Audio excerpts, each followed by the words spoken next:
Good evening, ladies and gentlemen. We are glad you are watching. Thank you so much for making time to choose Mtebe TV and be part of our political open forum discussion show that seeks to give you an opportunity to express what you feel on the latest development on our political front. We trust you are doing well and all is well wherever you are around the country. We would want to apologize for the hiccups of the previous start, but we're glad we are here again to ensure that you get us loud and clear. And this is what is in store tonight, even as we start out our discussion. The DP dismisses the president on his claim that he wanted him out of office. He calls it cheap propaganda. What do you make of the same on the DP's sentiment on the issue of him seeking to impeach President Uhuru Kenyatta? Of course, he turns the heat against Raila Odinga, saying it is Raila Odinga that wanted him impeached. Well, this is part and parcel of our discussion tonight. The heat on the Kenya Kwanza alliance picks up even as they camp in the coast region. They ran also to go and hold ground in western as well as northeastern and central at the same time. They seem to be applying the Azimio la Umoja strategy of being in many places at the same time. Is that sustainable? Are they able to keep that? It's for you to let me know, even as we start out our discussion. Baba is still in Western, consolidating his support base, ensuring that he leaves nothing to chance so that everything is safe and secure as far as he is securing the seat on the 9th of August is concerned. Well, of course, the Azimio la Umoja is now leading in terms of how many aspirants wants to run on the Azimio ticket is now the leading. And the most interesting part is that the Jubilee Party is the one leading on how many aspirants are running on that ticket as compared to UDA. What is happening? Are people shying off UDA, or still UDA is the party to contend with and against? Well, it is time for us to get down into that discussion again. Let us get down to business. The link to use to get into the studio is right now in the comment section. You click on it, allows StreamYard to configure your camera as well as your audio, and you will be in studio for us to start out the discussion. Thank you so much, those of you that are joining. We apologize for a bad start on the other link. I trust this is better. Let us keep going. Jefta Belio, thank you so much. Kuna Janzu Joseph, we salute you. Bishop Sila O Lastborn, we appreciate you. Alum, thank you so much. Na Maholo umesema Mpangwingwi, thank you so much. Nimeona Wangwe's work on the ground, thank you so much. Cherahisi Samuel, thank you so much. Akengo Omwangu, we salute you. Carl Kid Jr., thank you. Fred Mwau, we appreciate you. I'm blessed, thank you. We appreciate you. Eric Omondi, share the link. It's right now in the comment section. Make use of the same. Kuna Tatu Juma, we appreciate you. Thank you. Kuna Buluma J, thank you. Salome Mbone, we appreciate you. Jacob Jeffet, wow, karibu sana. Kuna Brian Wanjala, thank you so much. Kipro Teach Cherangei Emmanuel, thank you so much. We appreciate you. Kipkoech Yego, thank you so much. Nyaboro Ochieng, we salute you. Jacob Jaffet, I think we mentioned you. Jay Akothe, thank you. Kuna Jeremy Ogada, we appreciate you. Eric Aukothe Suarez, we appreciate you. Grace Njeri, thank you so much. Dorothy Bryant, we appreciate you. Douglas Mokoa, thank you so much. confirming just from Kakamega, things are good on the ground. Navaholo, Shinyalu, Haega, Hoisero, not forgetting Matungu and Mumias to collect. Thank you so much. We salute all of you. Well, it is start time again. Let's get down to business as we start out the discussion.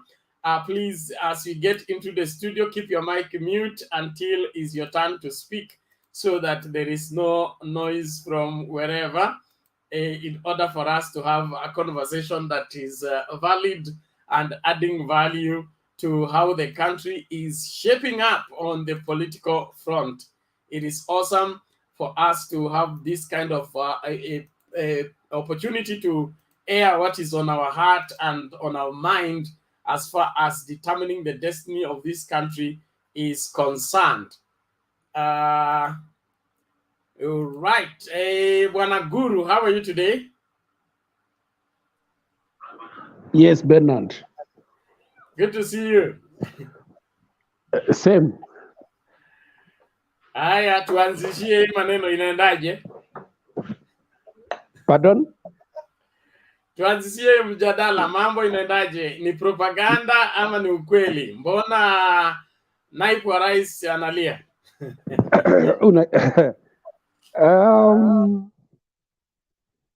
Now, unajua Bernard, when divorce happens, it can be noisy and messy. And obviously it has casualties.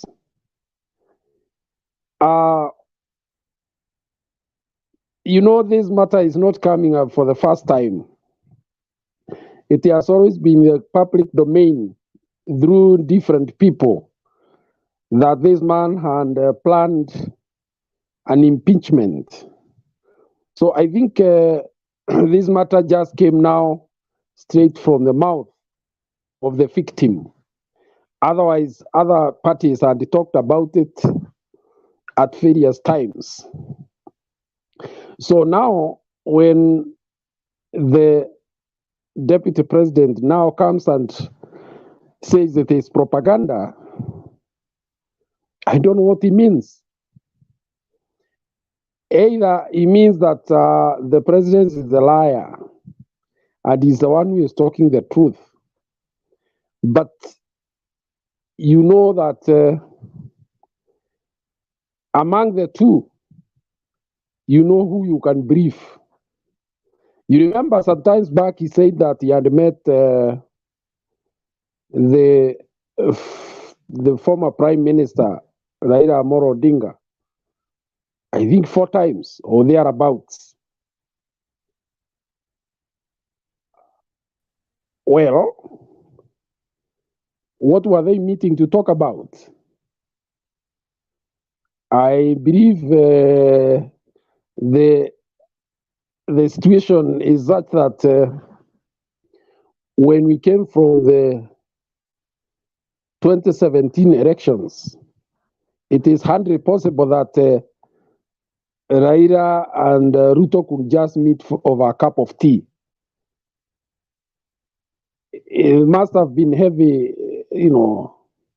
topic that was on the table.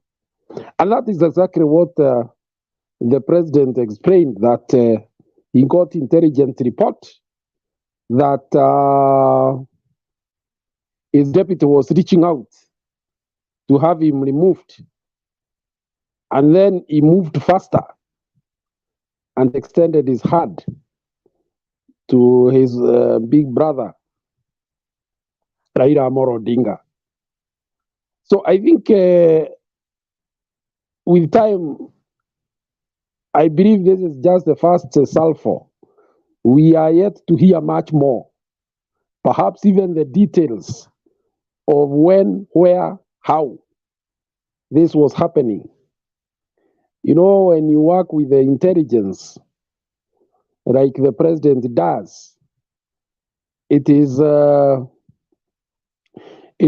not easy to refute reports of that nature.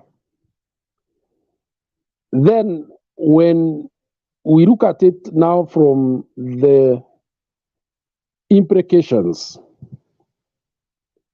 It means then the deputy president is a power-hungry politician. I'll not be surprised at why he was doing that. You are aware that reports emerged long time ago that even as they went for elections in 2017, they were not buddies. In fact, they had parted ways around 2016. So you can also imagine that Ruto had already sensed danger. So when you look at all these and put these issues in perspective, then you can imagine and understand that this actually happened. And then you look at it from the perspective that this is a man who bungled the elections in much of central Kenya, and he planted his stooges and lackeys, people whose work is to sing his song. When somebody gives you a ticket to run on a popular party and actually gets you elected, and you know it very well that while it your power, while it that you competed on a fair ground, you not have made it, that person becomes like a god to you. So this is a man who schemed very well and was able to plant as many people as possible in the region. And he knew, because of the euphoria that was existing then, especially in Mount Kenya, and in favor of Uhuru Muigai Kenyatta, then even the poorest of the candidates would sneak through to the parliament. And that is what happened. Therefore, let him not tell us that this is cheap propaganda.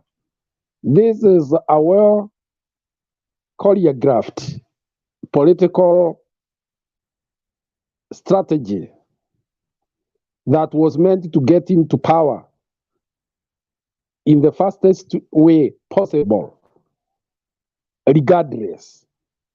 I don't want to go into what Livondo told us, because that we can only wait to hear much more, and I think it will be coming. Then when all that is said and put in one package, then people will come to understand who this man is in true colors. Asante. All right, thank you, Mr. Guru. Let's move on. Romians, how are you? And how are you this evening? Very fine, very fine. Hali namna gani huko? Tuko sawa, nashukuru Mungu. Na pia wacha niwasalimu wale Uko ground wenzangu ama wenye wako diaspora? online saizi. Eh, Uko mimi niko ground ama uko Kenya. diaspora? Mimi niko Kakamega ground kwenyewe, nyumbani nataka Kuisero. confirmation. How did my Kuisero. Navakholo people Uliona want to Kuisero? play? Nilikuwa Kuisero, kwetu ni Kuisero, mahali Azimio ilianzia jana. Basi tupatie habari kamili. Nadhani Kuisero ingawa siko Kuisero, niko Nandi Hills, lakini nilikuwa nafuatilia siasa za huko pia. Sasa Bernard, wacha nianze. Number one, hiyo mambo ya kusema propaganda. I think deputy president anakimbia sana. Okay, to my understanding, kama ningekuwa yeye singejibu kwa leo. Singesema propaganda direct kwa rais hivyo. You know, when you answer or when you give the reaction of some issues, it shows how irrelevant sometimes somebody is. So it was proper for him to wait or to leave for his dogs to bark first, then he would bark later. But going and barking there, in fact, the place he was barking at was a wrong place. He would have barked when he was in Central and tell the Central people that whatever you heard your leader saying, it isn't true. But backing at another place like that, and then you back so easily, now that is lacking direction. And that we know, okay, we saw from the reaction. Our deputy president can be a good leader, but the problem with him is that feeling ya machungu. He does not hide his expression. Right from the tone to facial expression, and you read the attitude. So whatever the president said, I think the president was actually overwhelmed, or he was just tired with these antics that the deputy president has been playing. And when you realize, when you find that the head of state has decided to put it out, he is fed up. I can feel Uhuru Kenyatta. Somebody cannot say that he helped you to lead a country, well, the vote that this person gave was not even a half that Uhuru Kenyatta gave. It didn't even reach a half. The only thing that the deputy president is trying to claim is maybe the activity that he undertook. And Uhuru confirmed it to us yesterday that during the nomination, the deputy president used a crooked manner of nominating those people whom he had strategized to come later and and actually fulfill his ambition. But Mungu ni nani? Kila kitu chenye unapanga kibaya lazima kitambulike. So you see, it cannot convince some people. The other woman from the Ninim, where Rigathi Gachagua is coming, she confirmed that Rigathi Gachagua should change her nomination. And you can see what is Rigathi Gachagua is doing. So we have I, for myself, I cannot say that I cannot say that the president was lying. In fact, it is true. And this one came earlier. We heard what Livondo said. There are some things that you cannot just talk. And in fact, the president was somewhat wise. He didn't say this thing earlier. Suppose he would have said it earlier, it could be difficult for him. When it comes to siasa, wacha tuende kwa mambo ya Azimio la Umoja. Azimio la Umoja, Wisero ni nyumbani. Aseka Miradi is my MP. Atroli is my neighbor. And we are actually inside Azimio la Umoja, and we are not regretting for that. We are not regretting. Yesterday, though I was not at home, but I was following, and I think those who followed the event, they would see what happened right away from Huisero, where mahali meeting ya kwanza ilianzia. You saw, and I was seeing the way they were welcoming people right away from hiyo lami yenye Uhuru alitutengenezea mpaka pale Huisero, town yetu hiyo ndogo hapo, and people were excited. And Bernard, we talked about DAP the other time. You've seen the way ODM is strategizing their things. They are taking the MPs of Western and transferring them. Those are strong people, transferring them into ODM and giving them direct nomination. What is that game? That is a very wise game of them. That nobody will complain and say that ODM have just have snatched people from us, or DAP will not complain. Instead, these people are coming from those parties that are not affiliated to Azimio. They are outside Azimio. And you see all the 9 constituency now, MPs, are into Azimio under the umbrella of ODM. I'm telling you, Kakamega County, the constituencies, all of 9 constituencies are going to be under Azimio, irrespective of any other forces. The only thing that I'm still worried about kidogo, it's about Baraza. Baraza hajakuwa na ile msukumo yenye nilikuwa natarajia, but tutamgroom. I think Baba and Oparanya will groom him. But there's a place that Oparanya is not playing safe. We have people like Savula in the same midst. So Oparanya should not endorse Baraza directly. He should give the people audience first, and then he campaign for Baraza later. Then there's a person called, you are asking me the other day about the senator. That person called they call Andola is the person who is preferable to become the senator of Kakamega, but he still needs some work to do. Again today, Bernard, you saw in this constituency of the Shinyalu constituency where we have Kizito Lugali and the other mwingine anaitwa Lisamula. You saw the way Baba took the two guys. You know, hapo Baba ako na joto, si rahisi. The other guy, if Kizito does not take care, anaweza mwangusha. So for me, I think Baba anafaa cheza apatie the other guy hiyo nafasi, or aongee nao vizuri, ajaribu kuconvince Kizito achie yule jamaa kazi ingine, because the other guy is very strong and I'm telling you that guy is in the ground directed to wananchi unlike any other person. So Baba should play safe there.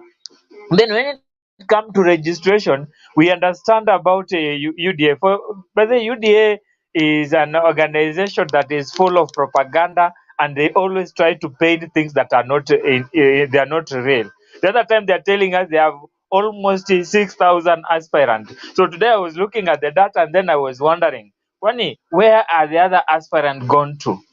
They were lying to us. And if UDA does not take care, they're going to plunge this country into somewhere that we don't want.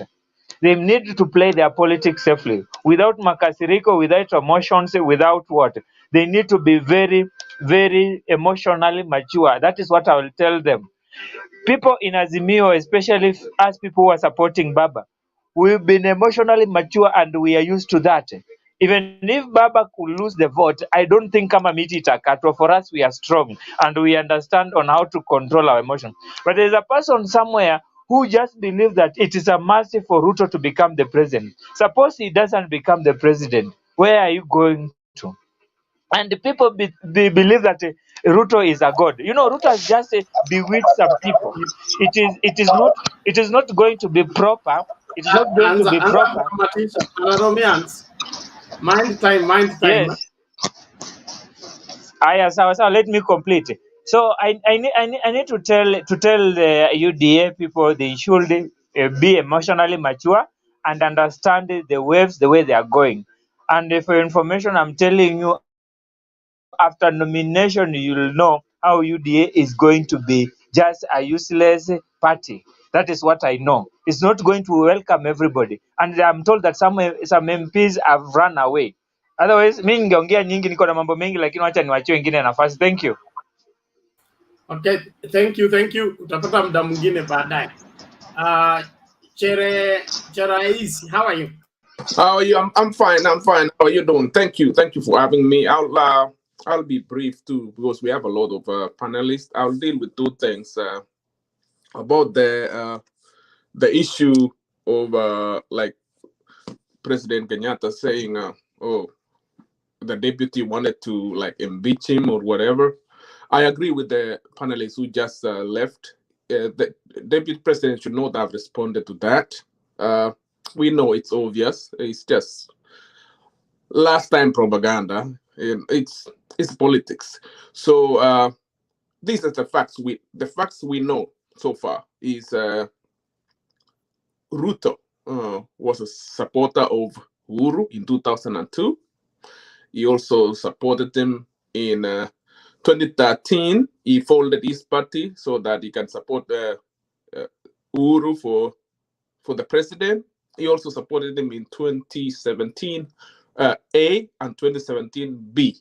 These are the facts we know. And he stood with him after the elections was nullified. He stood with him. In fact, the rest of the nation knew that he was the hardliner. You know, when the other side was challenging the results, the DP was the he agreed, but he sounded to be the hardliner in defense of the election for the president. So it's very tough to even to buy that unless your intention was to buy it.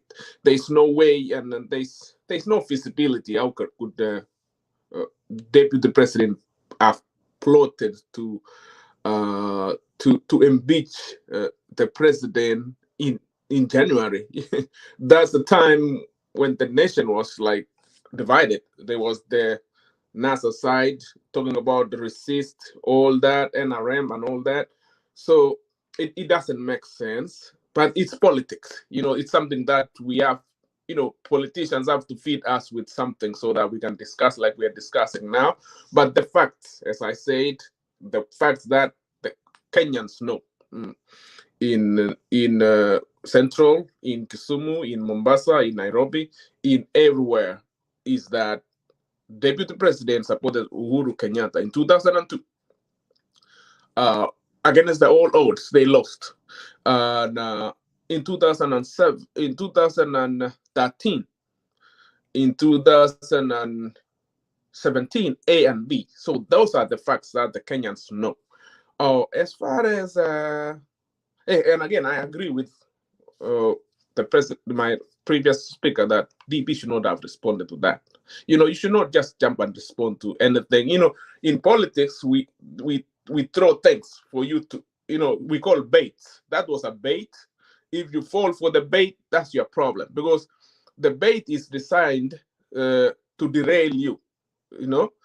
I throw a bait. I do that all the time in Facebook. When everything is going well for that side and stuff, I throw a bait and you fall for it if you want to fall for it.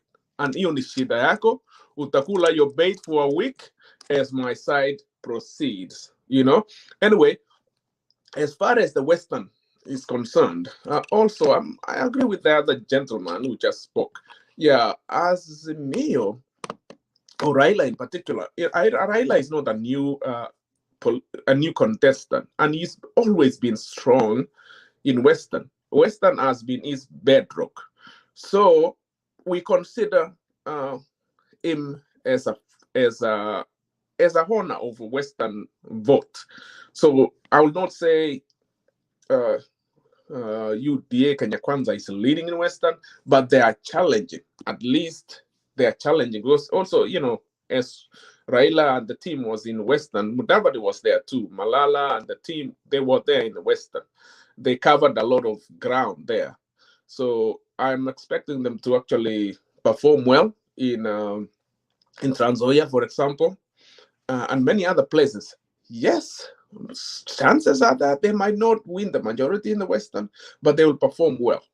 And as far as when you started your remarks, you say, "Oh, UDA or something is copying Azimio." Actually, it's the other way around. You know that UDA or Ruto has been campaigning. He has been campaigning for the last 4 years.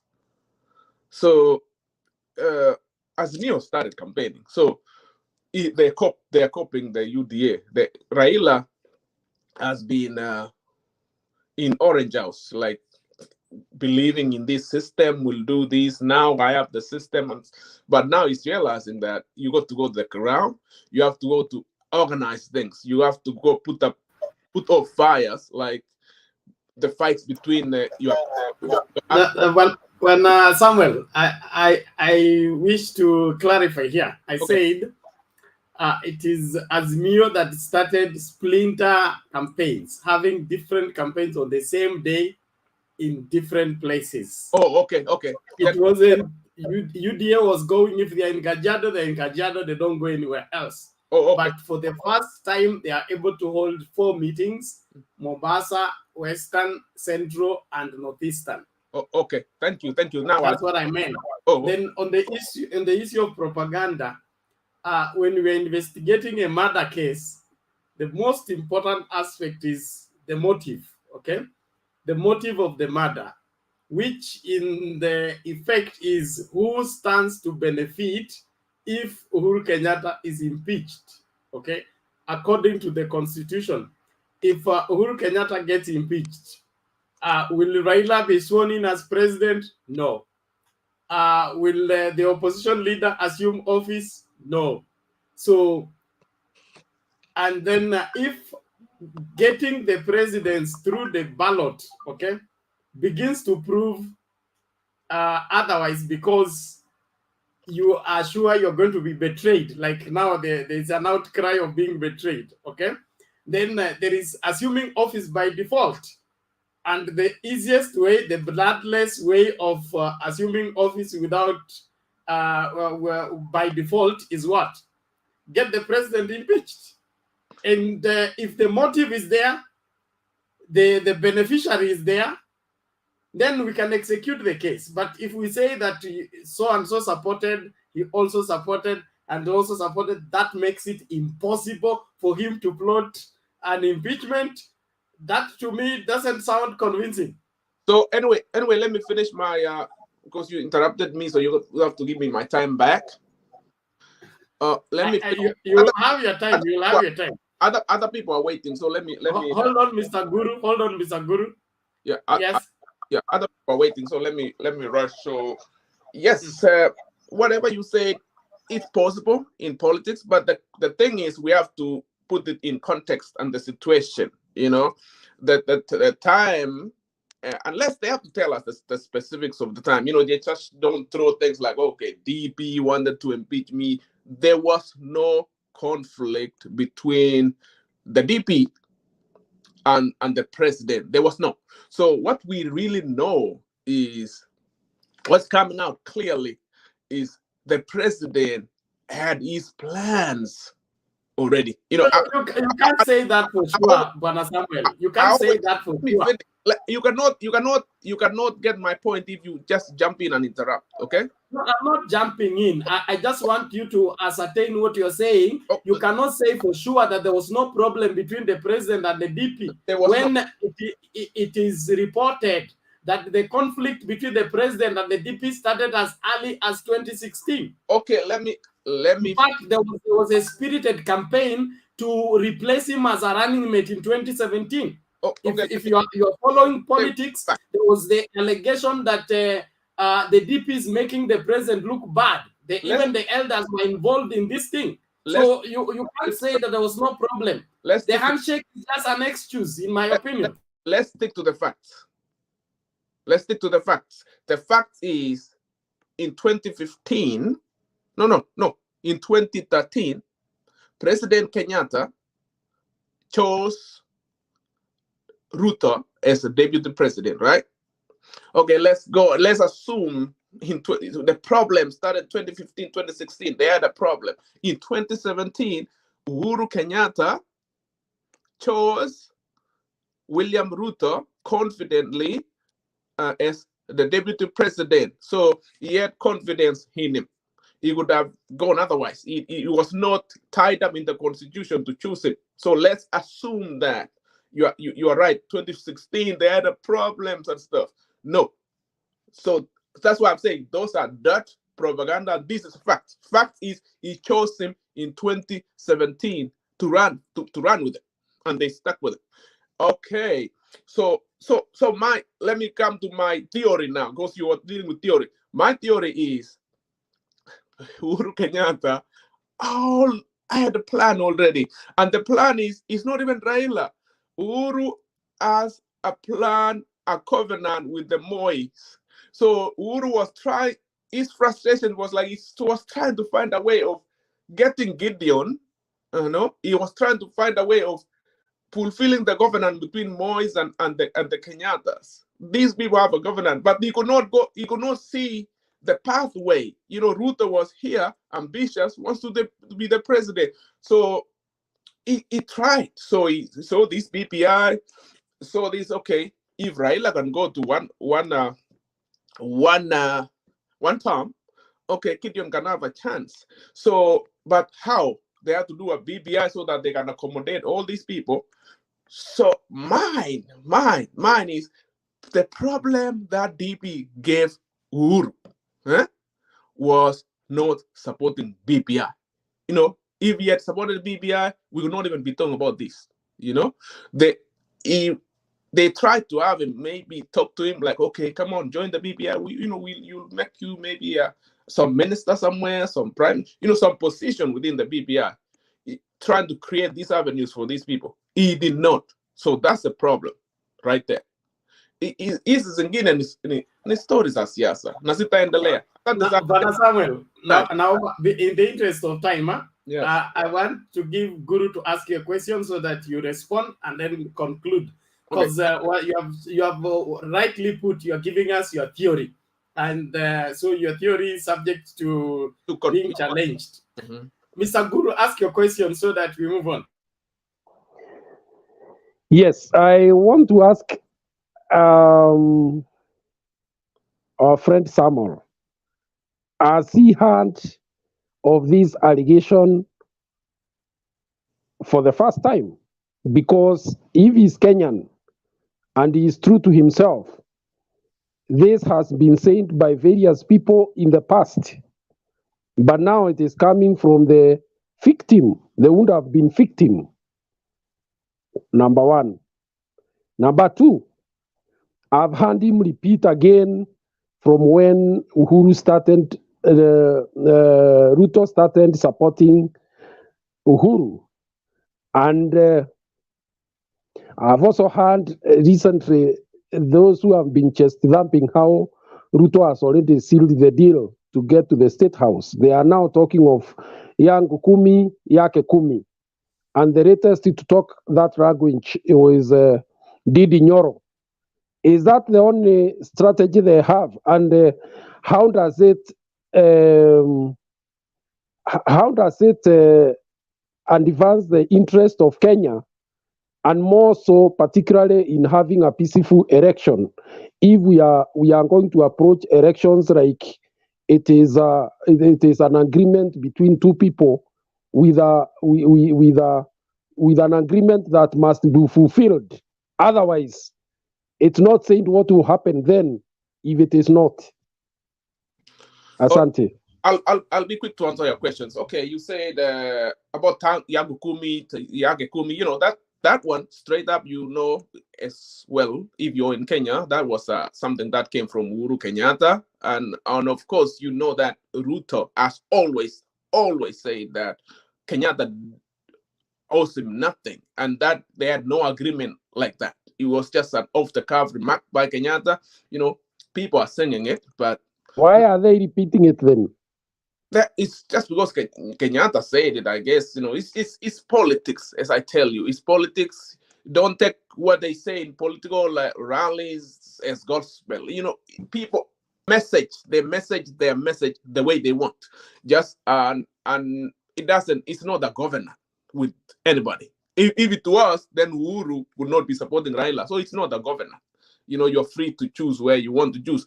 If somebody say Yangu Kumi, somebody's Kumi, it's not a law. It's not the law. If it was the law, then Uhuru would not be supporting Raila. So it was an off-the-cuff remark in a rally by Uhuru. It was heard by many people. So, and they believe in it. Anyway, how are they trying to look for votes? You know it. They go from one corner to another. Today they were in Mombasa. Some of them were in Western. Ruto has been campaigning all over. So they're looking for the votes. It's not, and he's always said, it's not a must that he wins. If he doesn't, constitutionally, he will be the first one to concede. Unlike the other opponent who evaded the question. He was asked whether he's going to concede defeat. He evaded the question completely. And we know him. He has refused in 2013. He has refused in 1997. He has refused in 2017 to concede. So yes, the other side has history to answer as far as that conceding and peace is concerned. So I'll answer the question that way so that other people can have a chance. So somewhere here we talk facts. We don't talk propaganda. So yeah, that's please fact, anchor your argument on facts. Okay. When somebody insists on free, fair, verifiable elections, it is within his constitutional right. Sure. Even up to now, the servers have never been opened. The IEBC has never even given authentic and the final results of what happened in 2017. So let us be factual here. Let's not just favor the side where our person comes from. So whether IEBC has accepted or whatever done, I'm just saying these are facts. Fact number one. Raila did not accept election in 1997. And IBC was not there then. There was no servers then. Okay, 2013, he did not. And yes, he went to Supreme Court legally which it's illegal. It's not. I'm not maligning him. I'm just saying the facts that he did not accept. And 2017, he did not accept. Not in a bad way. It's legal. You don't have to accept. You have to. You can challenge the election. So that's the record. Okay. Thank you, Samuel. Thank you, Samuel. Let us leave it there. Election results are not to be accepted. Election results are supposed to be credible, verifiable, fair. I should be able to tell how I lost, and I should be able to tell how somebody won. I agree. If I can't tell, then the elections have a question mark, and I have a right to challenge it to the highest court available. So there is nothing wrong with refusing to concede if the elections cannot be wherever credibly defended that they were done according to the law. And that is what warrants challenging an election result. So demanding that somebody has to accept an election result is part of the fraud that wants somebody to rob you and then force you to accept that you accept you are defeated. If I'm not defeated, I should be able to challenge and get my justice after that. I want us to move on, please. Mama Selina, come in, please.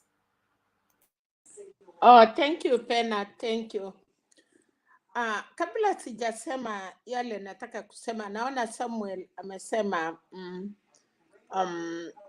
ya kwamba baba Uhuru na maybe deputy president walikosana. Nataka nimukumbushe wakati walipotoka Metalans, that is 2013, na kukakuwa watu wana complain mama anaitwa Kitau, na kuna walikuwa na complain kuhusu kinywa, na walikuwa na complain wakati deputy president alitumia helicopter, na ikasemekana wametransfer all the powers, budget ya deputy president ikapelekwa Harambee. So for this one, for real, hawa watu walikuja pamoja. It is not like Uhuru alisaidia Ruto ama Ruto alisaidia Uhuru. They came together with the purpose kwa sababu they were not friends. Walikutana kwa sababu ya mambo ya hate. So when they were coming, wakujuana, but Ruto, before that wakati ya KANU, Ruto na Moi alikuwa Ruto alianza kuingia kwa Uhuru in 2002 with supporting, kwa sababu alikuwa anataka Ruto akue, tulikuwa tunataka Uhuru akue president, and then Ruto campaign for Uhuru to be the chairman of KANU. Na wakati hiyo Enrico Skei na marehemu Biwott ndio wangechukua kiti. Ruto akatumia uchanja, akaongea na msee na Mama Ngina, then Uhuru akapatiwa chairman ya KANU. I want to say this exactly. So the two walikuwa wamechuana. But wakati walitoka hate, mambo ikaanza kukosana, na hata kuna members of parliament walipika kelele wakamwambia Uhuru, we cannot work together kama utatoa hiyo mama alikuwa anaitwa kama utatoa kinywa na this lady, I think it is the cousin of Uhuru or wherever, na haikuwezekana. So for Ruto kukuwa na Uhuru 2017, wote walikuwa na jitetea. It is not because Uhuru angepick somebody else. The two people walikuwa na shida yao. Wacha nikuje mambo ya vile Uhuru wamesema Ruto alitaka kuimpeach.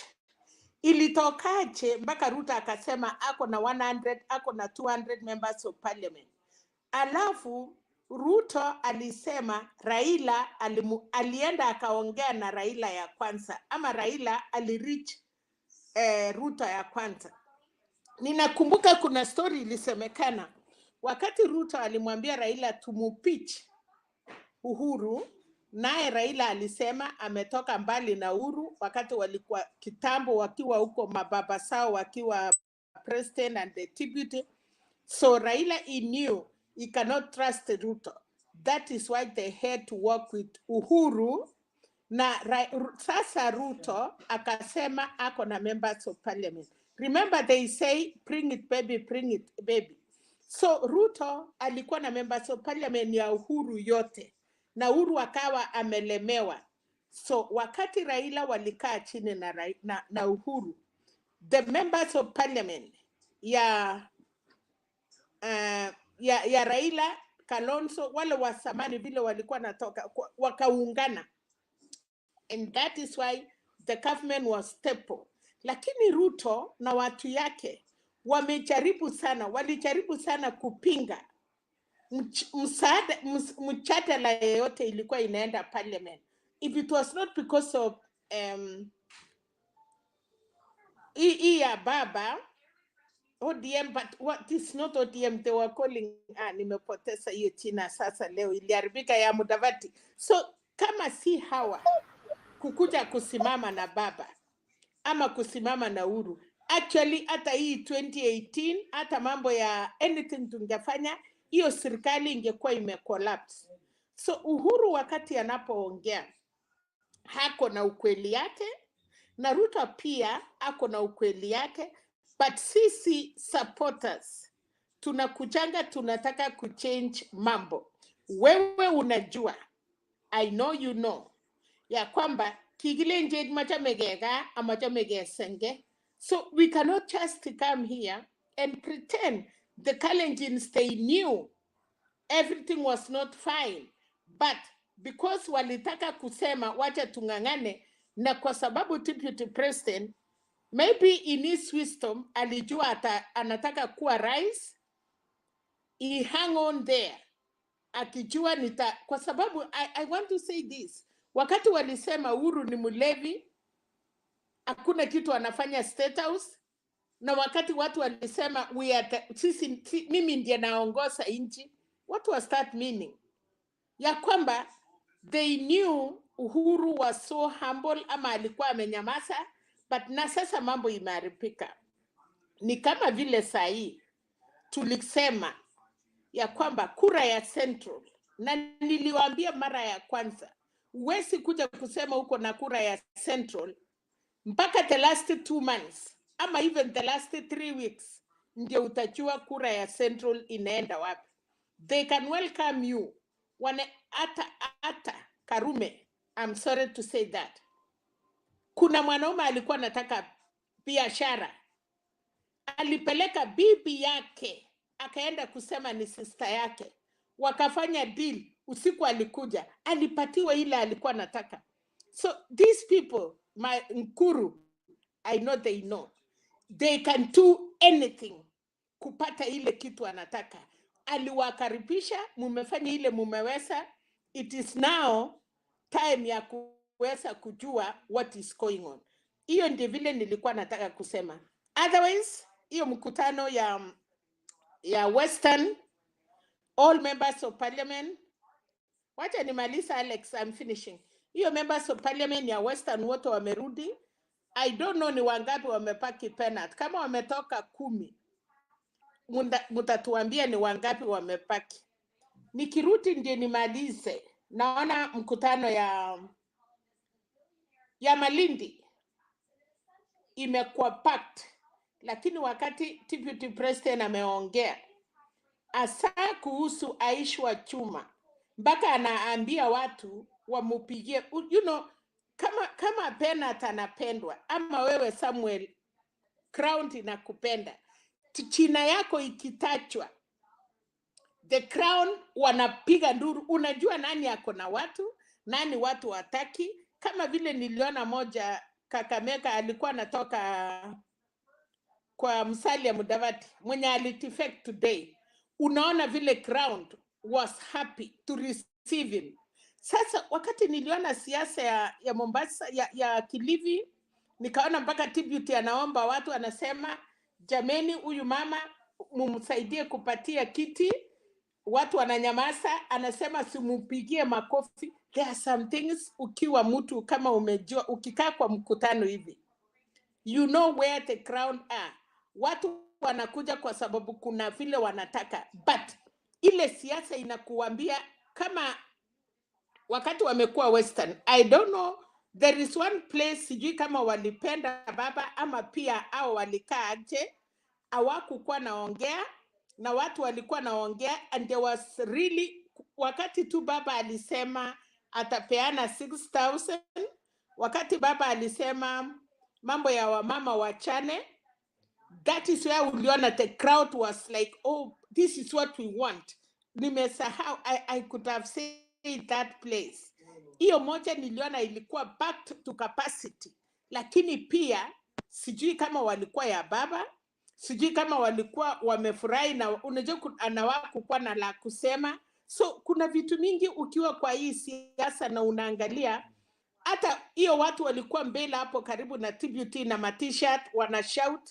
Kuna tofauti ya kitu watu wamependa na kuna tofauti ya ile watu wanasunguka na pesa. So hiyo ni mambo ya cost. Mimi nitawachia watu wengine aseme. Mimi naona Pena tunasema na tunataka utuambie ya kwamba aspirants wengi wametokea kwa Azimio. Also we want to know that. Otherwise, kama mimi ningekuwa site ya deputy president, ningetaka kuona vile anaweza win watu wawili badala ya sisi kudefend ama tufuate mambo ile iwezi kumsaidia. Ukitaka kusaidia mtu yako lazima umwambie ukweli, lakini kama kiongozi ni muongo na wafuasi ni waongo, ama tunafuata vile mfuasi anasema, aiendi. Ya mwisho Penat, huyu mtu yenyu tena hii ya Penat, hii ya Alex anatoka Kisii, sijui china yake nani, ameongea tena leo. I think this man is very sick. Kuna clip tena ametoa leo, ninashukuru wajatusi wa mama, lakini patana tusi president. Sasa I think this man is very sick. Sababu sasa hata sijui la kusema. Ingine nataka kusema, nimesikia mama Aida alikuwa shaute tuko Meru, alafu tena nasikia Martha Karua jana wakiwa parties, nataka kumpigia nijue. Wanasema Martha Karua bodyguard yake pia alikuwa na shida, kwa sababu Martha Karua alikuwa na Hundani, ule member of parliament, lakini nasikia bodyguard ya mama ni mama, na alifahamiwa na mtu ya TAP ama councilor ama nini. But nataka kujua ile kitu. Nataka kusema tu ni kwamba wakati hii ya campaign tunataka kuuliza wa Kenya, tafadhalini muheshimu wa mama. And I want to say, kwa nini hii incident inakuja kwa watu ya Azimio? Najua Martha Karua ni mama, mama Aida ni mama, but wanaume mnataka kutuonyesha ya kwamba amutaki wa mama kwa hii siasa, ama ni nini inalete shida? Because for me, I want to speak of women. Wakuwe Azimio, wakuwe Kenya Kwanza, wherever they are, I want to say, please, mumetusi Mama Ngina, tumenyamaza.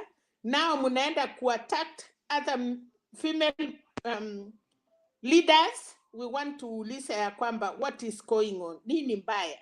Ama hata kama muna attack, nataka kuambia baba, we need a running mate, na tunataka mama. Hata mtuchape, munatuchapanga kwa manyumba yenu, so there is no problem. Hata mkituchapa huko nje, that is what you have been doing. The only thing we want, tunataka wa mama wasimame hiyo kiti yote. Women come out, contest in these seats. Thank you so much, Bernard. Thank you, Mama Selina. We appreciate your sentiments. You're always touching us with your givings, and we are learning a lot. It's important. There is no man who chooses to fight a woman or beat up a woman that should be referred to as a man. From our African traditional setting plus biblical reality, men were men because they protected the women and the children and the family as a whole. Any man who lifts his hand or wants to malign a woman, he's a weak man. He needs to be beaten by other men so that he grows up to be mature enough. It is against the constitution even for a male person to search a female person, even if you are a police officer.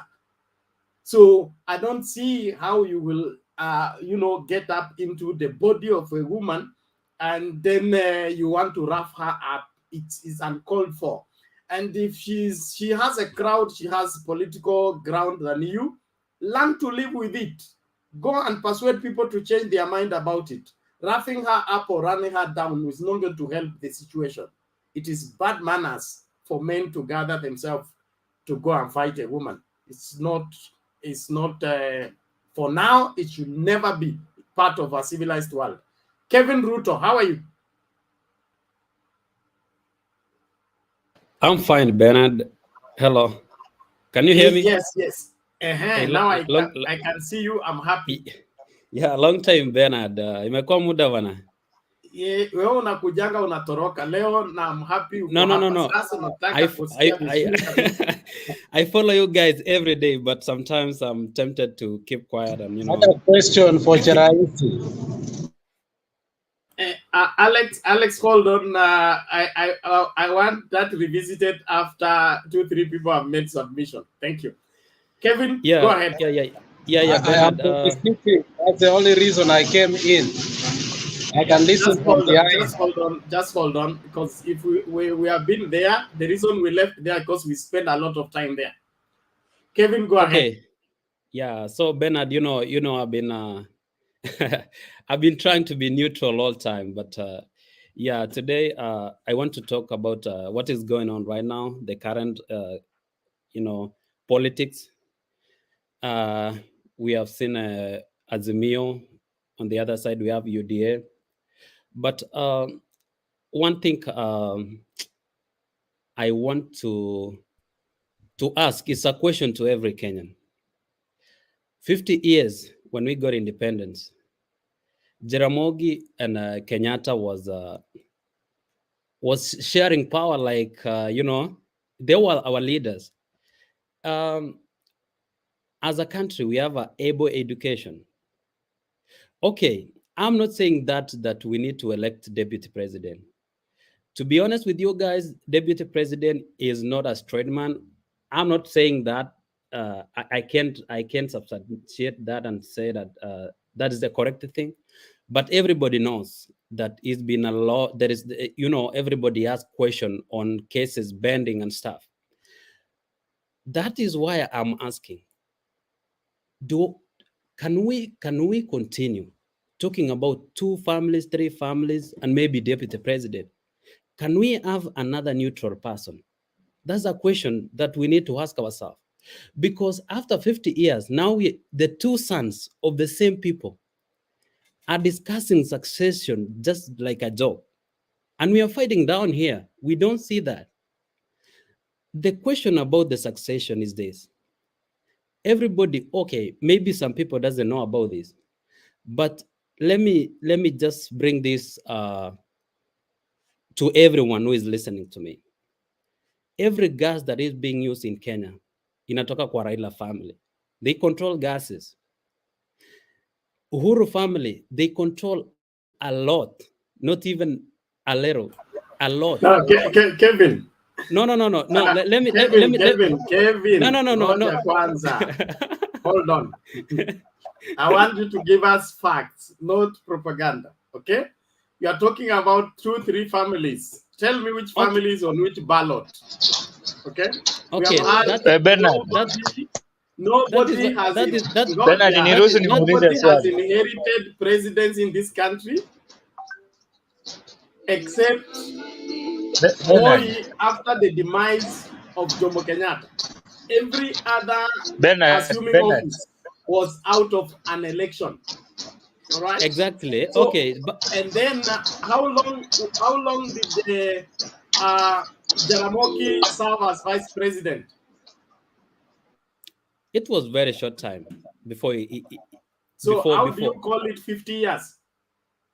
Okay, it's the same question I was asking. We need to talk about Bernard running for presidency. We need to elect you. That's my question. We need a different person. But everybody's running for elections. that's the question I was asking. My friend Reverend Kagame is on the ballot. There is this banky man, the man who wants to legalize bank. He's on the ballot. That's the discussion I was talking about. We stay on the topic, please. Let's stay on the topic on the one that's on the line, please.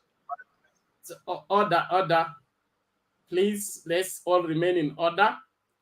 So, Bwana Kevin, Yes, let please. us talk facts, not to profile families and claim these families are the reason why we have not become president. Everybody who can pay for IBC, be cleared by good conduct people, can run for presidents, but that doesn't guarantee that you will win. So if you run and lose, you have lost. It is That not is one it. I family know. that has stopped you from winning. Okay. That's what I know. That is why when Uhuru talked in Musalia Mudavadi burial, he said like 2 communities can never lead this country. He was heading to a very right direction until, this thing came up. So even right now, if Musalia was running for presidency, now Uhuru will support Mudavadi. I will vote for Mudavadi. I personally. This is the reason.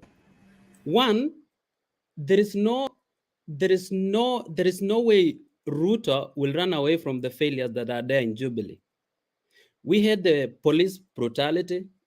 That's a scorecard for Uhuru right now. Economy in the country, debt.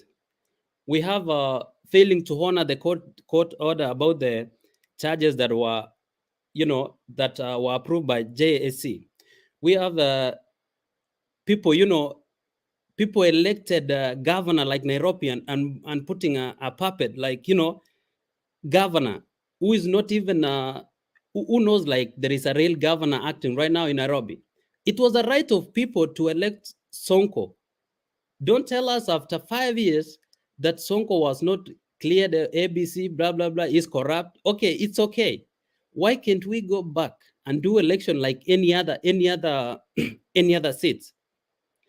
We have the BBI. We have the Uduma number.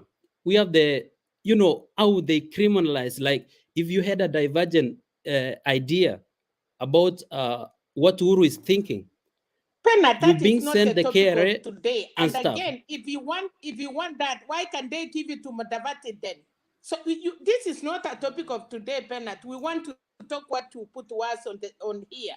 And again, if he's saying Yes, in fact, 3 families and he want to vote for Mudavadi, then why can you go and tell Ruto to step down and give it to Mudavadi, and then you elect Mudavadi because he's not from the 3 families? But remember, Baba I think Mudavadi is one of those families. Why can he speak in Order. Thank you, No. Mama Selina. You have made your point. You have made your point. Now, Kevin, let's do this. I gave you a chance to make submission based on the debate. Okay, I But you think seem I to have a script that you want to go through. I don't know why. think Please just give your givings, whether whatever Uhuru Kenyatta claimed was propaganda or it was reality. Give us your givings on the campaign front of Kenya Kwanza, Azimio, and all that. This other propaganda of who stole what, who sells which gas where. Spectra International makes gas cylinders, does not sell gas. So I don't know why you people are so much into making Raila sell what he doesn't sell. And Spectra International did not start yesterday. It's been here since time immemorial. Bernard. Yes. Okay. Let me be shallow the way you guys want me to. And I know when you write a What did paragraph, you say? you start somewhere. Okay, let me go straight to what you want no, to hear. Bernard, I It think, is not what I Bernard, I want. You are think either here to Kevin, debate or not. Okay. Okay, And, yes, you are either okay. here Let to me debate or stick. not. And Bernard, you're I Okay, not think let me supposed to Kevin, be here. I All think, right. let me stick to where I you want think me Bernard, to I be. think Kevin want to force us into things that are not clear. Another thing, if somebody is operating his or her business, what is the problem with that?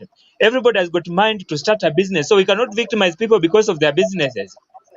That is what Kevin needs to It's do. okay. No, to know. Thank you. Leadership is not Everybody mute about your mic. business. Everybody mute your mic, please. Okay, Bernard, Let's have some order let me here. stick to where you said. I think I'm finishing up. You gave me a Please chance to summarize. debate and then let's move on. Thank you. Okay. So today, Deputy President responded to Uhuru, what Uhuru said. Again, I don't want to go deep into that. That was something that was done. Nobody knows what happened over there. Another thing, we saw Azimio in Western Kenya and UDA in Malindi. I want to talk about two things that is going on between the two. Okay, it's not making me comfortable, but again, it's politics. I know. So for Ruto to respond directly to Uhuru, to me, according to me, what he said today, it wasn't a good thing for him to respond straight like that, because it raises a lot of questions like, this seems to be a point that touches him straight. So my point is, Deputy President need to come slow, and he doesn't have to respond to everything. You know, it's raising a lot of questions to everyone, like, why can't he just let it just settle like the other issues before? So, you know, it's to be honest, if it was a lie, why can the other guys, you know, he's been doing that thing. He's been hiding behind and maybe sending somebody to do that. So it's, to be honest with you, it wasn't a good idea. So for Raila in western part of Kenya, I think is getting back his crown for a fact. And to me, I'm not sure of how UDA was thinking that maybe the ground was shifted to the other side. It's still obvious that Raila control everything in those areas. So come August, I think a lot of questions that we are asking right now will come to we will get answers. That is my point. So for now, because, okay, I can't vote, I can't do anything, but I can give my views. That was where I was standing. I support UDA for now. He's not the best candidate, but with the lesser, we call it lesser devil. that's what people say. Because right now, It's lesser evil, please. okay, okay, let's call it. Whichever, and So that is also subjective, because it depends on which scale you're using to measure. Because yes. That is what that's what I was trying to say. Thank you, Bernard. Thank you. Okay, asante. Thank you. Naona mikono imeshoot. Yes, Bwana Guru, what is it? Can the speaker who was there tell us the devil side of Raila? Because I think there is a lot of ramping of people together for no reason at all. Mr. Guru, hey, Mr. Kamau, ulize swali lako tafadhali. Niyo issue ya business. Watu wanasema sijui gas iko na ya Raila, sijui kuna maziwa ya Uhuru. Why don't they not buy it? Would you have to buy what is of Uhuru? Tuache ikae huko ioze huko afilisike. That's my concern, because this dragging businesses of his family does not help. They are investors. If you know this is belong to them, stop buying from them. Okay, thank you. Industrial action by UDA seems not to be doing well, because they boycotted Citizen TV. I think they are back watching again. They boycotted interviews from Citizen TV. I think they have resumed answering phone calls from Citizen again. So, in my opinion, it's not everybody that can call for boycott and it works. There are some people that can do that. Others are just trying to do it. No, UDA has not boycotted anything. Sorry? UDA has not called for boycott or anything. Yeah, be neutral, Mr. Bernard. You are the boss, so don't. No, please, Bwana Samuel, I don't speak from the air. I don't speak from the air, from the best of my knowledge.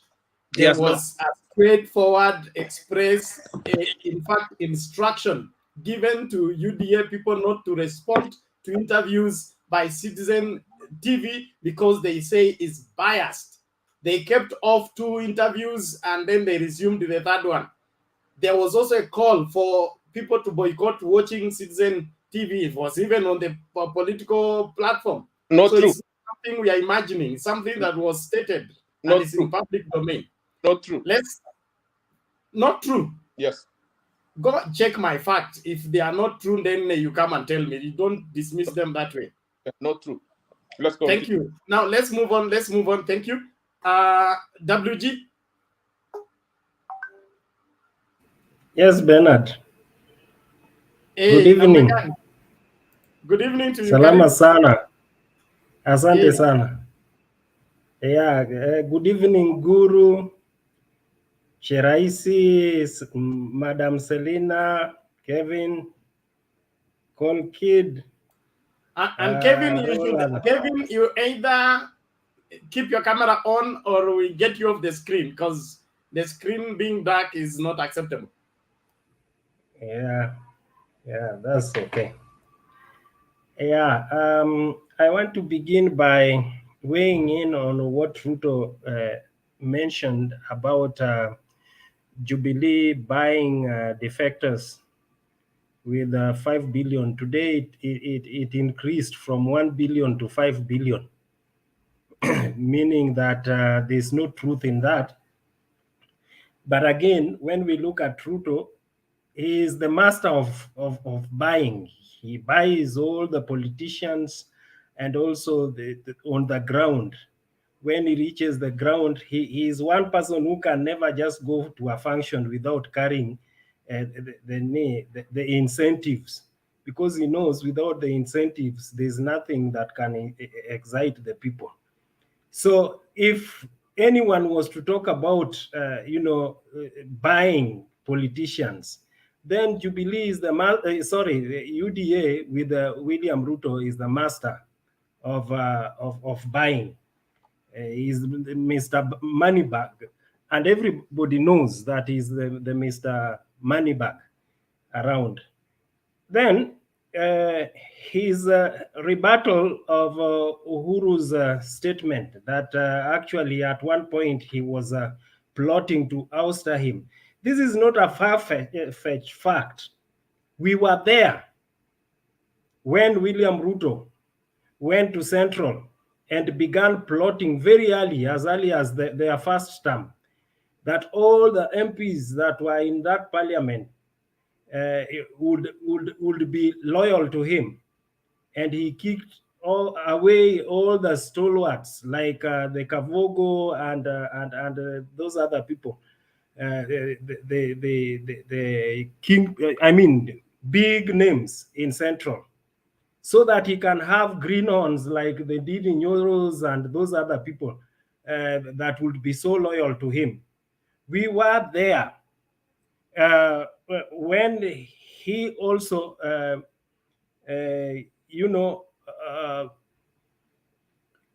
took over. He would parrot around like he would be the president.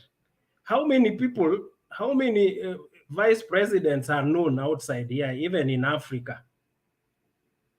Who is the vice president of Uganda? And before even Nani died, Magufuli died, who knew about Samia? But here is a VP who's been at the forefront, and acting like he's the president. That's the reason why even some of these promises are, we remember the false promises of Jubilee to William Ruto than to Uhuru Muigai Kenyatta. The stadiums, he was the one who was promising those things. So he was a prominent figure there. And he began coveting the Uhuru Kenyatta seat even before he got his chance. He never gave Uhuru Kenyatta a chance to rule. He sabotaged the president in one way or the other. So he can, when Uhuru Muigai Kenyatta steps forward and tells us what broke their relationship with William Ruto, since there were the only two people who were closed in that room when they were making agreement, we can listen to Uhuru Muigai Kenyatta, because some of the things that William Ruto did we can confirm that they were not good. They were targeting President Uhuru Kenyatta. So Ruto, by him coming today and feigning some kind of like he's worked up because of what Uhuru said, because of the truth that Uhuru said, we know him as a liar, and that is just one way. Is just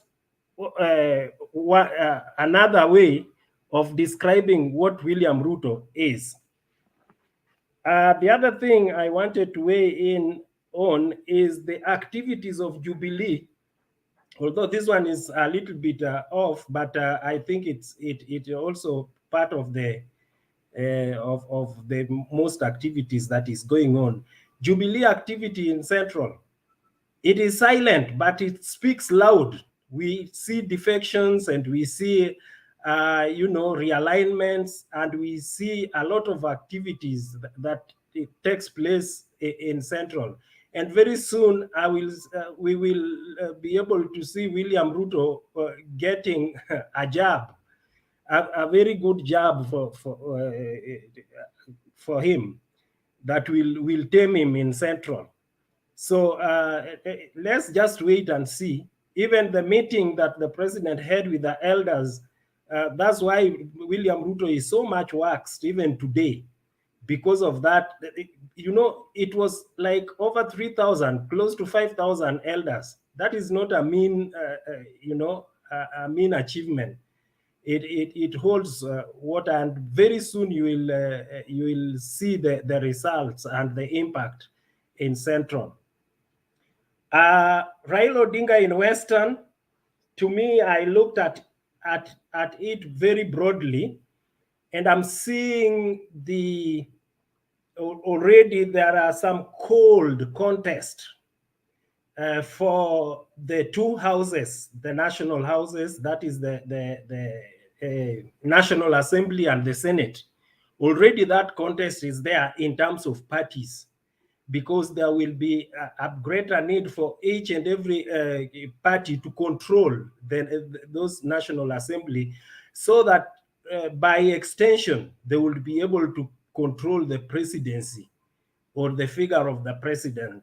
I think that is what is getting calculated, and that's the reason, that is what prompts the hyped activity of Jubilee in Central.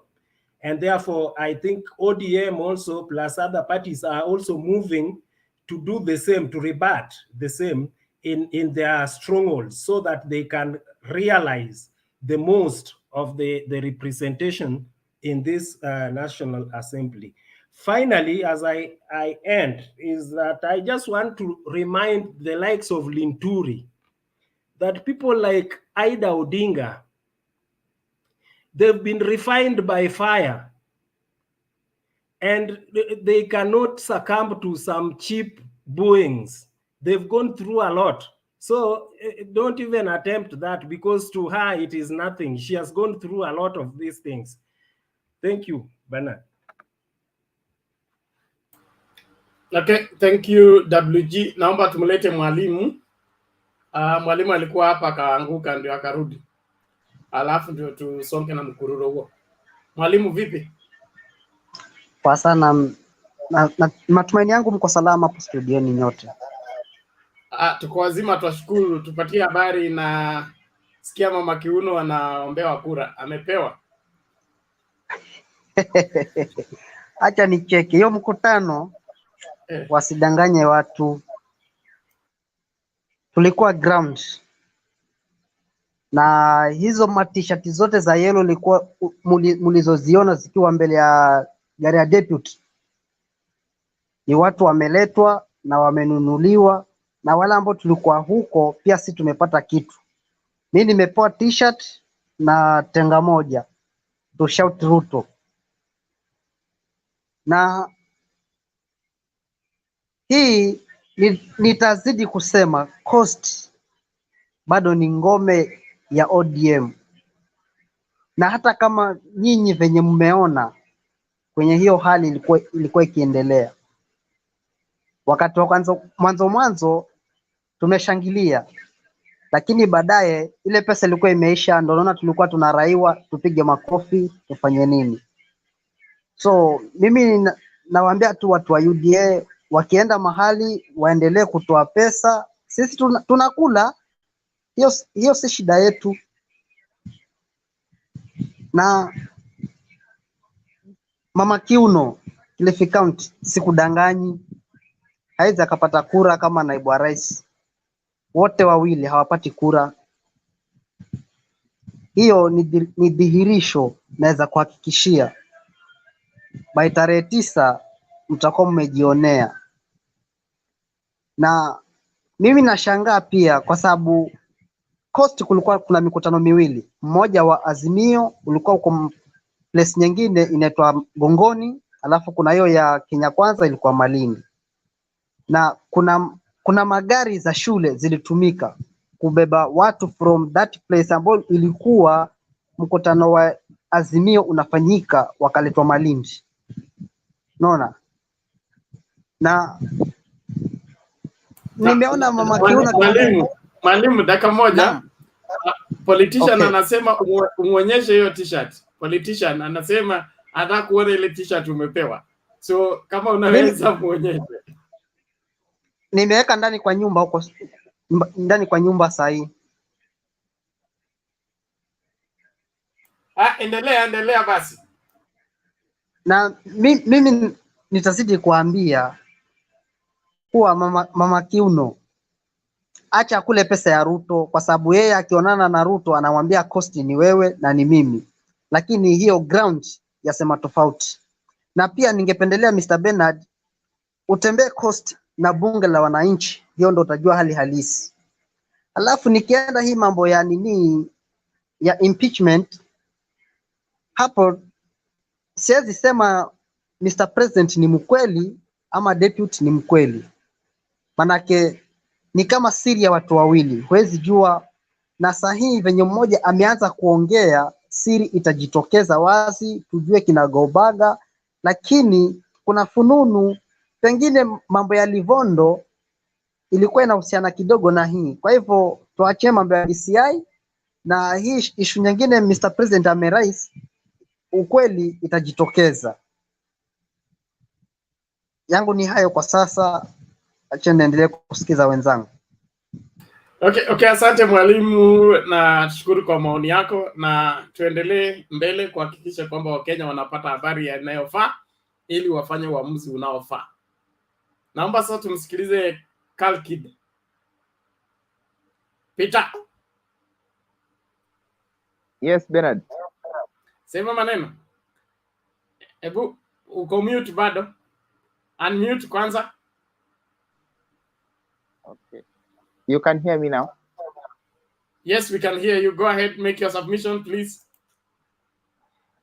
Okay, thank you. Let me greet the panelists first. And before I go to my submission, allow me, Bernard, to start from what happened yesterday in Meru, where a group of people who believed to be the church members, but I think they were not the church members. They were just told to dress up in those uniforms so that they come in public and try to say that the ground in Meru has shifted and it does not want to listen to Mama Ida. It is not true. And I want to tell you that the ladies that they were both to come there, most of them, they were given money, of which I think they were given money so that they come and embarrass Mama Ida Odinga. Mama Ida Odinga has gone through psychological, physical, and emotional torture, where at one point, when I think back there, she was stopped from the job and was given around 4 hours to leave the place. And so when you compare it with what happened yesterday, the one for yesterday is something very small. She will still continue working in this country. She will still find work and meet other ladies elsewhere. And she will still go back to the mountain and people will listen to her, including that Meru. I promise you that Mama Ida Odinga will go back to Meru and people will listen to her. And very soon we will witness these ladies apologizing. The issue that is being used here, it is money, nothing else. And then when I come now to the topic of today, I want to say that maybe what the deputy president has done today to respond to his boss directly in an arrogant language. It is not acceptable to my understanding or to my history knowledge that I have. And then I think if he was bright enough, he would have just kept quiet. Maybe some of us will have given him a point of doubt that could it be the president who is not talking the truth, or is the one who is not talking the truth? But now that he has responded very emotionally, and I don't know what is the problem with the UDA fellas. From the top, the one on the ground, you'll never find them operating on facts. They'll get emotional very fast. They rarely argue on facts because they don't have enough facts. Their books are like they only have one page of facts, and then the other pages are empty. So I think they should get back to the board, learn first before even they start arguing. Because when you enter into an argument and you do not have facts, you keep on coiling and you go borrowing stories concerning the businesses of that people own. Most of the people, they own different businesses, Bernard. And it is not our mandate, it's not our right to follow out and to find out what somebody owns. You do not know how somebody ended up owning that business you are talking about. And including the ones you are saying that concerning the Kakamega, the Baba Azimio rallies in Kakamega, I think they are bearing fruit. From the defections you are able to see there, they are bearing fruit. There are no strong candidates on the ground who are coming to Kenya Kwanza. Kenya Kwanza are now suffering from the ground that they are not able to get a strong candidate because also the strong candidates have defected to ODM, and it's giving them a hard time. I want to confirm to you that today Mudavadi and the team, they were in Vihiga, and Vihiga is a home of Mudavadi. Including the governor himself is not a member of ANC, so he's finding it very rough on the ground. And as we are told, they have now entered into a crowd where they pay the people to come and listen to them. But I want to remind them one thing, that their journey will come to an end. 9th of August is not very far, and we expect that not even that 9th of August is very far. Their journey is going to come to an end very soon, even next month. That we are going to find out the truth on how they have been distributing money to bring people in the name of followers. They say they had numbers. You can even view from the point that the aspirants, they say that they have the highest number. That is according to the rumors that they were giving before we were given the clear statistics of how they stand. I think now they do not have something to defend themselves with. And we still wait to see that the aspirants they are calling themselves. There is a statement that has been released by the former Nairobi governor concerning the embarrassment that he went through the UDA leadership. And that is, in particular, he mentioned the Secretary General, that he was embarrassed, and that's why he ended up not joining UDA. So you can imagine if such a person was embarrassed, what can you think of as a mere MCA who was claiming to be an aspirant of UDA? I think that most of these aspirants, they were just brought in to contribute some cash so that they facilitate the party movement and to popularize the party. And there are very many people claiming on the ground that they have invested a lot on these parties, but the parties have shown the back. And then finally, to say something about the cost rallies, is that even the DP himself knows that the cost, even the governor, I think the governor was there, Samboja, or was it Mvuria? It was Governor Mvuria. He told him clearly that this is a region of Azimio, but he thinks that this time around people will not vote through the Azimio way. I thank God that these people, they are going out slowly by slowly, and we pray for them to be in the opposition side. We welcome them to the place that we have been, so that they feel. I think the laws that they were passing in the floor of the houses, that the laws that they are still affecting them right now, and they should also they are eating the fruits of what they planted those days. That is my submission for now, Bernard. I bring in next person to give his validation. Thank you. Bernard, before you, Thank you, Peter. Bernard, before you, Thank you, Peter. before you bring somebody, let me just Asante. Excuse me, Samuel. Excuse me, Samuel. If you want to rebut something, you lift your hand, you will be picked. You don't unmute and begin to talk. I don't want to rebuke something. I just want to say asante sana. I got to leave, so I don't want to leave rudely. Just leave like that. Nasema tu asante sana. Thank you for being allowing me to be part of this, and I'll join you next time. Asante sana. Great discussion. Muendelee. Okay, thank you. We'll jump we'll jump Mr. PK for gender. Who has his mic on? Wale watu mnavunja sheria, mtaenda quarantine tu saa hii tafadhali. I want us to have a cool, well coordinated discussion. I will jump Mr. Kamau tuende kusikiliza Sara kwanza, alafu tutarudi kwako. Mr. Kamau, hiyo kamera yako mbona inachukua tu mbinguni peke yake? Yesu anarudi tunajua, lakini tunataka kuona kama umenyakuliwa ama hujanyakuliwa. Tunaweza kuwa tumekaa hapa wewe umeenda na sisi tumebaki. So put your camera in such a way that we are able to see you, except you want us to be seeing your face only. Thank you. Sarah, how are you? I'm good, Bernard. Long time no seen. Is it me that got lost or what happened? Tangu ulienda Isiolo nasikia ulienda kukwama huko. So, sijui kama ulirudi ama ulikwama huko. Hata nilingoja utume ngamia angalau iniokoe huku tuma hata salamu. Nikutumia ngamia na niko nashughulika na watu ya Baringo wenye wako wamekuwa IDPs. Sawa, karibu tupatie habari basi. Asante. I hope mko wazima.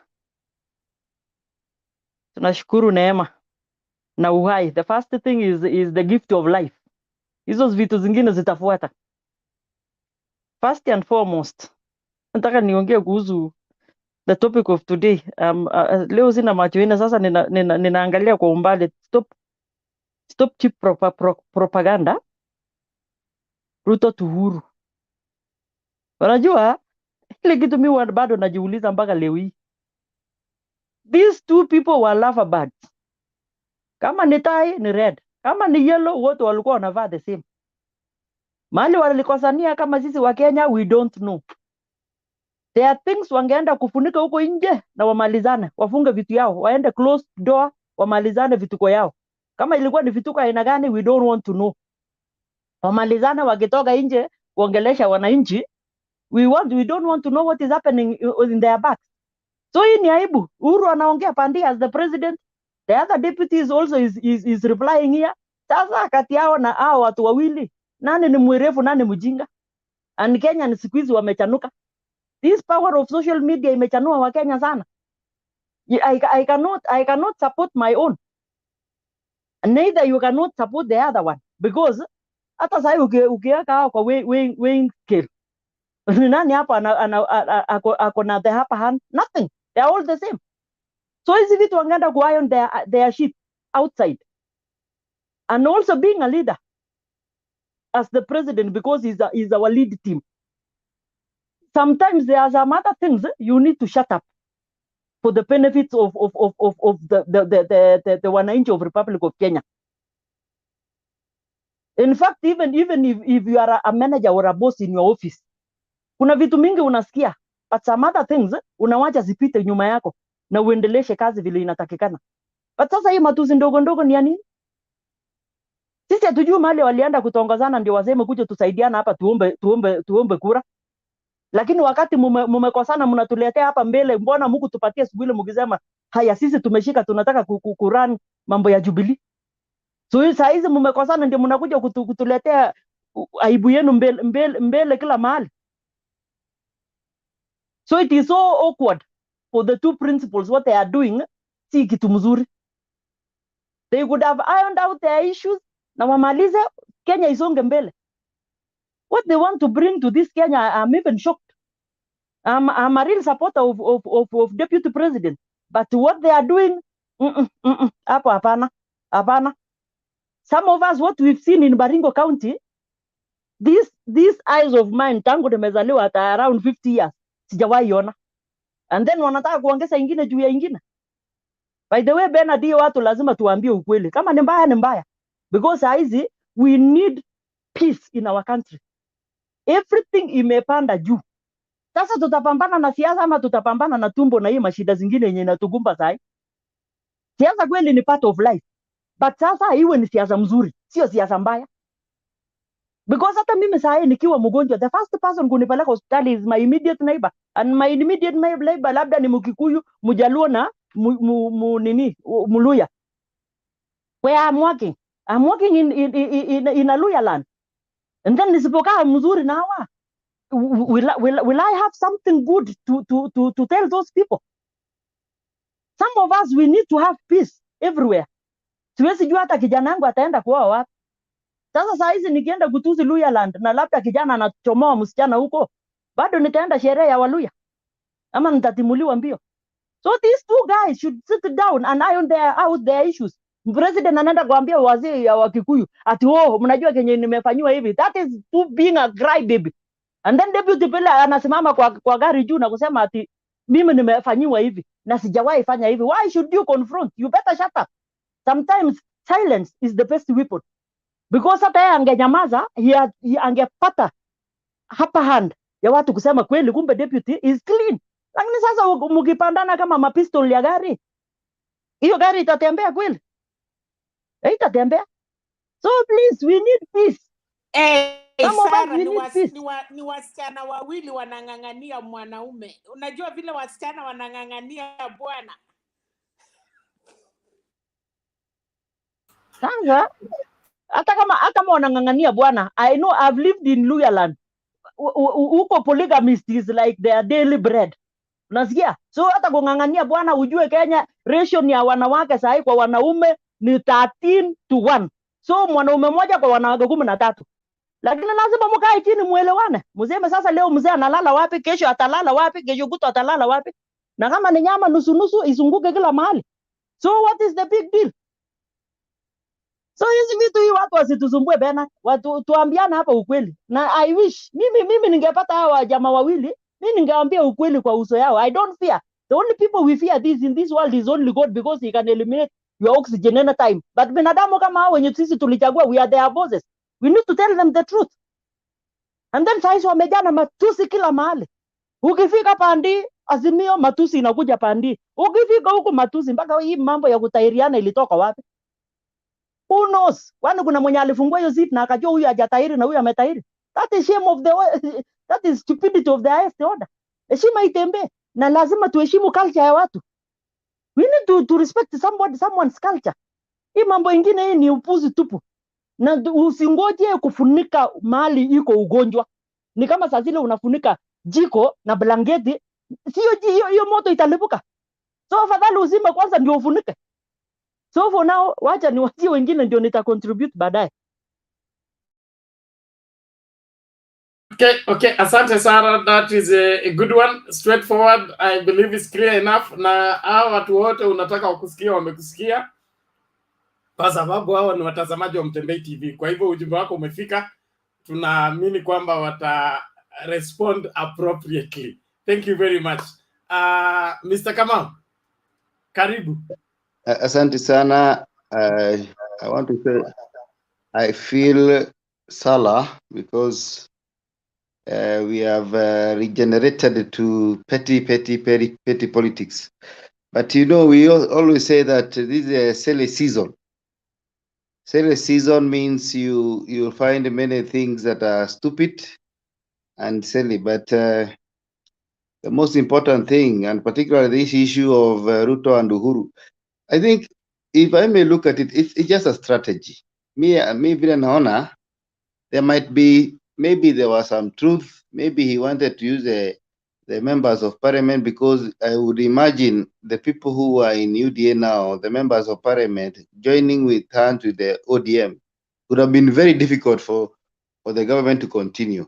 But we thank the ODM wing. They didn't fall into prey and get to a point where they joined hands. If they could have joined, I don't think the government could have survived even a week. It could have gone immediately. But anyway, in a battlefield, you have to understand who is your enemy. Ruto's enemy is not Uhuru. Ruto's opponent is not Uhuru. Ruto's opponent is Raila Odinga. He should not lose a lot of strength with Uhuru. Uhuru is going home. Yeah, he's going home, though he is going to be within. So the more he is fighting the decoy, the more he's going to lose the steam. So they have targeted Uhuru. It's like the battle even between in Mount Kenya. It's between Uhuru and Ruto. The battle between Kenya in other areas is also Uhuru, and you see they have lost the focus. They should sell their agendas. Forget about Uhuru. Uhuru has 4 months to go. He goes to retire. Somebody else takes power, who I believe is Raila Amolo Odinga. And that is why even I'm saying the people who booed the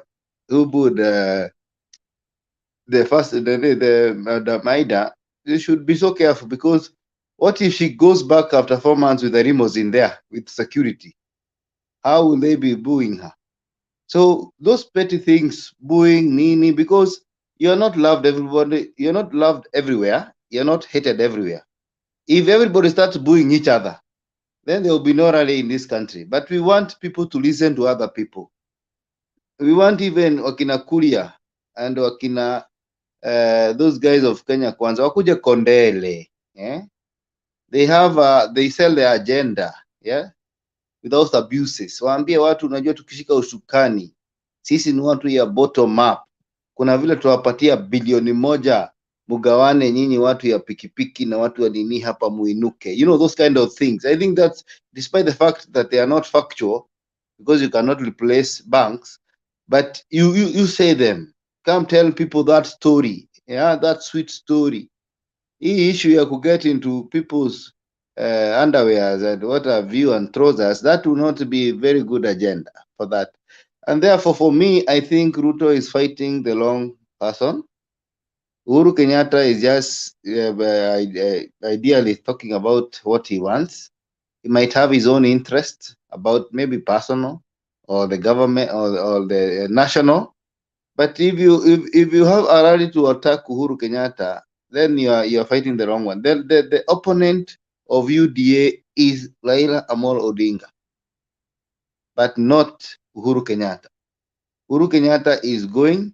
He has just told us that according to him and his 1 vote and the few 3 people like me who believe in him, you can vote with him. Me, I've never voted for Baba, but because Uhuru told me that I feel your vote is here, I decided for the first time, I have the feeling, I have now the courage. It was so difficult for me to wake up in the morning and maybe wake up, pick a chai saa 11 nipange line and then I vote for Baba. But now it's so easy.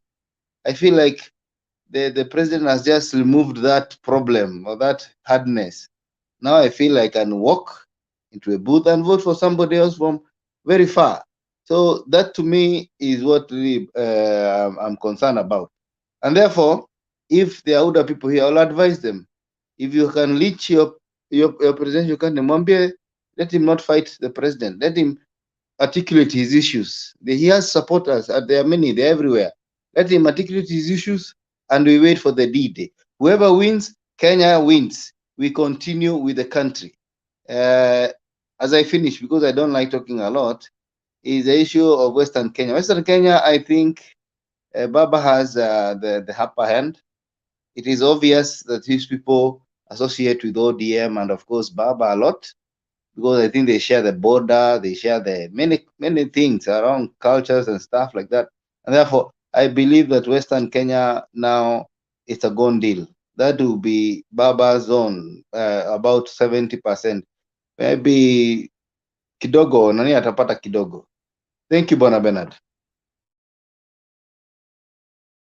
Okay, asante Mr. Kamau, tunashukuru kwa maoni yako na mchango wako. Naomba tusonge mbele. We go back to Guru before we get back to Hillary. Guru, how are you again? I'm fine. Sarah. Haya, ongezea alafu turudi kwa Hillary Welcome ambaye back. hajaongea. I'm welcoming back Sarah. I don't know why she ran away after I came here. I don't know whether she found my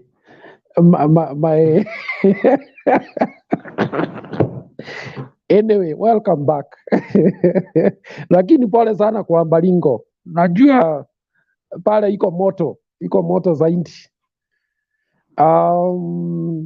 Wacha nimwambie hivi kwamba siasa si mapenzi. Kwa hivyo usichukulie kwamba hawa vikoko wawili wakifurutana ati iko maneno kubwa sana. That's the way politics is. In any case, politics ni kutegana. Nadhani makamu wa rais alikuwa karibu kutega huyu jamaa, na hiyo ndio ukweli. Alikuwa amempangia njama, na sio mara ya kwanza hiyo mambo kuongelewa. Watu wengine wameongea hii maneno, ni vile tu yule mwenye kushikwa nayo hakuwa ameongea, lakini sisi tulikuwa tunajua juu watu wa ndani sana pale kwa rais walikuwa washasema vile ilikuwa mambo ifanyike. Na unajua wakati ule ilikuwa joto sana, kwa sababu ODM walikuwa wamekasirika.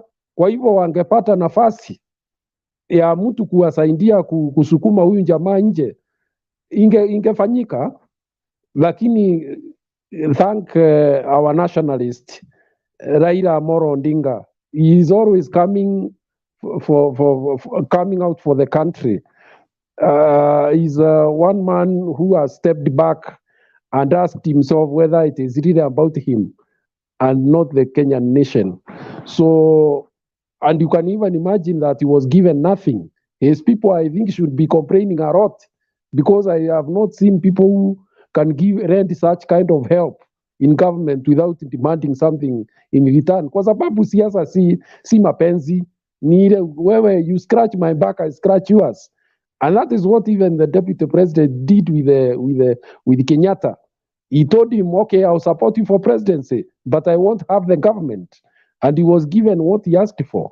He even went further and asked for specific ministries. So you can also imagine, I think Papa has managed to tame his supporters so well that they can still go behind him even now. They would be screaming blood that he actually betrayed them, because actually they got nothing in terms of placement in government jobs and so on and so forth. So wacha jamaa wafurutane, wacha ukweli utoke. Nadhani that was the first step in knowing exactly what has been happening. I also do believe that leadership is a very heavy responsibility. Uhuru angeongea hapo mbeleni, otherwise hakuna maendeleo ingeendelea, ingekuwa ni siasa tu ya kufurutana. Kwa hivyo the timing of what he is saying is very right, kwa sababu sasa we have a very short time towards the elections. Ile ishapangwa akiwa ni project zinaendelea kuisha, zile alikuwa anataka kumaliza. Lakini you can imagine if he talked these things some 2 years ago, we would be having rallies everywhere, every so often, and then it's a cacophony of noises that make no sense, and they suck in everybody.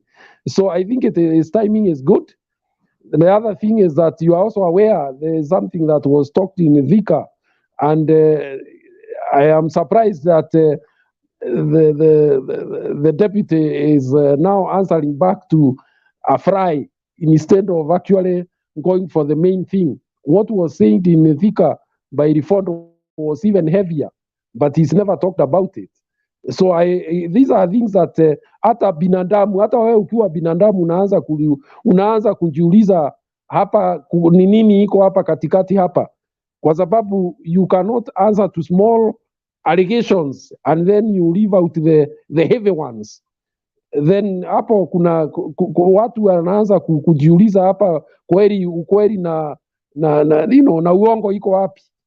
Kwa hivyo msirie sana hii mambo, tutasikia tukiendelea kufika 9th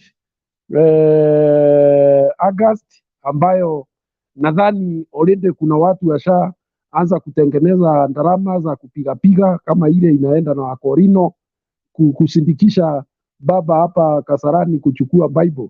Wakati huo atakula ile Bible ya ukweli, wacha ile yake ilikuwa ya bandia. Hii sasa itakuwa ile ya ukweli. Asante. Okay, thank you, Mr. Guru. Thank you. Biblia hakuna ya bandia wewe, wacha kuingilia Biblia. Biblia ni bora uinua na ukaapa.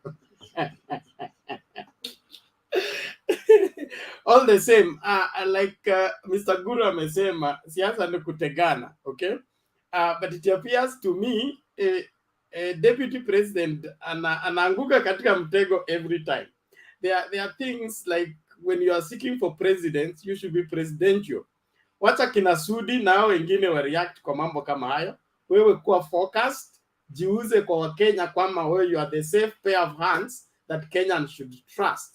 But if you are the one fighting everybody, answering everybody, it doesn't sell you as presidential. And then the greatest asset to William Ruto presidents is the mountain vote, okay? And Uhuru knows that as long as William Ruto fights Uhuru, okay, it will be impossible for him to get the mountain vote. So William Ruto should know that and understand that the only way for me to get the mountain, I should not be seen to be doing this and this.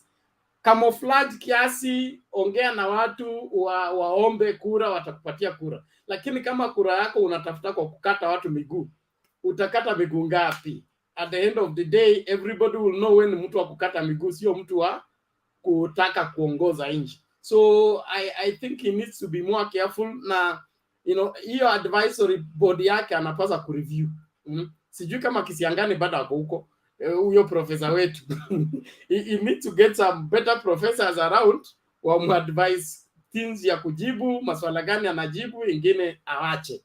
Let the small boys answer, but him play the big ball, play the Premier League, respond only to people who are relevant and issues that can help your campaign, not every issue. Naomba tumsikilize Hillary kabla turudi kwa Marcelina. Tunafanya hiyo exchange wapya na wakale ili tusikuwe na silence too much. Hillary, namna gani? Salama. Karibu lakini. Asante sana. Ningependa tu kuwashukuru kwanza kwa mjadala, naona mnaendelea vizuri. Alafu kwa kuchangia kwangu ni kusema kwamba members wa UDA na mimi nilikuwa mmoja wao, lakini kulingana na vile naona maneno, najua afadhali ukweli usemwe. Ukiangalia sehemu, mimi niko katika sehemu za Nandi County, katikati kabisa inaitwa Kapsabet. Lakini ukiangalia vuguvugu la Azimio liko na lengo katika nchi yetu. Na ukiangalia UDA mambo yao ni matusi na hawana agenda ile nzuri katika wananchi wa Kenya. Kwa sababu wanapozungumza hakuna siku utasikia watasema tutawafanyia wananchi jambo fulani. Wanasema tuta bottom up, alafu jambo la pili ni huyu mzee wa kitendawili. Kwa hivyo agenda yao kubwa sana ni mzee wa kitendawili. Tunataka sisi kama wananchi tuelezewe jambo la muhimu ambalo watatufanyia. Jambo la pili, mambo ya naibu rais kubishana na boss wake. Hilo jambo pia sisi kama Wakalenjin, mimi mwenyewe binafsi halinifurahishi kwa sababu linaonyesha jinsi atakapokuwa kiongozi, yule ambaye atakuwa mdogo wake atakaa namna gani na yeye. Kwa hivyo pia ni changamoto kwake na kwa wale viongozi ambao wanatembea na yeye. Kwa ufupi tu ningependa tu kusema wawe na lengo na nchi, wasiwe na lengo na maisha yao. Asante, sina mengi ya kusema. Okay, thank you Bwana Kosgei. I think that's clear enough. Kuna swali kwa hilo. Twende kwa Mama Selina. Kifupi. Okay, inaonekana Mama Selina hayupo. But we listen from Rose. Rose kwanza alafu tuende kwa Kemboi. Rose, how are you? Very fine, Bernard. Habari ya leo? Salama, nashukuru. Namna gani huko? Mzima, tuko wazima. Nasikia nachangia kipindi, niko sawa. Yes. Na nimeshukuru sana. Huyo kijana wa Nandi amesema hasapoti hiyo matusi. Angekuwa karibu na mimi angekunywa soda kwa bilu yangu. Well done. Hata mimi nilikuwa upande wa hiyo UDA, lakini saa ile niliona hawana mwelekeo. Kazi yao ni matusi na maagent wao ni matusi. Nika defect na kule yangu moja nikaongeza za marafiki, sasa tuko wengi. Karibu sana kwa kudefect. Kuja Azimio ndio nyumbani. Ya pili, jana nilisikia Kemani Ngojiri aliongea very wise jana. Paka nikafurahia. Alisema huyu mtu anajiita sijui nani anatukana mama ya president. Alikemea hiyo kabisa. Na yeye ako UDA damu. Na akasema yeye hajali hata afukuzwe UDA, hata akae bila kuwa parliament, amekubali kwenda hata kulima. Na sasa huyo tukimwangalia namna hiyo, tunamkaribisha, tunaona ako kwa njia, akuje. Tukipata huyo na wachache kadhaa, tutatoa hao watu wanaitwa UDA huko Central. Manake mimi nimetoka Central na sitaki kusikia kitu kama UDA huko kwetu. Watoke huko kabisa. Vijana wetu waamuke, na vijana wetu wakiamuka kutoa watu, usiseme ati kuna Mugeki. Hakuna Mugeki huko, tunataka Central ikae kama Central bila kusumbuliwa. Sababu sisi hatuwezi kuangusha kingpin wetu, na kingpin wetu ni Uhuru Muigai Kenyatta. Haya. Kitu kingine ambayo nitasema, watu wanasema ati Uhuru aliambilia Ruto ati yake 10 na ya mwingine 10 na yake 10. Lakini wacha nikwambie, hata bibi huoreka na bwana na mnazaa watoto na mnawachana. Kama ile harusi iliisha, Ruto atosheke. Sababu yeye ndiye alishindwa na kuvumilia. Kama angevumilia angepata hiyo. Lakini vile alishindwa na kuvumilia, sasa sisi tunasemaga Kikuyu ate uge ne ugokago. Tulimwahidi lakini tulipinduka. Kwa hivyo sasa ajipange na mambo ingine.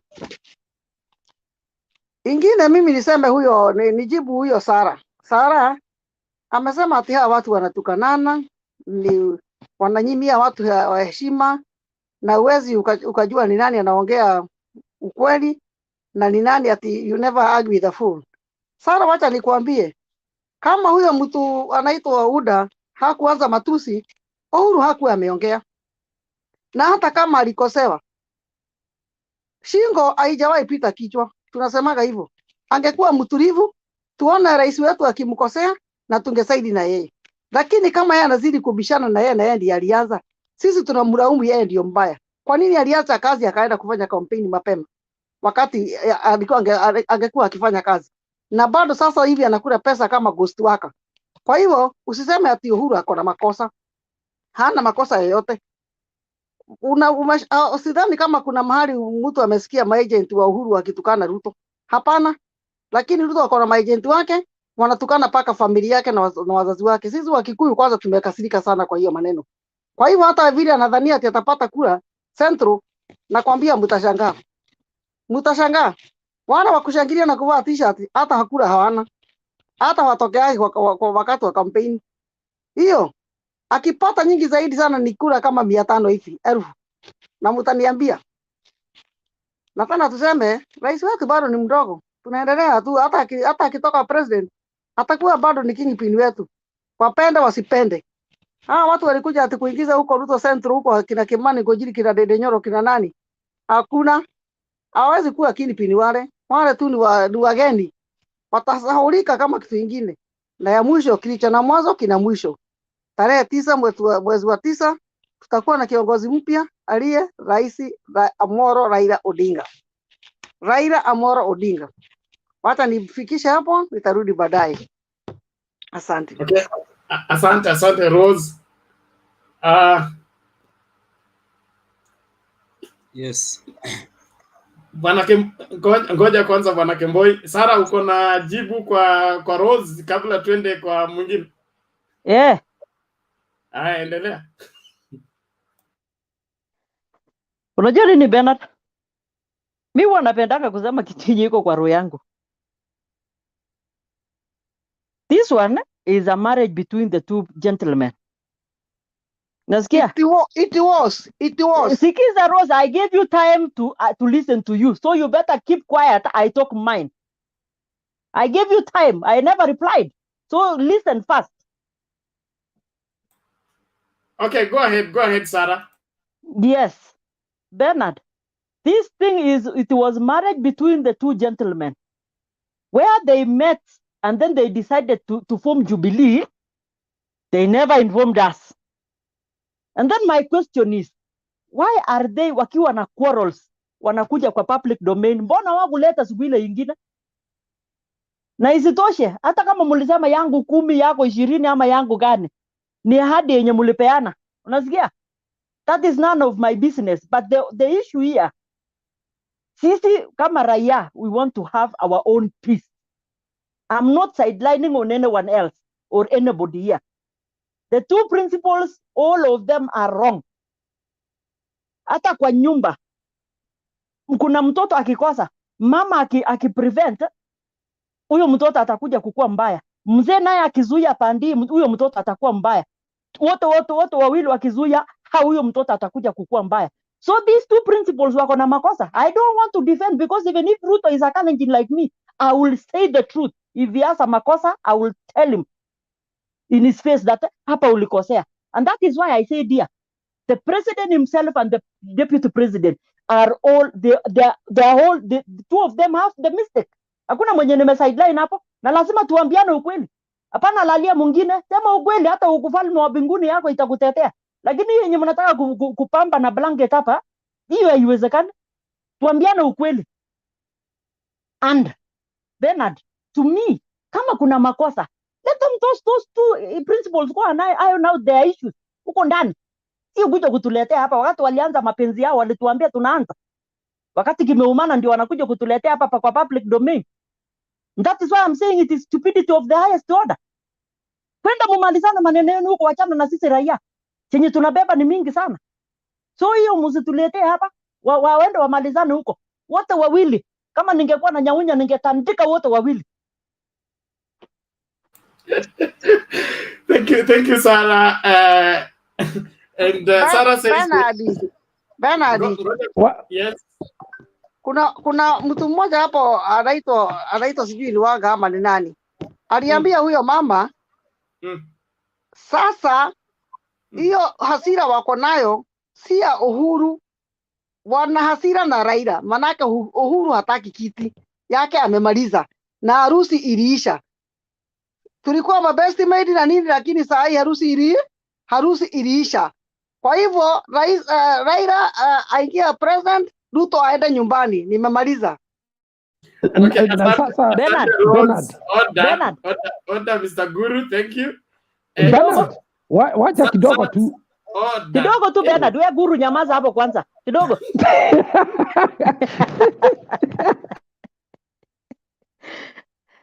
Bernard. Yes, endelea sana. Mimi pia nataka kuongea kama mama. Because the other day when this guy anaitwa Cosmo Choi halitusi mama wa taifa, the former, it was uncalled for me, because hiyo ni kutusi. Hiyo hakuna haja. Hiyo hata mimi hapo siwezi kubaliana nayo. Nasikia afadhali tuambiane ukweli vitu zingine, because ingekuwa ni mimi tuseme kijana wangu akue president na mimi nitusiwe, will I feel good? I will not feel good. So what Cosmo Choi asikue ati anakaa ng'ambo anafikiria siku zake asifiki, siku ya nyani kuteleza miti yote huanguka. Kuna siku tu atakuja kutujibu hapa, but it is good aliomba msamaha na apeleke ujinga. That is why tunasema matusi hayasaidii. Sit down. Hata huyo angekuwa Cosmo Choi angeambia mama, nataka niongee na wewe, naona hapa na hapa aileti hivi. Lakini matusi inasaidia na nini? And that is why I'm telling I'm talking in this panel that hakuna mali matusi inaleta. That is why hata unaona mtoto mdogo akiangalia hiyo matusi yote, hata saa zingine hatufungui television, because of what? Matusi zenye ziko huko wanaongea vitu kubwa kubwa sana. Mpaka mtoto ukisikia hiyo matusi ikikuja hivi alafu unaona mtoto analete macho kwako. Hata una amani ya kuwatch. Some of us tuna watch na masimu kwa bedroom kwa sababu aibu yenye iko huko nani anaweza kubeba. So lazima tuambiane ukweli. Na Rosa hapa tuambiane ukweli. Kama mtu yako hata kama ni president najua ni kingpin yenu hiyo ya Central. Pia hapa ni sisi tuko na Central na tuambiane ukweli. Hapana kuja kuficha ingine na unafunua ingine. Hiyo ni kujificha uchi. Unafunua shati matiti ionekane na unafunika huko chini. Saa zingine unafunika huko chini unafungua huko juu. So umesaidia nini hapa? Hakuna kenye umesaidia. Bernard, Bernard, Okay. Guru, wacha niulize Sara. Wewe unajua hata umeona umechukua hii mambo ni kama ya ni nyumbani, ni kama setting ya nyumbani. Ushawahi kuona bibi amechapwa, ametoka kwa nyumba na mbio, mzee ako nyuma na nyahunyo? Hiyo ndio inafanyika saa hii.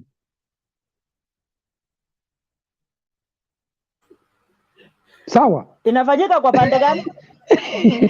Labda kwako Guru, lakini kwangu mimi hapa haifanyiki. Hapana, wacha nikwambie. Wewe umesema wacha tuambiane Guru hapa, hii maisha tukuambiana kwa sababu ile age yenye uko naye na yenye niko naye ni the same. Kama unanishinda labda ni mwaka moja. Labda hata tungekutana, tungekutana wakati ulikuwa msichana, tungekuwa pamoja. Unajua, na ningekutandika ile hujawahi ona. Ningekutandika ile hujawahi ona. So shukuru Mungu hata kwa hiyo. Order, thank you. Naomba hivi. Na Ben, wacha because I've gotten your inbox. Sarah requested to leave early. So yes, I'm traveling, please. Gojeni kwanza. Hey, relax everybody. Okay? Sarah has requested to leave early. So I want everybody who has an issue with Sarah tumalizane mapema kabla aende. Yes, so Rose kwako alafu Mama Selina. Sarah, habari yako? Unajua hatuwezi kukosana kwa siasa. Kwani unanisalamia mara ya pili na ulishanisalamia? Utasalimia hata mara ya 10. Ukweli lazima uelezeano. Umesema wewe au support Raila na support Ruto, uko katikati. Na ni lazima uwe mahali pamoja. Usikie mimi. Ngoja kidogo. Ngoja nikwambie wewe kwanza. Hapana, niko UDA. Sasa usiniambie ati sijui support hii. Karibu Azimio bwana. Wacha makazimo. Hapana, hiyo mimi si marinda ya kuvurutwa. Karibu Azimio. Si marinda ya kuvurutwa. Hapana, no. Ndio unabeba hii kitu official. Kuja Azimio bwana. Hakuna mahali mnatembea bwana. Kama kuna jua huko, karibuni bwana. Wewe wacha wazimu hiyo. Wewe wacha wazimu yako hapo. Karibu bwana. He's on a fool who cannot change his mind. Kuja Azimio bwana. So you are clever. In fact wewe ndio sio clever. Wewe ni kichwa haitembei, nataka uende uchote maji na gunia. Karibu Azimio bwana. So please guys. Order to ladies. Thank you. Let me prepare. Let me prepare, and then when I'm getting out, I will jet in also. Please. Okay. Thank you. Mwenye ako na maswali nitarudi.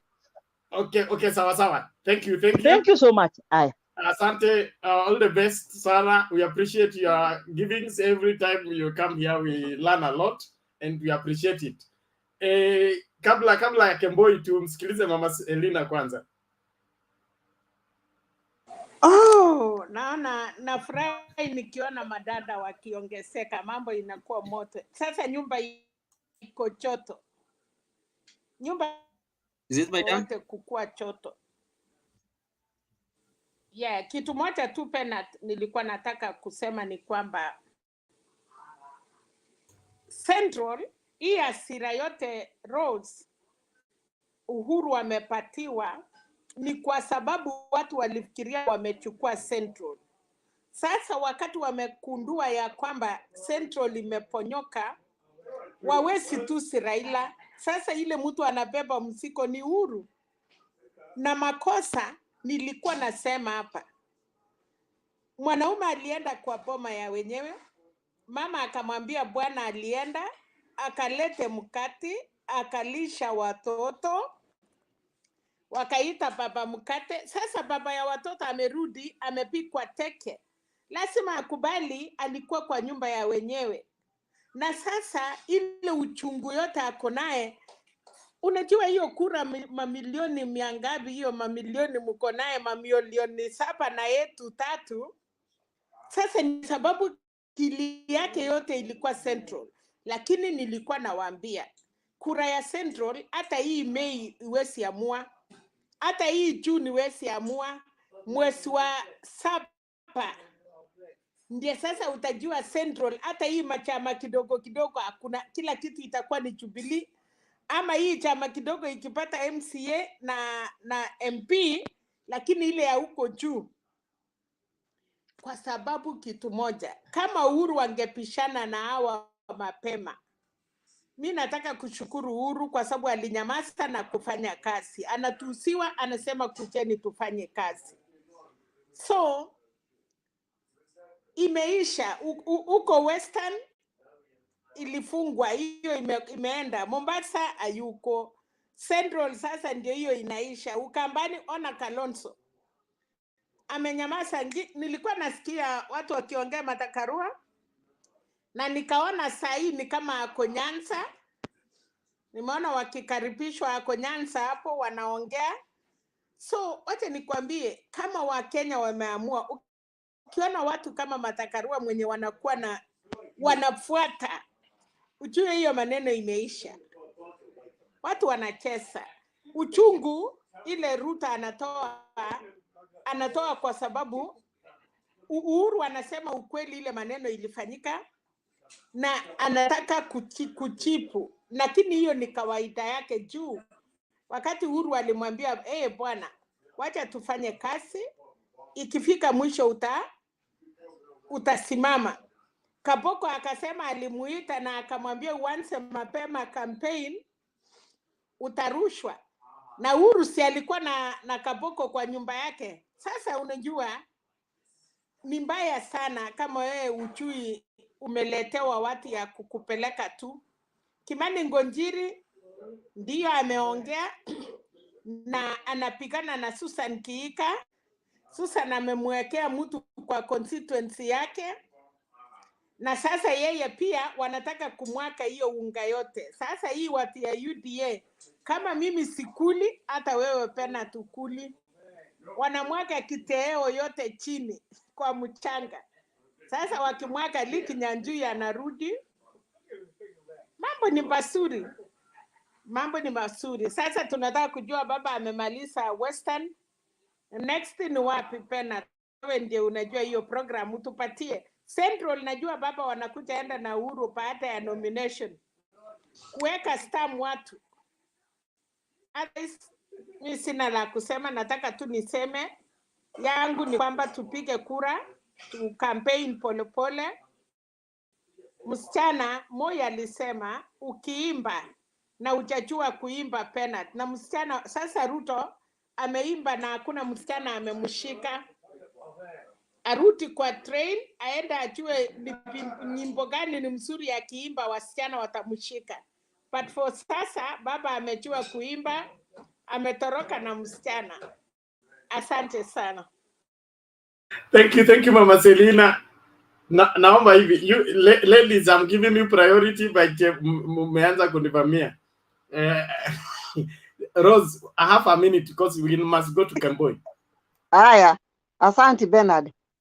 Sasa ndio nasema hivi, Mama Selina anaongea vizuri sana, na ukweli usemwe. Huwezi kuja hapa na hasira mingi hivyo na halafu tuambie ati huna msimamo. Tunakusoma tu msimamo yako vile unaongea, tunakusoma uko pande gani. Wasema mimi si support Uhuru, mimi support Uhuru na support. Ingia Azimio bwana, wacha maneno mingi. Harusi Bernard huisha, hata mtoto uzaliwa na anakufa. Kama harusi ya Uhuru iliisha, alimdivorce, alikuwa amtaki, alimoa, kaona tabia yake ni mbaya. Tufanye nini sasa? Sio tunasahau na tunaendelea, hatuna deni. Kwa heri. Sawa, thank you Rose. Let's go straight to Kemboi. Felix, Kemboi namna gani? Safi sana mkubwa. Haya, karibu, toa maoni yako. Asante sana.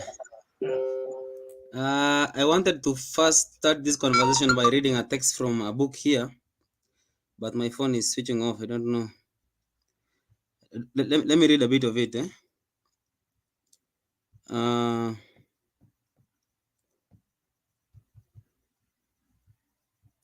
My phone has just switched off. But from what I actually understand from this text, I think I can read. Let me read.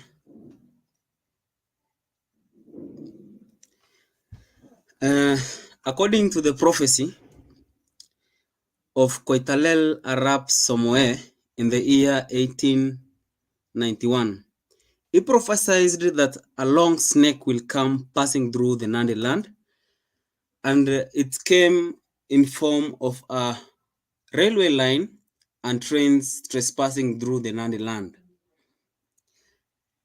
Again, Koitalel Arap Samoe also prophesied in the year 1892, and he said, and he prophesied that a young and vibrant leader will rise out of the Rift Valley. He will be a quick with words, very cunning, very impressive. He will be powerful and loved across the country. People thought this prophecy was fulfilled when Moi became the president. But after some time, the people insisted that the leader was not Daniel Toroitich Arap Moi. People are now revealing that the leader is none other than William Samoei Kipchirchir Arap Ruto.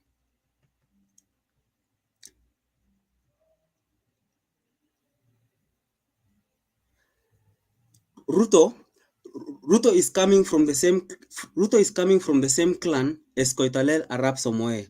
Ruto's full name is William Kipchirchir Samoei Arap Ruto. He was born in Sambut village in Uasin Gishu, but his ancestral home was in Kericho. Let me finish from that. I think you have gotten to the point that what I've said. Penat, No, please. hold on, Kemboy. Kemboy, thank you for your talk. prophecy. Now let's confirm your prophecy from Selena, since it's just a book that she's I've a read. senior citizen from there. Let me finish, please. Ngoja kwanza, Kemboy, ngoja. Let what you have already said. Let Selena will give you time to finish what you're saying. Yes, Selena. Okay. Kemboy, tunafurahi kwa asante. Kwanza ningekuuliza maswali mingi, but nimeona we ni mtoto, we ni kijana. Nikisema I'm mtoto young but very unisamehe. informed. Mimi ni mama, wewe ni mchukuu yangu. You are not even my son. Kwa hivyo nikisema mtoto usione wewe ni mchukuu yangu. You are not, if you are my son ningekuita, but mimi ni kulingana na hiyo rika nimesema. Kwanza, Yes, na nashukuru umerudi hapa mara ya pili. Nilikuwa nimekuambia kuhusu mambo ya Koitalel Samoei. Yes. Aliprophesy. Yes. Ndio umesema, lakini wacha nikwambie swali moja. Yes, madam. Koitalel Samoei, jamii yake, there are 5 clans, nitakurudishia hapo. Ruto ni Kipsigis, Koitalel Samoei ni Mnandi, na umesema William Ruto anatoka kwa jamii ya Koitalel Samoei. No. Nimesoma ametokea Kericho. Yes. Listen. Kama ametokea Kericho, jamii ya Kericho ya Laibuon tunawajua. Ni Kipsigis. Yeah. So please don't talk about Kipsigis. Kemboy, ngoja Mama Selena. Kemboy, keep your mic mute. Let Mama Selena give directives and then you will respond. You can't be exchanging. The echo brings problem. So mute your mic, Kemboy. Wacha Mama Selena maliza alafu tajibu. Mama Selena. Thank you so much. Kemboy, mwenye anakuonyesha hiyo history na unataka kusoma hii suit vile unasema aiendi ipo. Moi ni Mtugen. Na wakati Moi hata hakuna mtu anajua wasasi wake. Ukifuata Moi alitoka mpaka karibu Sudan. Moi alikuja Nandi akiwa kijana mdogo akisoma. Wakati alifika Nandi hata hakuingia kwa familia ya kina Koitalel, lakini akabarikiwa. Then tuko na Seronei, Maria Seronei Munandi, mtoto Mkalenjin. Tukafuata na Kipsang Muke. Hawa yote waliuawa kwa sababu walikuwa na maono ama walikuwa favored na hiyo maneno ya Koitalel alisema. Sasa wacha nikwambie hivi. Jamii ya Kipsigis, Laibon ya Kipsigis wako, na kuna jamii kubwa Nandi, na ndiye sababu watu wanaitwa Ruto ni China. Somoei kwanza ni ng'ombe. I think you know what is the meaning of that name. Kwa hivyo kuitwa Somoei si kumaanisha wewe ni ya hiyo familia.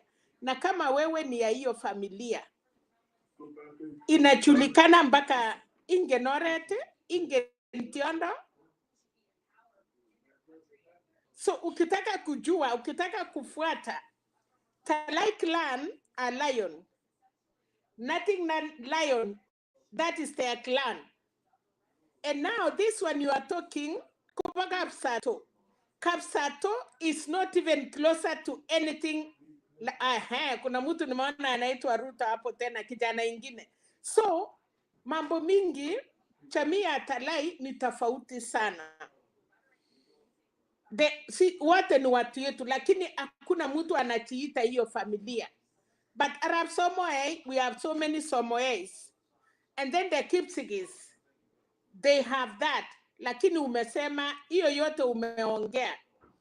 Kwanza Somoe alisema hivi, kama unataka kujua. Ruto ni Kaplelach. I think they are your fathers. Na wase wa Nandi walisema, usikue uhai.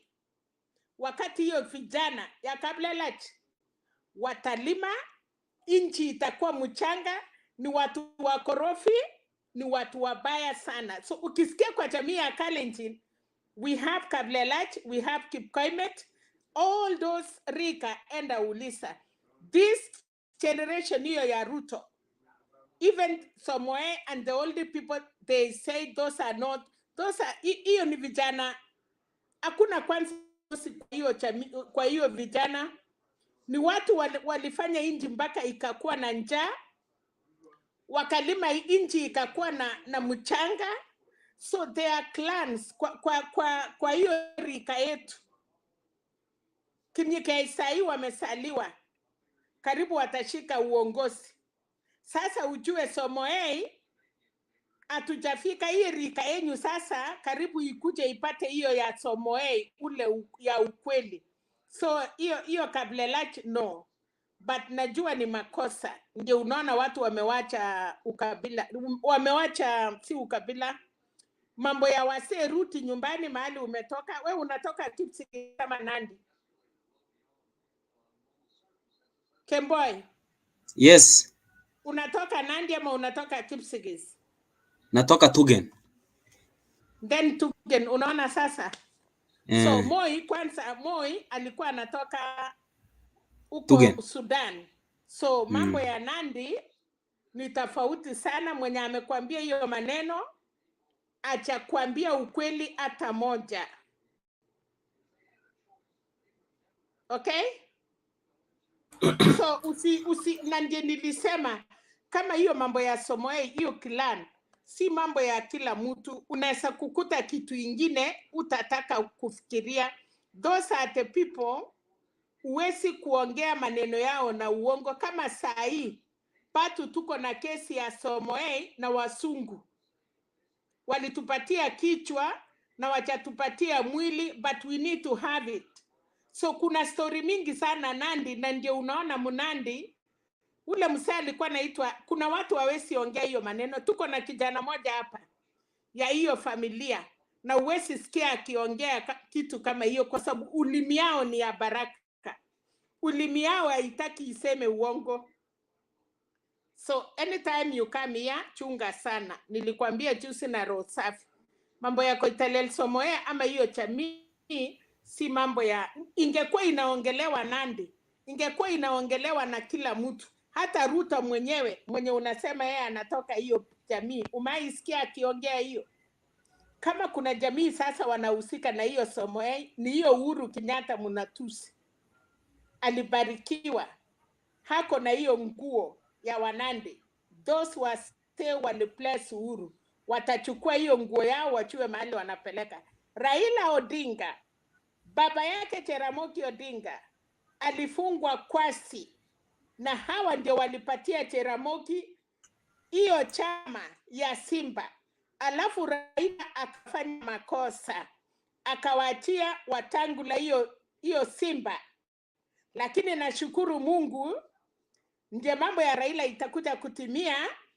Sasa hii mbolea yenu imebeba na ndiye Simba imerudi kwao. Kama unajua history it has come to pass. Kama hiyo kitu inaitwa Fort Kenya, Raila wakati alitoka angeenda na hiyo Simba juu, kwa sababu baba yake aliomba wasee, na ndio unasikia wasee wa Nandi na Wajaluo walisema Raila ataongoza. Wakati wa Kalenjin nao wasee walifanya sherehe, na saa hii wakimaliza Raila akiwa president, hiyo jamii mbili, hiyo wasee wa Wajaluo na Wanandi wanakutana. Penat, kama Fort Kenya ingekuwa bado iko strong kwa Western, na ndiye baba ya Raila alipatiwa na wasee ya Wanandi, lakini kitu upepo ikakuja kwa sababu mambo ya Raila ilienda, ndiye sababu Fort Kenya hautasikia, kwa sababu hiyo Simba haikuwa yao, ilikuwa ya Jaramogi, lakini Raila aliwaachia huko. Sasa imefuata. So kuna vitu sasa, kama mnataka kujua, enda uliza hiyo Simba Jaramogi na hiyo Wakale walifungiwa kwasi ni wase gani? Awa Wanandi Laibon ndio walikuwa wamefungwa kwasi. Baba ya Raila akaomba na akakuja mpaka Kapsisijwa. Huyo Jaramogi watu wameenda Kapsisijwa, hata Martha Karua. Ruto mwenyewe hajaienda Kapsisijwa, hajaifanyiwa sherehe. Martha Karua alikuwa huko wakati aliplesiwa kama mama na akakuwa bibi ya hiyo jamii, wakampatia blessings. Kina Koskei awachakanyaka hapo, kina Biwatu wanazunguka ati walipatiwa Eldoret Penat, Eldoret Club, Eldoret something. Kama unapatilisha unaenda mpaka kwao, hapo kwao ndio utajua umefika. Hapo ndio Jaramogi alifika, Moi amefika, Kenyatta ameenda, Uhuru na Martha Karua. Asante. Okay, thank you, Mama Selina. So Kembo, you can prosecute your case as fast as possible. I could first like to tell Madam Selina Sego, thank you very much for the information. But the point is, what I was trying to pass here is that it's not something that has come from my brain, but it's a text that I was reading, and it's a photo that I'd taken.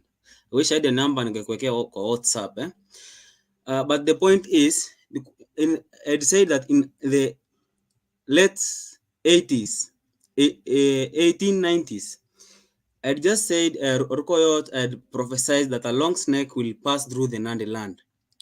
Later, he said another prophecy that a young man will be born from Rift Valley, young leader, very powerful and very ambitious, will be born from this Rift Valley. And I later read and said that people thought it is Moi. Bernard. Guru, give him time. Let him finish. You will come in. Thank you. May I suggest something? Yes. May I suggest something? Hold on. Yes, Guru said. Yesterday.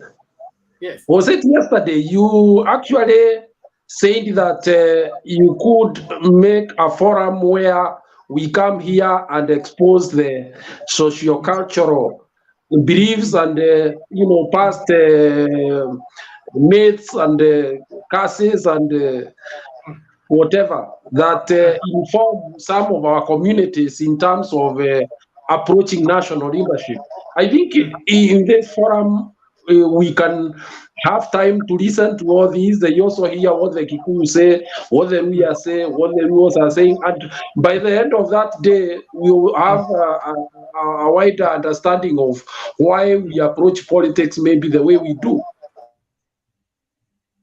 Oh, okay. Yes. Thank you. Finishing. Thank you I'm for actually that finishing. reminder. I'm Now, actually Kemboy, finishing. Yes.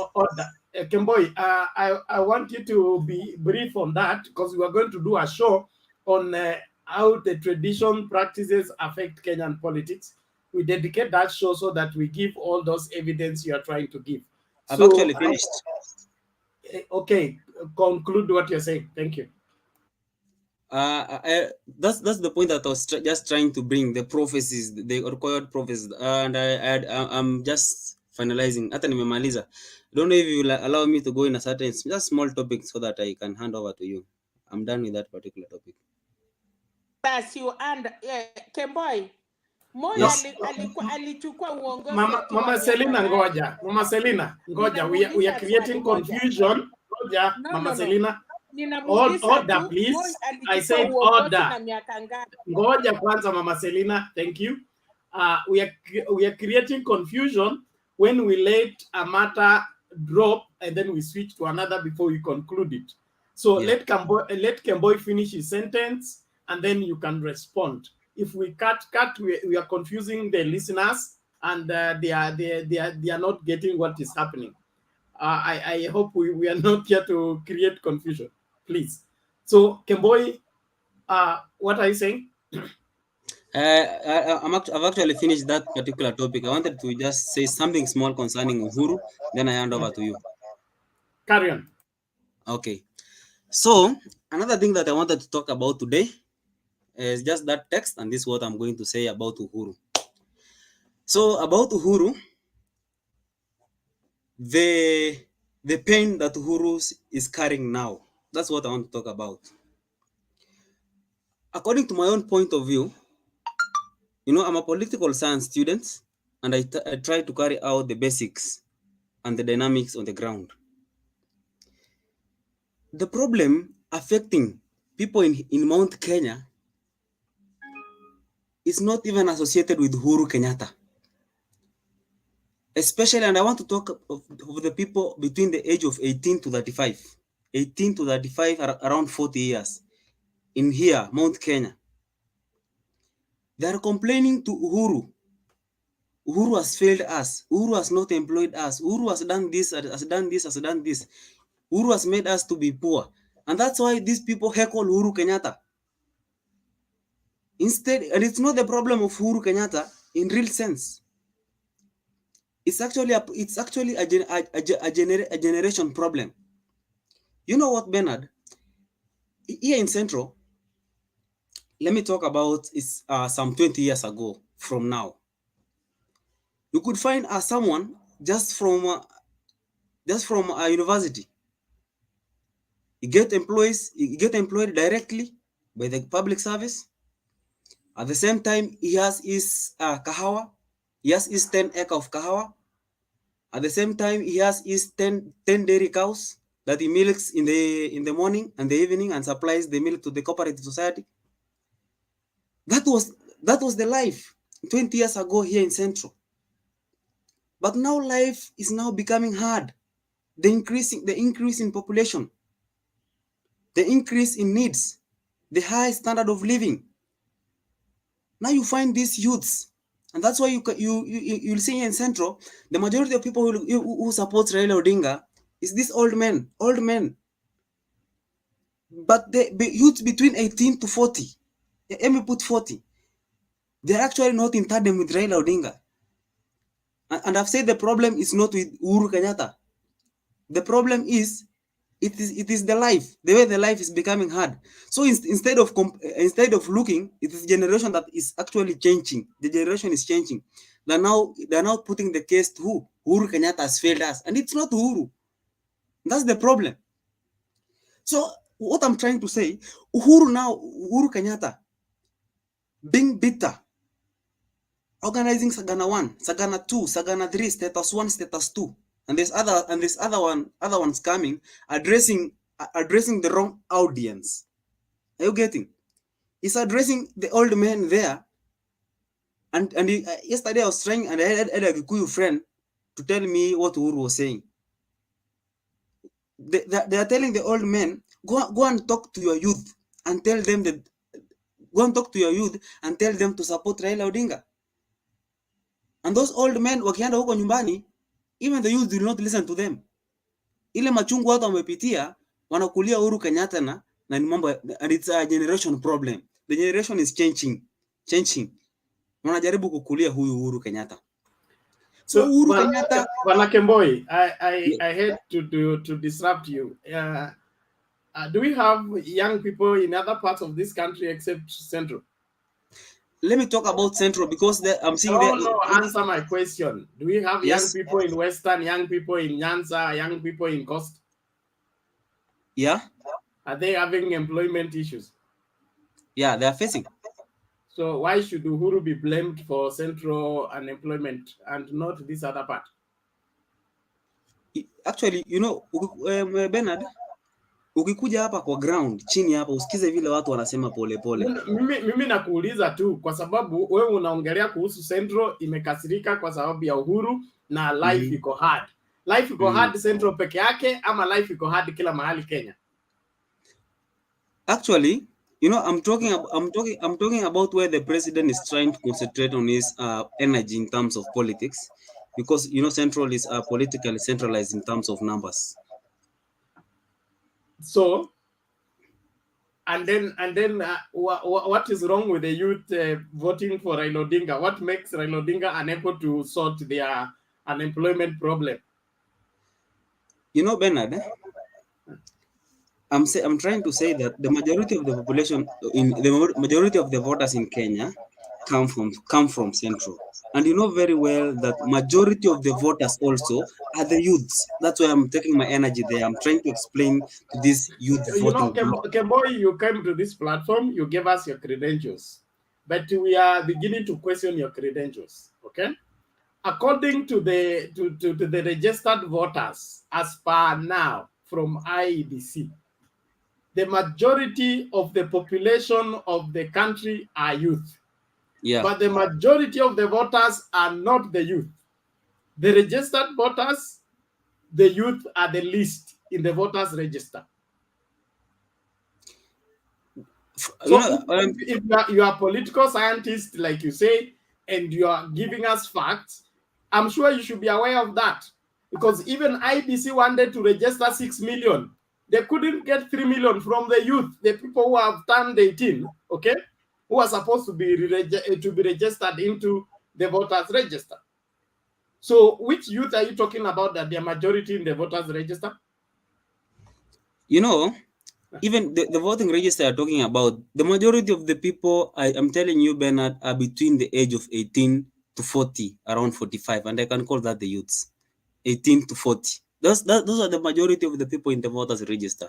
I'm telling you that.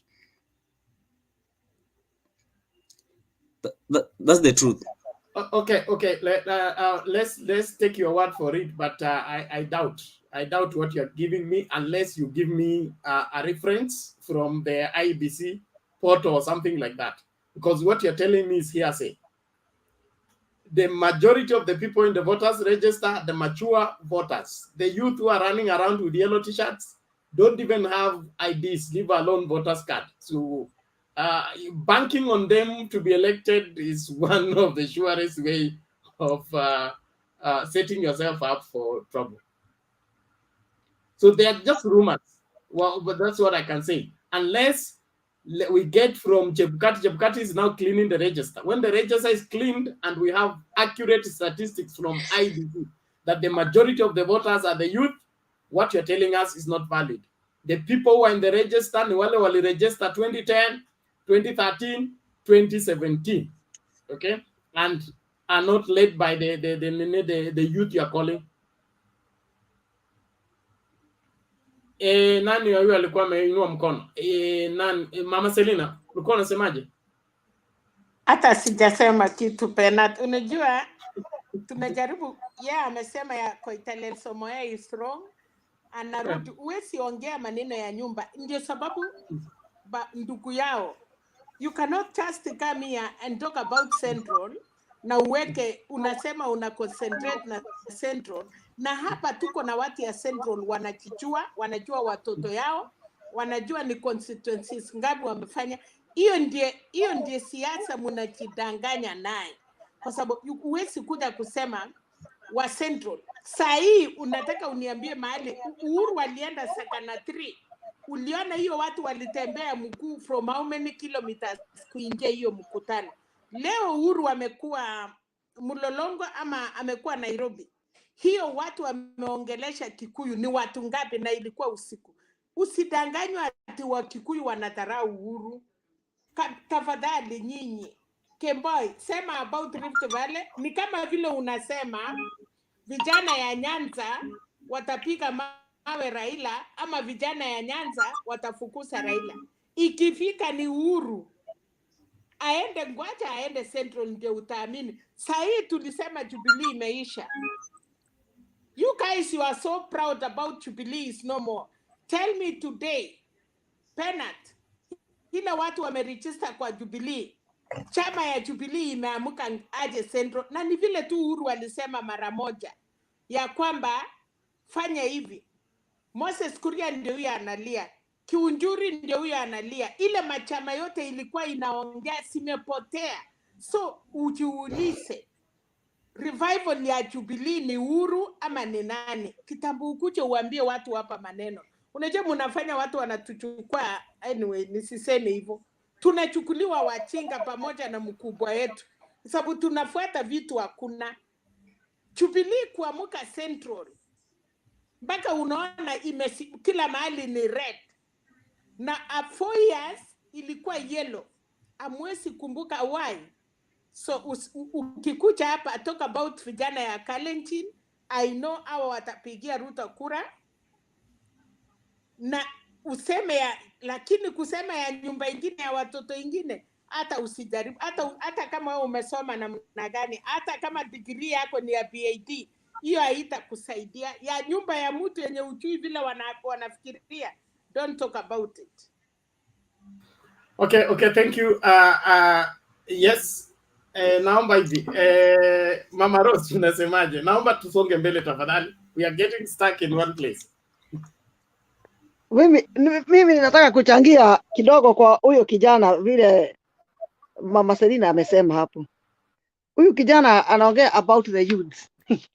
Na hawa youths, kitu ya kwanza hawana kazi, na si kazi wamekosa, because hata mtu anaweza kufanya kazi ya mikono, but hawa youth wanataka pesa ya haraka na wanataka pesa mingi without working. Unaona, ndio wakiitiwa t-shirt pande hizi za yellow wanakimbia, wakisikia t-shirt pande hizi za red wanakimbia. Wanasema ati hawana kazi, wanasema ati uchumi ni mbaya, wanasema nini. Unaweza kuingia kwa ground ukute kijana tangu zaidi aliacha shule, maybe ako na miaka 10, hajawahi hata fanya kazi, hatafuti kazi na anataka pesa ya bure. Kwa hivyo yeye ako wanted kila mahali ambapo panatakikana cha bure ako hapo. Hakuna 100, hakuna 200. Kitu ya kwanza, vijana wetu mjikubali na mkubali kufanya kazi, na mwache kuangalia wazazi, sababu nao wazazi vijana wamekuwa maregevu na kuangalia ati mali ya mzazi, ati mzazi wangu atanipatia, mimi sitafanya kazi. Na hiyo ndio ile shida mko nayo. Sasa mnatusumbua, mnasema ati hakuna makazi, hakuna nchi, hakuna nini. Sasa ile sisi tulikuwa tunazaliwa mashamba ilikuwa makubwa, hata tulikuwa tunashindwa hii mashamba tutagawana namna gani. Sasa hiyo ukienda nyumbani unakuta hata unabaki tu mahali ya kujenga, sababu tunazaana, watu walizaana. Sasa hiyo mwaka nilikuwa nasema tulikuwa watu kama milioni 10 na kitu, sasa tuko milioni 40. Si ni ile Kenya tu kama kumeongezeka Kenya nyingine. Lazima mjue ati bado watu wanazaana na tunaongezeka. Kama mama yako ako na watoto 10 na mko na eka moja ya shamba, hata labda mnatarajia afanye kitu gani? Wake up you guys, anzeni kufanya kazi, wachani kukimbilia matishati. Mchague ile chama mzuri ndio mpate kazi, mpate maisha mazuri. Lakini mkikimbilia hiyo ma ODM nini, mkikimbilia hiyo mauda, alafu mrudi mseme hakuna kazi, ni shida yenu. Wachani kupenda mali ya bure, sababu nyinyi vijana hamtaki kufanya kazi. Na sina ubaya, msinitukana ati nimewaambia ukweli, lakini that's the fact. Nyinyi hamtaki kufanya kazi. Unakuta mtu anasema ati mimi nimesota na nimemaliza shule. Unataka unakaa nyumbani ufanyiwe nini? Fanya kazi hata kama ni kazi ya mkono. Lakini usilaumu rais. Rais ni rais wa nchi mzima, si ati rais akuja kupatie pesa. You should work, you guys. Okay. Thank you, Mama Rose. Naomba hivi Kemboi. Yes. Naomba tukubali, okay? Kama tunataka debate, to debate on facts, not propaganda. Secondly, you are a young propaganda. You are exposed. Just research what you're saying, then give us facts. If possible, give us reference. It will make it very easy for us, other than just a sweeping statement. As at now, Jubilee Party has the majority of aspirants compared to UDA. Okay, and the revival of Jubilee just started the other day. How Jubilee has overtaken UDA on the number of aspirants, I still don't get it myself. But according to the statistics nimepewa, Jubilee has more aspirants who want to run on Jubilee ticket than UDA. And UDA has been running around claiming to have the majority everywhere. So there is something amiss with the information that we are receiving, and if we don't check it, we may act out on wrong information. So nakupatia homework, enda uconfirm na IBC the people voters in the register according to their age bracket, alafu utarudi hapa utuambie ukweli wa mambo. Kwa sasa hivi naomba tusonge mbele. Sawa. Let's move forward. I think that's enough. We go to Julia, and then Julia, Abdul, then Raphael. Julia, karibu. Asante Bernard. Hello everyone. The debate is going on well. Bernard, thank you for being a good moderator with a lot of wisdom, patience, and tolerance. I think hapo Mungu amekutunikia na your gift. Hongera. Now, going to, this thing from Kimboi really touched me. And I'm now beginning to understand why the youth in Mount Kenya region have been indoctrinated. And I kind of agree with Kimboi because I think he's bringing a point that we should pay attention to even the rest of the country. I think the unfortunate thing in Mount Kenya region, so for quite some time since independence, the region seems to be ahead in so many things like access to education, even, the level of literacy. I think the region seems to be ahead in the level of literacy, and even when it comes to development, and even I think income per capita or per capita income of the population in Mount Kenya region. And even the development, even if you look at the infrastructure, even the kind of standard of living, you'll see that Mount Kenya region seems to be ahead.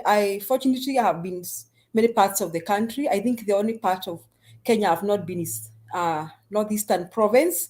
But I think I have been lucky to really been around all the way from Western region, Nyanza. I think I've been to some of the farthest points of Nyanza province, like his Bitter Point and all that. And then I've been able to go to Coast region, South Coast and North Coast. And Eastern province, I've been able to go to the Rakanithi, deep in the Rakanithi County. So I have some details, like Mount Kenya region is really ahead in so many things. And when people say they feel marginalized, we should understand them. We should understand where they're coming from, and we should, in the next government, we should do something about it. Now, having said that, the sad thing, the population Kemboi is talking about between 18 and 40, they're not as ahead as you may think, ahead of the other regions of the country. And unfortunately, like I think Marcelina trying to say that population, it's really sad that I'm even afraid our daughters may not get men to marry them, because a big population is really sad. I don't know who is going to marry our daughters in Central Kenya. I think we have to go out and find and do the Indian style, and find people from the other parts of the country, because these youth are lost to alcohol, drug, and substance abuse. This youth found Kenya at a situation where they think the end justifies the means. These youth have dropped out of school, and that is why when you hear schools are being burnt down, the highest number of schools being burnt down come from Mount Kenya region. I think we should ask ourselves why.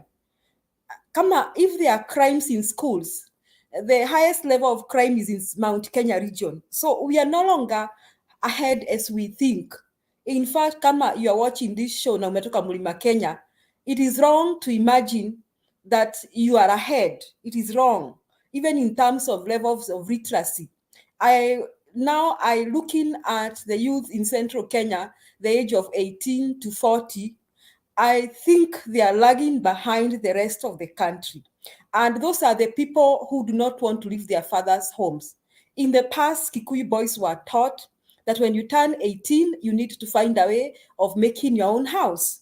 Those boys are still in their father's home and they are eating their mother's food shamelessly. And even up to the age of 30, you don't even see them with a girlfriend, because the girls in Mount Kenya region won't hang around such youth. Because those youths are drunk, most of them are drunkards, and they have dropped out of school. And unlike the girls in Mount Kenya region are working so hard, are doing so well. When you look at the KCSE results and the KCP results, you'll see the top girls will still come from Mount Kenya region. But the boys, unfortunately, especially the boys, they are dropping out of school because they think the end justifies the means, because they think they can do this. They think they are shortcuts to life. That is why it was so easy for DP Ruto to indoctrinate them by telling them bottoms up that he was going to bring money to them and they will become rich suddenly. And when he keeps telling them at mimi nachunga kuku na mimi ni hustler na nilianza hivi, they imagine they can take the same route like DP Ruto and become rich suddenly and overtake their fathers. It is such a sad situation in Mount Kenya region. So what Kemboi is saying has a lot of truth. It's such a sad thing. And the only thing Kemboi is not aware, these same youths spend most of their time drunk. Some of them don't even have ID cards, and very few of them are registered as voters. So the fact that they hang around, why they hang around DP Ruto and they're given t-shirts? Because every day they want to see a politician who will give them at least 200 shillings to go and drink that kind of alcohol they drink. And so they appear like DP Ruto has a big crowd in Mount Kenya region, but the unfortunate thing, this crowd, I think probably half of them don't even have IDs. And if they have IDs, the most likely thing, wakati wa uchaguzi, that day on 9th, a number of them will not be having IDs because they spend their time drunk, and most of the time they lose their IDs, they lose their phones. That is the lifestyle of the youngsters in Mount Kenya region. So the people from Mount Kenya region, it is not something funny, it is a sad thing. Those who are of my age and have children, my children are 22 and 24. It is your responsibility to guide your child. Tell them we have worked hard to be where we are. We did not wait for someone to give us free money. We did not line up on campaign trails. And we took loans from Equity and KCB and SACCOs to buy small pieces of land and to make homes. We also took loans to take them to school. I think it is the responsibility of the people of my age in Mount Kenya region to educate their youth. So the rest of the country, it is no longer business as usual in Mount Kenya region. It is not the same. They are not ahead. They are not doing as well as they appear to have been doing. It is not true. Even this voter thing, it may not be there, because these people you see hanging around Ruto, they may not even be registered as voters. And if they are, I can assure you, half of them, we have lost their IDs on 9th, because most of the time they spend the time drinking and abusing drugs and substance. Is a sad, sad thing, Kimbo. It's really sad. That is why DP Ruto was able to indoctrinate them. But the fortunate thing, the people of my age above 40, it was very hard for DP Ruto to indoctrinate us, because we know where we are coming from.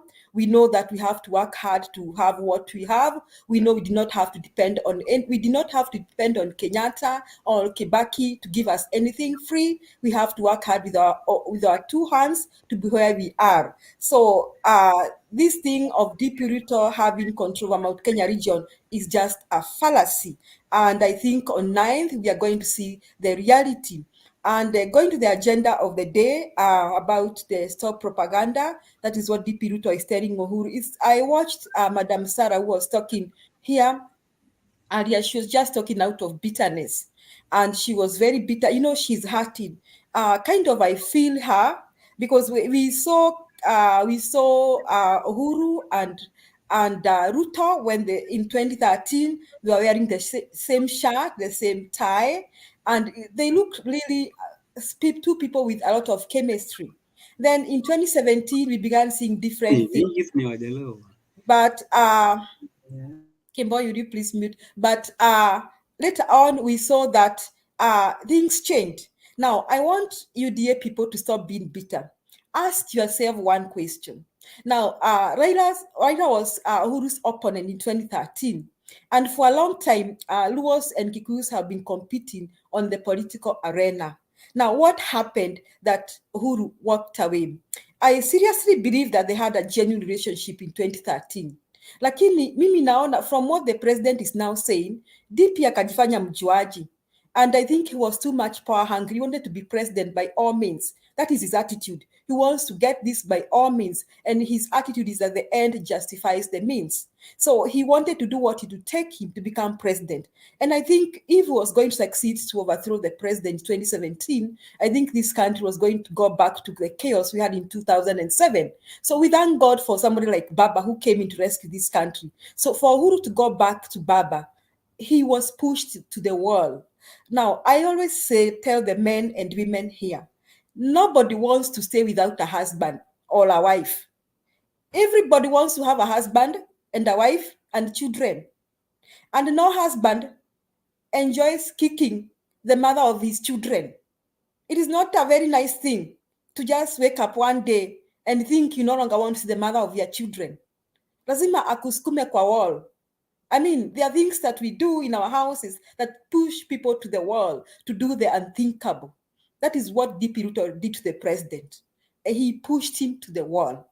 And if he planned, or if all those things we hear from Rivondo are true, the president is saying, I want to ask people from Mount Kenya region, I don't think if you are sober and your mind is reasoning clearly, you will still go back and support anybody from UDA or even DP Ruto.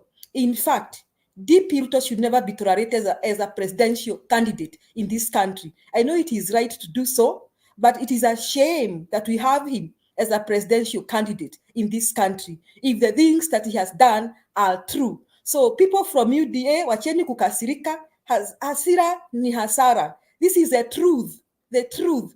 The truth is a bitter truth. There's no turning back. It's a broken marriage. It cannot be repaired. Na ni kuenda kunaenda. Train imeanza mwendo, safari imeanza, safari ya Azimio imeanza, and the next government is Baba because he deserves it. He has saved this country several times from chaos, and he did it again when DP tried to destroy this country. So people from Mount Kenya region, if you can pay attention to what the kingpin is saying, if you have ears, please hear, because you are going to lose if you don't pay attention. If you can pay attention, please pay attention to what the president is saying. And for those who are supporting DP Ruto, I challenged you yesterday and I asked DP Ruto to summon wazee wa Wakikuyu tuone kama wataenda Karen. That was the evidence that Uhuru is a kingpin of Mount Kenya region, and DP Ruto cannot be the kingpin. We cannot forget the things he has done. We will forgive him, but we cannot forget. Kwa hivyo naomba kina Kemboi, those youths, those youngsters, our children, our sons who are still sober, who are not indulging in alcohol and substance abuse, na waomba tuvuke sakafu, tuingie Azimio. Hiyo ndio serikali ijayo. Asante. Bernard. Thank you, Julia. Thank you so much. That is articulate. Kemboy, I will not give you Nini. I want to request you on the on the private chat. Huh? You should share that prophecy. There are people asking for the same. Huh? They want to verify wanauliza ni kitabu gani hiyo. So if you can copy that and paste on the private chat, then I will see on how to share with the people that are requesting for the same. I think if it's information in the public domain, you should be free to share it. Thank you. Let me just add something on Julius. So no. What you want to add something on what Julia has said? Yes, just a bit. I want to discourage that because there are people like Raphael here have been on hold and Abdul. Nataka tumalizane nao ndio tukianza round ya pili tutakupatia first priority please. Asante. Abdul, karibu namna gani? Poa sana Bernard. Thank you very much for the show. Aya, karibu tuambie maoni yako. Well, let me start from where Julia has left. Julia has articulated lots of wisdom. She's oozed a lot of wisdom this night. Actually, I have a few friends of mine from the mountain, and there's that sense of entitlement from the mountain, where they believe everything good should be going their way. Now that they are the majority and they form the government. So Kemboi has said something that is true actually, because the majority of the young people from the mountain, they are really angry with President Uhuru, not because President Uhuru has not done anything. It's just that they are frustrated because they expected that watakuwa na kazi, they will, business itakuwa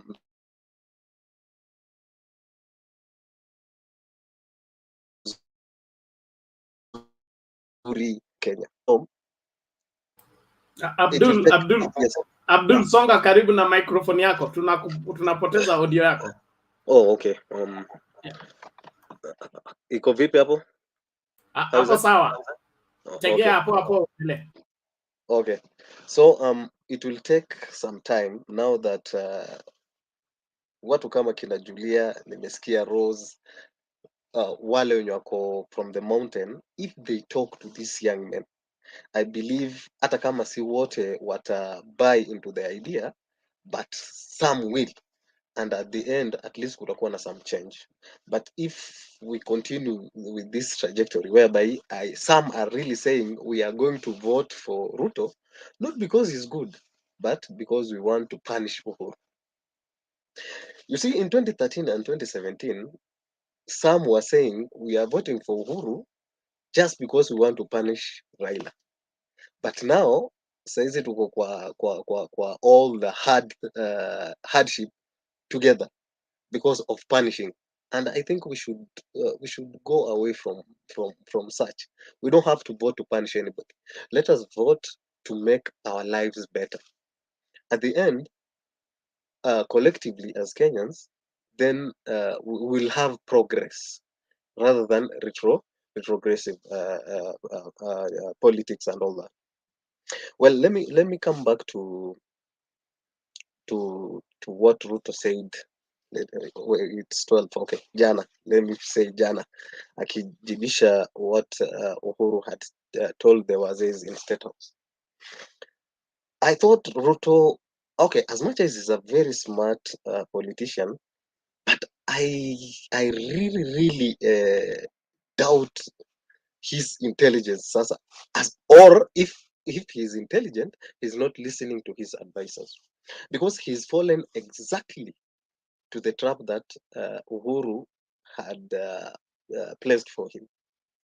Now he is tackling Uhuru, forgetting Uhuru is not a candidate. He's nowhere there. His opponent is Raila. So he's now attacking Uhuru, and Uhuru wanted him to do exactly that, so that his people, like Kena Julia, you've just heard what Julia has said, what Rose has said. There are people who are waiting to hear vile Ruto atapambana na Uhuru, na hiyo inafanya wanatoroka upande yake, wanaenda upande yenye Uhuru yuko, that is Azimio. So I think Ruto should calm down kidogo, kwa sababu he is also showing vile ako na hasira, and that is not good for leadership. It shows in case and God forbid apate uongozi, he might be vengeful, so he should really listen to his advisors. It is not good yeye kupambana na Uhuru. Awachane, let Uhuru do his thing, na yeye aendelee kusell that agenda. You see, now he's not even selling the agenda anymore now.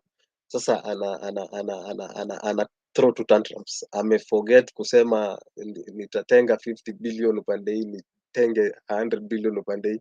He's forgotten about that. Now he's dealing with Uhuru. And it is still early now that we are still in March. The election is in August. I believe by May, June, the picture will be very clear, and we will know where the mountain is by then. Because of I can see so many people are waiting online. Let me leave it at that. Thank you very much. Okay, asante Abdul, we appreciate it. Naomba kabla tuingize Rafael, at least twende break ya video moja.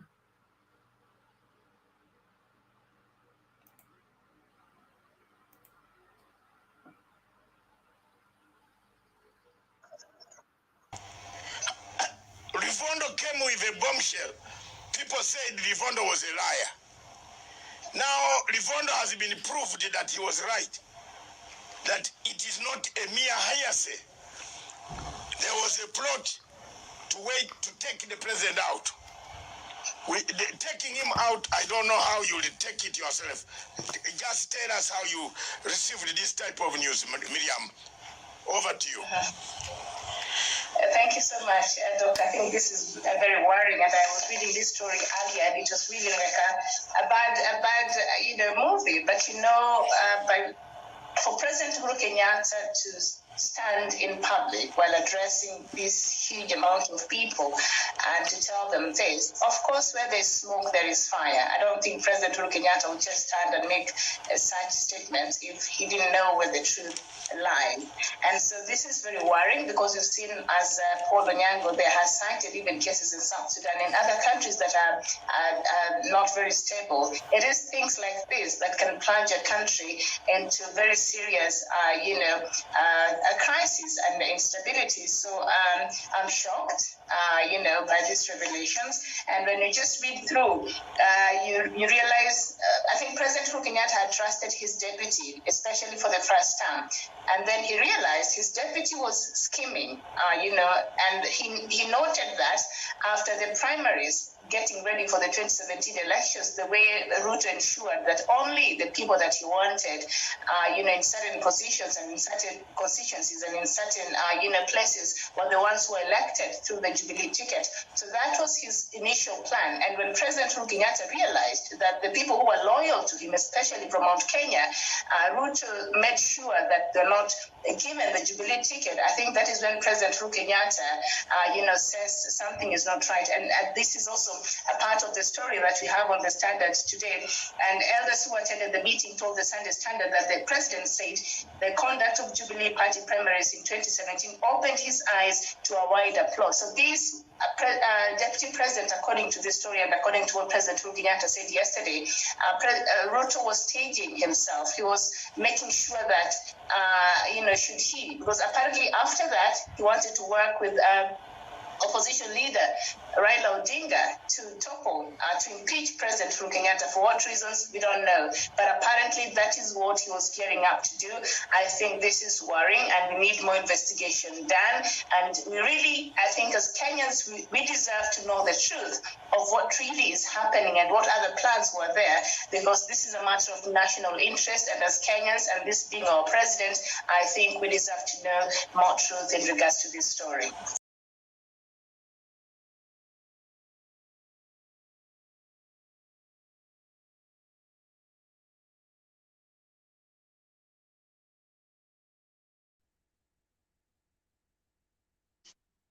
2018, where some few individuals here in Nairobi were collecting money to Karen, and perhaps yourself and the Jubilee Vice Chair were able to call some of them and tell them that you are aware of whatever was happening, even though some denied, but it is there in the files, and those who want to maybe contest and maybe detest that can actually go and check with the relevant authorities. So I believe that this was a serious matter. If not well taken care of, we will be actually be talking the way of South Sudan or maybe any other fallen African country where the head of state got killed, and then before you know it, the country actually goes into a state of anarchy. So I think we are very, very right to think in that particular direction. And maybe just to add on it, when it comes to my thought of this particular headline, when you read our constitution, there are only 3 ways by which the president can actually be ousted from power. And number 1 is through maybe impeachment. Number 2 is through demise, dying. And number 3, is through incapacitation, where the head of state's mind is maybe perceived to be he is not perceived to be of sound mind. Then he can henceforth maybe cede power and let the deputy take over. So of these 3, I know we can exempt being of unsound mind from the discussion and remain with only 2 options, either impeachment or maybe death. And death, only God can be able to maybe determine when a person dies or not. But if not God, then there must be someone who is actually planning to make sure that somebody dies so that a certain occasion actually occurs. So we really, really want to emphasize on this, that the deputy president, and going to with the fact that he knew everything that the president did, even the food or maybe the tie that the president put on, then we can only not help but wonder whether whatever Livondo said in Thika Stadium more than a month ago was. So to me, Dr. Mazanga, I think it is a serious matter, just like Miriam and Paul have said, that we had come to up to this juncture where certain individuals was having an option of either eliminating the president or impeaching the president just to ascend to power. And I know this is from his advisors. I saw one day a very disgusting message from David Lee answering a random question on Twitter, saying that if the deputy president wanted to ascend to power, then the easiest route was by to kill his boss. And I know these are the kind of people who advise the deputy president. These are the people who are all over our television stations talking about the bottom approach. So it won't surprise me if they are the same people, perhaps who drew the same similarities of how the late President Daniel Toroitich Arap Moi ascended to power through the death of the late Jomo Kenyatta, so that William Ruto could use a similar matrix. And therefore,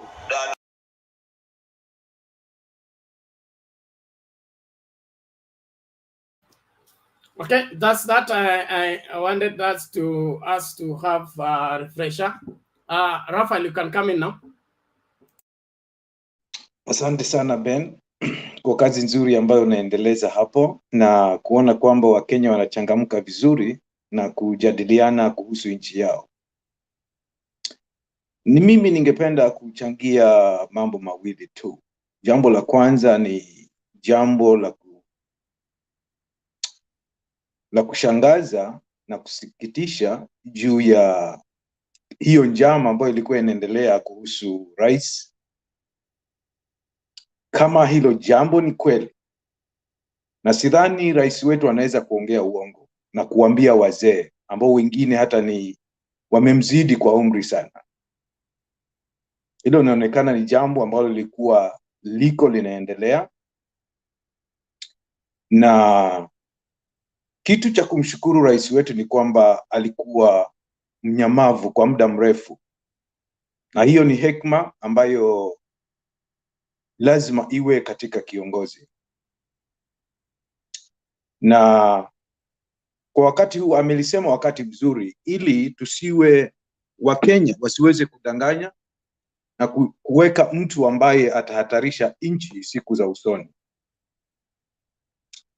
Kwa hivyo kivyangu naona hajafanya ubaya, kwa sababu ni mtu wa watu na watu wana maswali mengi, na ni wakati watu wanahitaji wafanye maamuzi, ni nani ambaye atachukua hatamu ya uongozi. Kwa hivyo kusema hayo, mimi namuunga mkono. Na kiupande mwingine, mimi nilikuwa mwanzoni nilikuwa mwandami wa naibu wa rais, na nilikuwa nampenda akiwa anazungumza na zile ahadi ambazo alikuwa anazipeana kwa taifa. Lakini siku chache au miezi michache iliyopita, matusi ambayo yamekuwa sana katika upande wake wa kampeni yake, hata alipokuja hapa Amerika, yalinifanya kidogo, na sasa yamekuwa ni sana, kwa sababu wakati alipomtusi huyo mama wa kwanza wa taifa kupitia kwa watu wake, ni jambo ambalo lilitoa pumzi kabisa. Mpira ulikuwa umejaa hewa, lakini ni kama ulidungwa msumari, tena ule wa nchi nne na mambo yakaharibika. Kwa hivyo mimi ningeomba tena watu ambao wako katika mrengo wa naibu wa rais, ni kiongozi, anaweza kuwa kiongozi mzuri sana, lakini bado ni anolewe kidogo, awekwe vizuri, na maybe baada ya miaka mingine basi Wakenya waamue, je, anaweza kuchukua uongozi wa taifa. Lakini ni mtu mzuri kabisa, na mimi nimefanya kazi na Wanandi, kutoka Nandi kabisa, nimefanya nao watu kazi, na ni watu wazuri sana. Lakini sijui ni kitu gani kimemuingia naibu wa rais, mpaka kila mahali akienda ni matusi, kila akienda mahali ni kumwingilia rais tu. Mimi ningependa amke na aanze kueneza sara yake ya bottom up. Hiyo ndio watu wengi wanataka kujua, bottom up inamaanisha nini? Tutatolewa chini na kupelekwa juu namna gani? Hivyo ndio watu wanataka kusikia. Akisikia watu wanamwambia mambo ambayo anajua hakufanya, asiyajibu, because silence is the best weapon. Anyamaze na afuate kueneza sera zake, otherwise atapanda mbegu mbaya, na kile ambacho tuliona 2007 2008 kinaweza ikarudi tena, ambacho Wakenya hawataki. Tumechoka na mambo hayo. Nikiwa huku nje tena najua kwamba familia yangu kubwa iko Kenya. Kwa hivyo ninaombea amani nchi yetu. Jambo la pili ambalo nilikuwa nataka kuchangia ni kuhusu mkutano wa Malindi. Nimeufuatia vizuri sana. Huyo mama ambaye anasimamia ugavana huko amekuwa kipenzi cha watu, kwa sababu mimi natoka Malindi na ni jirani yangu, pale amejenga basi ni karibu na mimi na kwetu kabisa. Amekuwa kipenzi cha watu sana, hasa wakina mama, amewashikilia vizuri sana. Lakini kile ninataka kuwafahamisha ni kwamba Pwani imekuwa ngome ya ODM. Na nafikiri kama kuna eneo ambalo limepatia MCAs wote na wajumbe na masenators, basi ni Pwani. Isipokuwa governor mmoja ambaye alikuwa na Jubilee, lakini iliwapatia sana watu wagombeaji wengi wa ODM na walipita. Na hivi sioni namna yoyote ambayo itafanya watu wa huko, ni huwa naongea na watu nyumbani, na ile hali ya hewa ni kwamba kama huyo mama angebaki na ODM angepatiwa. Lakini kwa sasa na vile maneno yanaendelea ya UDA, basi amerusha mbao. Mimi nataka nikomee hapo, na nitatoka si kitambo, lakini endeleeni na kazi nzuri. Watu wetu wa Kenya wanahitaji kuelimishwa, hasa vijana. Nimesikia Julia akiongea sana kuhusu vijana, na hilo ni jambo ambalo limenifanya nasikia uchungu sana moyoni mwangu. na kila mtu. Tukienda kwa Biblia, Biblia inasema ya kwamba katika kitabu cha Kutoka mlango wa 31 hapo inasema kwamba kila mtu alipewa gifts. What do you say gifts in Swahili?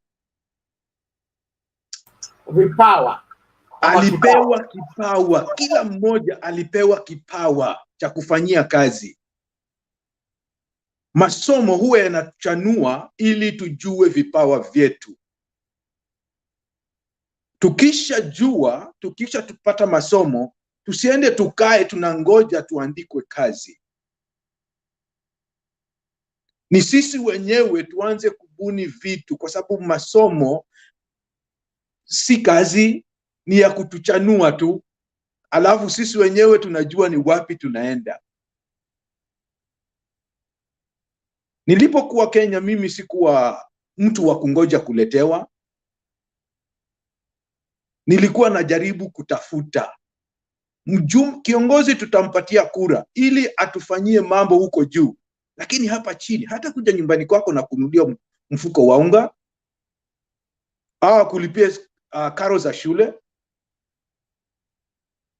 tulikuwa tunatafuta. Hata hivi niko hapa nalipia watoto shule huko Kenya, na si mtoto mmoja au wawili.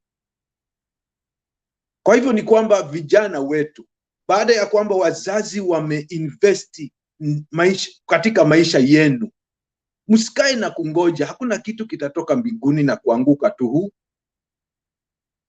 Mungu anakutegemea wewe na kile kipawa amekupa, ukifanyie kazi, akubariki nacho. Kama ni biashara, usiseme nangojea nitaandikwa kazi nyingine. Fanya biashara kwa moyo wote na ufanikiwe. Nataka nikomee hapa. Asante sana Ben. Thank you Bwana Raphael, nashukuru kwa mchango wako. Naomba sasa tumlete Kevin Getuba.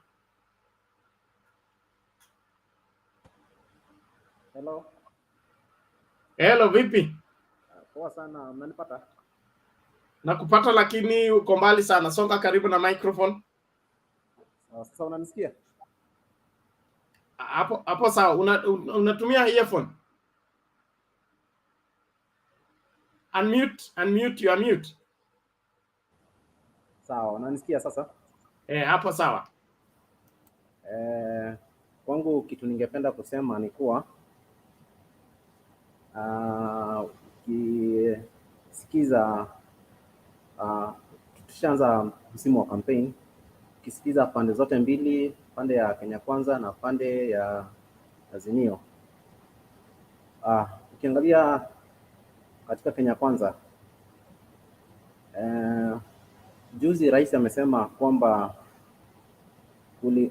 kulikuwepo na maneno ya kwamba deputy president alikuwa anataka kumimpeach. Kuna uwezekano fulani inaweza kuwa ukweli, kwa sababu ukiangalia vile ule upande mwingine wa Kenya Kwanza vile wanajibu kuhusu hayo maneno, huenda ikawa kulikuwa na ukweli fulani, especially when you look at the speech that the deputy president makes. In every part that he goes to make his campaigns, he is trying to polarize the nation. He makes some of the terms that he uses kwa matusi, anatusi Raila, anatusi rais, si vema vile. Sababu ukiangalia hapo 2007, it was almost the same thing that was happening. During those days, some of the colleagues from the ODM side, they were using such kind of words, and also the other side of Mwai Kibaki. So at the end of the day, kuna wale watu wa chini pale, what happens to them? Unapata some of them, they take information directly. For example, wakati wa 2007, what had happened, kulikuwa na ile issue ya yenye ilikuwa about majimboism. Some people took as majimboism to mean a different thing, but the real thing of majimboism was mambo ya kukuwa na counties so that kukuwe na devolution. But some politicians use that to divide Kenyans alongside their ethnic groups. So at the end of the day, Wakenya wakaanza kupigana, na saa hizi ukiangalia vile Mheshimiwa Ruto anaanza kusema, ukiangalia wafuasi wake akina Moses Kuria na wengine, it's very dangerous sana. And then another thing ningependa kusema tusitarajia kwamba eti rais akitoka katika eneo fulani we expect like the youths in that area watapata employment directly. Hapa Kenya rais akitoka mahali kwingine, rais ni wa nchi yote. Haimaanishi eti rais akiwa Mkikuyu the Kikuyu youths will benefit much from the government. It doesn't mean like that. At the end of the day, life must go on. Wewe mwenyewe utoke pale nje uweze kujituma and then ufanye chenye unapata. At the end of the day, you need to pay your own bills. Lakini ukikaa pale useme lazima rais atoke kwetu, ama rais tukishapata sasa rais sema kama mimi na support Raila Odinga, nisema sasa Raila Odinga akikuwa president sasa nitakaa pale nyumbani atakuja nimpatie 6,000. Haiwezekani. Hakuna kitu cha bure, lazima wewe mwenyewe utoke pale uweze kujituma. So when you are seeing a lot of, some of the youths from the mountains are so much anchored with President Uhuru, they had so many expectations, like the president akitoka kwao sasa kama Uhuru ni Mkikuyu wao wata benefit, which is not the case. The truth is the president has done a lot of things on Mount Kenya. It cannot maybe benefit the youth directly, but in the long run majority of them they will benefit. So hicho ndio ningependa kusema kwa sasa. Okay, asante sana Bwana Gavin, tunashukuru sana kwa maoni yako na mchango wako. Naomba sasa tumruke nani huyu?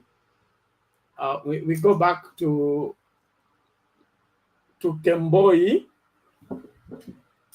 But Kemboi, Yes. I have information here from Kip is one of us here. He was trying to get into the studio to talk to you about the prophecy you gave.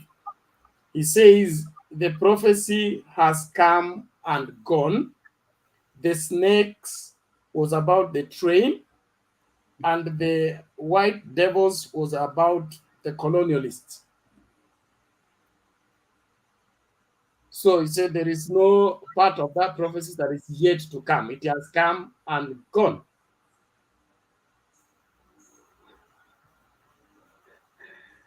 Okay.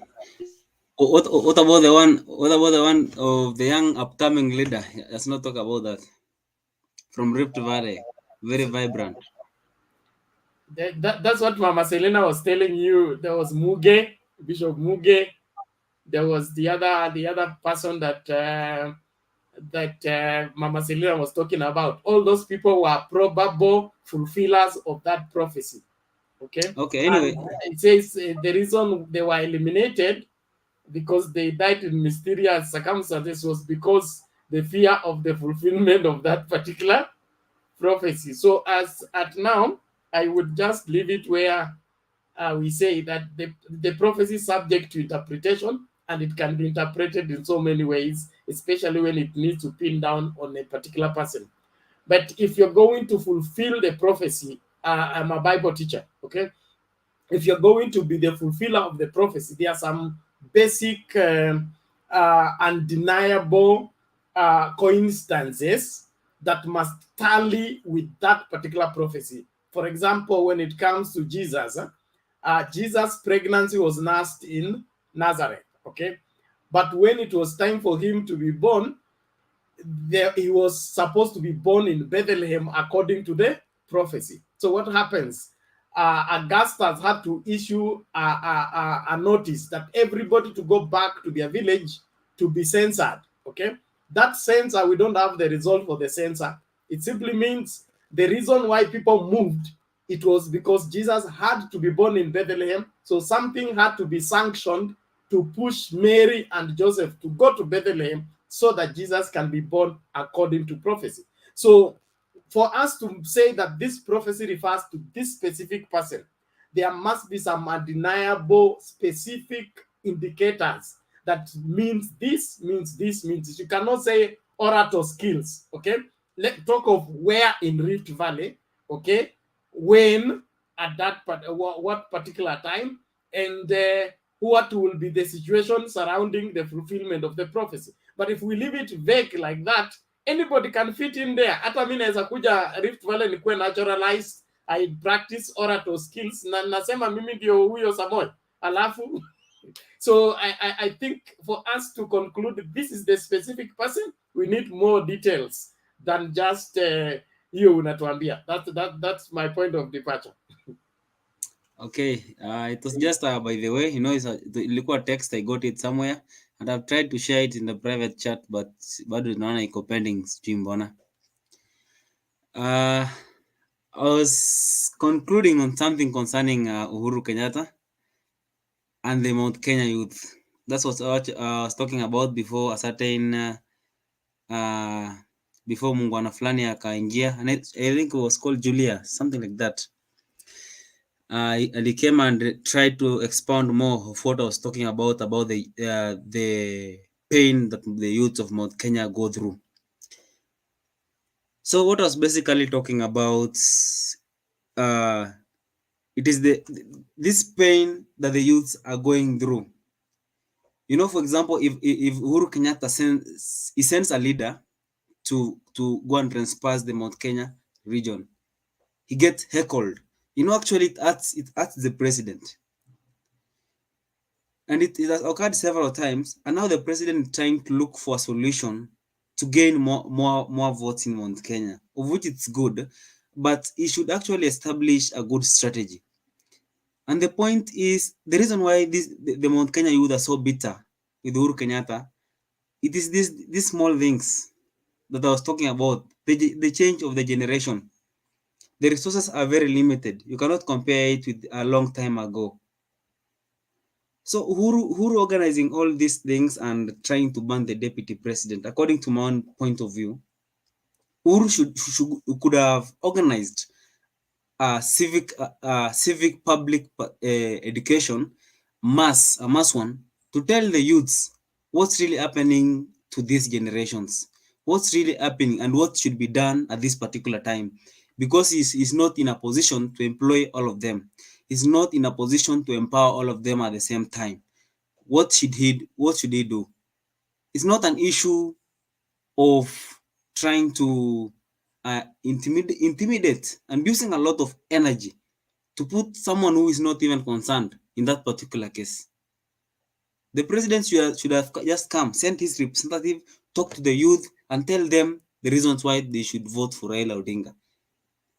Not just come and push these things like that, in that way. Sio kitu mzuri at all. Kemboi, wewe ni mwanafunzi wa siasa. Kabisa. Ningependa tu kutupia hili swali kunijibu. And I'm seeing some people nauliza kama BBI ingeenda kwa ballot. Ingepita ama ingepita? If BBI ingeenda kwa ballot, BBI ingepita asubuhi na mapema sana. Okay. And it was pushed by Uhuru Kenyatta. Correct. To the same population that is hostile.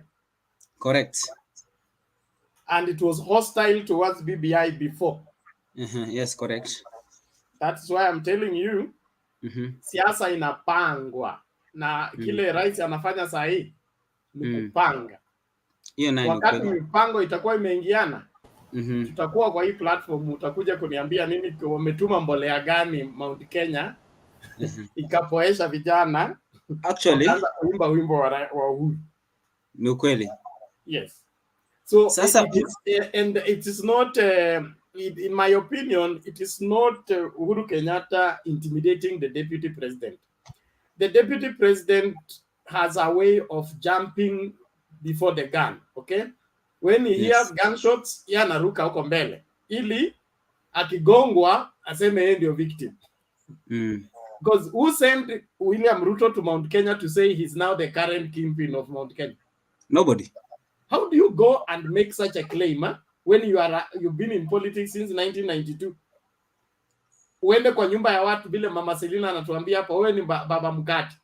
Ndivyo umelisha watoto ndio. Lakini huku kuja ulikuta hao watoto kwa nyumba walikuwa washazaliwa. Inamaanisha kuna baba yao, wewe ukafanya nini? Ukawaletea mkate, ukawanunua diaper, nini. Sasa wamekuwa wakubwa, okay? Baba yao amerudi. So utadai kwamba watoto ni wako? Nakupata. Thank you. Hebu Sasa tamatisha tusikilize Kevin tusonge mbele. sawa, so, acha nimalizie kitu ya one man one shilling one vote kwa Mount Kenya tu kidogo. Hello. Yeah, carry on Kemboi, we can hear you. Malizia. Sasa the only thing that the next government is going to do is what Mheshimiwa Kabogo was saying just the other day. The issue of the one man, one shilling, one vote in Mount Kenya. Mount Kenya, as far as their interest is concerned, they don't need a deputy president. They have had a president for 36 years. What Mount Kenya needs is the one man, one shilling, one vote revenue sharing bill. Wapate ile haki yao ambao wanataka kwa meza. Na hiyo ndio kitu ambao watu wa Mount Kenya wanafaa wafanyiwe. Ndio hii frustration iishe hapa pole pole. That's the only thing. Yeah. Thank you very much. Thank you, Kemboi. And you're landing at the right place. They want one vote, one shilling. The proponent of that is Raila Odinga, is not William Ruto. So why would they be championing to vote for William Ruto when William Ruto is against the one shilling, one man, one vote? It's not against it. Is against what?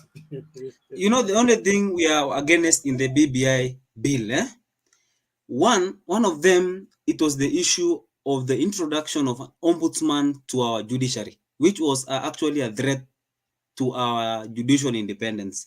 Number two was a threat to our women representation in the Senate. That's the only thing that were among the things that we were doubting in the BBI thing.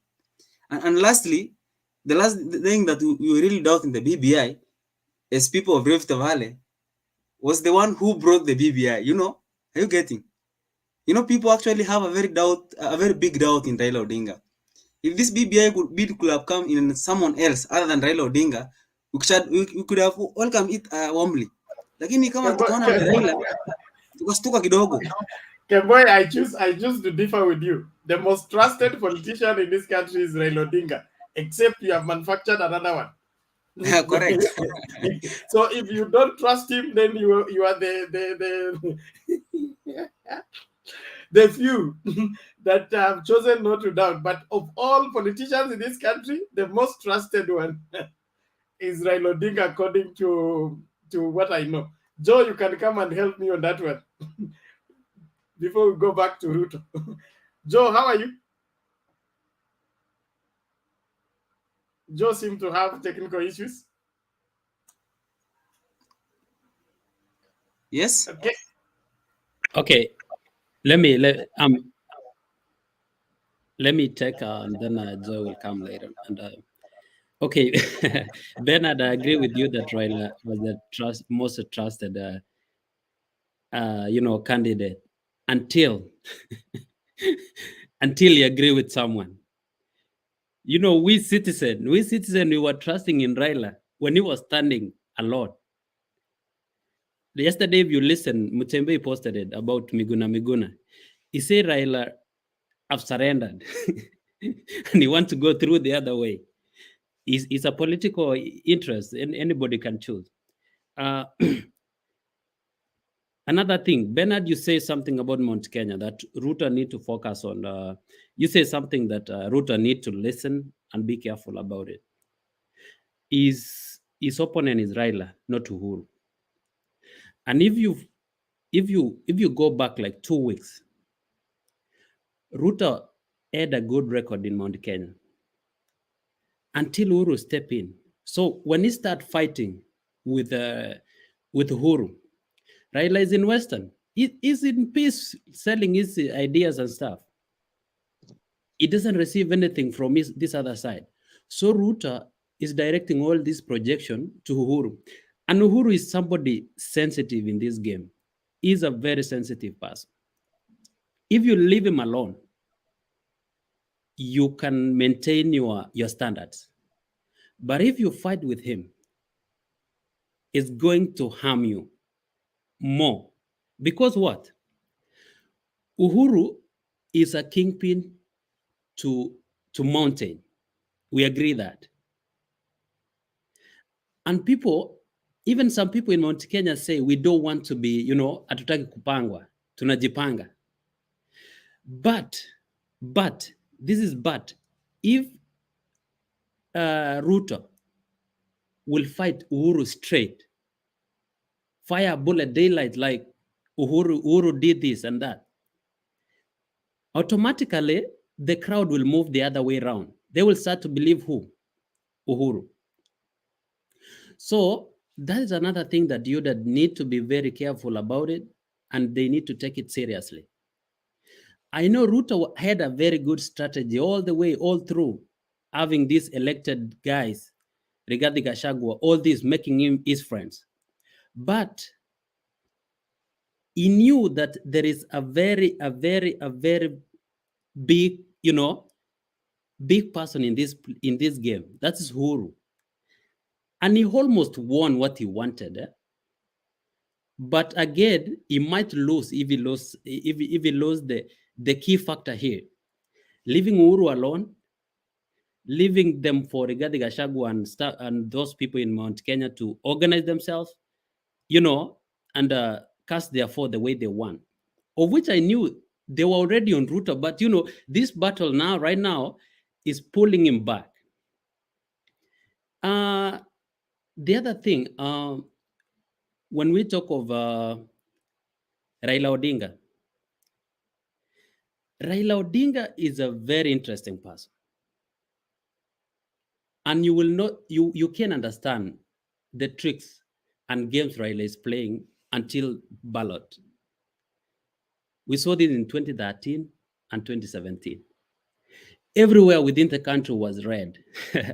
It was Jubilee. But coming to the ballot, I don't know where Raila have a very solid group. Every time, and I shoot to 8 million. Unashangaa ametoka wapi? Just from, Raila akona watu, you can't change them. That's a fact.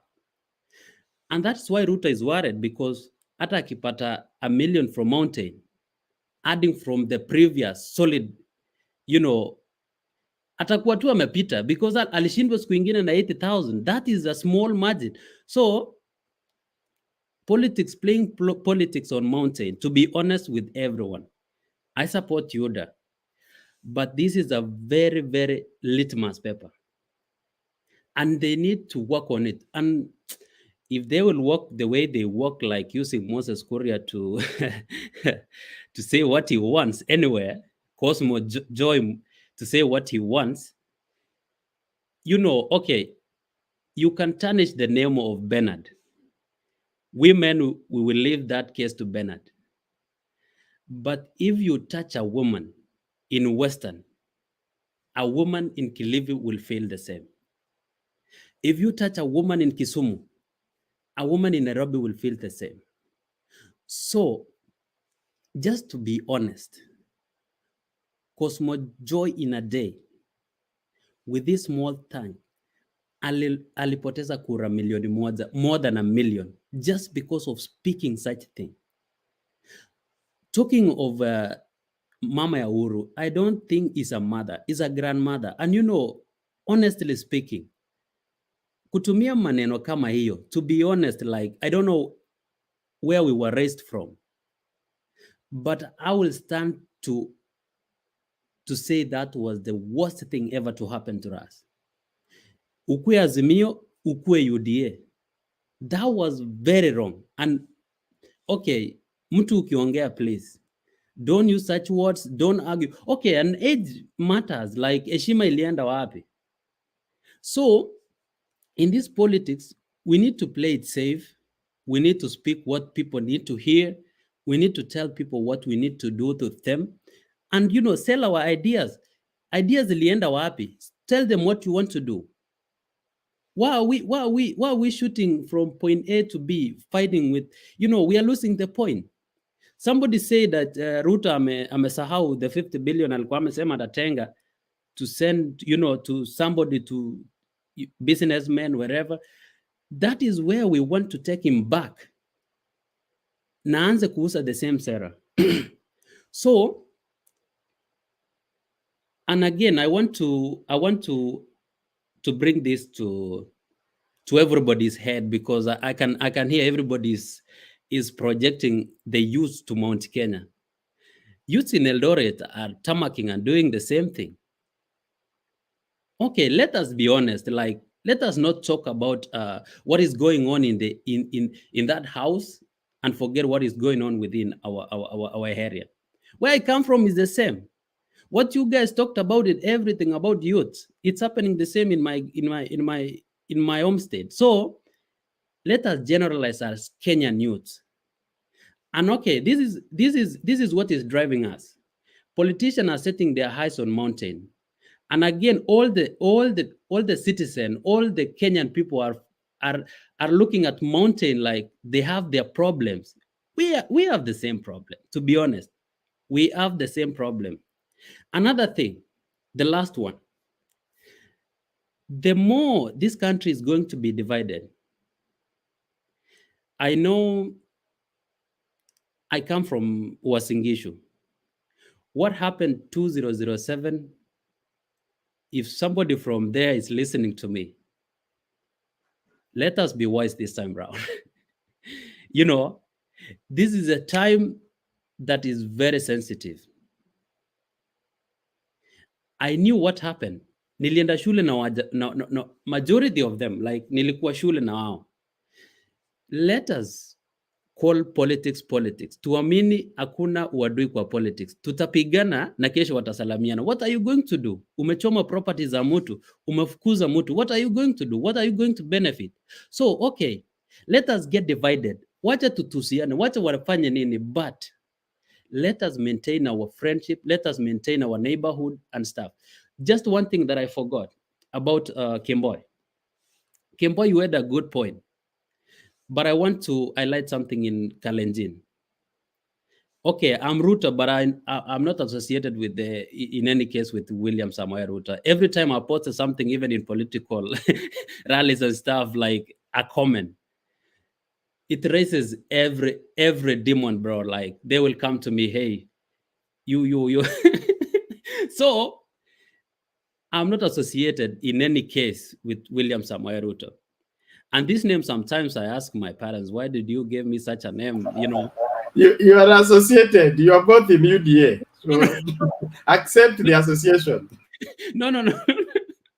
It's just a name, Bernard. Like you can have a Bernard here, you can have a Bernard in Mozambique, but it's not the same Bernard in Kenya. It's just a name. So, okay. Kalenjin have 11 sub-tribes.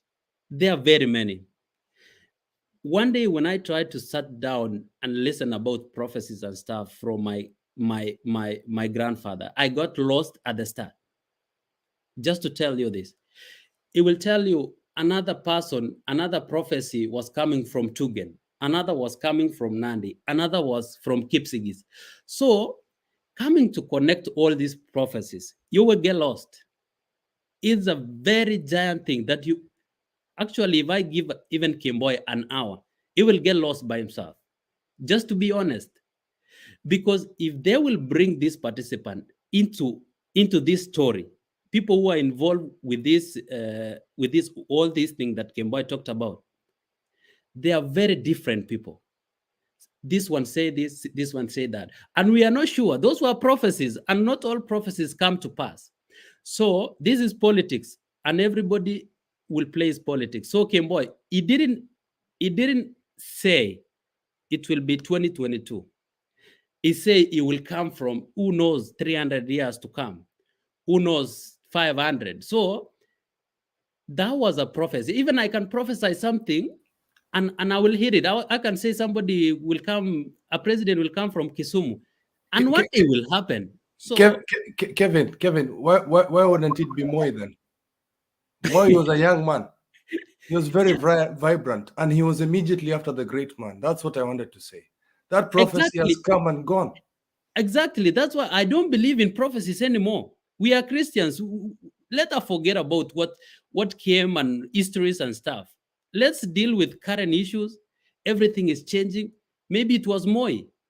Let us treat, if Ruto is Ruto, if he loses it, if he loses it, he loses it. Yeah. Thank you very much, Bernard. That's what I have. Okay. Thank you, Kevin, and keep. Joe. Yes. Joe. Yeah, I know it is Joe. It is Joe, and but Kip will come first because he had some information about what Kemboi said, and information on how when did William Ruto become Samoe, which is very important as far as that prophecy is concerned. Keep coming shortly so that we bring Joe. I think okay. First of all, I like the way my young Kalenjin people have been coming to the forum. I know they seem like they're very hard-headed on Ruto. It's their belief, and let them do that. It's important for them to air their views and things like that. Lakini napenda vile mmekuja na heshima. But I think Kemboy, you slipped a bit when you talked some stuff about elders and kuna vitu zingine, especially I don't want to downgrade your sub-tribe, but your Tugen, and that is Mambo at Nandis and Kipsigis. So that is where the Talai people are from, and that is where they can interpret what is going from. I'm not trying to downplay you, and I would like to kind of later on ask Bernard for your number on the side, and we could talk, and me and Mama Selina could, discuss these issues with you, especially after politics. I think right now it's not important, but it's important that we respect our elders. And Mama Kisema, she had to repeat herself twice today, Kemboy, and I think it angered her. She's usually here till late, but it seems you're not listening. And I said that yesterday. Mambo ya nyumbani tunaacha nyumbani, and you've got to remember, these are people who used to fight for the Egyptians. These are warrior tribes, so we don't play around with what they say and what is interpreted. And I like what Kevin Ruto has just said now. It's subject to their interpretation, and I'm included in that. But as just a clan member, I cannot also interpret it. But I can already tell you that your prophecy unaongea juu yake, the train and all, it's all about the colonial period. He predicted it. He fought it. Akachukulia huko kwa Keio. Yeah. So the Nandis, the Kipsigis, the Masais also, and some of our other Cushitic brothers and sisters who look like us, we have the right to talk about that. So let's stick to politics and facts right now and talk about Samoe Arap Ruto, which actually is not his name. His name is Honorable William Chepchirchir Ruto. He changed his name very tactically. I don't blame him for it. As an adult, you've got a right to do that so that he can align himself with the great leader, Koitalel. And I wouldn't blame him. It's like Donald Trump switched his name from Donald. I don't know. It was there was an old family name. Then he changed it to Trump. So people have changed their names to align themselves to great leaders, or just to make their names make more sense. Like Boris Johnson is not called Boris. Boris changed his name. So please do not pick these things like that. It then builds conspiracy theories and then breaks the actual prophecies or the actual messages that these prophecies were intended to do. Some prophecies are actually messages for the people to better themselves. So prophecies can also be split into parts. So a bit of the prophecy might have been fulfilled, and then the other half needs to be fulfilled after 100 years. So please, hii mambo ya nyumbani tuache kuongea hapa. I'm very, very happy today. I'm just going to say this, Bernard. I'm very happy to see a lot of people from my community, especially from the UDA, coming in to discuss their politics. This is good. This is actually what we needed for this platform, so that we can see our views, we can understand where the youth are coming from. And I like what you're saying, Kemboy, why you feel that Uhuru has let you down. That is actually very good. But you also, as the younger members of our society, you've got to remember the elders also accepted Raila Amolo Odinga. And there was a gentleman here who came the other day who is UDA Damu. They've said Raila ni wetu. Raila is ours, but I think Ruto has poisoned us. We've always accepted Raila. And we should remember why we accepted him in the first place. There's a reason why the Kalenjin community has accepted Raila. And I hope you can bring it to your heart and understand why some of us and some of the elders have and will be voting for Raila in this coming election. So I'm sorry I've cut people short in this forum, but I thought that it is important not to blow up our spokesman's issue into the public, to anik our laundry out there. That is not what we wanted to do, and that's not the intention. And there's a couple of leaders that have done that, and I don't think that is allowed. I don't think what Gideon Moi did and what Ruto has done is acceptable. Situations like this are not forced. And I think even how Uhuru got his spokesmanship for the whole of Central has come, and it's happening, and you can see people are respecting him. Even hata wakiongea nini, baba mkate ataondoka. And you can see from, I do not want to speak on behalf of Bernard, but you can see even the people of Western, the elders there spoke. And you can see some elders in Western have been castigated and have been thrown out and have been spat out because wazee waliongea. And I think Bernard can correct me if I'm wrong there. Watu walienda huko, what do you call it? What was the name of the stadium? And Atoli spoke. Atoli is an elder, but he's not the spokesman. Please, it's the same thing with all African communities in Kenya. There's a difference between an elder and a spokesman. Atoli is an elder. And as an elder, he has the right to speak. He spoke his mind. Wetangula is an elder. Musalia is Mudavadi is an elder, and they all have a right to speak. So, but I don't know if you can correct me if I'm wrong, Bernard. You've decided your spokesman already, and I think it's accepted now. Asante sana. And Kemboy endelea hivyo, but please send me your number. I would like to talk to you later. Bernard, Okay. 1 minute. Order, you guys. Let's do this. There is a private chat on your right. Actually, I forgot one important. Please, Kevin, hold on. Just 1 minute. I will not give it to you because you want to take it from me. For that reason, I'm not giving it to you. I beg. There is a private chat on the right of your screen. Please put your number there. Keith is going to pick it from there. It's just a minute. We will discuss thereafter. Just 1 minute. It was. I am not forgiving you for that. Please. I forgot. Twende kwa Joe. Joe, endelea tafadhali. Thank you very much, Bernard, and the panelists. It's been a long time since I was here, but I'm glad to be back, and I can see there's a real improvement in the debate on either side. We no longer have people shouting left, right without any facts or without reasoning behind it, what they're saying. So it's congratulations to all of you who are here and those who are listening at the background. I also want to agree with Kip, what he has been saying.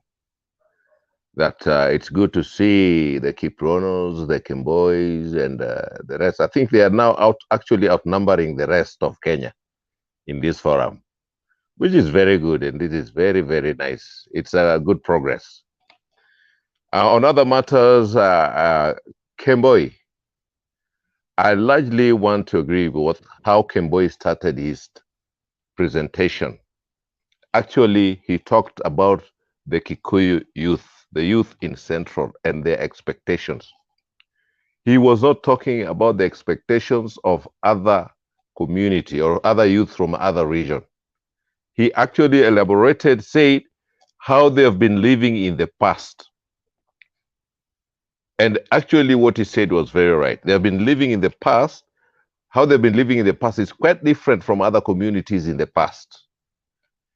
And actually Obama came here and he told us that the lifestyle is quite different. A child from Central Province have got access to health, to education, and other things more than a child from Turkana. So when Kemboi was talking about the youth, the expectation of the youth in Central, he was actually hitting the nail on the head. You see, an expectation of a youth from a rich family is different from a youth, from a child in a poor family. So when there's an issue of a child in the rich family, we have to tackle the issues of what does he expect. Anataka baiskeli, anataka PlayStation, because that's what he has been used to. While the youth from a poor family, he's maybe asking for food. So I think Kimboi was right, and there was something he's trying to tell us. He was telling us these people have, the soft life. Everything is prepared. They can even get jobs after ana milk, hiyo ng'ombe yake vile alisema, ako na shamba yake, analima nyanya. The supply is here in Nairobi, the big market for hizo vitu kwa farms, milk, poultry. It's different from a child in Turkana. Hata akikuwa akona ng'ombe anachinja, where's the market? It's in Nairobi ama Nakuru, which is very far. So actually, Kemboi, I think you're right. According to me, my opinion, I think you're right.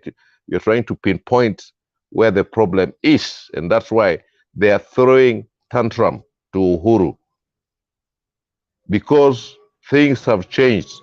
And I also largely agree with what Julia was saying. Actually, she put some elaboration on what Kemboi was saying, and she's very right. What she said was very right.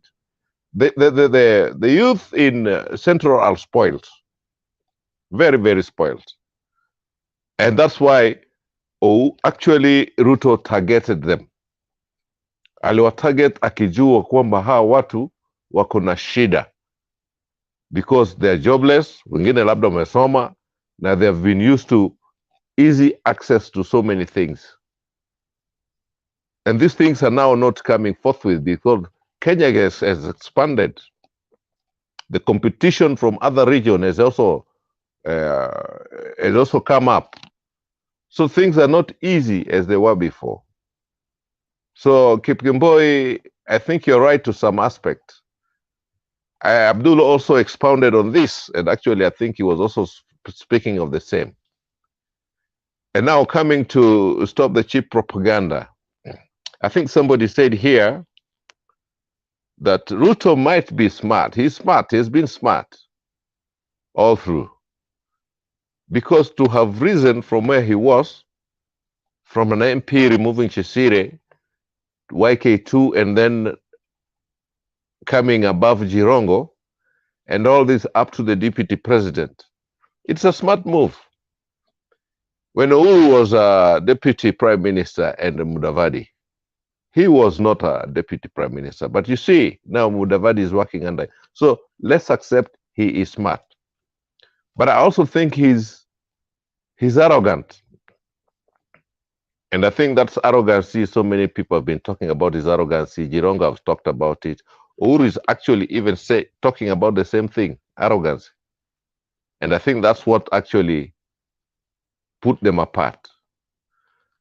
Because somebody here rightly said that he was actually trying to outshine the president.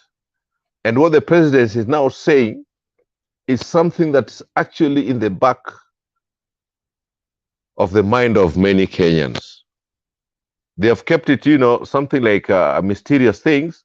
And I think that has made Kenyans to think, what could it be? Hii ni kama udongo ile imeanza kucrack because hakuna maji, so inahitaji maji kabisa. So Kenyans have been thirsty for this information. So by Uhuru saying something linked to that, Kenyans will accept it very fast. But then again, Ruto being who he is and know it all and arrogant, he's replying immediately and is falling into the trap. The trap he's in falling into is that Kenyatta talked to the elders. And these elders, and I think they represent the community. And whatever Uhuru was telling them, that is their son, he was telling them the problems that he had. Maybe they have known it, but now it was now coming out publicly. Now, by Ruto replying, by Uhuru talking to the elders, it's now a family. Uhuru, their son and their fathers and everybody. When now Ruto comes and talks the way he talked arrogantly, he is like now attacking the whole family, the Kikuyu society, the Kikuyu community. And this one will actually not help him to get a grasp or to get the support that he's been getting from the central. The people that he thinks he's inciting against the elders, most of them also want to punish Uhuru. But unfortunately, most of them are 35 and below, and most of them don't have identity cards. So Ruto could be investing on an empty shell while provoking the actual voters to be against him. So I don't think he's going to gain anything out of what he said. Actually, he's falling into a big trap. The other issue of maybe thinking that maybe he can replace the Kikuyus with Mudavadi or Western, that too might not work. I don't think it can work because Mudavadi stood for a president, not even a deputy president, and still Raila beat him hands down in that region when he was actually going for the presidency. Now that if he is appointed as the deputy to Ruto, and Ruto will take 10 years, I don't think the Western region can invest in that. 10 years, this political terrain could change. People actually know who Ruto is. They know what he can do after 10 years. If he wanted to do away with his boss, as it's been said, what about an ambitious deputy? Or a deputy who thinks that he'll get it after him? Things can happen in 10 years. So I don't think the Western people will buy into this. 10 years is too long in politics. Now, I want to say my prophecy. I said by March and April, UDA is going to be a village party.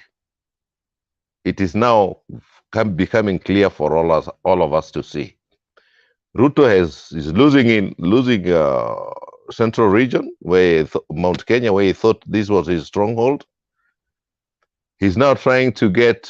He actually had invested in Western through Akina Khalwal and the rest.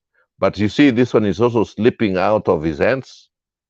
So where else? Coast. I think you people saw what happened in Coast, and before, actually, there was some video, some people talking about crowds, buying of crowds, and how you can actually analyze the crowds.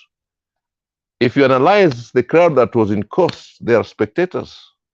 They're people who came to spectate. So Ruto does not have cost. I don't think he's going to get Western. Nyanza is out of Nairobi, Kwisha. And Central is going. Northeastern, I don't think so. Eastern, maybe, because Kalonzo is still dilly-dallying.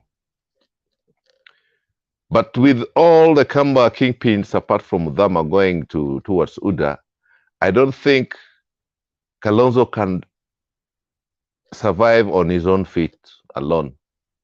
I doubt that very much. So we are expecting Uda to be actually a village party. I'm beginning to think that it may be the third largest party after the elections, because we have Jubilee, we have ODM, and that could be the third largest. Ruto's party might take number 4 or 5 if he's not careful. I want to leave it at that because I know there are so many people who still wants to give their presentation. And Bernard, thank you very much. Okay, thank you, Joe. Thank you. We appreciate that for striking that balance and helping us understand better. But you did not answer my question. Bring Is it on. Raila still the most trusted politician? Definitely, if you look at the landscape and you look at the big politicians that we have here, is maybe Uhuru Kenyatta, and we have Ruto and Raila. Those are the big three. And Mudavadi is also a big fish. We cannot say he's not a big fish. He's got long time experience. I think he's the most experienced out of the 4. Raila has been playing outside, but in governance, I think Mudavadi is number 1. So he's also a big fish.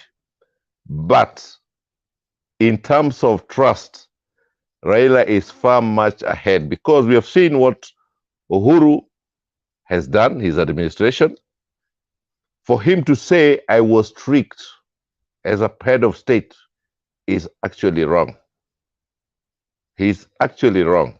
Maybe he's new, he's still new. He actually is the newest in politics. We can forgive him for that. But for a head of state, when you have all the state machineries to say that you were tricked, where were you? So he cannot be trusted to lead a country that much. If this thing was to go on, I think it also go down. His rating will go down. We talk of Mudavadi. Mudavadi, we have known him to, he has never stood firm. When he was saying in safe hands, how can Mudavadi be in safe hands? If Ruto wants to run him down, it will not take a week. 1 week will be too much. Ruto can run Mudavadi down. So where will we be Kenyans if we give Mudavadi the presidency and Ruto is in the opposition? We are not safe in his hands, so we can't trust him with the presidency. Ruto, you know his history. I need not to elaborate. He has said so many things that he has not done. So even his trust is kidogo chini. Now we talk about Raila. He's been out of government. He gave us a democratic space. From outside the government, he gave us multi-party. From outside the government, he gave us the new constitutions that everybody is now enjoying. So what about if he's in the government? If there was anything to measure trust, I think I've said it all. You can also judge whom can you trust to deliver, to protect this country. Raila saved this country from turmoil.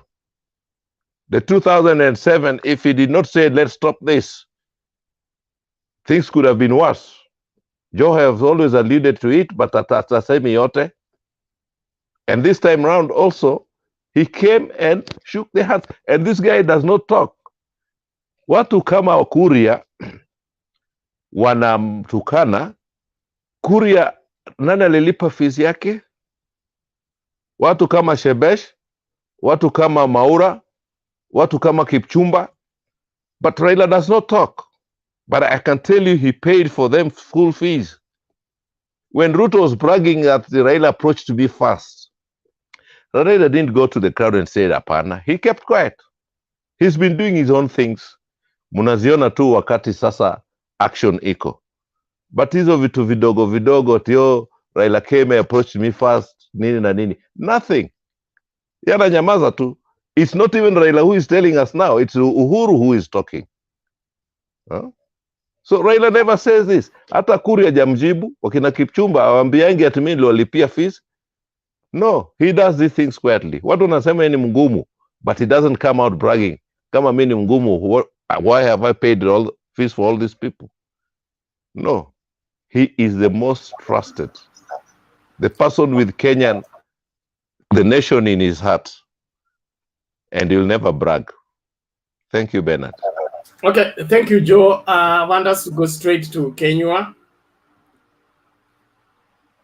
Thank you very much, Bernard, and hi everyone on the panel. Yeah, I think nasikika vizuri. Uko sawa, endelea. Okay, I think I'll just thank you everyone for taking their time to be here at this time of the night, and I'm happy to see that at least I can see a lot of people who are from UDA now they are joining the platform instead of they used to talk on the chat, but now at least they are joining it live so that they can contribute. That's a good move.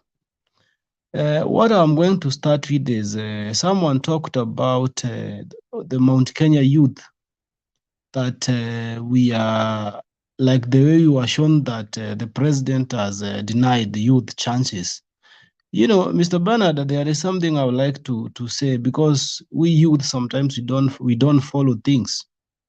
We just wait and be fed with propaganda, then we start jumping up with the propaganda.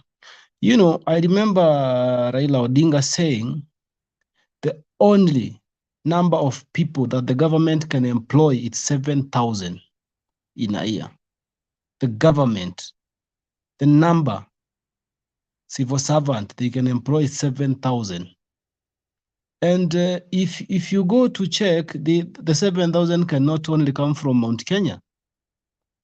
They'll come, it's the whole of the country, coast, northeastern, Nyanza, everywhere. People need job. We are learned as youth. And for us to take such propaganda from the Huda side, I think it's living a lie, because huwezi sema ati serikali kupea kazi, because 7,000 people it's less number.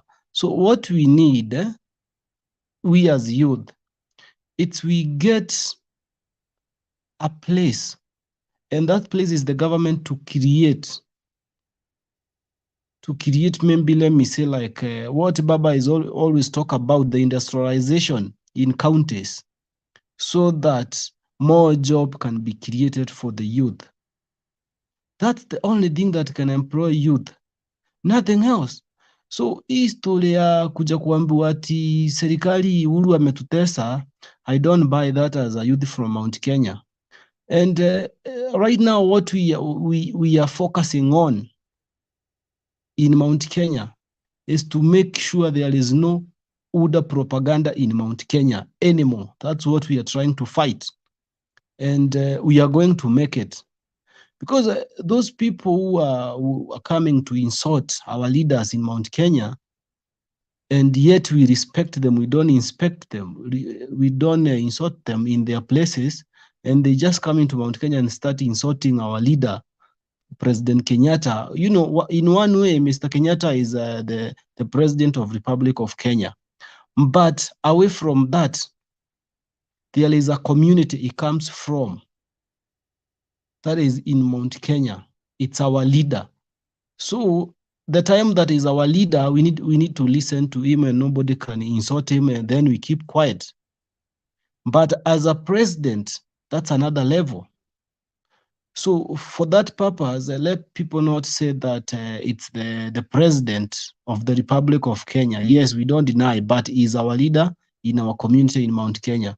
So for the youth claiming about the job at serikali imewatesa, I don't agree with that, because the government cannot employ all of us. I think youth ni wengi sana wenye wamesoma na wana kazi. And what I know very well, you don't go to school so that you get employed. You go to school to get skills also. You can do your own things. And if you get skills and you just go back and sleep, waiting to get a job, my friend, you'll stay at home for 50 years na hutawaipata kazi, because the government cannot employ everyone. So for that purpose, let me just get into today's topic about propaganda. I think Ruto is messing up his campaign, and it's messing himself because of one thing. There is no day shingo imewaipita kichwa. What the mistake Ruto did is the moment he started campaigning 4 years ago, targeting youth, because he started with youth. And the way he started it was about the poor and the rich. And that thing didn't work. It worked very well because it's 4 years ago. But people now have started realizing how things are going on. And another thing, when Mr. President talks something, Ruto is the first person to go on the podium and respond to Mr. Kenyatta. And you cannot fight a losing battle. Ruto is trying to play a hard game, but he's still a very junior in that purpose, because yeye mwenyewe ndiye anajiharibia. Angenyamaza tu na anyamaza kabisa from the beginning. Trust me, in Mount Kenya, people could have been having something to talk about Ruto. Hatuwezi kuwa na hiyo issue mingi. Tungekuwa tunakumbuka the way we did in 2013 and 2017. But the more he keeps on responding to Mr. Kenyatta, I think that's a big problem. And Mr. Kenyatta is a very nice person. Mr. Kenyatta knows the time to do politics. He has been quiet because angeongea kitambo, trust me, hakuna kazi ingefanyika for 4 years. Wote wangetoka kwa ofisi waende kwa siasa, because angekuwa anasema, Ruto ana respond. So for 4 years tungekuwa tu president ako kwa siasa, vice deputy ako kwa siasa. So the government could be nowhere to be seen. But Mr. Kenyatta keep quiet with the pen mpaka amekuja kuitoboa saa hii, wakati kazi ishafanyika, wakati haitaleta madhara kwa project. Saizi hakuna madhara inaweza leta kwa project, and that is Mr. Kenyatta. So for propaganda, Ruto wako na shida sana, and is going nowhere. Now Mr. Kenyatta told us in Sagana that hatuna shida na Ruto, but in future akibadilika anaweza pata uongozi. Aya, let me go to about Kenya Kwanza in cost. I think there is sometimes back I said this. Ruto and their brigade, they are trying to play invisible drums. And invisible drums, they are only played by legends, people who understand where they are. And the only person who can play invisible drums, it's only Raila peke yake. Huyo ndiye anaweza cheza invisible drums. Huyo tu ndiye anaweza cheza.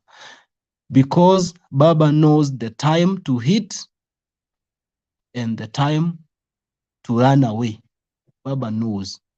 Baba doesn't wake up in the morning and start making noise. It takes time.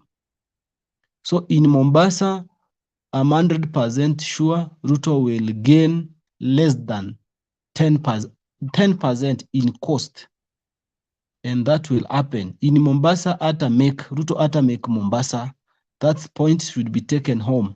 Because you remember in 2013, Ruto and Uhuru, they were together. If you count the amount of vote they defeated Baba with, it's 80,000. Just 8,000, and they were two. And in Mount Kenya, we have never given Baba votes. And Baba is always at 44%, 47%, 48% alone, without Mount Kenya. It was 800,000, not 80,000, please. So for that purpose, I think in Mount Kenya, like let me say, there is this the highlight of Ruto Cosmo. Do you know that he insulted the first lady, Mama Ngina? That day Mount Kenya things changed overnight, and that's why things are very serious there. And let me tell you, the people who are jumping up and down talking about votes in Mount Kenya, most of them they will not vote. The serious voters in Mount Kenya, they keep quiet. They don't make noise. And comes August, I think Mr. Ruto will understand Mount Kenya ni kusema nini. So for that purpose, let me just leave it there about Baba campaigns in Western. I think Western ni home tu, huko hakuna issue mingi. Baba is doing very well in Western, and the number of aspirants in Azimio, it's amazing. It's amazing. And I would like to tell people that be prepared for Baba presidency. That's the only thing I'm just saying. Be prepared for Baba presidency. Na vijana msingoje kudanganywa ati mtapewa kazi na serikali. Please, msingoje. Kama umesoma, tafuta kazi yako ya kujifanyia. The government will employ few. And that's why we are buying this narrative of Baba industrialization. Atujenge viwanda kwa county, vijana wa county waajiriwe. One county, one product. Buy Kenya, build Kenya. Hiyo ndio ile kitu tunataka. Hatutaki pesa ya serikali sisi kama vijana. We need to be given an opportunity to look for our own money. Si pesa ya serikali tunataka. So thank you very much, Bernard. I think I can stop there. We talk later. Okay, asante sana Bwana Kenywa. Tunashukuru kwa maoni yako. Naamini umesikika vizuri na wale wanasikia wamesikia. Naomba kabla tuende kwa mwingine tu watch hii.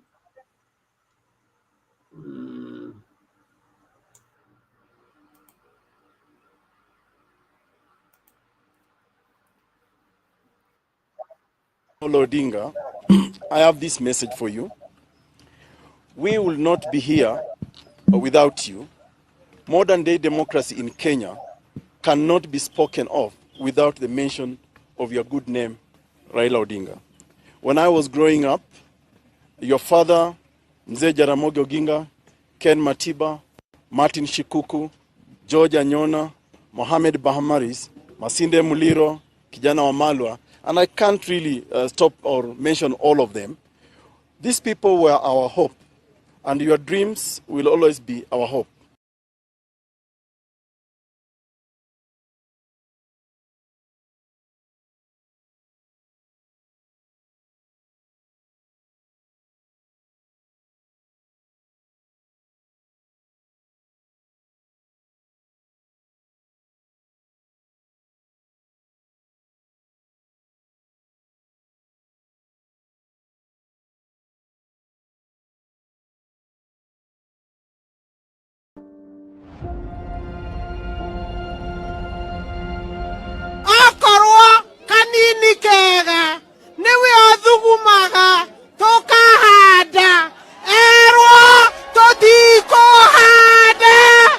Baba, women have spoken about their issues, their needs.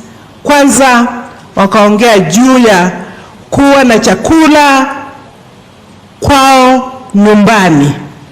A woman cares more than anything else about having food for her children on the table every single day.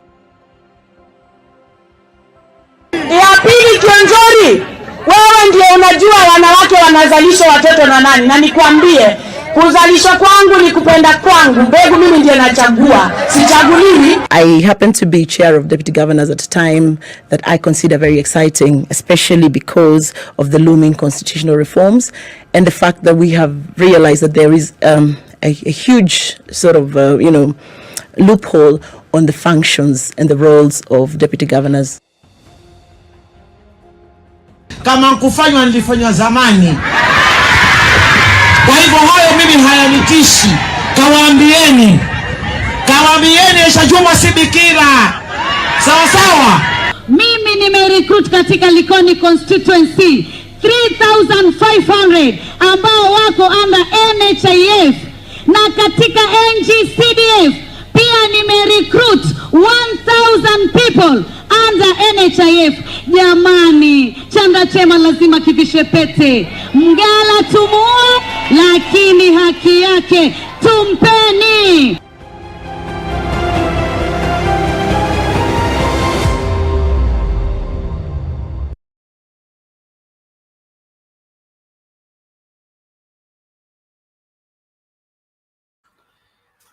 Kemboi, what was I saying? Kabla tumlete dada. Nini Kenywa?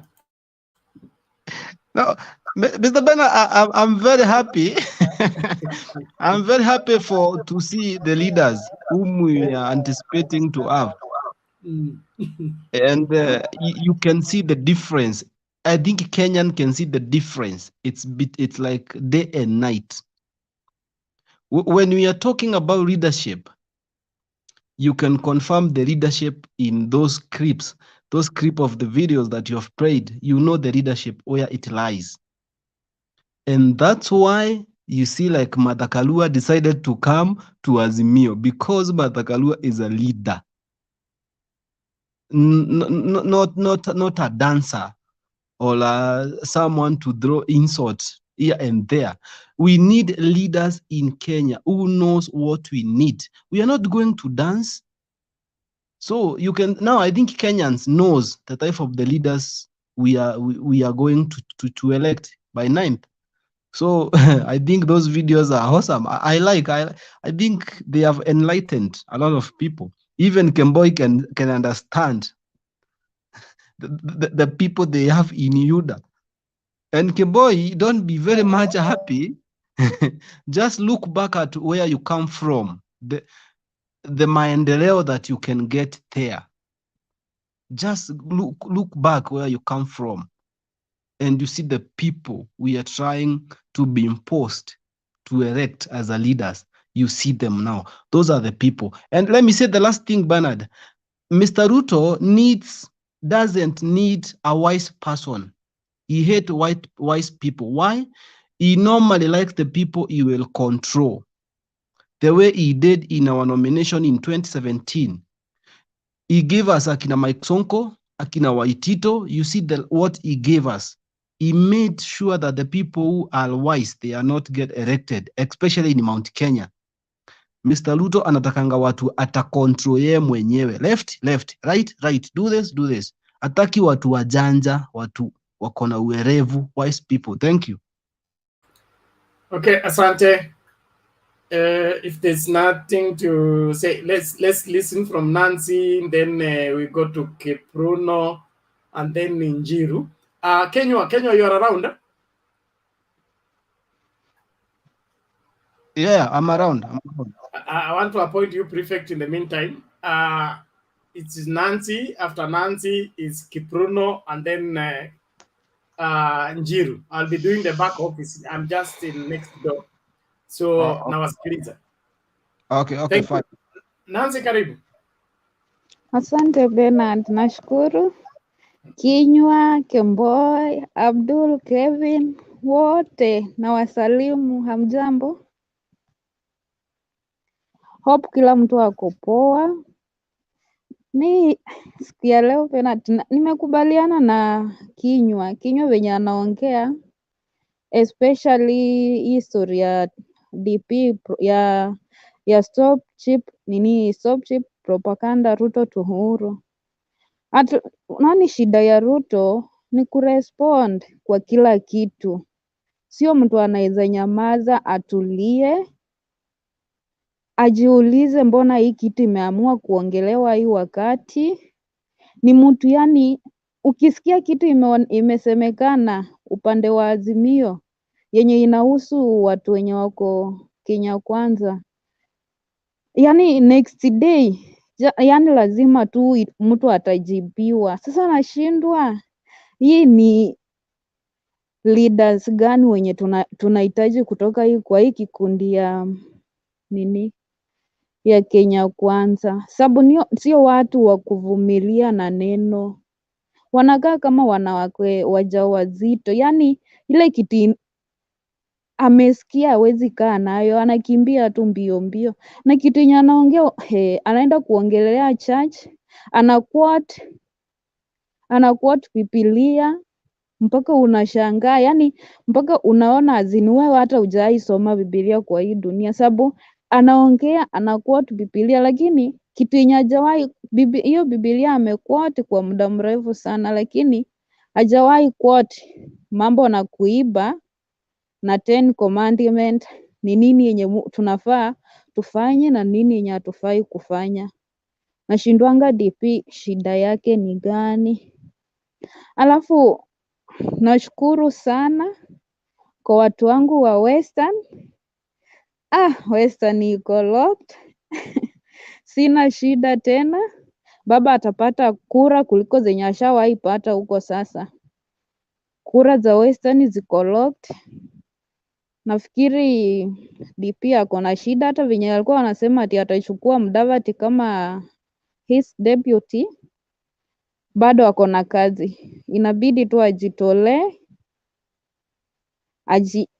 Kazi yenye ako nayo bado ni mingi, sababu nimeona hata nilijaribu kuwatch video Weta wakiwa huko na nani na Mudavadi ile vitu alikuwa anaongea sasa sijui alikuwa anauza sera za Azimio ama sijui alikuwa confused vipi, lakini DP bado ako na kazi pamoja na grupu yake. Yafaa wa kwanza wapunguze matusi, hata kama kuko na wengine wao kwa hiyo kikundi. For example, kama mtu kama MP wa jirani wangu huyu Barasa, Ditmas Barasa amefanya kazi, siwezi kataa kusema ukweli, amefanya kazi, anaweza pata kurudi huko, ila matusi na kujivuna sana inaweza sababisha akose hiyo kiti. Alafu tena saa hiyo hit iko Western, DAP Kenya, ODM, nafikiri watakuwa na kazi ngumu sana.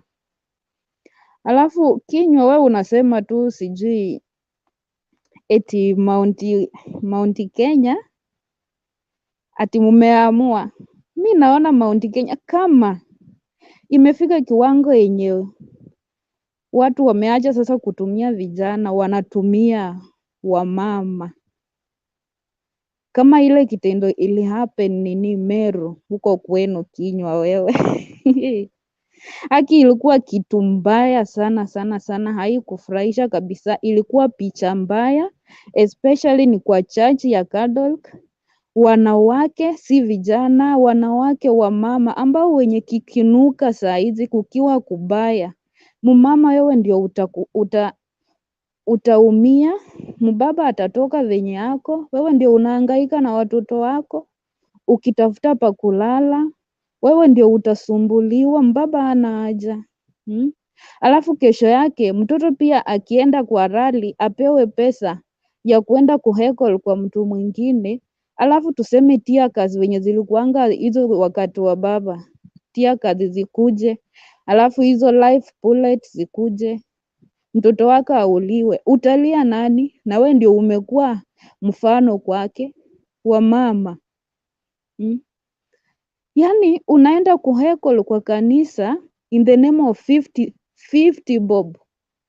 Kulingana na uchumi ya Kenya saa hii 50 bob ni kubai sukuma wiki basi. Imagine wa mama, aki hiyo kitu ilinikasirisha. Na mtu wana heckle hata hawani kiti chochote, ni kwa sababu tu amehusika na muaniaji.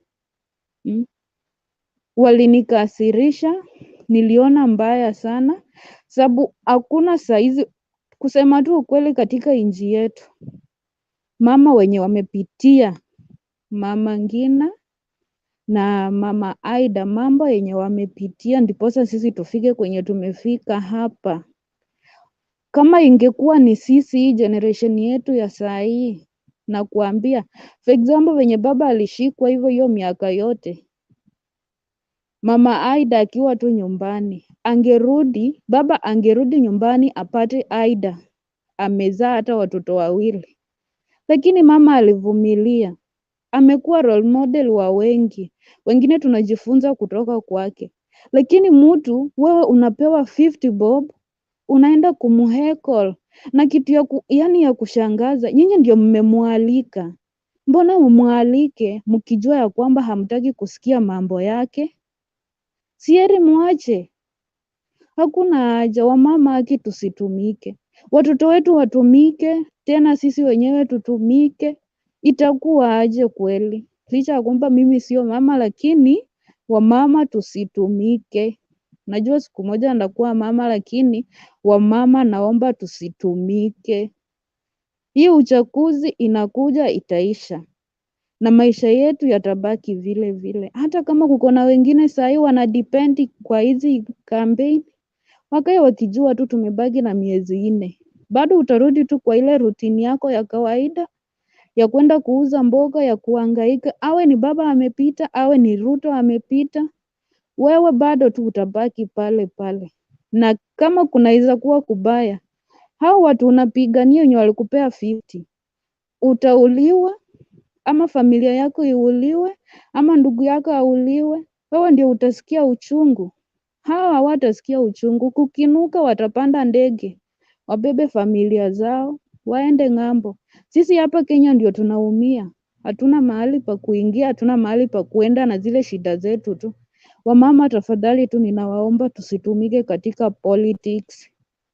Heri tungoje tu, kama upendi mtu, ngoja tu ile siku yenye imewekwa tarehe 9 mwezi wa 8, upige mtu kwa ballot.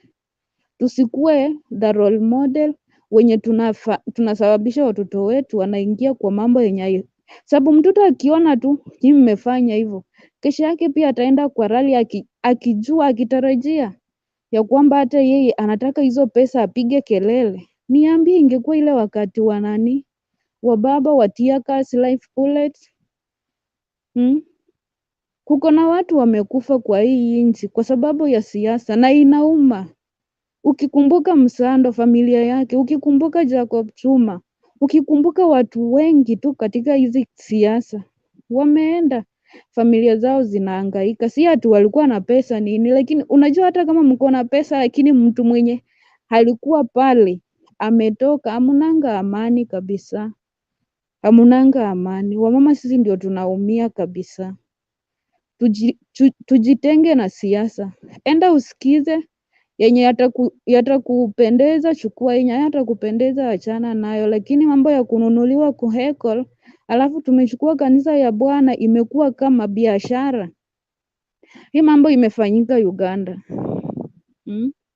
Sasa nakwambia wale wenye walihusika wote katika siasa za 2021, wale mabadri wote, hakuna hata mmoja, walikufa.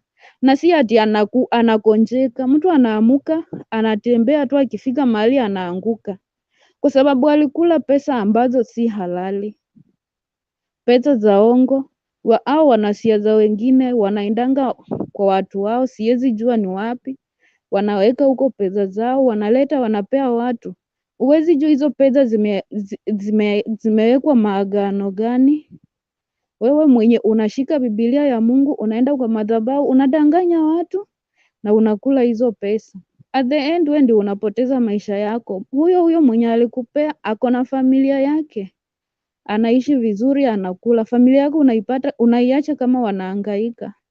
Hakuna mtu ajui ile maisha ya uyatima. Kama hujui maisha ya uyatima, usicheze. Tafadhali tujitenge na mambo yenye hayatuhusu. kinywa. Okay. Thank you very much, Nancy. I think I will just want to let me just clarify one thing about the Ida Odinga, the way he was born in Meru. You know, there was this issue of the closure of the churches.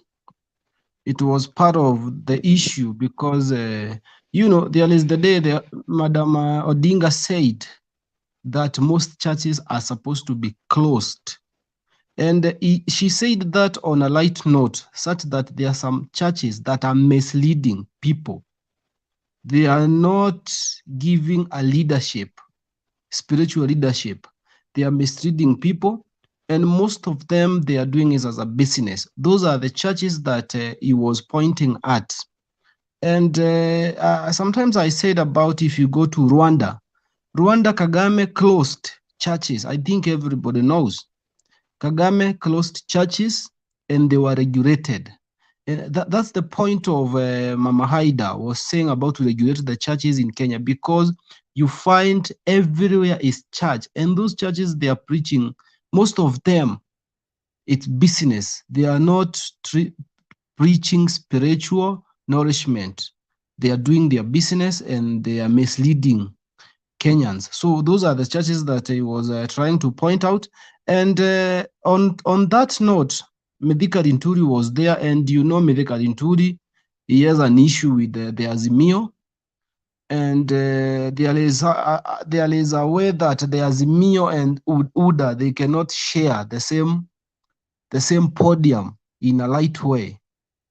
So I think even the women who did that, they are regretting, because for the undevised women, you cannot boo someone who, by any chance, anaweza kuwa the first lady.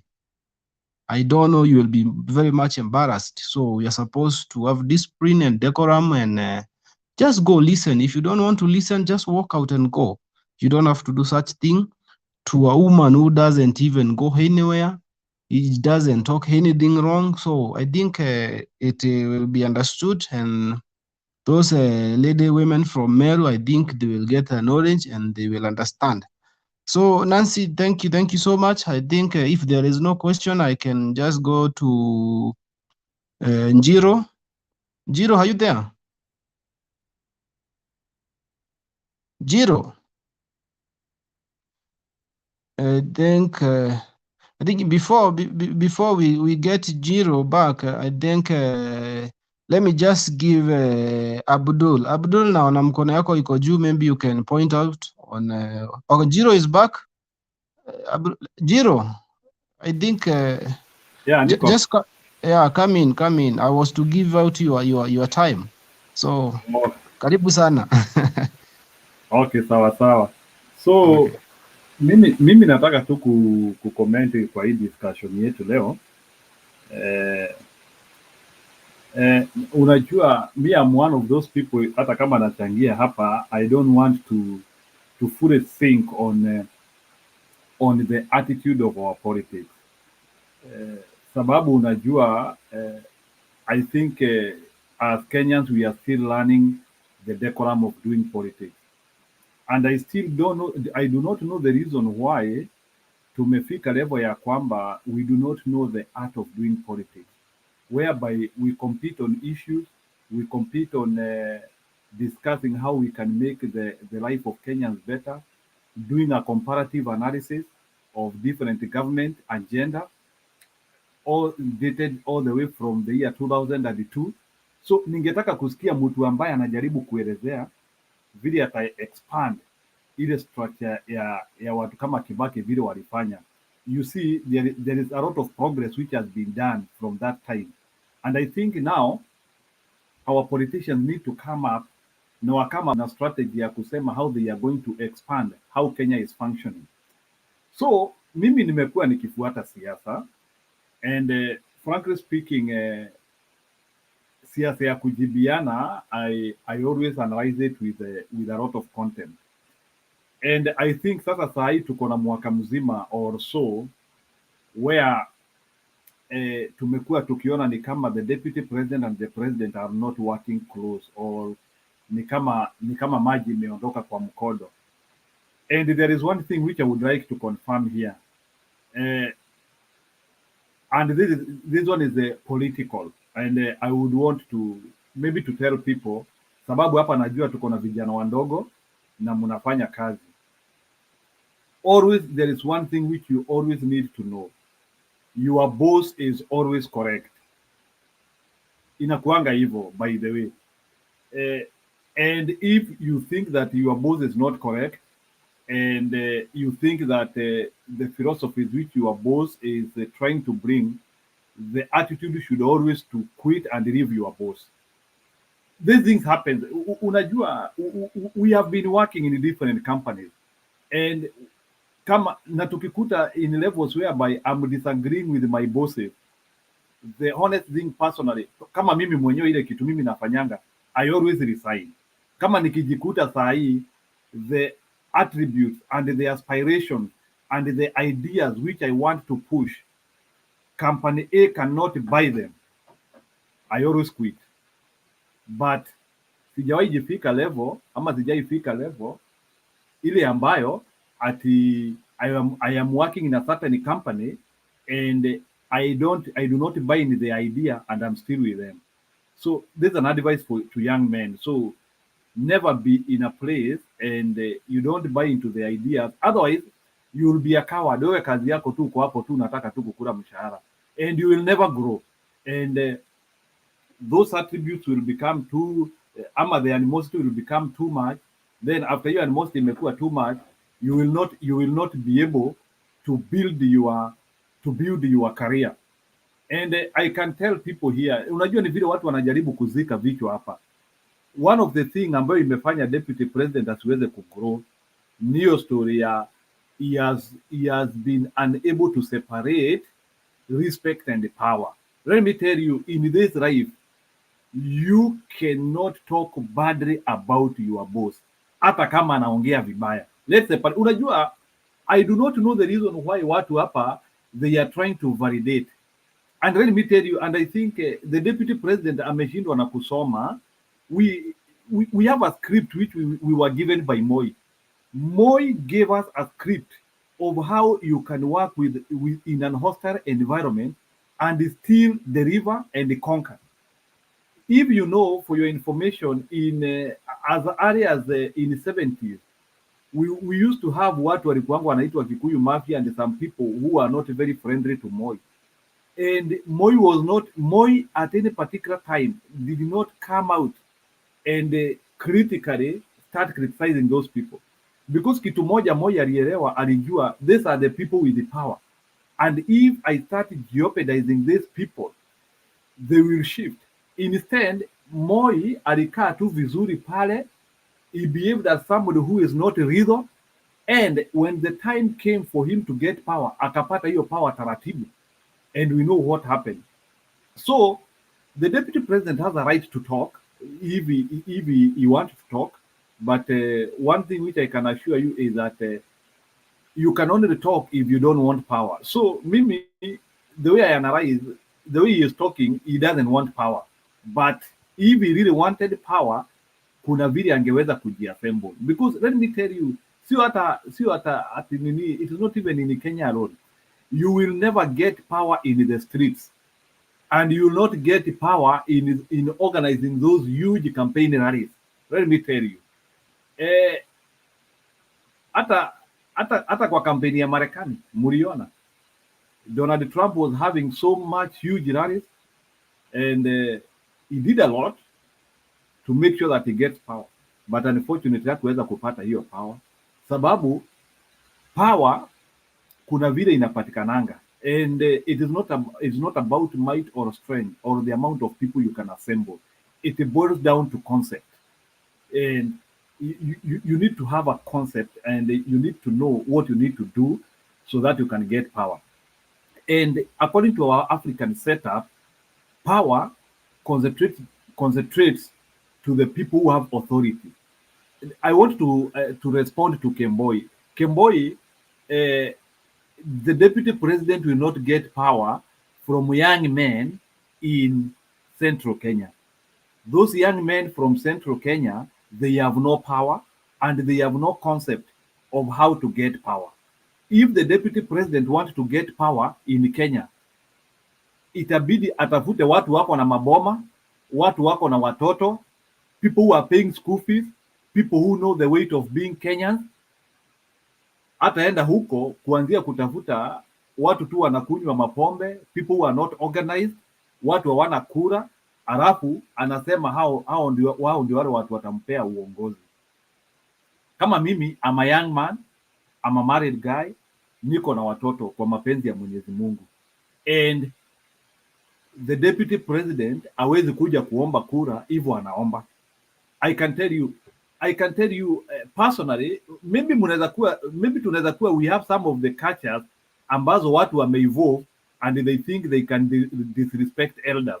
I can tell you up to today, my father, my grandfather, ama wazee wale watu wako 50 years and above, I still have a lot of respect to them.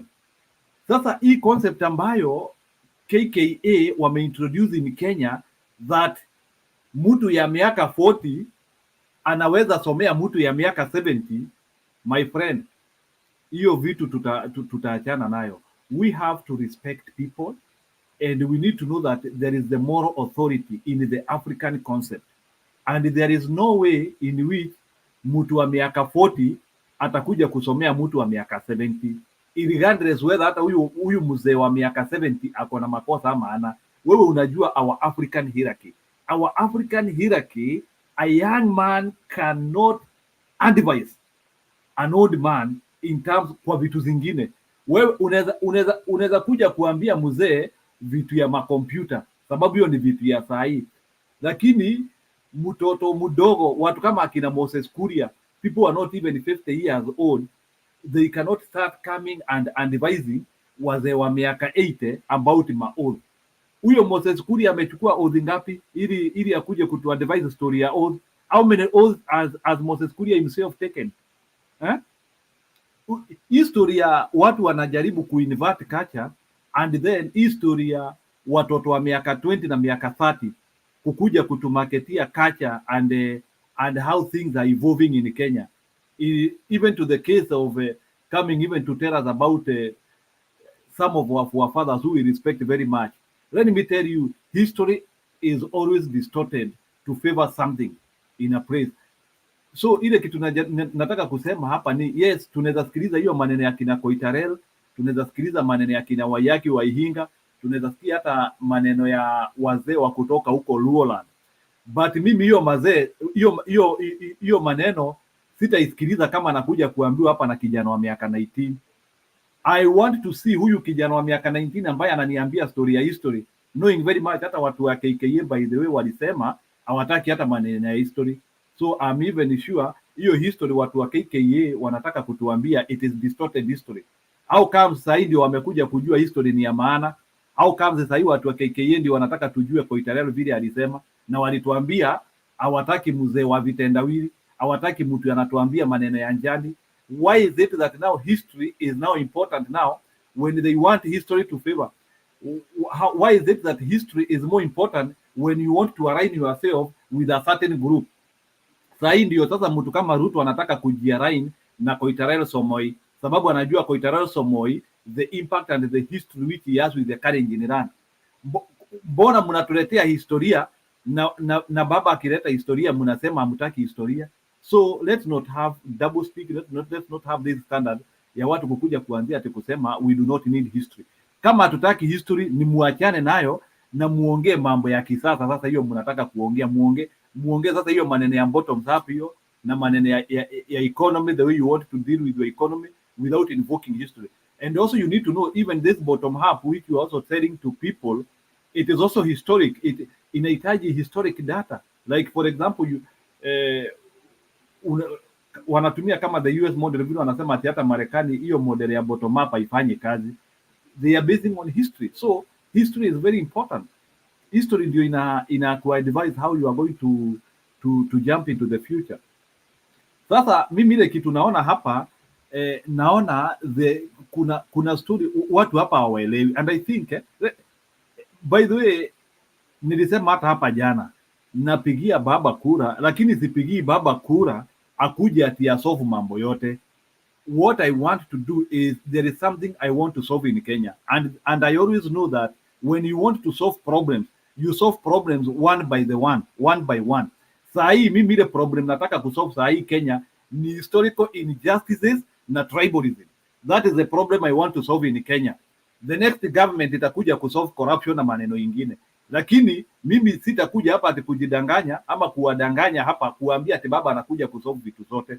So there is already mimi as a person, kuna ile vitu mimi mwenyewe najiambia baba akikuja hata asolve hizi vitu mbili, at least it will be a step in the positive direction.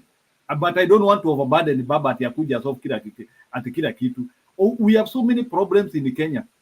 Hizo vitu mmekuja kusema hapa vijana wana kazi na nini. Yes, they are the problems which we have in Kenya. But those problems can only be solved if we have a progressive economy. Sasa hao watu ambao wanaongea story ya hakuna kazi nani na Kemboi atajibu hii kama ako hapa. Kemboi, we already know that kuna pesa ilipotea ya Kimwarer. Hiyo pesa ingeajiri watu wangepata kazi. We have so many corruption scandals. So hawa watu wa KKA kwa nini hawaongei historia ile pesa imepotea, and that money can employ people. So stop going to Mount Kenya and telling people that ati ile adversary ama ile mashida mko nayo ni Uhuru Kenyatta amewaletea. Let's talk of the corruption and the money we are losing inside the government, and let's audit that and let's see how much future has been stolen from Kenyans. And I also want even our president to be clear, sababu sio vile ati tutachukua kila kitu yake. For your information, the president also has to come out clear na tuambie hii pesa inapotea, nani wanaiba. Hii story ya kuongea na mafumbo hata sisi tumechoka. By the way, things have to be brought clear. We need to know kama pesa, sababu we have infamous, we have documentation of how money is getting lost. So we have to get serious. Kama pesa ni watu fulani wamepotea, they have to be mentioned and we have to get serious. Mimi, my orientation with the baba, it is not actually because of Uhuru. Uhuru ndiye amenikuta huko. So hii maneno watu wanafikiria ati we are supporting baba sababu ya Uhuru. People also need, Uhuru ndiye ametukuta huko. Ni vile hata Uhuru mwenyewe amepata mwangaza na akaona some of the things ambazo baba mwenyewe amekuwa akiaspire zitendeke Kenya. Hata yeye, he needs to join the boat. It is not that, let me tell people here, it is not Uhuru who is convincing us to vote for baba. Some of us, by the way, mimi nilianzia kusupport baba as early as 2007. So, and I come from Mount Kenya region. So tukianzia sasa kuongea hii maneno, I'm saying Uhuru hata yeye kuna kitu amesoma. Yeye mwenyewe kuna mashida amejaribu kusolve Kenya na ameona haziwezekani. And some of the problems he wanted to solve in Kenya, he knows baba mwenyewe as early as 1997, he was talking about them. And he knows baba can solve them. Sasa, history ya Uhuru amekuja amejiingiza kwa baba, and then people want to bring the problems which are in the government sahi, na some of the problems which Uhuru have, and they want baba to inherit them. That one is shameful. We know where baba stands. We know, tunajua ideologies za baba, tunajua hata zile vitu baba ameleta kwa hii nchi. Mumeona hata huyu jamaa wa Third Party Alliance hata akisema yeye mwenyewe hapa. Mimi hata nikizaliwa nimekuwa nikisikia huyu jamaa. So let's be clear about one point. Ni Uhuru ametukuta kwa baba, and he also wants to align himself in the good side of the history, and we are happy of that. And support is important. So let's be clear of that. Finally, nikimalizia. Okay. Yeah, wind up. Finally nikimalizia ni hii story ya matusi, by the way. Na hii kujibiana. Let me tell you, as long as the deputy president anaendelea kujibu the president, he is playing in his card. Cheap advice, although I don't need to advise him. Aachane tu na hizo story. Why? Because he will bring what we call voter rage. Voter rage is where you turn people who are supposed to vote for you. Voter rage is very bad. Na inatendekanga, and it even happen. Kuna vitu kama Marekani unasikianga saa zingine inaitangwa October surprise. If you invoke voter rage, kama ulikuwa hata upate 80%, hiyo kitu inarudingi to 50%. So the deputy president should be very careful not to invoke voter rage. Voter rage is very dangerous. Lastly, mimi naona kampeni za Azimio ziko sawa. Tunaendelea kujaza gari hapa, akina Madhakaro wako kule wana campaign hata kwa Wajaruo. I can see a lot of inclusivity hapa. So the only thing I can say sasa ni tunataka kuona sasa manifesto ya baba sasa.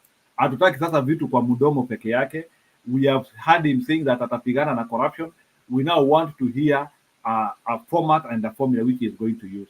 Otherwise, thank you and let's keep on the debate. Let's talk na tusiongee uongo mingi sana. Kemboi amekuja hapa and the level of the lies which Kemboi is having is epic.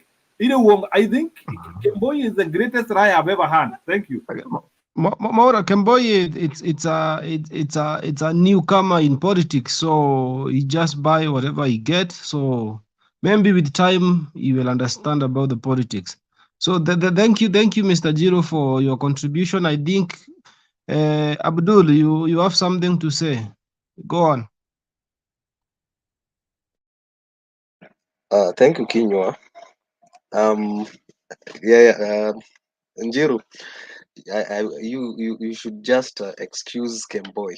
Kemboi is a young man, and he's an epitome of the current youth. Vile wako. They pick anything that they find on the street and they run with it. Wakifikiria hiyo ndio facts, lakini in real sense they have a lot to learn.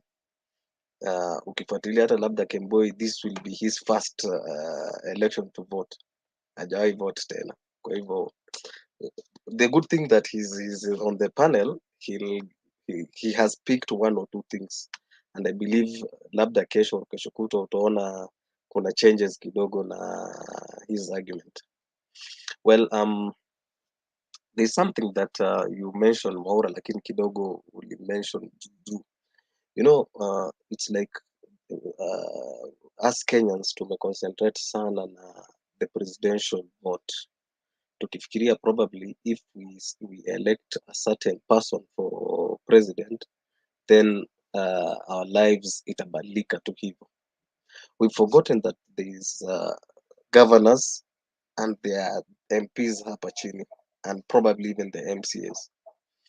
And we have excused our members of parliament so much that tunawa rate na only the CDF, ati kama amejenga shule huku, amepatiani basari huku, then that particular member of parliament has performed. But for me, a member of parliament should also be judged na legislation. Vipi ameperform kwa parliament, kwa sababu you know there's those policies that the government ina try to come up with. Those policies inapitia parliament, so that legislation in itself inasaidia sana. For example, we are now talking of high standard of living. Everything is in a shoot to the roof, foods and all that. But if you go back, there's that bill that came in parliament about taxation, and you'll see most of the members of parliament, they vote not because wana vote kulingana na what their constituents are telling them, but they are voting just because a certain leader amewaambia they go this way. But the moment we'll start putting our members of parliament to task from the constituency level, whereby lazima MP wako hata at least one bill that will change some sort of industry and ama policy yoyote tu kwa nchi, that will be a plus to the Kenyan politics. Kwa sababu hii mambo ya kusema tu ati MP amepatiana basari ama amejenga shule ama daraja hapa na pale, hiyo imetosha ati ni mtu wa maendeleo. I think we are losing it. It's not all about money going somewhere. Policies are very, very important. Okay, and there's one thing also about, let me talk about the DP. I believe it was somewhere in, if not 2014, 2015, he was advising Raila that kama Raila angekaa polepole nyuma ya Kibaki, then Raila could have been the president in 2013. Na yeye anasema atakaa polepole nyuma ya Uhuru polepole, so that apate that coveted seat. But I don't know what happened. Come up after 2017, he did exactly what he was advising Raila against, going against what the president is telling him. He started sabotaging. I could say sabotaging, like he's very intelligent, as I mentioned earlier. He was using his foot soldiers just to sabotage. Pole pole, chini ya maji, chini ya maji. And that's why I believe exactly what the president said, that this guy, they wanted to impeach him. I tend to believe what the president has said. Kwa sababu there's no way you could be telling Kenyans that I have this number of MPs behind me, for what purpose? And that those number of MPs, they're supposed to work with the current government now that walikuwa under Jubilee. So you should put like all the MPs under Jubilee to work in one tandem for one purpose. Lakini sasa you divided, au unasema sasa hawa ni wangu. You see, there is another dangerous a notion that the deputy president runs with, akisema yeye ndo ameweka mtu fulani pahali fulani, like for example alifanya Raila akakuwa prime minister. I think that is neither here or there nor there, kwa sababu it is voters, electorates ndio walivote a certain number ndo akaweka mtu fulani pahali fulani. Now he's saying that he is exactly the person who made Uhuru president. You see how dangerous that is? It's like kuna kikapu ya votes ako nayo enye anamwaga tu pahali then inakuwa, and that is not the truth. People went out campaigning, so those who voted for Uhuru, yes, some of us, we did not vote for Uhuru. I can say for sure I did not vote for Uhuru, but at the end, kwa wale wenye walivote for Uhuru, they are responsible to put him there. But after that, baada ya Uhuru kutake that oath, then it stopped there. Uhuru became president for all Kenyans. You see, siasa, there's this notion also that they're saying now that sisi ndo tulimpatia kura mpaka tukamfanya akuwe rais, sasa ameturuka. You know, it's like saying indirectly that sisi wenye tulikupigia kura, then we deserve more than wale wenye hawakumpigia kura. You see, that one is dangerous. It's a politics that we should not really tolerate, kwa sababu at the end of the day, when somebody wins that seat, anakuwa president wa kila mtu. For those who voted, who did not vote, anakuwa president wa kila mtu. So everybody should expect equal, share of the cake, regardless. So itakuwa vibaya now that, for example, let's say Raila wins this election, then the Nyanza people now waseme they deserve more. You see, then people should not go out to vote. Kwa sababu why vote for someone, then others wanna claim they think they deserve more than the rest. So it's something very dangerous, and the DP is really singing that kind of politics kila siku, unaona. And I think that also inachangia why some of the Mount Kenya people are angry, because they say they are the ones who voted for Uhuru, and now Uhuru amewa betray. You know what betrayal? You know, I'm really struggling to see where the betrayal comes in, kwa sababu as Mama Selina, or is it Rose, spoke earlier, some people, you know, this kind of politics is like marriage. Some people, they've been married for, let's say, 52 years, and they get divorced for 52 years. Wamekuwa hata na watoto na grandchildren, but they still divorce. You know, if today politics is all about interest, if today my interest changes,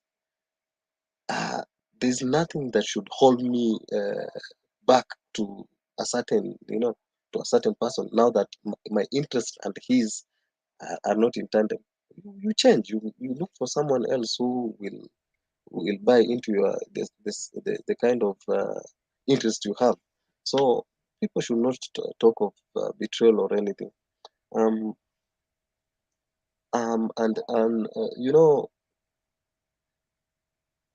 when somebody makes a promise, that promise unafaa kuangalia at that particular time akimake that promise ilikuwa the situation ilikuwa aje, but going when things change, going down the line, years going down, things change, people change. And indeed I believe, I'm not Kikuyu, but I'm married to a Kikuyu. Mama Ngina, is something he said about someone sitting on the log. Yeye ndo anajua what kind of what the ants inakula. I don't know if nilipata right, but something like that, which means between Uhuru and Ruto knows Uhuru more than us sisi wenye tuko hapa nje, and Uhuru knows Ruto more than us sisi wenye tuko hapa nje. So when Uhuru says something about Ruto, there is a higher percentage it is the truth. And when also Ruto says something about Uhuru, kuna a higher percent yenye iko truth ndani yake. So I believe when Uhuru tells the people of the mountain that this guy kuna hivi na hivi na hivi na hivi about him, then they should listen to him, kwa sababu leadership comes from God, right? And when people say that, okay, when Finalize. Okay, thank you. When people say that mkono ya Mungu iko kwa upako, kuna upako ya Mungu kwa a certain leader, which is Uhuru, is the president, then that respect should be optimum, optimum respect. You should not castigate, or there's that positive criticism. Criticism is allowed, lakini ikikuja kuwa insults now, then it is unacceptable. Let me leave it at that. Thank you very much, Mr. Kinyo, and the rest of the panel. Okay, thank you, Abdul. I think Ruswat, you have something to say before we go to Kevin. Yeah. Mi ninakubaliana na nani Abdul. Unaona shida ya DP anini huwa ajisikizangi anaongea nini. Mi venye nimesikia historia, president aliambia elders wake kwamba DP alikuwa na mpango wa kumwimpeach. Mi naweza sema ilikuwa ni ukweli. Kuko na wakati Ruto aliongea kwa kanisa fulani akiwa I think ilikuwa Nyandarua ama nini, akasema hata saa hivi Raila ampige vita aje, yeye hamwezi kabisa. Uhuru alimpea siri ya watu wa Mount Kenya. Mount Kenya bora uhakikishe mtu mfuko iko sawa, tumbo iko sawa, hapo umemalizana na uchunge biashara zao. Sasa DP huwa ajifikiri, ukienda uangalie hiyo video utapata venye alikuwa anaongea, na hiyo inaweza thibitisha ya kwamba alikuwa na nia ya kuimpeach boss wake. Alafu wacha tu nikuambie Kinywa, unaona DP huu mwaka kulingana na yenye amepitia, alafu kesi yake bado iko ng'ambo. Huwa sipendi kuongelelea sana, but kesi yake bado iko ng'ambo.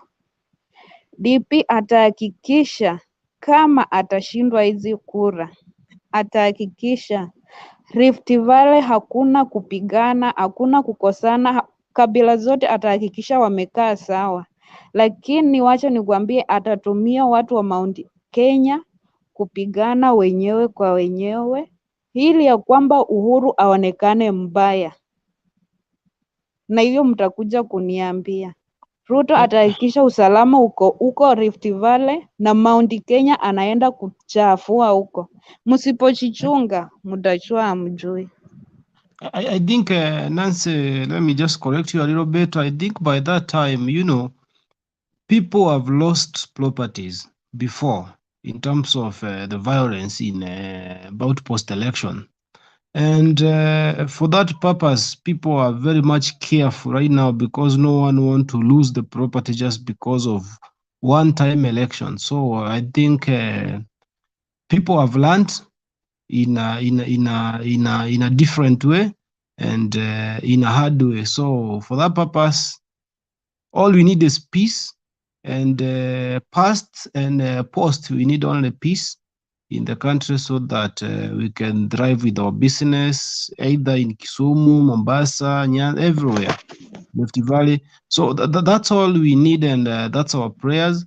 And Abdul, before I give to Kevin, let me just add something about the electorates, the leaders. You talked about we focus also on MPs and the other leaders like a governor, those MCAs. In one way or the other, especially the president needs good managers in the county levels, because if, let me say, Ruto get the ticket, win the presidential and all, even Raila, then on the ground he has bad managers, especially governors and the MPs.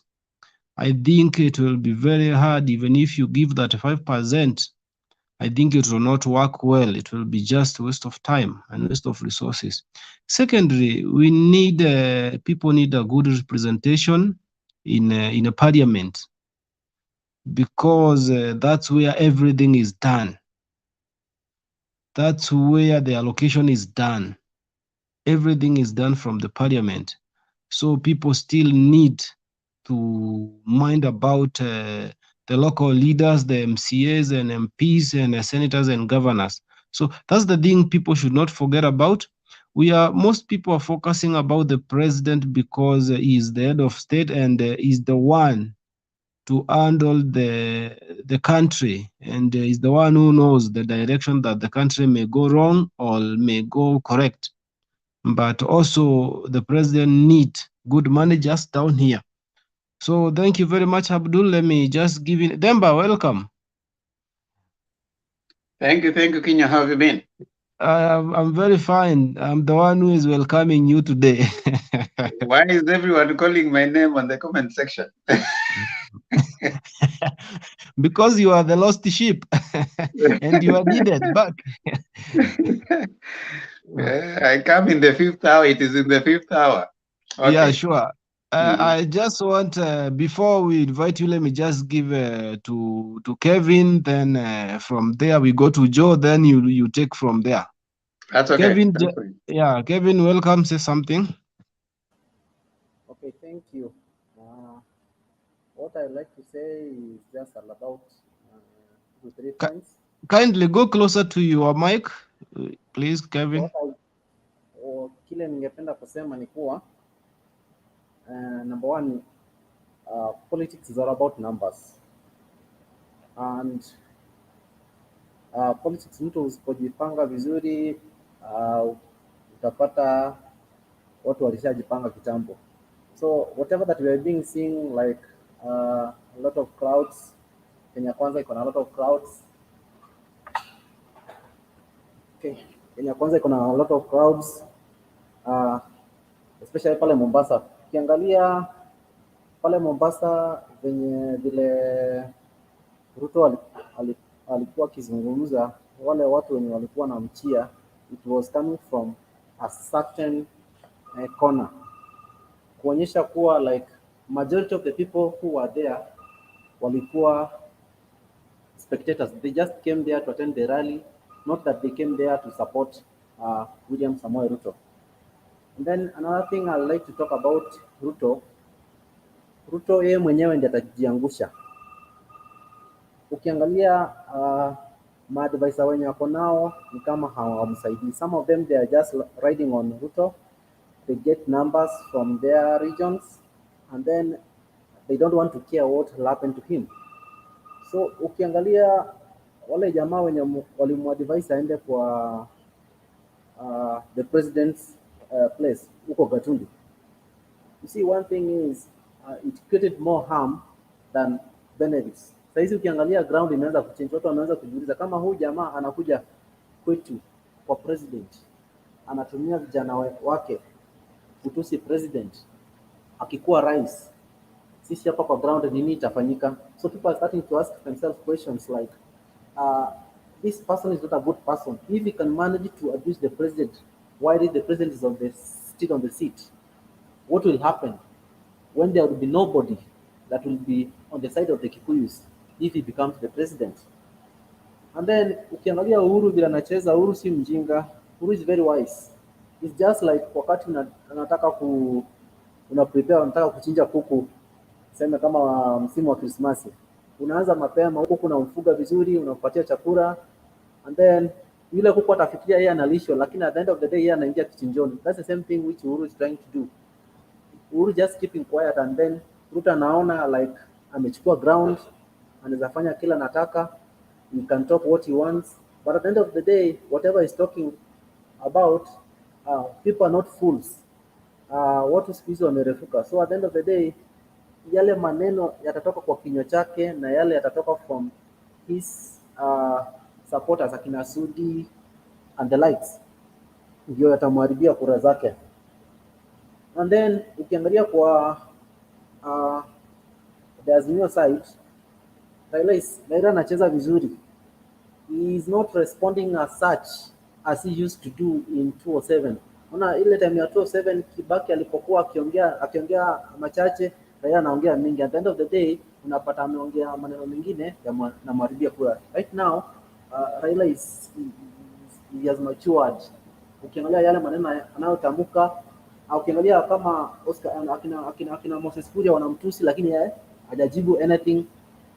He is using the other boys, Jona wanajibu akina Moses Kuria. And then another thing ningependa kusema ni kuwa ukiangalia the side ya Kenya Kwanza, wametumia vijana in a wrong way. Ukiangalia the issue kama hii ya bodaboda, people are feeling like kumekuwa na the dynasty side and also kumekuwa na the hustler side. So unaangalia kama mtu maybe ana drive gari yake kwa barabara and then by mistake ajali imehappen, amegonga kama msee wa bodaboda, those guys they go ahead and wanachoma hiyo gari. Sisi tunachoma hiyo gari kwa sababu kuna mistake, but they feel like there is a war right now between the dynasty and the hustlers. So wakati kitaumana, you see, haitakuwa like sasa Ruto yeye amechukua kitetea the hustlers, na hakuna story ya kutetea the hustlers because the hustlers wamekuwepo tangu kitambo. Mama mbogas wamekuanga tangu kitambo. The deputy president has been in power or in that position for now 9 years. On 2013, he was never talking about the border borders. He was never talking about these mambogas. Now he's approaching elections because he knows the truth is in this country, the majority vote, it is the lower class people, the border borders, the mamamboga and the like. So saizi anajaribu kujidefend to them that akikuwa president he will atafanya hiyo kitu wanasema bottom up. So we're wondering now, ukianza kusema bottom up, you have been the government, kumekuwa na so many corruption scandals, and these are the things that have taken people to that bottom. It's like he's almost the same person who has taken these people to that bottom. Most of the scandals may surround his colleagues. He himself he has been involved in so many scandals. Tumesikia kuna Kimareru kuna pesa zimepotea pale, whereby the deputy president aliyekuja clearly atuambie, you see, what is this amount to do about corruption issues. Ajeongelea about corruption issues. So he's now coming right now, anajaribu kucheza kama yeye is clean, yeye ni mtu wa kanisa, na ideally tunajua yeye si mtu wa kanisa. Anaenda kwa makanisa anaambiana ametoa 3 million. At the end of the day unapata pesa imetolewa hapo is not even 300,000. Juzi I saw a clip that it was in Bomet. Some few bodabodas walikuwa nasema kuna pesa Ruto alikuwa ameacha pale, na yule aliachiwa akakuja clean akasema yeye hakuna pesa aliachiwa. So you see like he is bringing some animosity. People People are learning to know like this man is not a straightforward man. He's lying to people. So at the end of the day, it will be very difficult for him to make it to become the president of this country. Okay, thanks.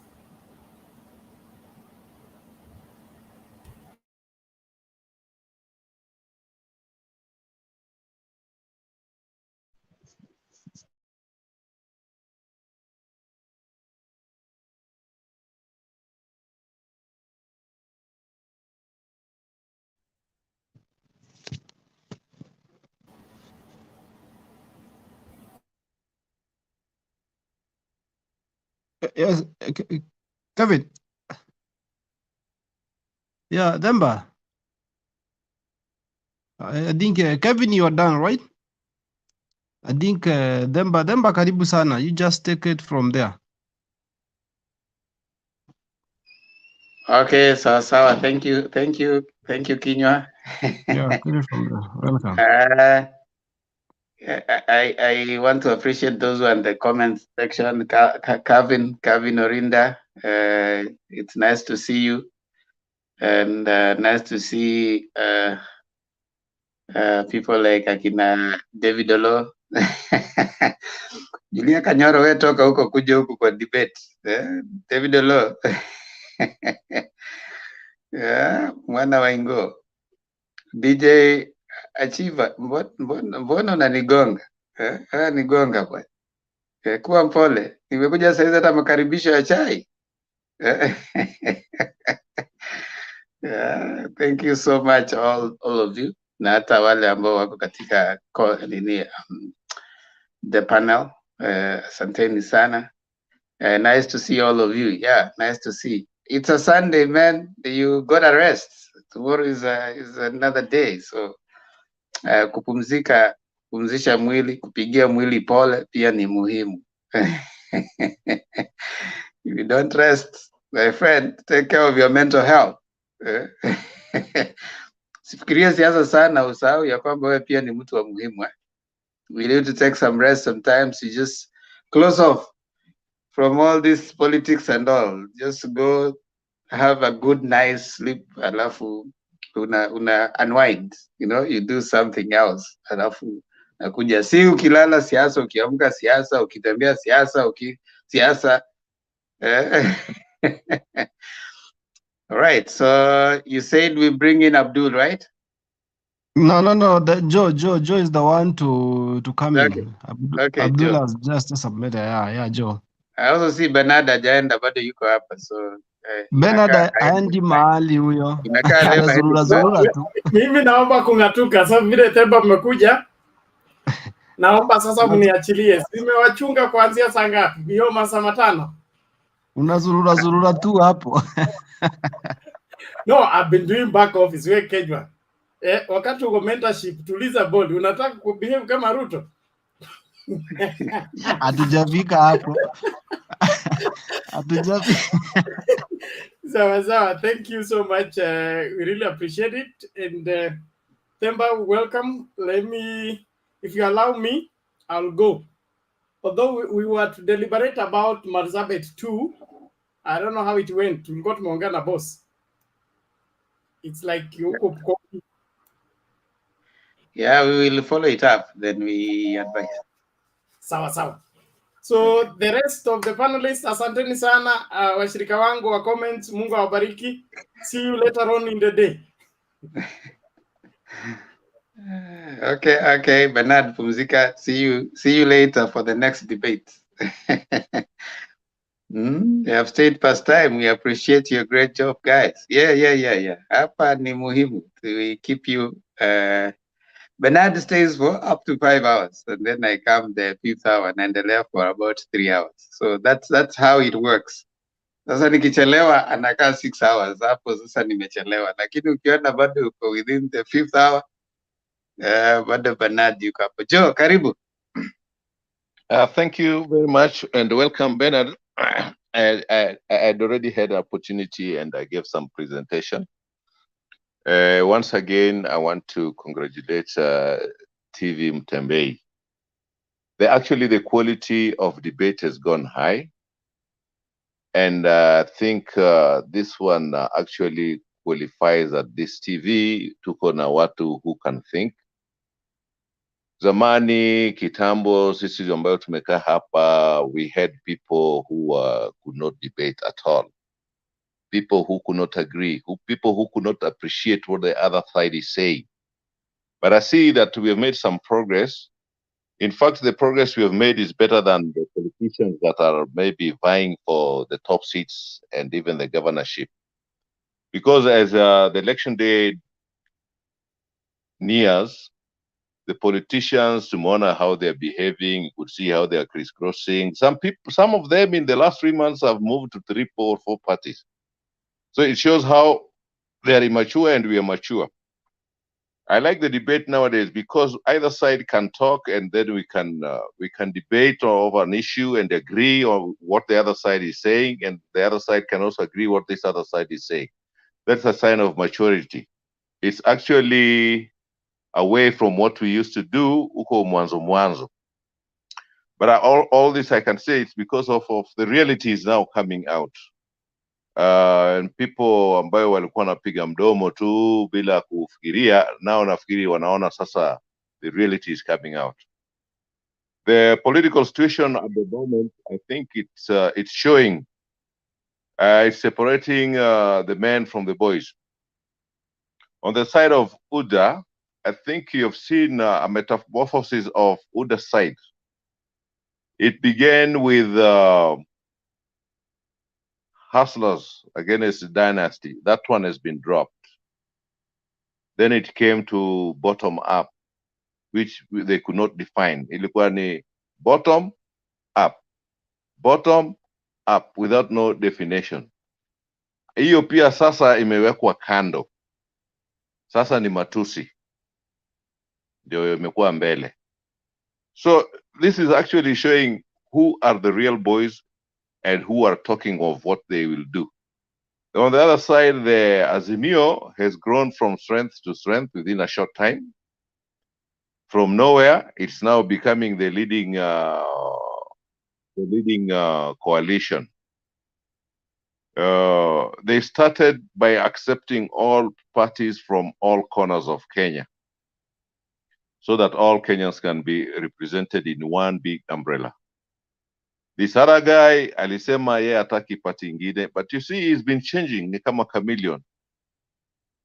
We have seen him reject Kuria na party yake, aka reject Kinjuri na party yake, but again he's going behind and now and accept wengine. Walisema wataki historia, but now we can see they're talking about history. So I don't think UDA is going nowhere. Lilisema hapa March, April ndio atajua mali yuko. And I think actually it's going to be reduced to a village party. Vile alikuwa kitukana watu. Ruto has changed. Alikuwa ametukana everybody na sasa hiyo watu tena wanawatafuta, but it's too late now. He might not achieve what he's aiming at saizi. As for the youth, I think people have said a lot, and I think tumeambiwa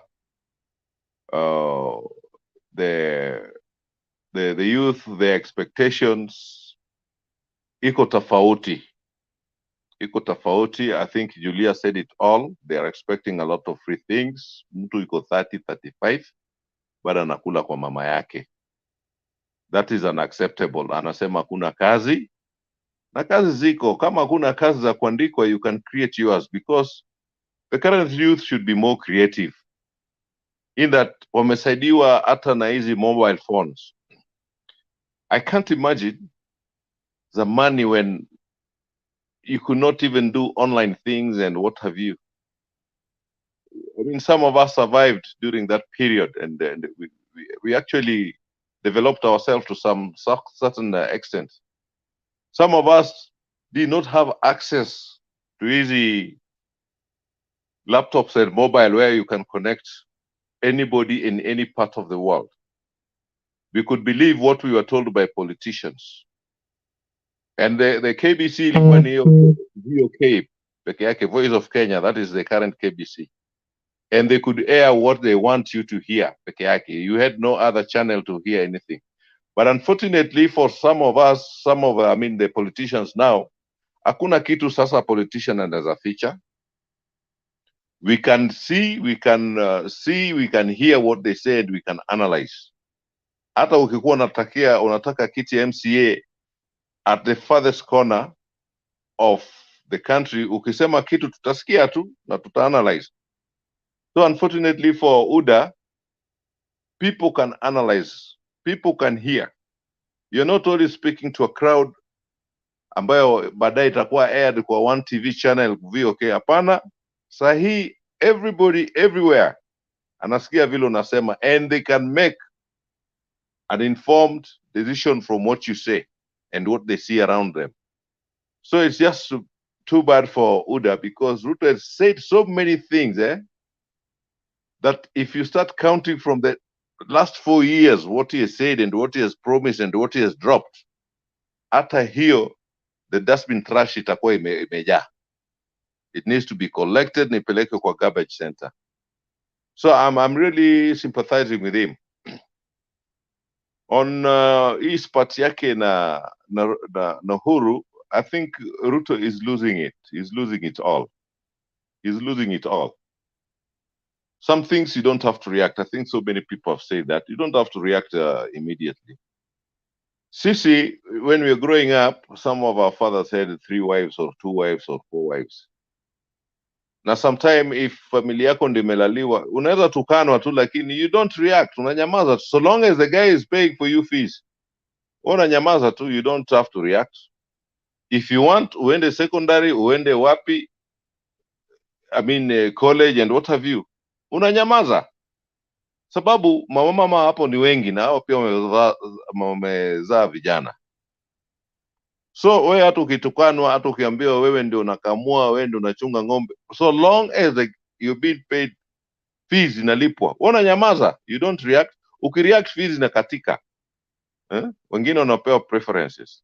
So I think Ruto is failing in this, and somebody correctly said the way Moi alikuwa chini ya Kenyatta.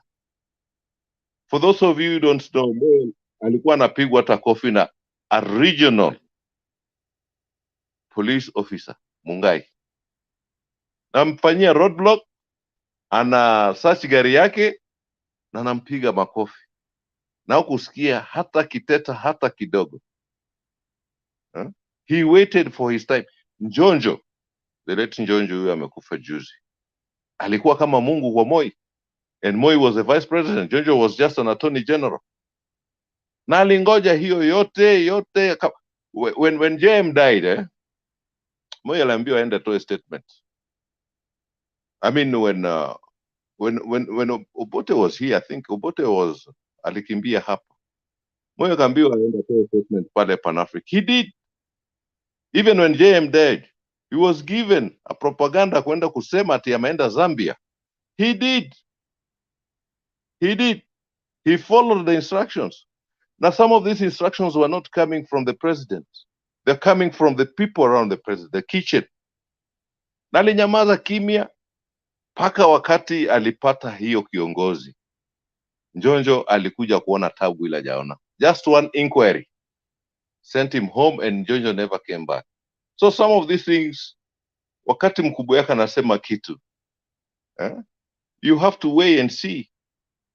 So unanyamaza, usijibu, fanya vile unaambiwa. This is what went wrong with Raila's father wakati alianza kugombana na Uhuru's father. But at least Jaramogi Oginga Odinga was honorable enough na ka resign. But this guy is not resigning. He's blaming the government, and he's in the government. Things can't work that way. Huwezi piga babako na bado unataka kukaa kwa hiyo boma, na unataka pia ugawiwe ka piece ya land yake ambayo is under his name and control. Unanyamaza kwanza mpaka upijenge boma yako, upewe hiyo land, sasa ndio unaweza fanya vile unataka. Kama unataka kupanda mahindi, unataka kupanda mihogo, it's up to you now, ushapewa. Lakini before that, you don't command things. Themba, that's what I want to say for now, because most of the things ambayo tuna express hizi watu wameongea. But nafikiri tukiendelea hata kama tuko watu wa sita nini bado tutachangia tu na tutaendelea. So karibu Themba. Thank you. Asante sana Joe kwa maoni yako. Of course najua by the 5th hour so many people wameongea, wametoa maoni yao. Koech Yegona anasema Azimio if Ruto is a little thing, why do this Azimio talking of him from morning till sunset? I keep telling you, for as long as Ruto is vying to be president in Kenya, we will talk about him. We will still talk about him. So don't you worry. Wewe ndio unachoka. Why are you coming here every day to see us talk? Inakaa wewe ndio uko na shida. Yeah. Kwa nini unarudi hapa kila siku? Mwajiuliza hivyo. Kwa nini unakuja hapa kuona kama tunaongea? Mbona usijipe shughuli? Uende usikie wengine wakisema mengine. You don't have to come here every day. Yeah. Sasa wewe ndio uko na shida. Sisi hatuendi mahali tuna discuss all presidential candidates na tuko hapa. Wewe kama uko na shida, turn off the TV. Kuna channels kibao katika YouTube. Kuna zingine ziko na nyimbo za kusifu. Kuna zingine ziko na other interesting stuff. This is not the only channel in YouTube. So you can go mahali kuna songs kila wakati. You don't have to come back here every day. If you think that we shouldn't be talking, you just switch off. You have the control. Don't don't help us to control your gadget. You can switch your gadget off. I can give you options. Switch your gadget off, not log in, not come here, go to another channel. I mean, there are numerous of them. So wewe ndio uko na shida. Sisi tuko hapa tu. We are not moving. It's like going to the market and you find someone selling nyanya. Unamuuliza kwa nini anauza nyanya kutoka asubuhi mpaka jioni. Oh, jiulizi kwa nini umerudi hapo kutoka asubuhi mpaka jioni. Uko na shida. Sasa hawa ambao mko hapa kwa debate tafadhali, if you don't have to remove your curtains, you know. It's not good to have a black screen all through. Yeah. Aileti shangwi. We want to at least have people who can be seen on the debate. You can watch replay ya rally ya Malindi. Yeah. And you're gone. Abdul, are you there? Abdul ameenda. Kevin Gatuba, are you there?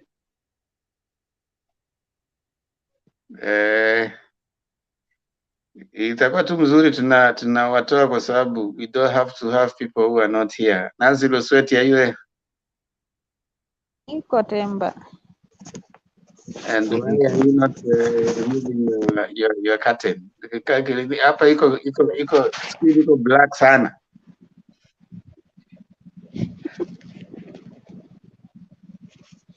My case is known. My case is known. Kesi yako ni gani? Uliwakilisha wapi? Anyway, acha nisiulize zaidi. Demba, be nice, be nice. Nimenyamaza. Hata sijauliza zaidi. Nimenyamaza.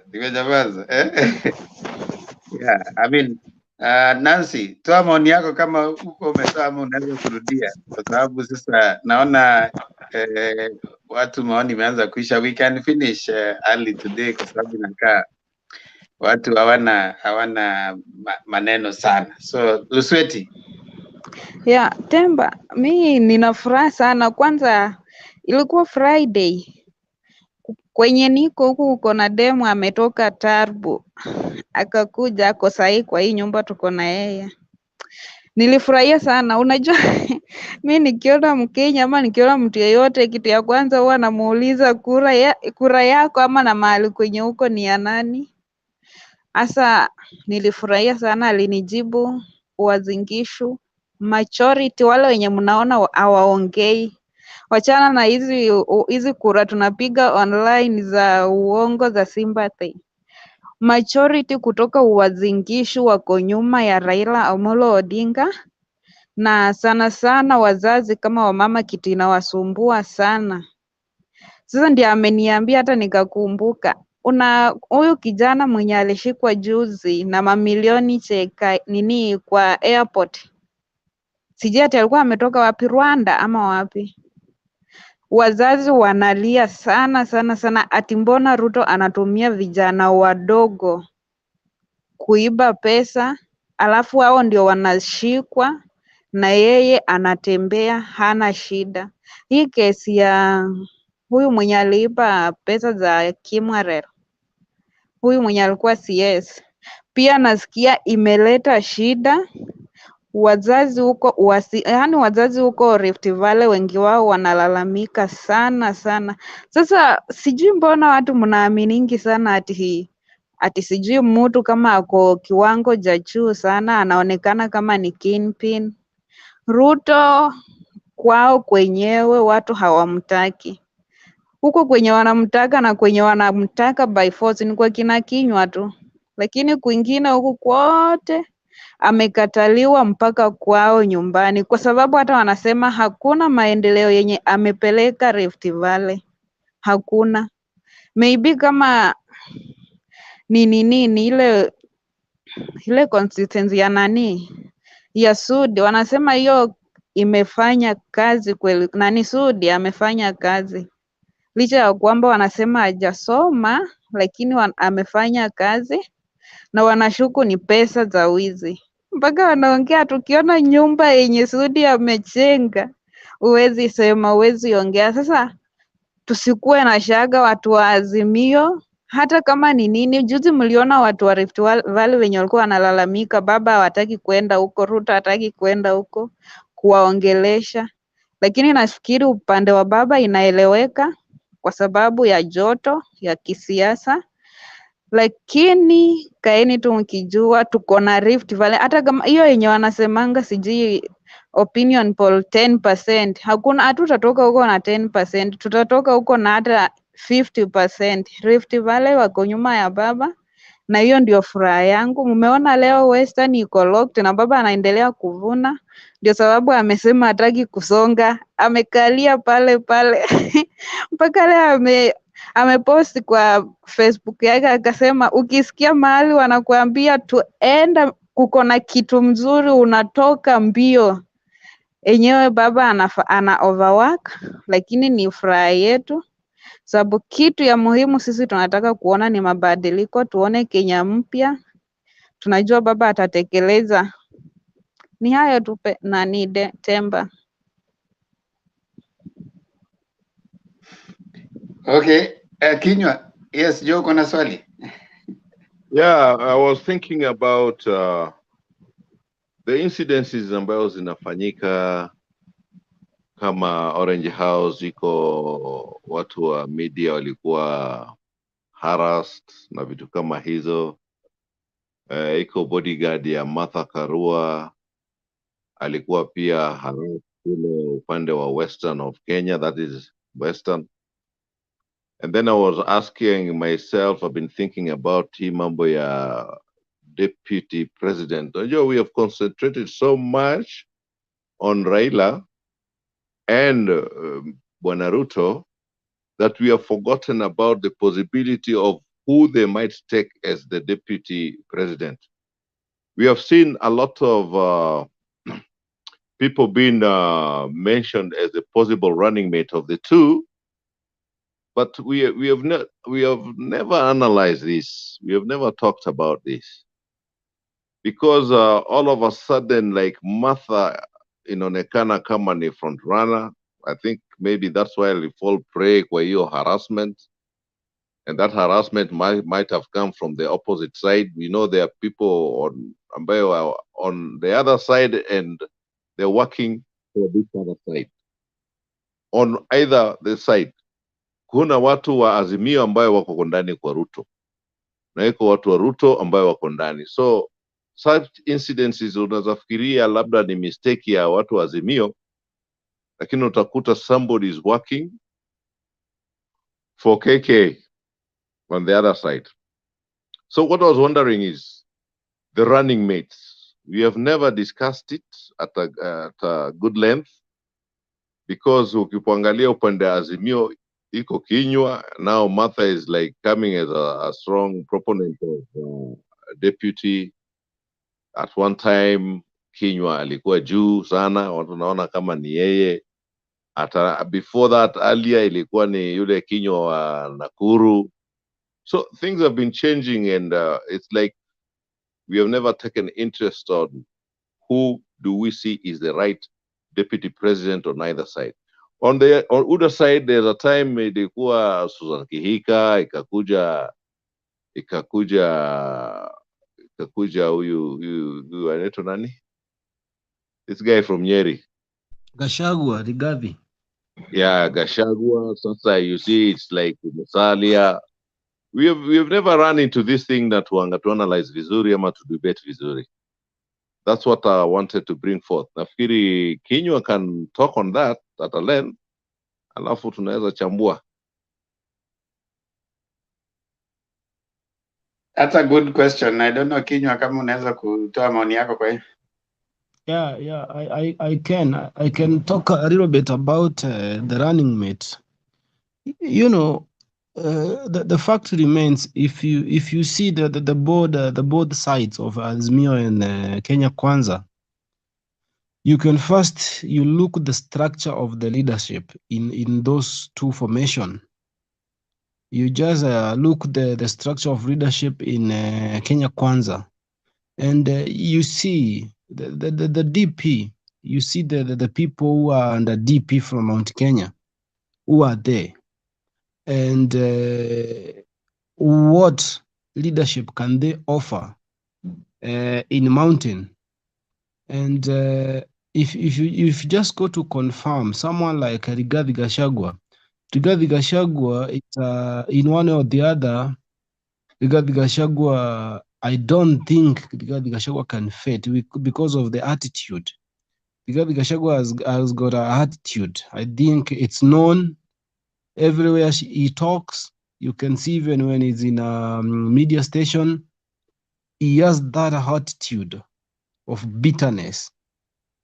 And back there at home in Nyeri, you can see, I think the leadership and DP, it's very complicated because Azimio had already taken all the leaders who are humble, the leaders who are clean. So I think for the DP, he has a lot of problems, and that's why he is very much confused on which way to go, either to go on a western way or to go on a mountain way. And you know, the other day Marala gave an issue about they need the NC should be given the deputy, that is Mudavadi. And you can see that pull and push. Western Mudavadi want that seat. And the same thing, there is an egg.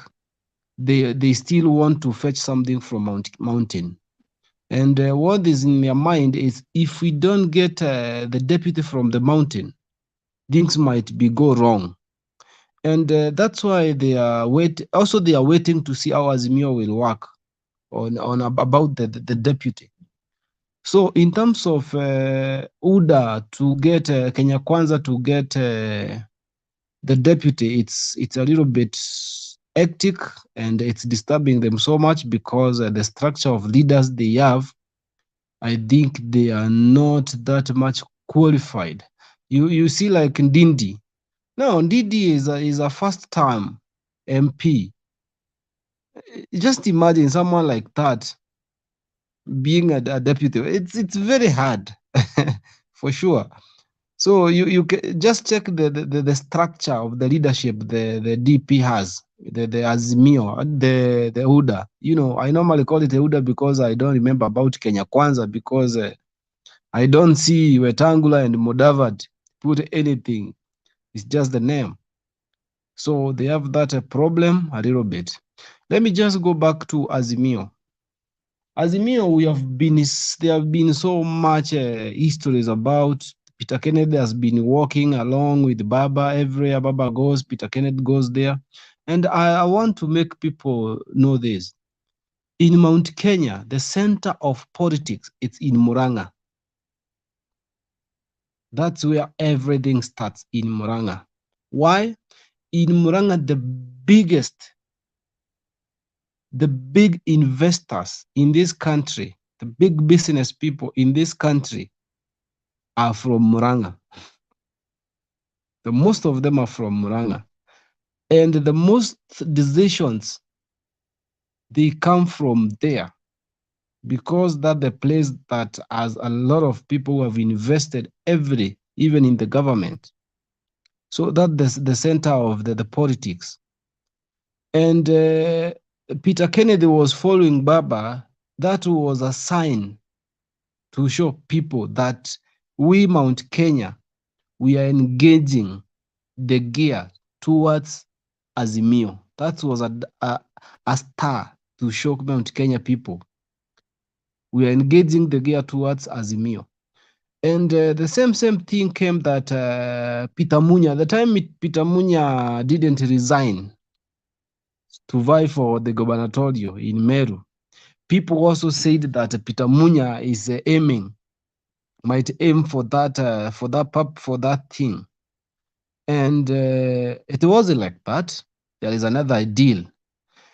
So you can check the structure, the leadership structure in Azimio. You see the people we have from Mount Kenya who can be leaders, who can deputize the Raila. Because if you see the likes of Martha Karua is a very serious person, a no-nonsense woman, someone who understands the law. Martha Karua si mtu wa kupayuka kurukaruka hapa kule. She takes time. And she knows what is the best and the good way. She knows. And that's why you heard even the other day, she called Baba comrade, because she knows what they have gone through together with Baba. So you see such of like Martha Karua. You check Peter Kennedy. Peter Kennedy I've never had a scandal towards Peter Kennedy. It's a clean man. It's a cool person. It's an humble guy. Such person, it's in Azimio. You go to someone like, you check like Akina Lee Kenyanjui, Akina Derito Moreiti. Let's go to Eastern in terms of Kalonzo Musyoka. You just see the people who are in Azimio structure, leadership structure. If you check those people who are allied, see people like Kalito Morongi. So in one or the other, the decision Baba will make for the deputy, trust me, he will not go wrong. And that's why those people are closer to Baba. Everywhere he goes, wako na yeye, because they are all balanced in the same way, so that he can pick anyone, either Martha Karua or anyone. But in terms of Ruto, he has a lot of problem. And Baba Nyanza, he doesn't need a running mate even from Western, because all along Baba has been very close to Western people. Remember, the time Baba was in government, how many people from Western he gave job, ministries. So in Nyanza and Western, those people are they are tied full time. That's why we can, in Azimio, it's very safe. And you check on about the time Baba was a prime minister, the time they divided the government with the Mwai Kibaki, 50-50. Just confirm the ministries that Baba was given, the people he appointed. I think he represented the face of the nation. I think every tribe was involved. Baba didn't select people even from Nyanza, its own place. That was the funny thing. Compared with the DP 2013, what he did, he appointed the people from Rift Valley only. And you saw what happened. So in terms of deputy in Azimio, Kinywa, if I may intervene, Okay. You have said you said Ruto 2013 he appointed people from Rift Valley. Yeah, a lot of them. I tend to disagree with that because even the Rift Valley was not represented because all of them were on Nandi. Rift Valley, we have the Kikuyus in Nakuru, we have the Kikuyus in Laikipia, we have them in Nyahururu and Molo. None of them was appointed. We have the Luyas in Trans Nzoia. None of them was appointed. We have the Masais, we have the Pokots, we have the Samburus. They were not represented from Rift Valley. It was from a clique of a certain tribe, Pekek.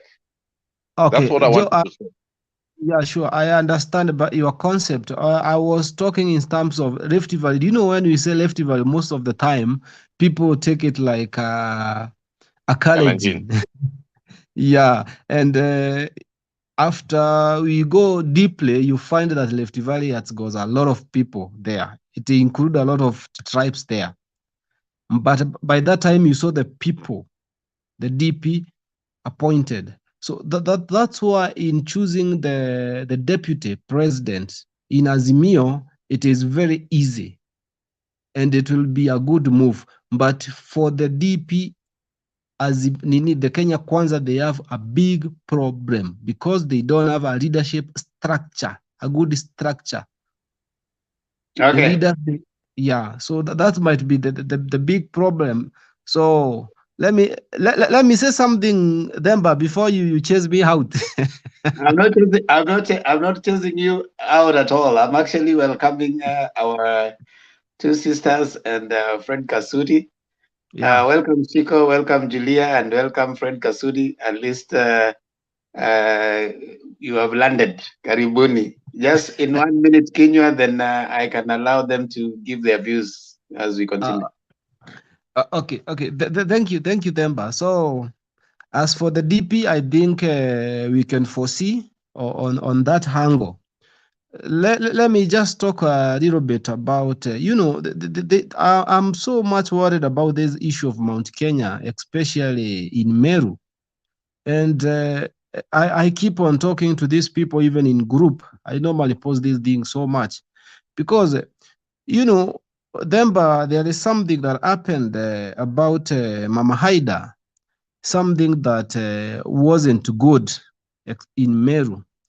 And it's not fair, not even in Meru, everywhere. Someone who you expect by any chance, he or she can be the first lady. That person people should be very careful when they're handling him or her, because you never know about tomorrow.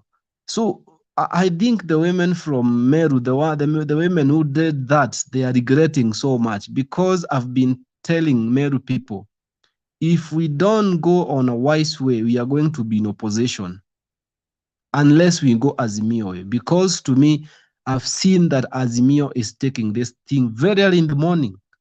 So I think people should have the respect to everyone, regardless where he or she comes from in terms of when it's politics. So, and tuache politics ya people you pay some goons and come and help someone. I think it's not a good idea. Then finally, I'm going to say that the Huda people, they should know they have lost in Mount Kenya. The day their leader in US, the best friend of Ruto in US, insulted our first lady, Mama Ngina.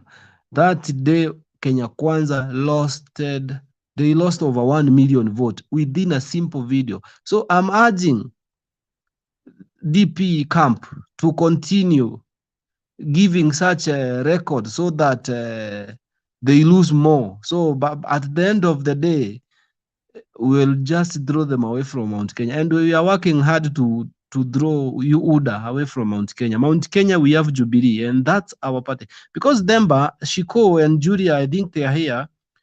If you go to Luo Nyanza, they have ODM.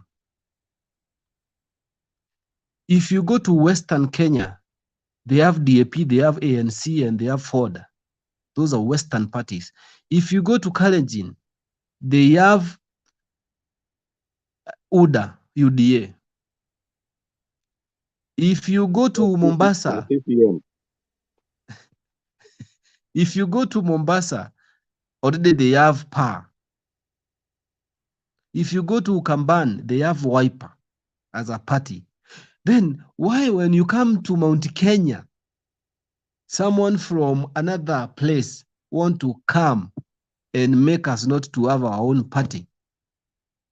That's why we want Jubilee to come back as our party. We cannot go a safari with a borrowed vehicle because mwenye hiyo gari anaweza amua, wacha nikimbie hapa niende Mayai. Utaenda na yeye hadi huko? Wacha niende hivi nione bibi yangu. Hautaenda na yeye huko, so utakaa hapo tu kubeba bebwa tu. So I think people in mountain, we should be very serious on this issue because the direction we are heading is not good. And I want to send Ruto to Nyanza. I want Ruto to go to Nyanza, Kisumu, and call Baba mganga. Hata simama huko hata 1 minute. 1 minute aweze simama, atatolewa mbio. But he comes to Mount Kenya, a backyard of our president, and send his goons to insult our leader. That's so bad in Mount Kenya, I think, and we are going to face them very much well. So I think people should think about that, and Shiko knows very well how Mount Kenya things works. And Julia, thank you. Thank you Kenya. Unajua umesema hiyo story ya story ya gari. Nikakumbuka ukipewa lift na mtu it is their terms. Hao ndio wanaweka muziki. Wakifika mahali ifike wanashuka wakule. Nashuka pia. Unashuka pia hata kama una hela, ungoje akule amalize arudi. Yani mpaka kama amekwambia gari ya kuazima eti unapewa lift, muziki ni yake. Wakitaka kuweka AC yao ndio wataweka, kama kuna baridi, kama yani at their own terms. So I just thought about that, nikasema nakwambia gari ya ukipewa lift, my friend, iko tricky boss. Be ready for everything.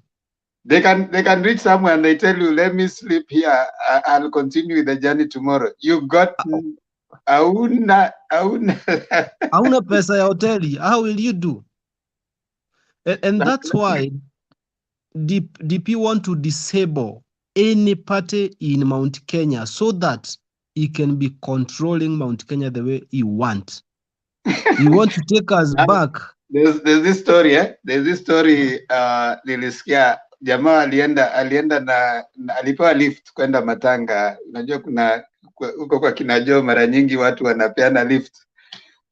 Jamaa akienda ushago ikifika December. Sasa jamaa kapewa lift kwenda matanga. Kufika huko sasa ilikuwa matanga, and then jamaa narudi the next day. Sasa alikuwa akiona jamaa akitoka kidogo kuchukua akitoka tu hivi akijikung'uta kidogo, anatoka bio, anaenda karibu na gari. Asiachwe. It's crazy. Jamaa anasema bado niko hapa. Yani it's crazy kuwa na gari ya kupewa lift. My friend, watu wa Central they might not understand this, but let me bring in welcome Shiko, welcome Julia Kasudi na Haron. Alafu Shiko, unapoongea, I got an opportunity. I understand a little Kikuyu. I listened to the debate between Faith and Sabina Chege. It was in Kikuyu. After listening to how it went, my conclusion, that's my personal view. If what Faith was saying and her audience are people who haven't been fairly educated, I can tell you for a fact, her narrative can completely make someone think, can be indoctrinated with that kind of narrative. And that person is likely to vote for Ruto. I listened to Kiririmbi and the way Faith was talking, the propaganda, my friend, and the way she was putting it. If you have never been to any, if you are using your emotions, not your cognitions, you can fall for it. And she was, I think it was so crafted to the extent that it is targeted to certain people. I mean, their message is targeted to people who cannot think, who can not think. And I know Julia and the others, probably those who don't listen to it. And if you don't understand, maybe Kasudi and Harun and Joy, you may not get what I'm saying, but Kinywa, Chico and Julia, if you go listen to Kirirembe, in that debate, I can tell you she actually, oh yeah, Kasudi understands. Faith, if I was to be told to gauge between the two of them who did better in the debating, I think Faith did better as far as presentation is concerned. But it was complete propaganda. And I watched it. I was following. You did? Yeah, I was Yeah, following it very well.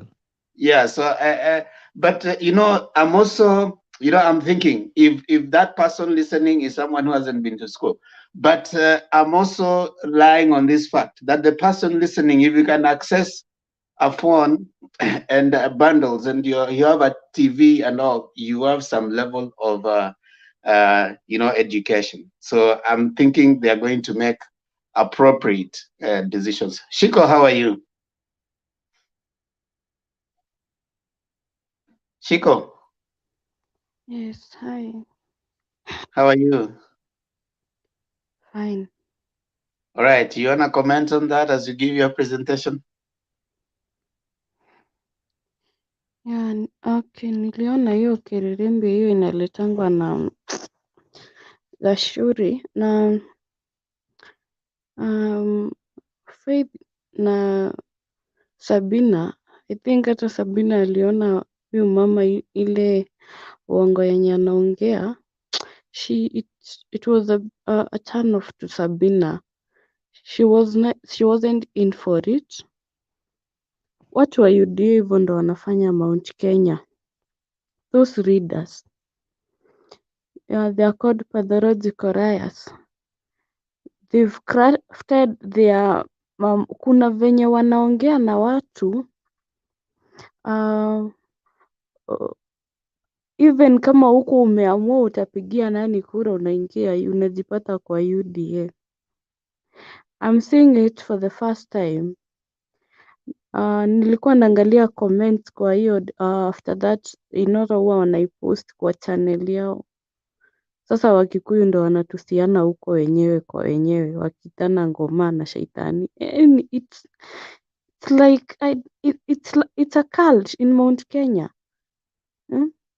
It's like people like watu wamefanyiwa what do you call it?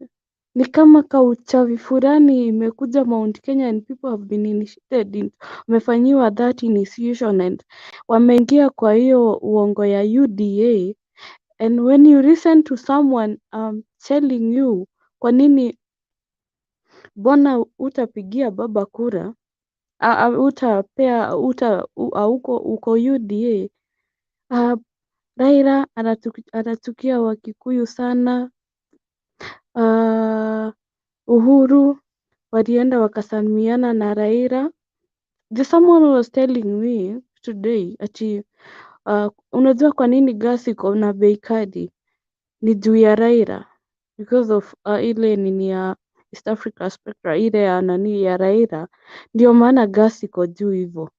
So wakati ati Raila waliungana na Uhuru, make sure sasa Raila anakulia huko kwa gas, you know, yani unaona mtu wa reason, someone who is not even reasoning, and they've given their minds by the way, I'll be very honest with you, mimi sahi nikapatana na mtu when I'm walking ama mtu wa UDA first, najua huyu ni mtu mwenye afikiri hata ili tuongee vitu zingine, because ni mtu unapea heshima, but akifungua mdomo hata unashangaa. In fact unashangaa ni nini ananiambia, ama at your age unajiuliza, at your age unaongea hivyo ati mara Raila aliingia ati ndio maana gasi iko juu. Raila anachukia Wakikuyu. Uhuru, unaona Uhuru ndiye amefanya economy ikue hivyo. Waliiba sijui pesa ngapi, akalipa sijui. Kuna mwenye anasema huku kwenye niko area niko ati Raila alipewa sijui pesa ngapi na Uhuru ndio wafanye handshake. Saa hii Uhuru anataka ndio baadaye akuwe prime minister, hataki kuenda nyumbani juu anataka wabadilishe katiba ati Raila akiingia term moja Uhuru akuje akuwe president. Yani mtu mwenye afikiri wanini wamebebewa akili na hao kina Rigathi Gachagua and Ndende Nyondo na Rigathi Gachagua and another mwenye huyo ni wenye ni muongo sana ni Rigathi Gachagua. It's so unfortunate, like watu wa Mount Kenya, they've like you people, you're so many, you have the numbers, but nyinyi ndo mtapangwa in the coming general election. After this Baba will be sworn in, and let me tell you, Raila is still a human being, na akiingia hapo kwa serikali, don't think you people wenye hamkumpigia kura, kwenye alipigiwa kura kama ni Mombasa, you first take some projects there. Nyinyi mtakuwa mnakuja the rest, ndio muandamane vizuri, and I would want it to happen. These people wamekuwa na kiburi juu ya kukuwa na serikali sana, so wanaona kama ati hata kama ni Musalia hata kama ni Ruto, hata tutampea hata Ruto abadilishe katiba akae hapo. Hatutaki kuona Raila Mount Kenya sijui nini. Yani na ni mtu mzima. In fact you are even like someone who is driving, ako na akili timamu ukimuona, lakini akifungua mdomo, my friend, hata kama ni mwenyewe alikuwa anasema apeleke Rorashio kwenu Weri ukae, wacha ukae single. Juu Harrison, he is on a reasoning grip. Na kama ni msichana unaona huyo mwanamke dia na reasoning grip, na wanakuja kupewa pesa. What happened in Meru? In Mount Kenya, kama kuna watu huwa wanapiga siasa yenye ni mzuri ni watu wa Meru. This time round, hiyo spirit ya Rigathi Gachagua imeenda Meru na Senator Mithika Linturi. Hiyo kispirit kiko Meru, kispirit kibaya sana. Watu wa Meru ni watu wanapiganga nini. For us Kikuyu, sometimes we vote juu emotions, tunataka tukupanish. Na sasa nimekuwa nikisema hapa, tulipigia kwa Waitito kura ndio tupanish Kafogo, tukajipanish. So sisi tunafanyanga hiyo, na watu hawajasoma, by the way, like watu wenye hawajasoma. Na what happened with hiyo ya kuletewa watu wengine to vote, like even in Laikipia, Derito Moreithi si alisimama na independent, hakunini tiketi ya Jubilee, na hiyo that was the work of Ruto. That was the work of Ruto. The same way he did in Kiambu, but now for Derito Gachagua, Derito Moreithi, unaona yake haikuwa juu watu wa Laikipia, they voted for him because they believed in him. So watu wa Meru wamepelekewa hiyo spirit na Rigathi Gachagua. Na ni watu wenye Let me intercept. I think, Themba, there is one thing I say about Meru. Yesterday I was with my mom here in Nairobi, and my mom told me like this. Deputy President and Uhuru, they went both direction because deputy aliambia Uhuru wapiga magoti waombe then Uhuru akakataa. That's where they went different ways, meaning Uhuru apendi Mungu. That's my mom told me like that. Just tell me, whoever went home in Meru and and told our parents such propaganda. They went different directions because deputy president, it's a prayer man. And he told Uhuru waombe washukuru Mungu juu ya leadership yenye wamepata. Uhuru akakataa. Hapo ndio walikosania. Just to listen. Very well. What was that? I want to add on what you've said, Kenywa. Mimi kuna hii ingine wenye wanasema ati Raila wakati walisalimiana na Uhuru, Raila kuna kitu walipea Uhuru Kenyatta. Ati Uhuru venye anaongea, he has been brainwashed by baba, he's not himself, na aliingizwa kwa hizo manini ya Raila za uganga.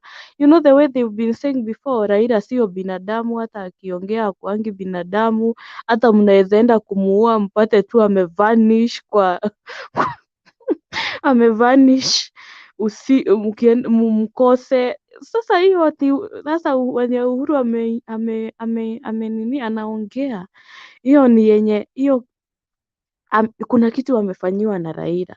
So Uhuru hata ajui Mungu, na tujichunge sana. Hiyo anasema ati Kingpin anataka kunini hapo, anataka kumaliza Wakikuyu. Now, someone who is telling you Uhuru Kenyatta mwenyewe hata hakujui, wewe ndio unamjua, ati anataka kumaliza Wakikuyu wakiwa na Raila, ati kuna venye alifanyiwa na Raila, ati sasa ati utaona. And ni wale mama wa soko wanasema ati utaona sahii kumefika wakati wa elections venye Wakikuyu watakufa raundi hii kuliko Wakikuyu. Juu Uhuru kuna sacrifice atafanya. Yani unasikia mtu anakuambia vitu, you even feel unashindwa sasa nilikuwa naongea na huyu nini. Ama ukisikia wakiongea karibu weke pamba kwa masikio ukimbie. They are not even reasoning. They are not like, ni kama watoto, hata kids can reason better. And these are grown-ups people, like ni watu wazima. Propaganda tu. So, back to what I was saying, what happened in Meru, hiyo ni kazi ya Senator Mithika Linturi, and ni yeye alituma hao juu. I don't see why wakati mama Ida Odinga anaendanga hizo places zingine sijaiona akiwa heckled. But anyway, they planned that. But I think it was good for him if they would have waited for baba, waende waheko baba juu si jina ya Ida Odinga iko kwa ballot, ni ya baba. Wangegoja Raila. But anyway, juu sasa anataka walikuwa washapanga na Ringathi ni sawa. Na tena kitu ingine nafurahia ni vile sasa nimeona walikuwa na Payuka ameanza kugawana, walikuwa Kirinyaga UDA, it's not popular like the way it was, and we thank God for taking Waiguru to UDA and making like nani Wangui Gerese na yeye akatoka UDA. Hata ili aende tu na independent, because that's when uko nini ya uko UDA haiko popular. So like what Kenya I said, and I had said it here yesterday, I don't see it why you people, like when kukikuwa na negotiations pale, what about Kenya? What are you going to present? Like you don't even have your own party. Nyinyi mmeingia kwa basi moja. Who is the party leader? Ati juu mnaambiwa huyo Veronica Maina huyo ati yeye sijui nini. So why would you be comfortable in someone's house? You know they say someone can accommodate you, but when they are done with you, unaweza tokea kazi mtu akwambia hataki ukae kwake. So what are you going to do? Some are digging their political graves. You'll never hear about them. And it's a shame that cult, cult ikio kispirit kimeingia watu kama kina Kafogo. This time ulisikia Kafogo akisema ati Ruto akisema ati Kafogo alisema ati Kafogo alimwambia aende ajitafutie kura. But remember 2 years ago Kafogo kuna hiyo group alikuwa ameform na kina Martha Karua alikuwa anajiita Friends of Uhuru Kenyatta.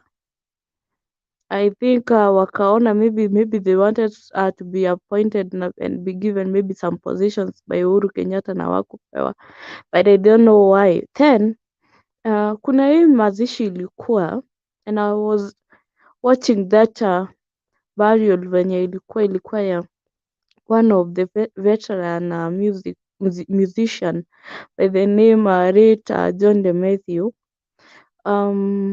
Kafogo kuna wakati alikuwa kwa hiyo mazishi and Ruto was there and he said nani akasema wakati Ruto alisimama kupeana kutoa speech yake alisema Kafogo mimi bwana Kafogo saa zingine ni mchokozi. They were not in good terms. So these people that have been bought just the other day, and I don't see why they are just mad when people are coming back to Jubilee. So Kafogo was not in he has never been in good terms with Ruto. Hiyo ni kitu sasa wamepanga. Kafogo mwenye tulikuwa tunaheshimu hata I mean we used to feel like anasema pesa yake inaweza chemsha do you call them black peas ziive na pesa yake ibaki. Now he has demoted himself to the extent of yeye ndiye anaenda kurukaruka huko Thika Stadium. I mean hiyo kazi angepatia kina anaitwa nani kina Wajango those politicians who are just wenye wako first term. That was not Kafogo the one that we knew. Shiko, nikuulize Yes. swali leo. Faith Akiriripi was yesterday. You know, you are saying something and I had Faith saying it. She said some things that you have highlighted. That kwanza kabisa hao wanapenda Mungu na ni watu wa kukipa ahadi. Kuna mtu alisema ati bibi ya Raila ati alisema makanisa yatafungwa. That was one she said. Yeah. And the next one she said ati sisi Alisema watu wa Mount Kenya, watu Kikuyu wanapenda Mungu sana na wanapenda Ruto sababu wanapenda Mungu. I heard. Alafu the second one that I caught my eye to was where she said that ahadi ambayo Uhuru alipatia Ruto ya yangu 10 yako 10, so he has not kept that ahadi.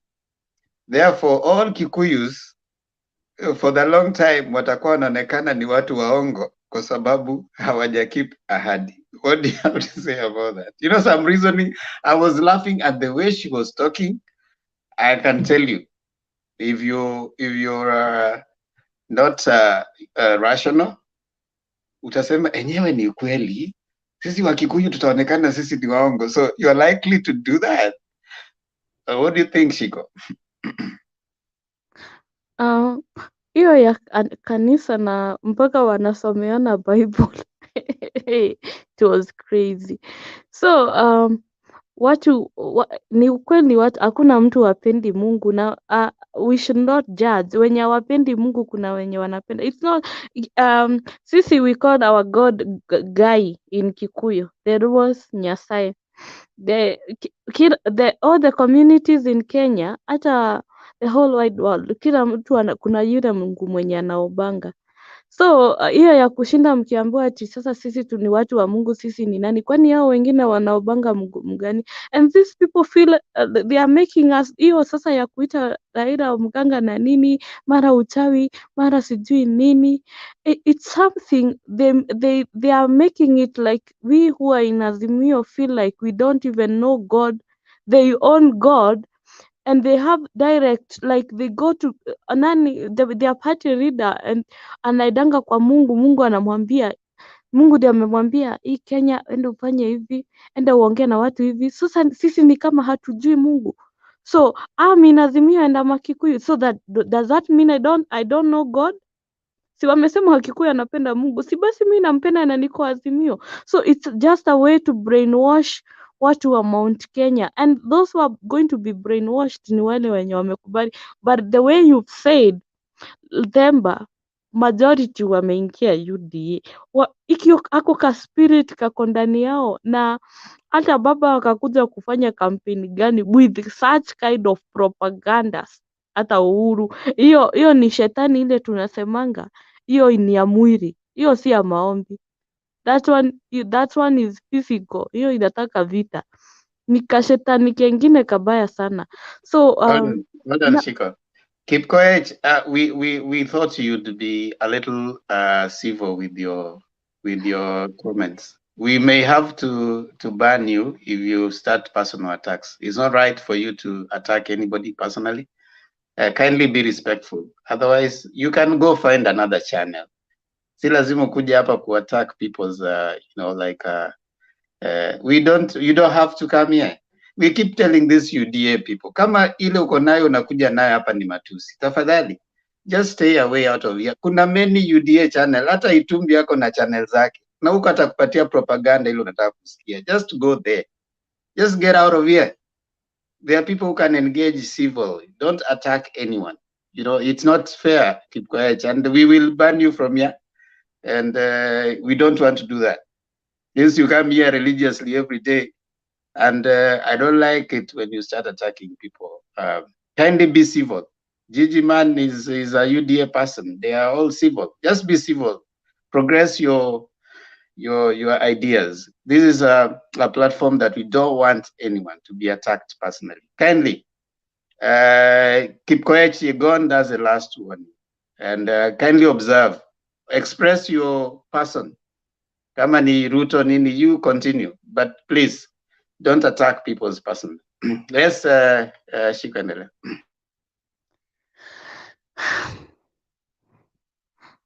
Adigithie kakara. So mwambie mi ni modo wa nyumba, mi ni Mkikuyu by the way, si fake, na mimi niko Azimio. Msifikirie ni Wakikuyu wote wamekubali kudanganywa. So venye nimesema Emba, sasa wale wengi wameingia UDA, kutoa hako kapepo yako kanahitaji si maombi pekee, hiyo hata vita.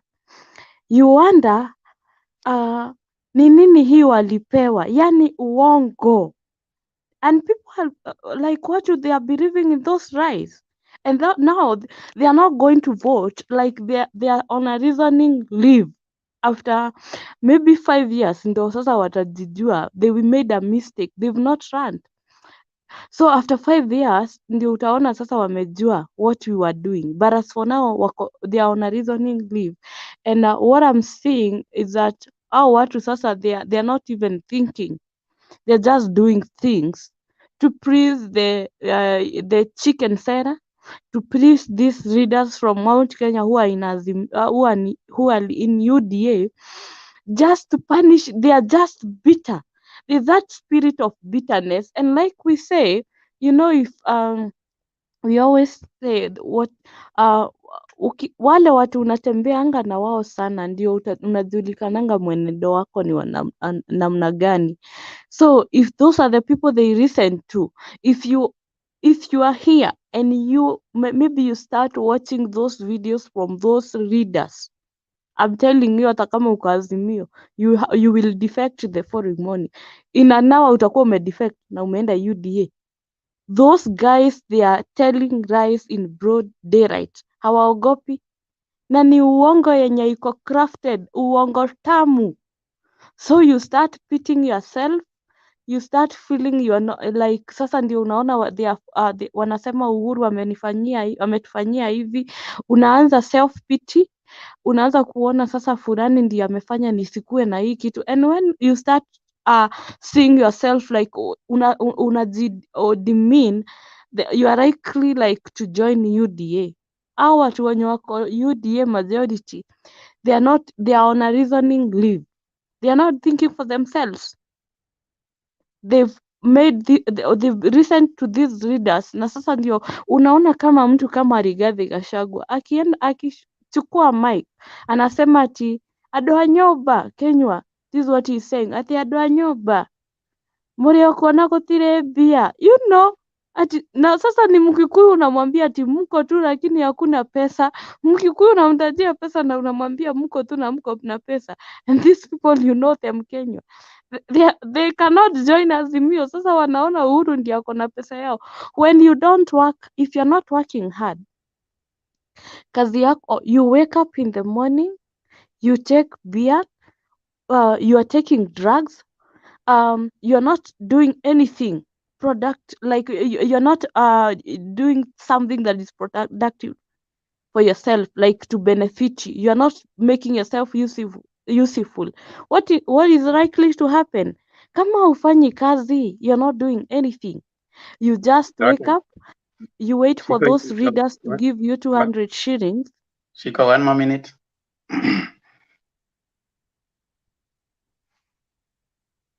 One more minute. Okay. Okay, let me finish.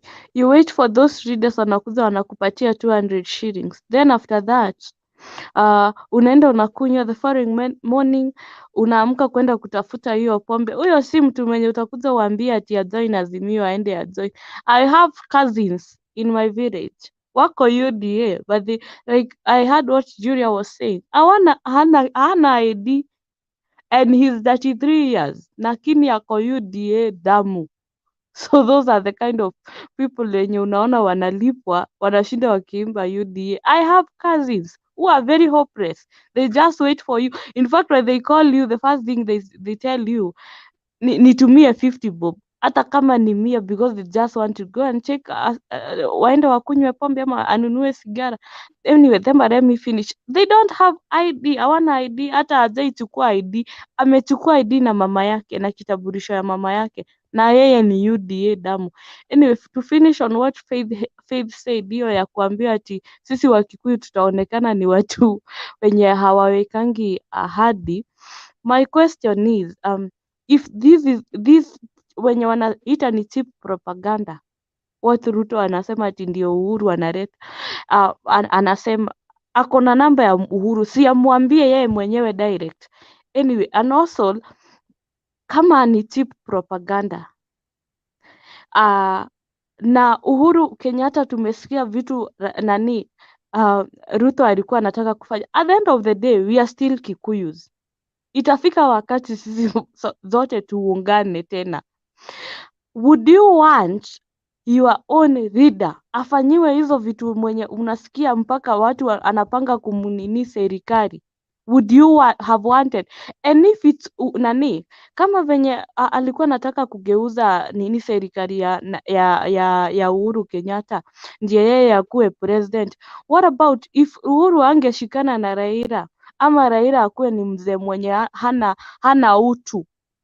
Si angekubali wa nini serikali ya Uhuru Kenyatta ndiye akuwe president, because he just want to be, he's just power hungry. Si angekubali? But that man mwenye tunafaa turudishie mkono for now ni Raila. Huyo ndio tuko na deni yake juu yeye alisimama kidete akasema Kibaki tosha. So Wanjiko Shiko from Nyeri, mimi nalipa deni ya Kibaki. Mimi silipi deni ya Ruto. Mimi nalipa ya Kibaki. When Kibaki alipata accident, the first person kumpeleka hospitali ilikuwa Raila. Akaenda mpaka hospitali nje huko ng'ambo. Who was with him? It's Kibaki. So mimi Kibaki comes from my area and from my county. Mimi nalipa deni ya Kibaki. Okay. Mimi silipi deni ya Ruto. Wacha nimalize Temba. So huyo mzee ndiye tunafaa tuheshimu sana, because alisimama na Kibaki na sasa hivi bado alisimama na Uhuru. Na umesikia Uhuru akisema wakati Raila tulipeana handshake, nilimwambia I have tuko na agreement na my deputy. So hakumpatia, na hakuna watu waliappoint akaambia Raila nimekupatia hii docket wewe simamia. So alimwambia niko na ahadi na my deputy. Mimi nalipa deni ya Kibaki, ya Ruto mimi sijui. So I don't owe Ruto anything. Na Okay. hao wanaambiwa ati sisi Wakikuyu hatujui to keep promise. I'm going to make Kibaki nani Raila alisimama na Kibaki, so mimi yangu narudishia Raila. Lazima ni huyo mzee lazima nirudishe mkono. Hiyo tunaitanga kurudisha mkono. Anyway, nimemaliza Demba. Shiko, umeongea, watu wamekupigia makofi huko chini, umesema yale ambao wangesema, lakini wewe umesema kwanza kama mtu wa Central na kama one of the ladies ambao yani wameongea kwa nguvu sana. Unajua kwanza watu wa Central wakiongea hapa, the reason I allow especially people like Kinywa, people like Shiko, people like Julia, I give them a latitude of time is because hao ndio wako kwa hiyo ground ambayo imekuwa indoctrinated. So wanapoongea, unajua wengine wetu tunaongea kama observers. Shiko ako kwa ground, ako Kiambu na kwao ni Nyeri. So that is basic. Temba. Yeah. Let me add on this. And the reason as to why nitapigia baba kura, pia wakati alikuwa prime minister, Thika super highway, hiyo sio akili ya Kibaki. If we are giving credit to Kibaki, we keep on praising Kibaki legacy. We have to, lazima tujue baba was in that government. So tusipe Kibaki credit pekee. So Thika super highway, the majority of people who benefit na Thika super highway ni watu wa Central wakikuja Nairobi. Wenye wanaenda Marigiti hao wanaita mama boga. So tukipea Kibaki praises na tukisema legacy ya Kibaki alitufanyia. Wenye wanasema walitajirika kina Ndende Nyondo and Kimani Ichung'wah, and I had others wakisema walipata pesa wakati wa Kibaki akiwa president. We have to note baba was in that government na kama walipata pesa wakati hiyo, it means baba presidency itatuletea pesa. So sasa tupatie baba pia tumpee chance tupate pesa hata sisi wenye we were not working at that time. So let's not just praise Kibaki, tuna praise mpaka baba.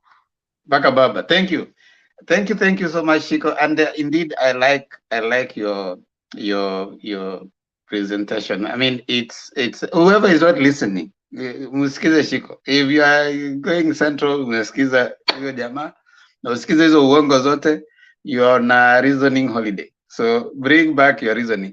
This is where I want to bring Julia. I want you to start from here.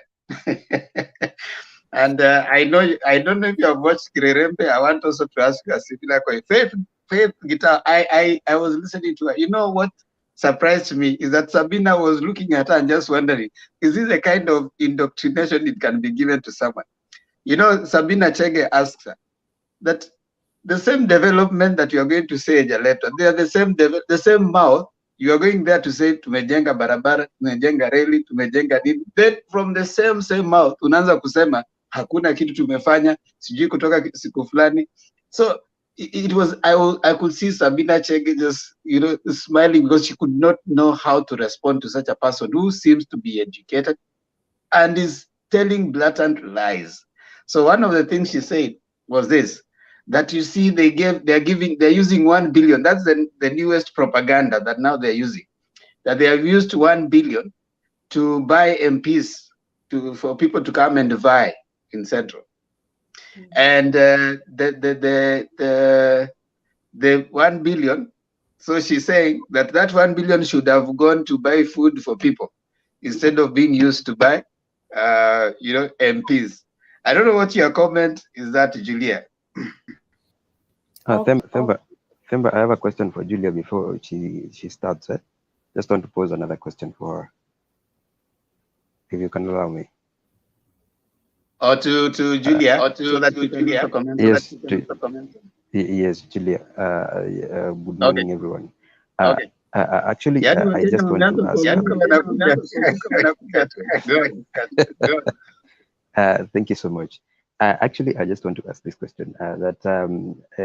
Because now we are speaking of propaganda, in your own opinion, because you're coming from Central, between Uhuru and Kibaki, who has benefited Kikuyus more than the other? The second question is between Uhuru and Kibaki, who is the most social person during their tenures, the two tenures between Uhuru and Kibaki? Third question, why do you think the Kikuyus are buying more propaganda from Ruto more than what they are seeing right now? Because we do understand that the Kikuyus, Uhuru has done a lot for Kikuyus more than any other president. Can they answer those questions as you proceed with your submissions? Thank you.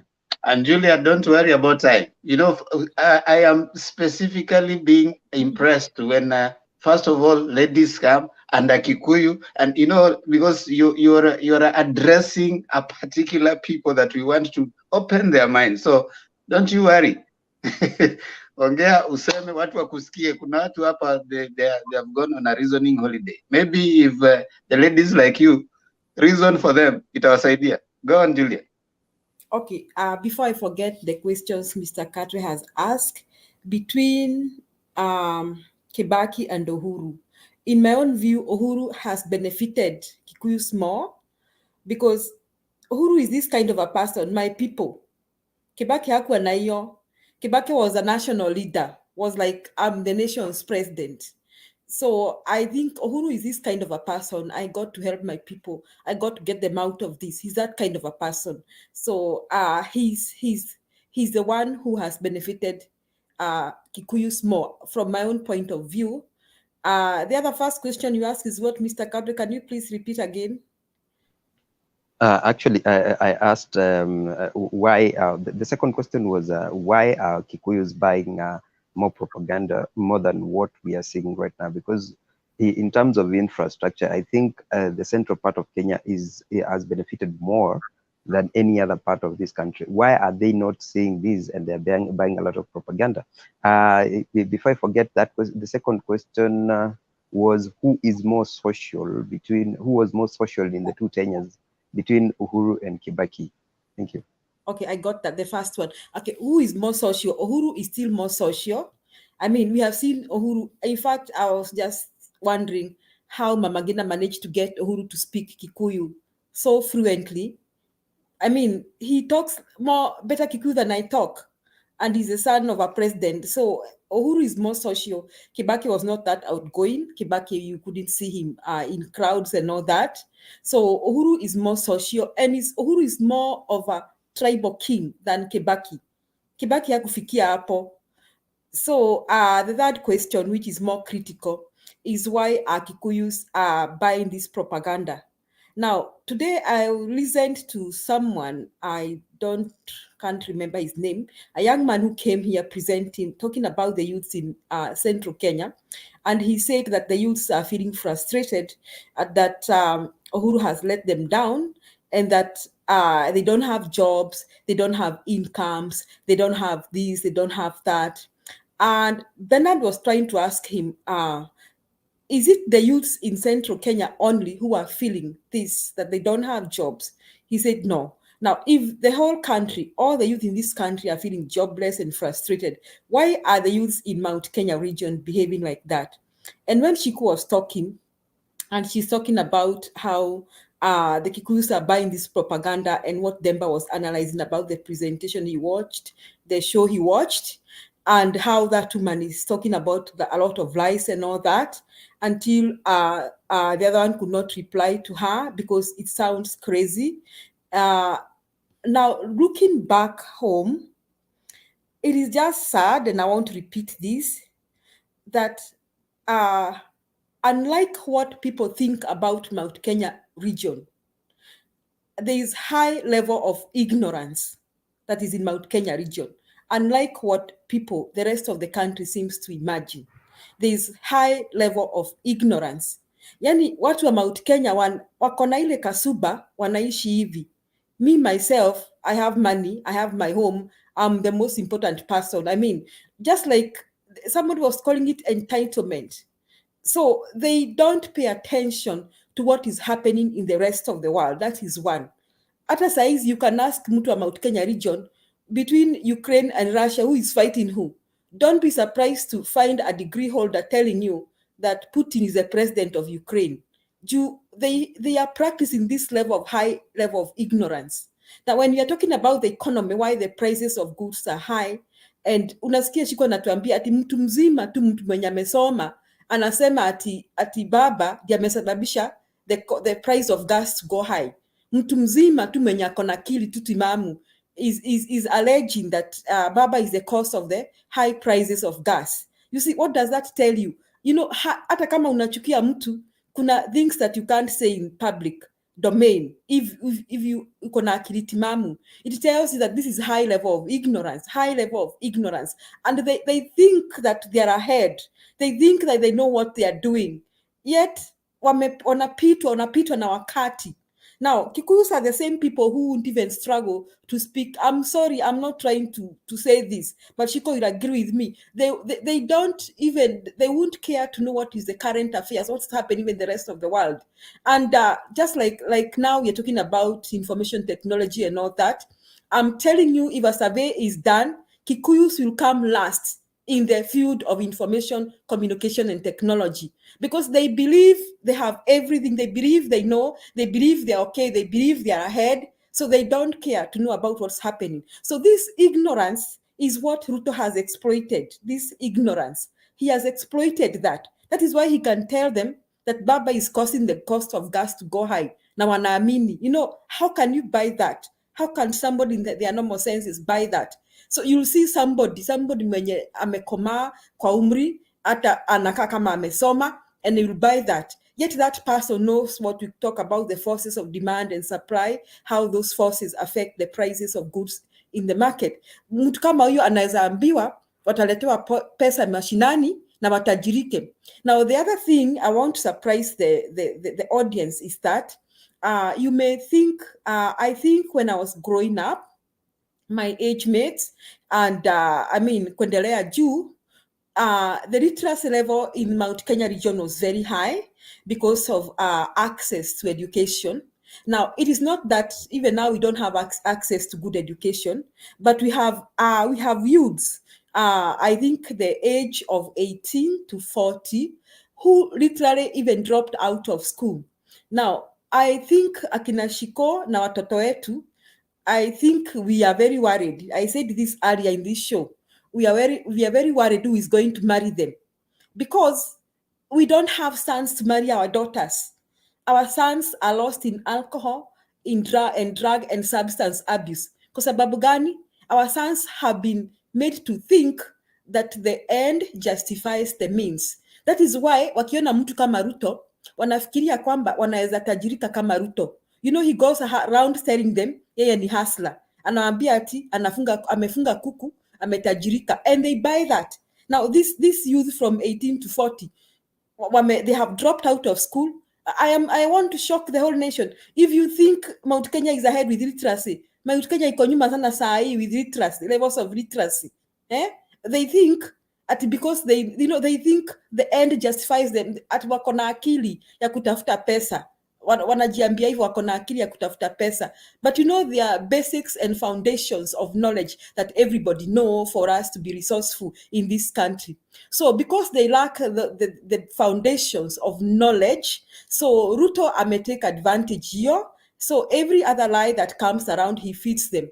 If somebody tells you that Baba is the cause of the prices of gas, seriously, you should start asking, is Baba the producer of gas in this country? Sasa amefungia, he's holding. That's why we don't have gas in that country. You know, you should ask yourself such questions. But did you know these people they're not even aware about Ukraine and Russia?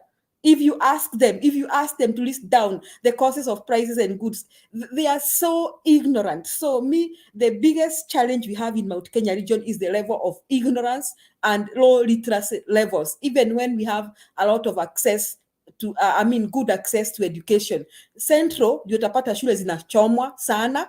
You should ask yourself why. Central ndio unapata shule zinachomwa sana. Ask yourself why the kids in Central are the ones burning down schools. It's because now the youth think there is a shortcut towards life. Even ndio wanafikiria watajirike haraka. That's why UDA has succeeded so much to indoctrinate them.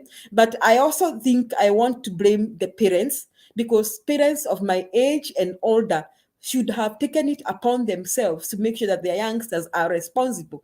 So this indoctrination, I think my answer towards indoctrination is coming because of the level of ignorance and low literacy levels, and even if a survey is done, you'll be very surprised that I think Mount Kenya region will be lagging behind so many regions in Kenya, even in the presence of good education facilities and all that. That's why that ignorance is there. Mount Kenya region, you'll find that even when they watch, you may even be surprised they only watch Kameme, and that is the end. And they don't even look at, you'll be surprised they don't even read Standard and Nation newspaper. Na wakisoma wanasema tu juju. They think they are okay. They think they are clever. They think they are knowledgeable. They don't look for information. That is the challenge we have in Mount Kenya region. So everything that goes around and they're informed, wanaambiwa na kina Ruto wanaamini. So I think Shiko was saying, si maombi tu. Me, I'm thinking that Uhuru must have discovered what me and Shiko are saying, and what she needs to be done now by the Baba team. It's not just talking in meetings. We have Akina SK Masharia, hao ndio wanaown radio stations in this country. Now, I think we need programs za Kikuyu programs, shows to educate our Kikuyus, tuambie sukari ikipanda si kwa sababu Uhuru alifanya hii. The causes of the price of sugar is as a result of 1, 2, 3. We need to go that far. That is what we need to, because there is need now to go down again and educate these Kikuyus. Otherwise, I want to tell Wakikuyu wenye nawachi hii show, aliye juu mgojea chini. Mnajifanya ati mko mbele, mko mbele. Everybody is struggling economically. And kama watoto wenyu hawasomi, mko nyuma sana. If your youngsters are not going to school, I'm telling you, you're going to wake up one of these fine days and Mount Kenya will be called the most backward region in this country. That is what is going to happen. Because if your youth are not going to school, you have let them to Julia. Yes, Mr. Kat. Yes, I have heard you. I just want to ask one more question. Just be patient with me. From the history on these propagandas, the time during the BBI, we saw a lot of propagandas going around about the BBI. And when it came to voting, the Mount Kenya region voted against the propagandas of William Ruto. Do we have a possibility where we are going to see the reincarnation of such kind of betrayal in the general election? Because it has proven itself before, and we are heading to the general elections. Because when it comes to the crucial times, we've seen the Mount Kenya shifting their allegiance against William Ruto. Are we seeing another buoyance or reincarnation from this in the general election? Okay, I think like Shiko is saying, first I think Azimio has an uphill task, because if you talk to someone of my age anaanza kuambia kwamba Uhuru hajatusaidia, it saddens you, like hata huyu. Okay, I was expecting to hear this from a 30-year-old, but from somebody of my age, I will not expect that to hear. But what I can tell you, Mr. Katwe, just like you have evidence that I'm here on TV and I have not bought that propaganda, it means there are many Kikuyus who have also refused to buy that propaganda. And most of those who have refused to buy the propaganda are the ones who are above 40, because they understand where we are coming from. So Ruto will be in for a surprise. He thinks he's still popular, but he may not get what he's expecting. I can assure you, he'll not get the votes Uhuru got in 2017. Now, kura ya Uhuru ya 2017 from Mount Kenya ilikuwa ya ukabila. Haikuwa ya any reasoning, ilikuwa ya mtu wetu. That one I can tell you that. But this time, I think there are people who have gone back, wamejuridia, wakajiuliza, ni nini hii tunafanya, ni ujinga gani hii tunafanya. Unaona, kuna watu, ni wengi, they may not be 50%, but there's a good percent, like 30%.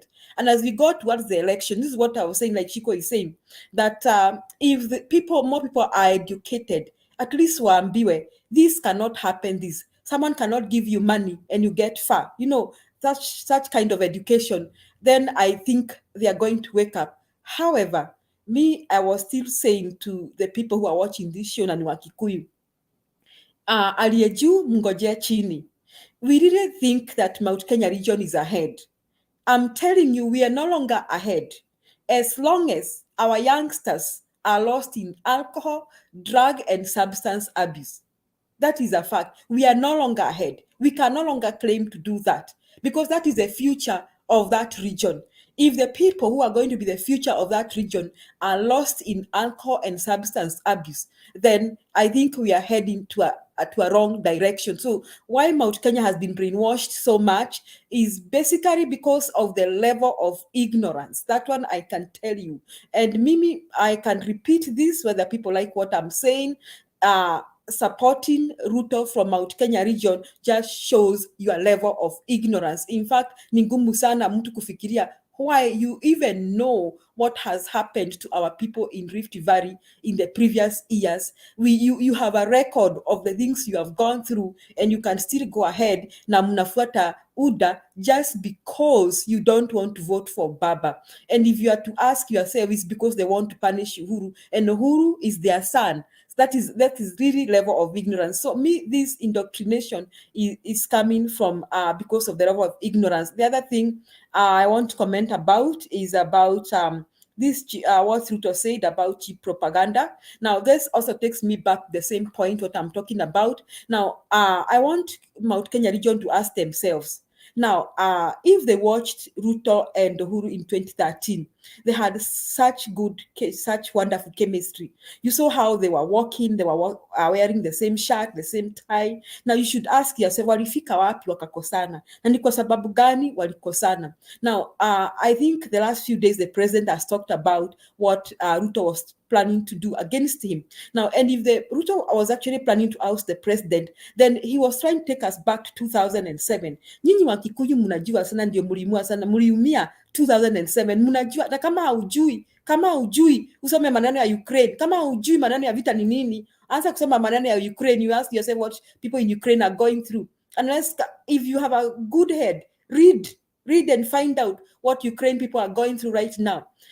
Those people what they went through in 2007 in Rift Valley, au ni watu wetu walipitia hayo, na bado mnafungua mdomo, you are walking around campaigning for UDA. That one really surprises me. So the president explained what his deputy was trying to do, and unaona huyu deputy hata afadhali angenyamaza. You see the way he retorted back means he's not even sorry. He would have done worse things. Now, mimi nauliza people from Mount Kenya region, seriously, if this is what he was planning to do against our own son, hata kama mnataka tulete maneno ya ukabila hapa, our own son, tumuite our own son, bado you will go on in your normal senses, in your normal thinking, na akili timamu, mtaendelea kuiba wimbo wa UDA. I mean, na akili, unless something is very wrong with our thinking capacity. I'm not trying to be disrespectful. Unless something is very wrong with our thinking capacity. Unless something is very wrong with our thinking capacity. Yes, Kasuti. Julia, I just want to ask you a very simple question. When you flash back what is going on right now, and you flash back the days of Moi and Kenyatta, because there were some few Kikuyus who subscribed so much on Moi's philosophy than who was subscribed to Kenyatta's philosophy. Those who fight it the chair to go in Rift Valley, in Rift Valley to Moi, or Moi to succeed Kenyatta, there was the first people to be kutendwa yale maofu. So I just want to ask, do you see it is the similar thing?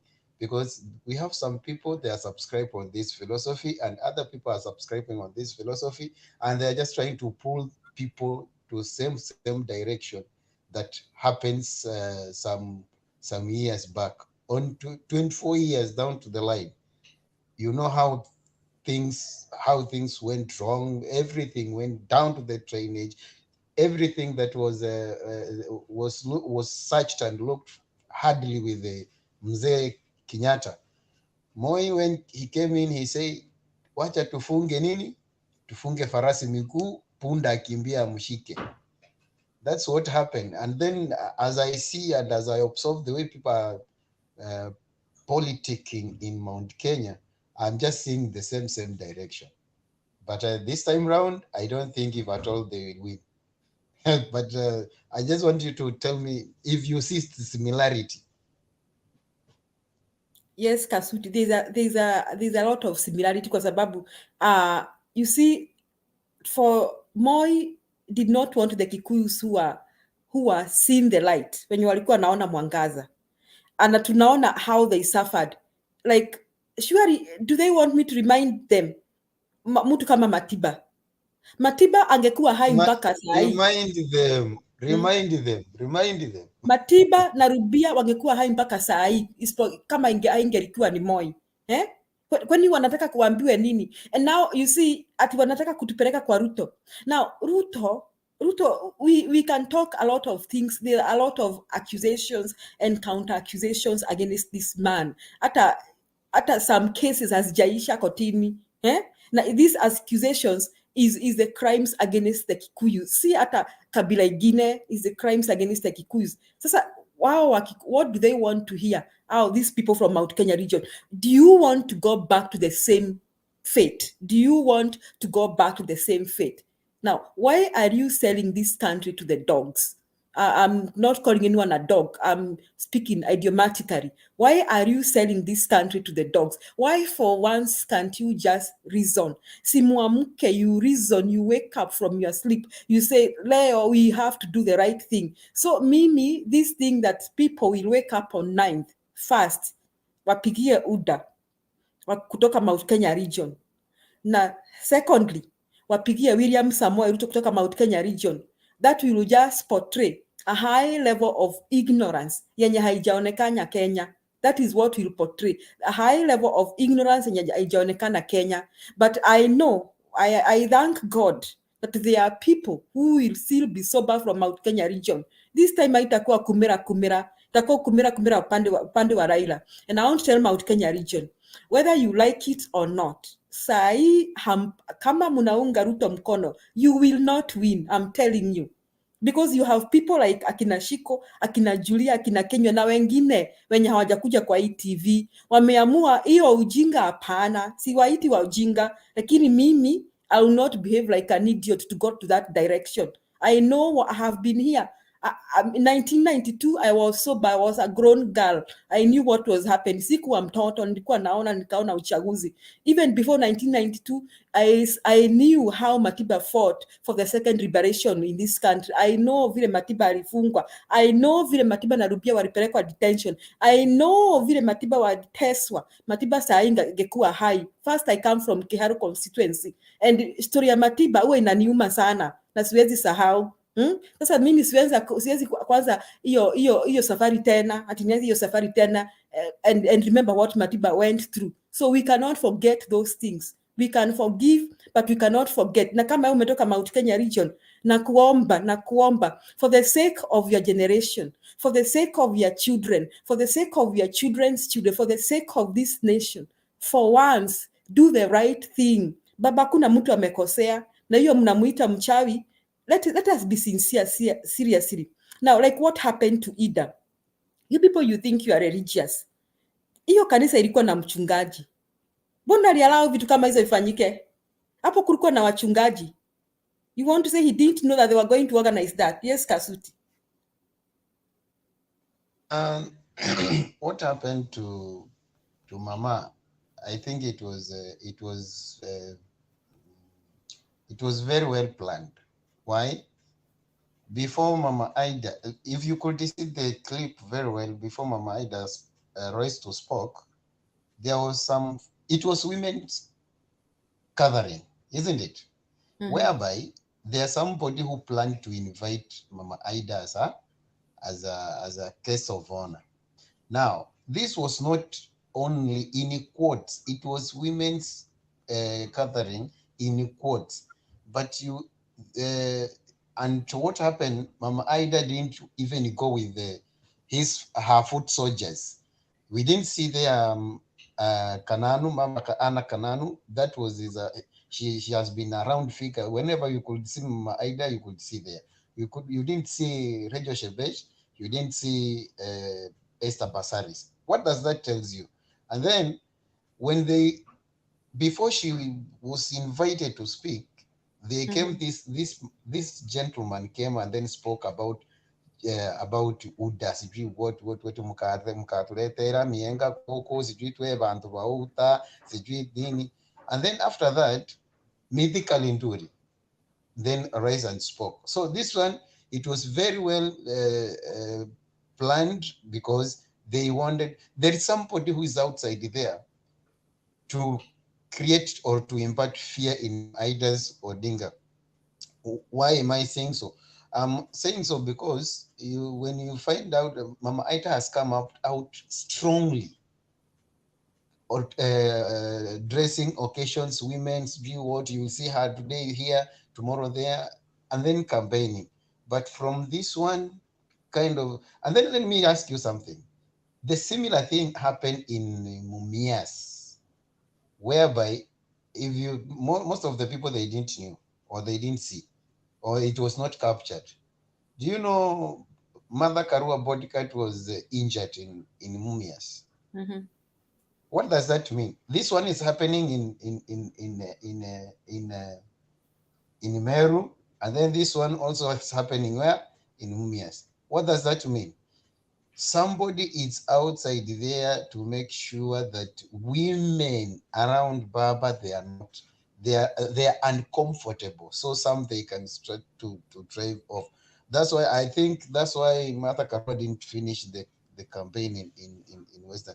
If it was not the Opio and I's bodyguard and TAP MCAs and whatever to intervene in that little commotion that was planned with the allocations that those because we're in Mumias, and Galisosa and Mudavadi, they were in Mululu. So it was in same county.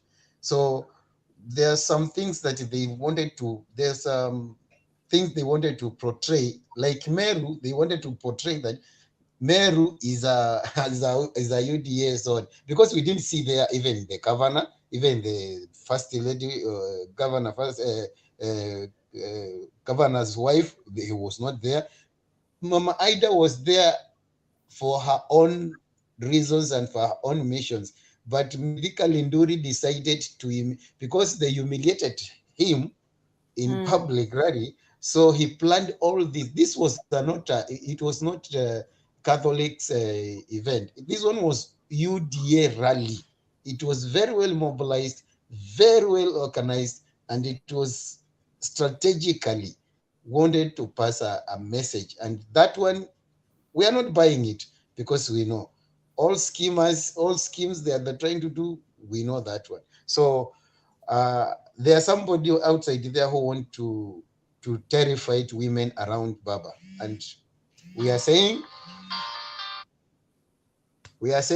Mother Karua, very soon you have to resume in Karen's altar so that you can sanctify, because Karen house, it has been the sanctuary of people taking some stupid oath there. So we need somebody who will go there and sanctify that place, because whatever has been going on in Karen, I don't think it's something to go by. So there's somebody outside there who want to do such kind of things. And then that one, we should not take it seriously, but it is under control right now. We know, because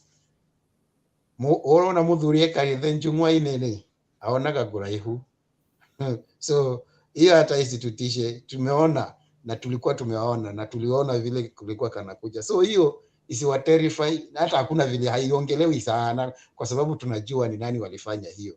Lakini wameshusha Wakatoliki wamejishusha sana, wamejiangusha. That's what I can say for about what happened to Mama there. Yes, thank you, Kasuti. Yeah, I get you.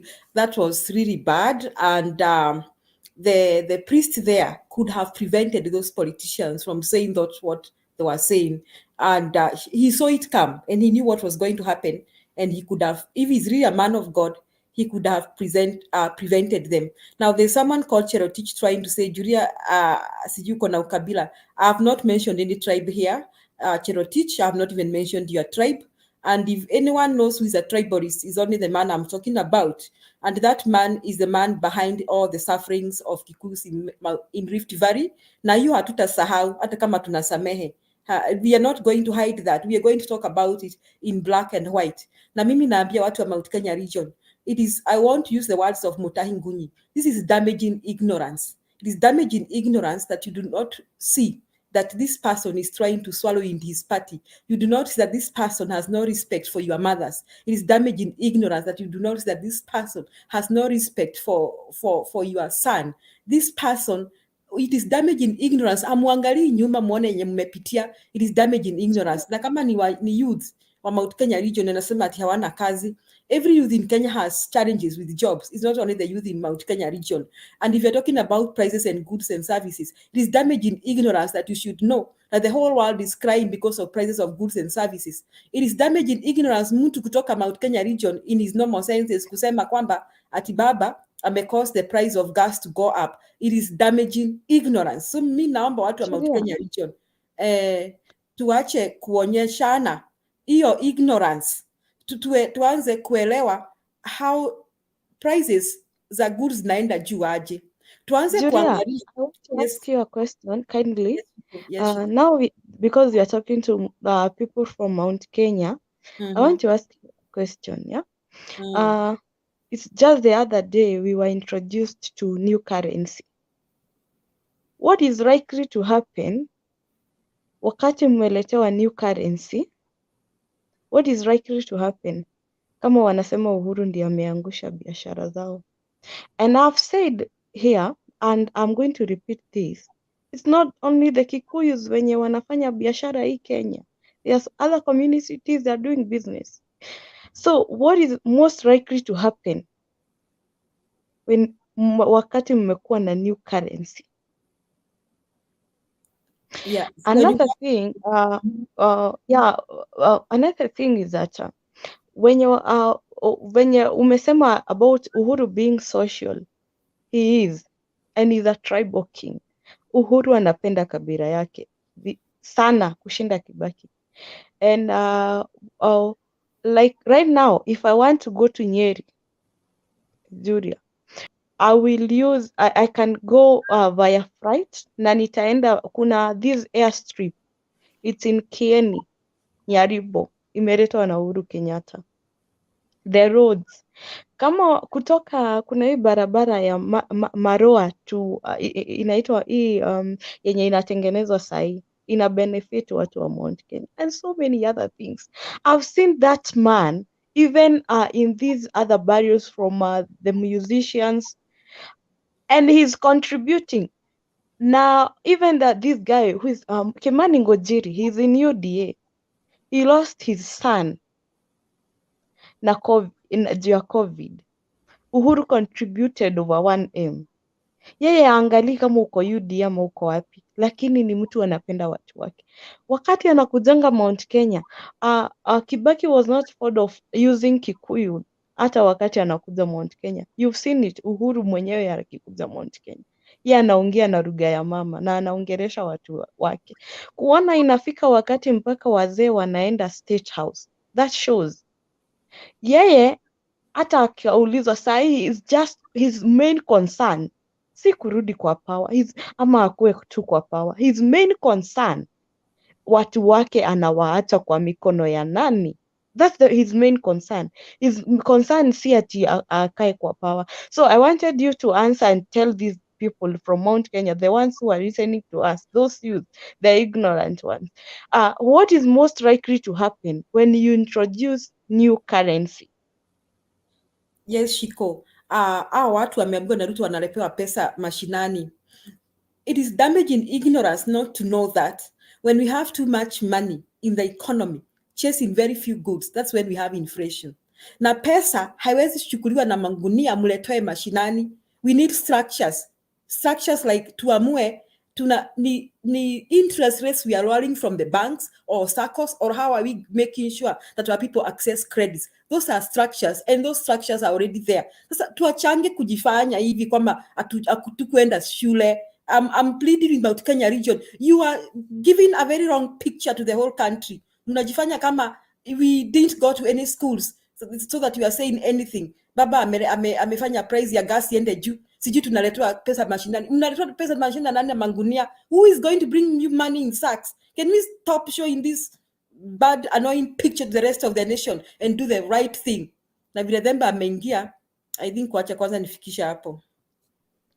Yeah, Julia, let me comment on something. And there are those right now wako kwa zile nyumba zenye walifanyiwa walitailiwa kwa hizo manyumba. So they want someone to sponsor them and they want quick money. Watengeneze nyumba ya mabati na waeke tunaitanga ya kodhi, and now they will feel like now they've made it, wamejenga kanyumba ya mabati. That's what they are looking for, sponsors. Na akiona mahali anaweza pewa pesa ya bure atengeneze nyumba ya mabati, because now I've seen it in so many villages in Mount Kenya. If you meet those young men and ako na nyumba ya mabati na imechukuliwa na tumawe, that guy has made it. Hata kama hakusoma na kuuliza, sasa wewe ulienda kusoma kufanya nini?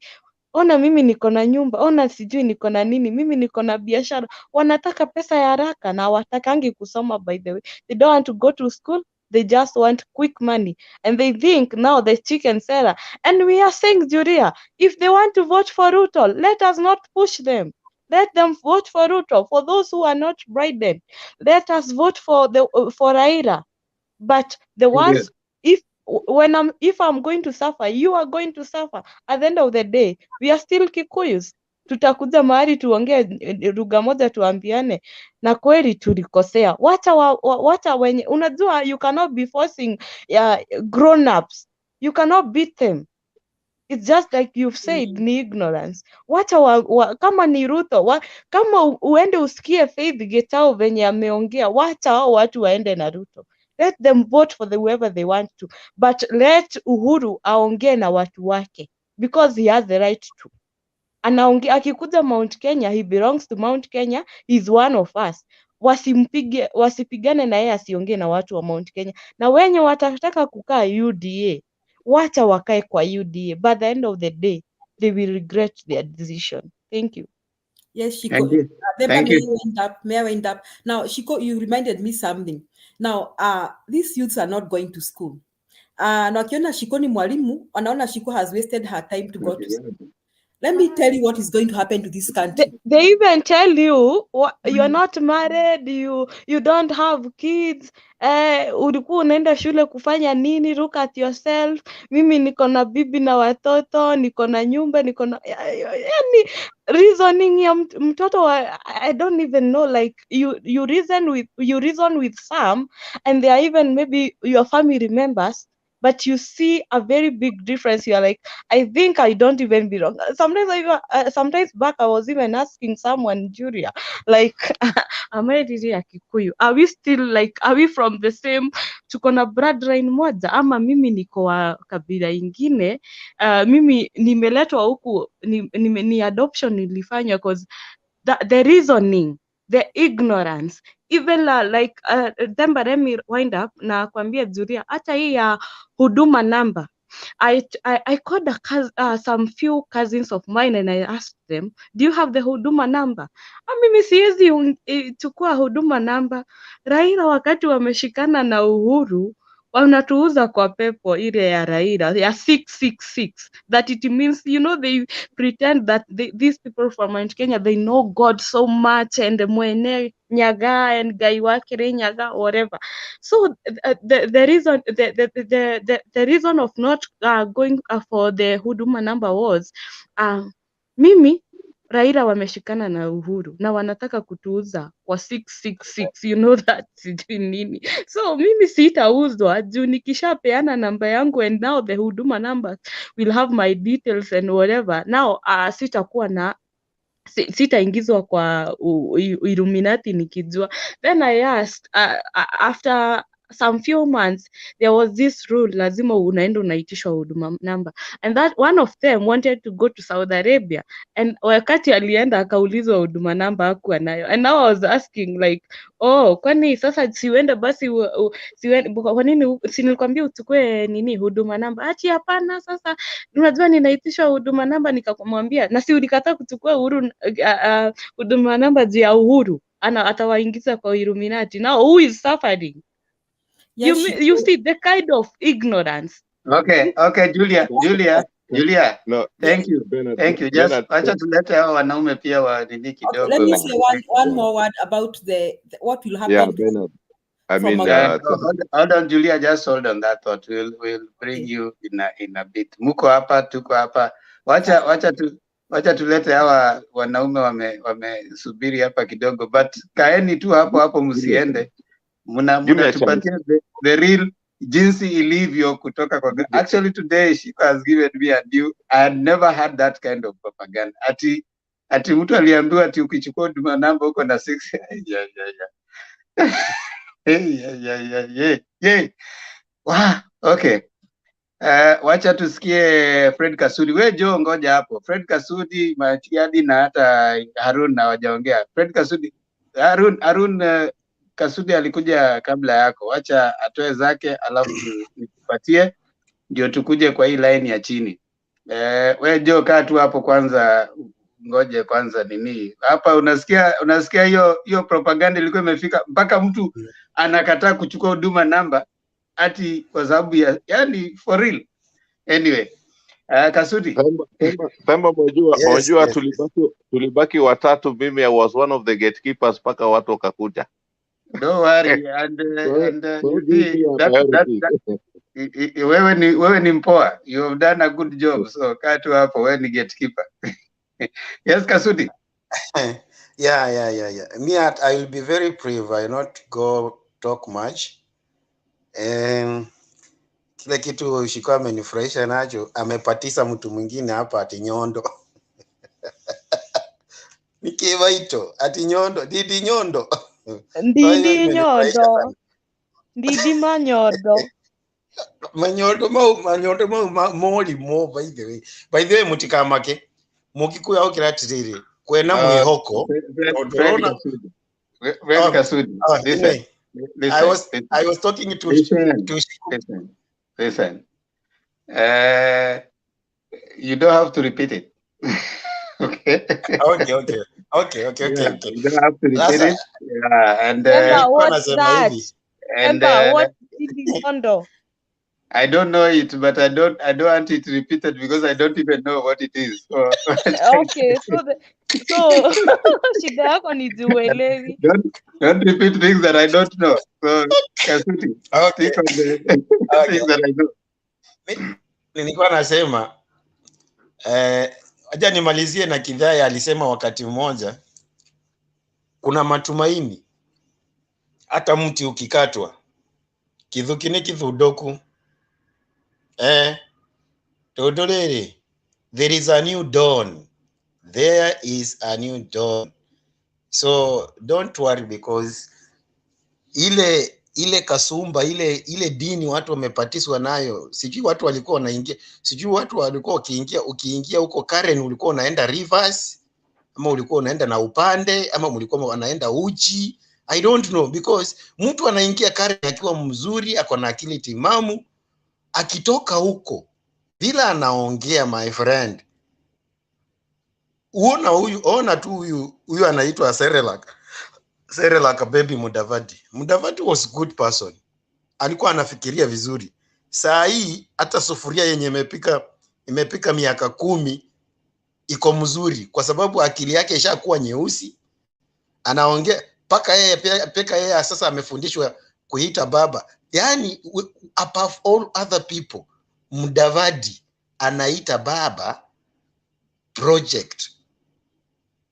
Mudavadi all this time ambazo zenye alikuwa chini, Mzee ndiye amekuwa akienda akimtoa huko, anamleta, akamtoa, akamleta, akamtoa, akamfanya deputy prime minister, akamtoa, akamrudisha, sijui wakampea finance minister, nini sijui devolution, sijui what, akamtoa. Yani huyu mtu, I'm telling you the truth, ni kwamba anybody who calls Karen kwa hiyo nyumba, hiyo makazi, I'm very sure wanapitishiwa, wanafanyiwa initiation nyingine ile mbaya kabisa, mbaya ile uwezo ukakeuka. Ukikeuka wewe unakufa, kwa sababu mimi najua is the only those kind of initiations zinafanywa kwa kule kwingine, kule kwa watu wenye, alafu mnakuja hapa na kwa jina la Biblia mnasema haleluya, asifiwe. Bwana mgani huyu mnasemanga asifiwe kila siku, but action zenu ziko contrary na vile mnavyosema. Mnahubiri maji alafu mnakunywa divai, ama mnahubiri divai mnakunywa maji.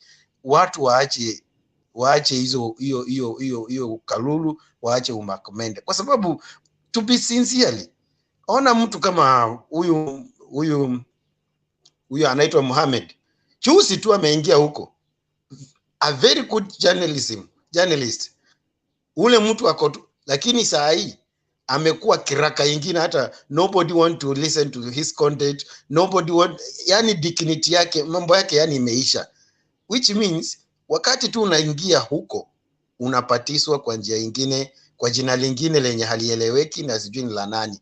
So me I feel pity for the people of Mount Kenya, kwa sababu when we were doing before we went nomination ya Jubilee 2017, do you know why Nderitu Mureithi alisimama na akashinda nani Irungu?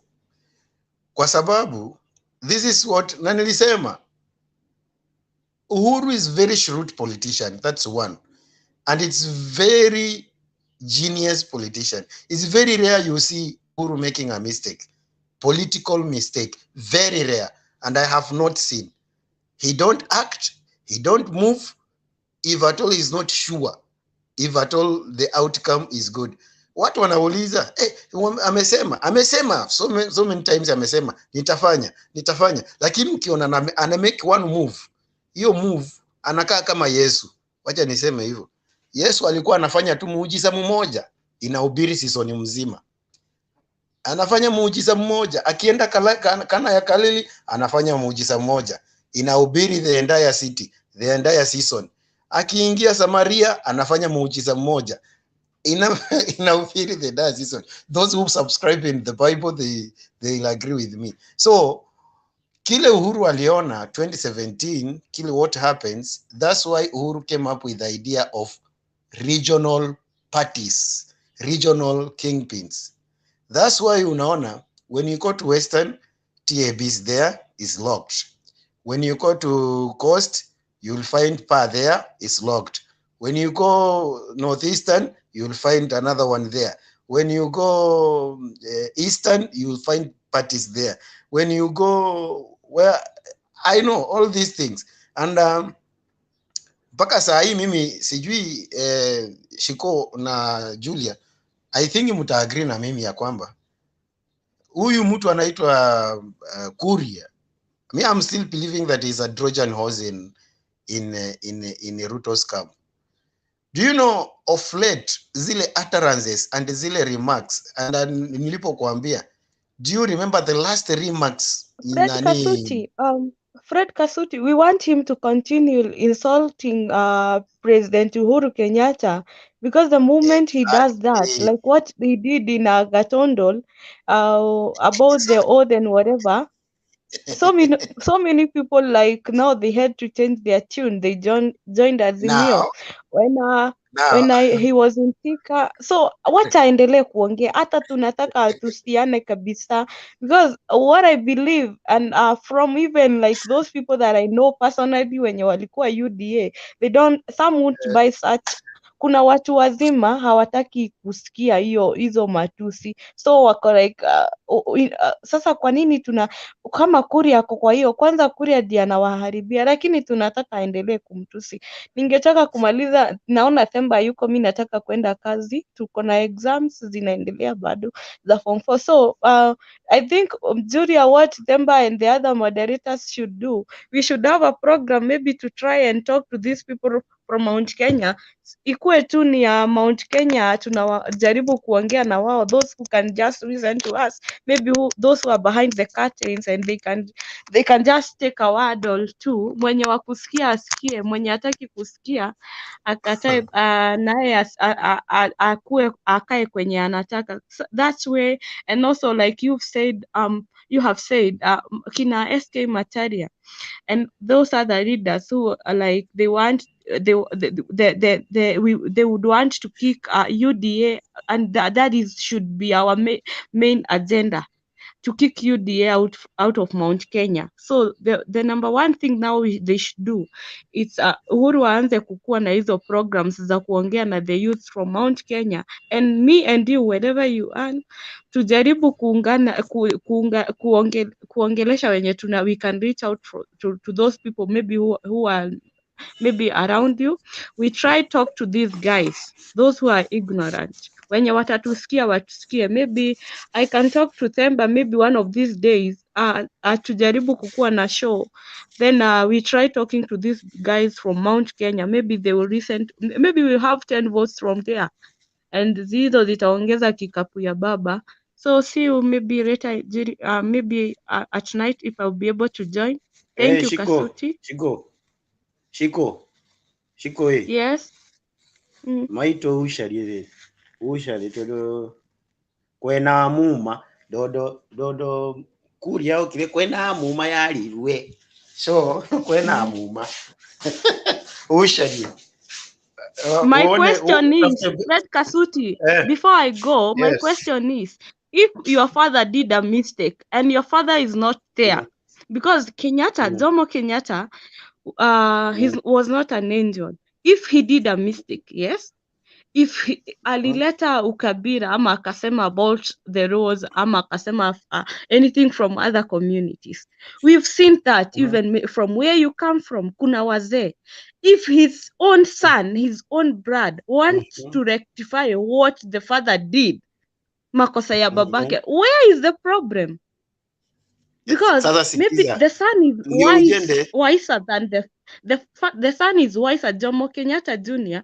is wiser maybe than the Jomo Kenyatta Senior. So if Uhuru wants to rectify what the dad did, if I want to rectify something my mom did, and maybe my mom is not there, maybe your parent is not alive, where is the problem? Because Uhuru, maybe he realized what the father did. So he's not taking the Kikuyus, he's doing that as a kingpin, Mount Kenya kingpin. So where is the problem? Uniting the Kikuyus and the Luos. Where is the problem?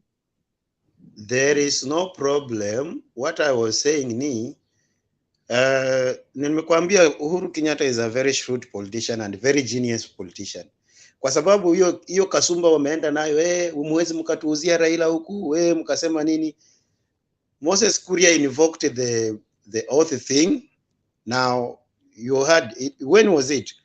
3,000 of elders. Where inamaanisha nini? The entire mountain was in State House.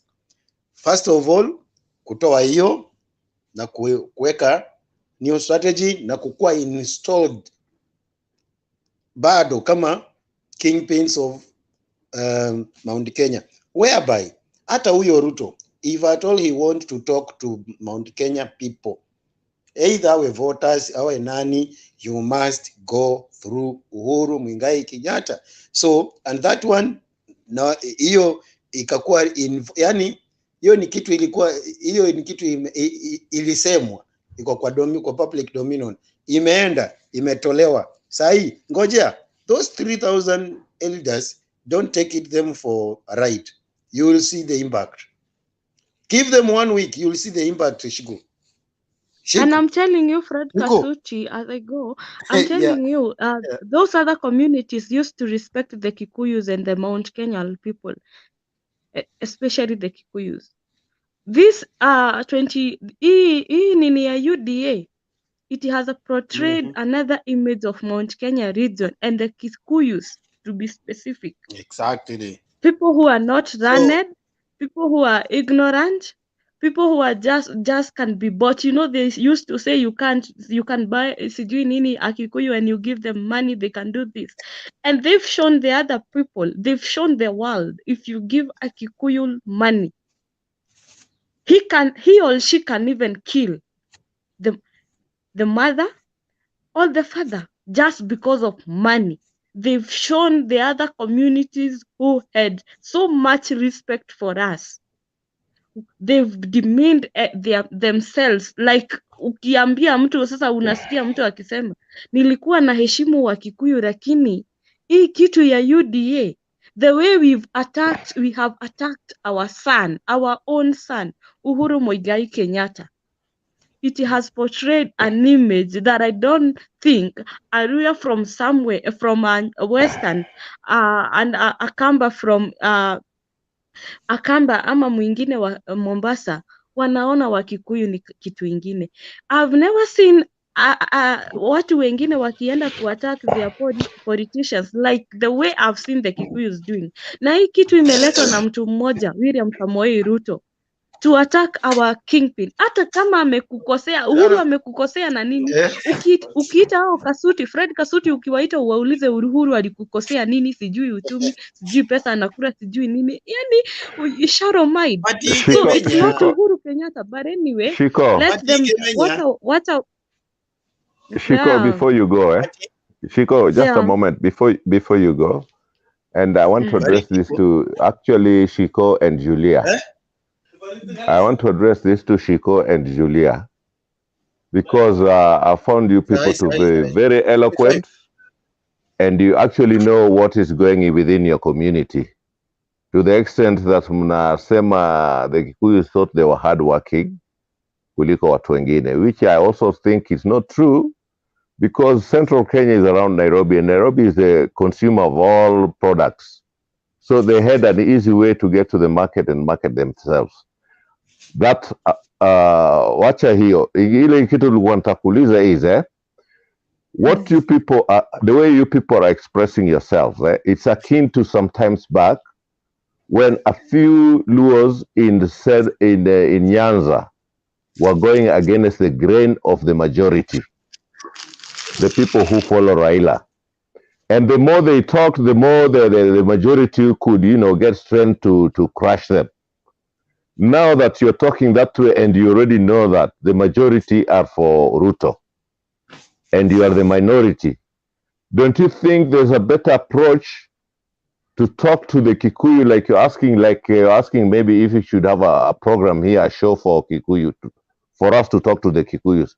Don't you think there's a better way of talking to them other than maybe castigating them? Because some years back, I saw this thing in Nyanza.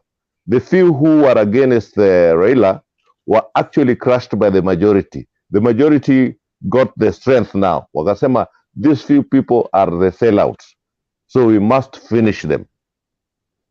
Now that you are Kikuyus and you're talking, the way you're approaching it, you'll be taken as the outcast, and the majority will unite and finish you. Don't you think that there's a better approach where you don't castigate them so much so that you can win them on your side? That's what I wanted maybe for you to Julia and Shiko to comment on. I hope I've made myself understood. Okay, so wacha niongee kidogo, Julia ataongea pia. For me, yes, tunaweza ongea kwa platform tukuje, but that one is not enough because you realize some they don't have access to smartphones. Hawana hawana hata simu. They want to call you, it's maybe it's a relative or a cousin who is in the village. And then they will keep calling you with different numbers and you're not picking up. To an extent you're like, who is this trying to call me? So when you call back, they tell you it's Hurani, I'm calling you, and you ask them why, and I gave you a phone, where did you take the phone? So hata kuongea nao kwa platform wenye unaongelesha tu hapa, you will be talking to those ignorant graduates. Okay, for me, what I think, and I've said, Uhuru should try with Kina SK Mataria and other, like the governors, the people who are still in Jubilee, the ones who want, the main agenda is to kick UDA out of Mount Kenya. Okay, so the chiefs should be given this, should try and mobilize the youth, try and talk to them, waongeleshwe na wanaambiwa. Kuna hiyo ka ignorant, sijui kama ni kukosa masomo ama ni nini. How is it that mtu anakuja kukwambia Uhuru ndiye anafanya ukuwe maskini, surely, and you didn't even go to school. So I think the chiefs should organize some programs for the youth, kwa every maybe sub-locations wanakuwa na hizo programs. But I'm telling you, Joe, even though Uhuru is going to take that route, you have to pay them for them to come to that meeting. Those are the Kikuyus for you. So it's such a difficult scenario in Mount Kenya. They won't go to that meeting unless they are being told, you teach them and you give them money. They are not going to come for free. That's the Kikuyus for you.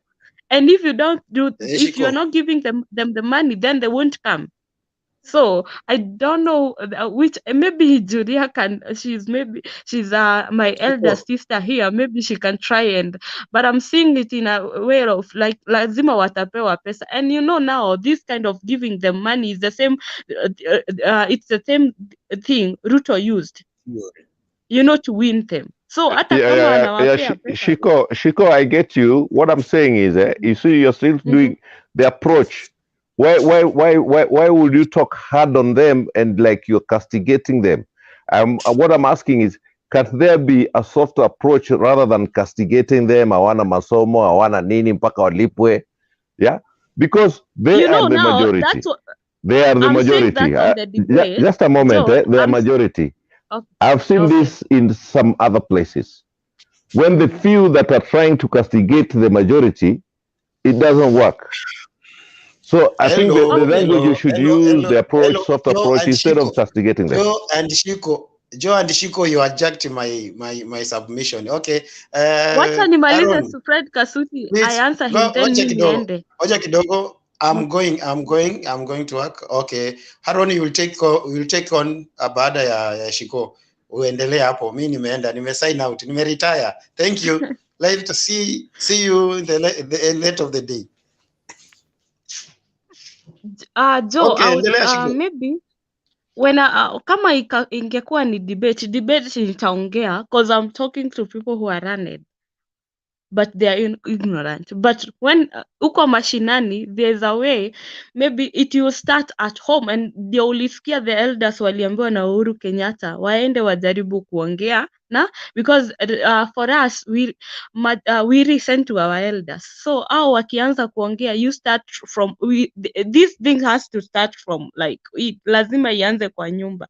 And now the same parents lazima pia wanze waongeleshwe so that they can reach out to their children. So because pia wazazi wako UDA, they still believe in the chicken Sarah propaganda. Now you have to start with the parents, then to the children. I don't know. It's such a bad scenario in Mount Kenya. So ukiongea na wao, there is that approach. Maybe you can. And I'm thinking of maybe giving them programs. And now if Uhuru would maybe sponsor them into doing some maybe some training of something. Those who maybe they are not doing any business or something, but then that you will hear the UDA people saying no, mnafanyiwa hivi, mmelipiwa sijui, you're going to this mmelipiwa hii training juu ya siasa, you know. But that's the only way, because some and majority hawajasoma. na wenye wamesoma bado hawana kazi. It's such a bad scenario. I don't even know how to comment on that. Maybe Julia can help me, but it's such a bad scenario in Mount Kenya. Thank you for your time. I'll see you guys later. Themba, mimi nimeenda kazi. Have a good day, Shiko. Najua sasa wamekusikia watu wa yani, this is Shiko is not an idler. Shiko is a teacher, and what she's saying, it's something that I think someone ambaye ako na nini kwa asikie. I mean, she's speaking from the heart and she understands Mount Kenya. She's from the ground. Wala nafikiria nako. I mean, I wish we could have her here every day to speak to someone. Shiko, have a good day. God bless you. Yes, Julia. Harun. Joe was asking a question. Yeah, Joe was asking a question. I agree with you, Joe. Okay, this debate we were just trying to respond to Akina Kasuti, those who ask us why Mount Kenya region is behaving the way they are behaving, why they are indoctrinated. But in real life, I think what you are suggesting is the best thing. That, like I said, people like SK Masharia, they own media. I mean, radio, they own the media. So they can hold meetings and sessions through the media and give some kind of information to the Mount Kenya region.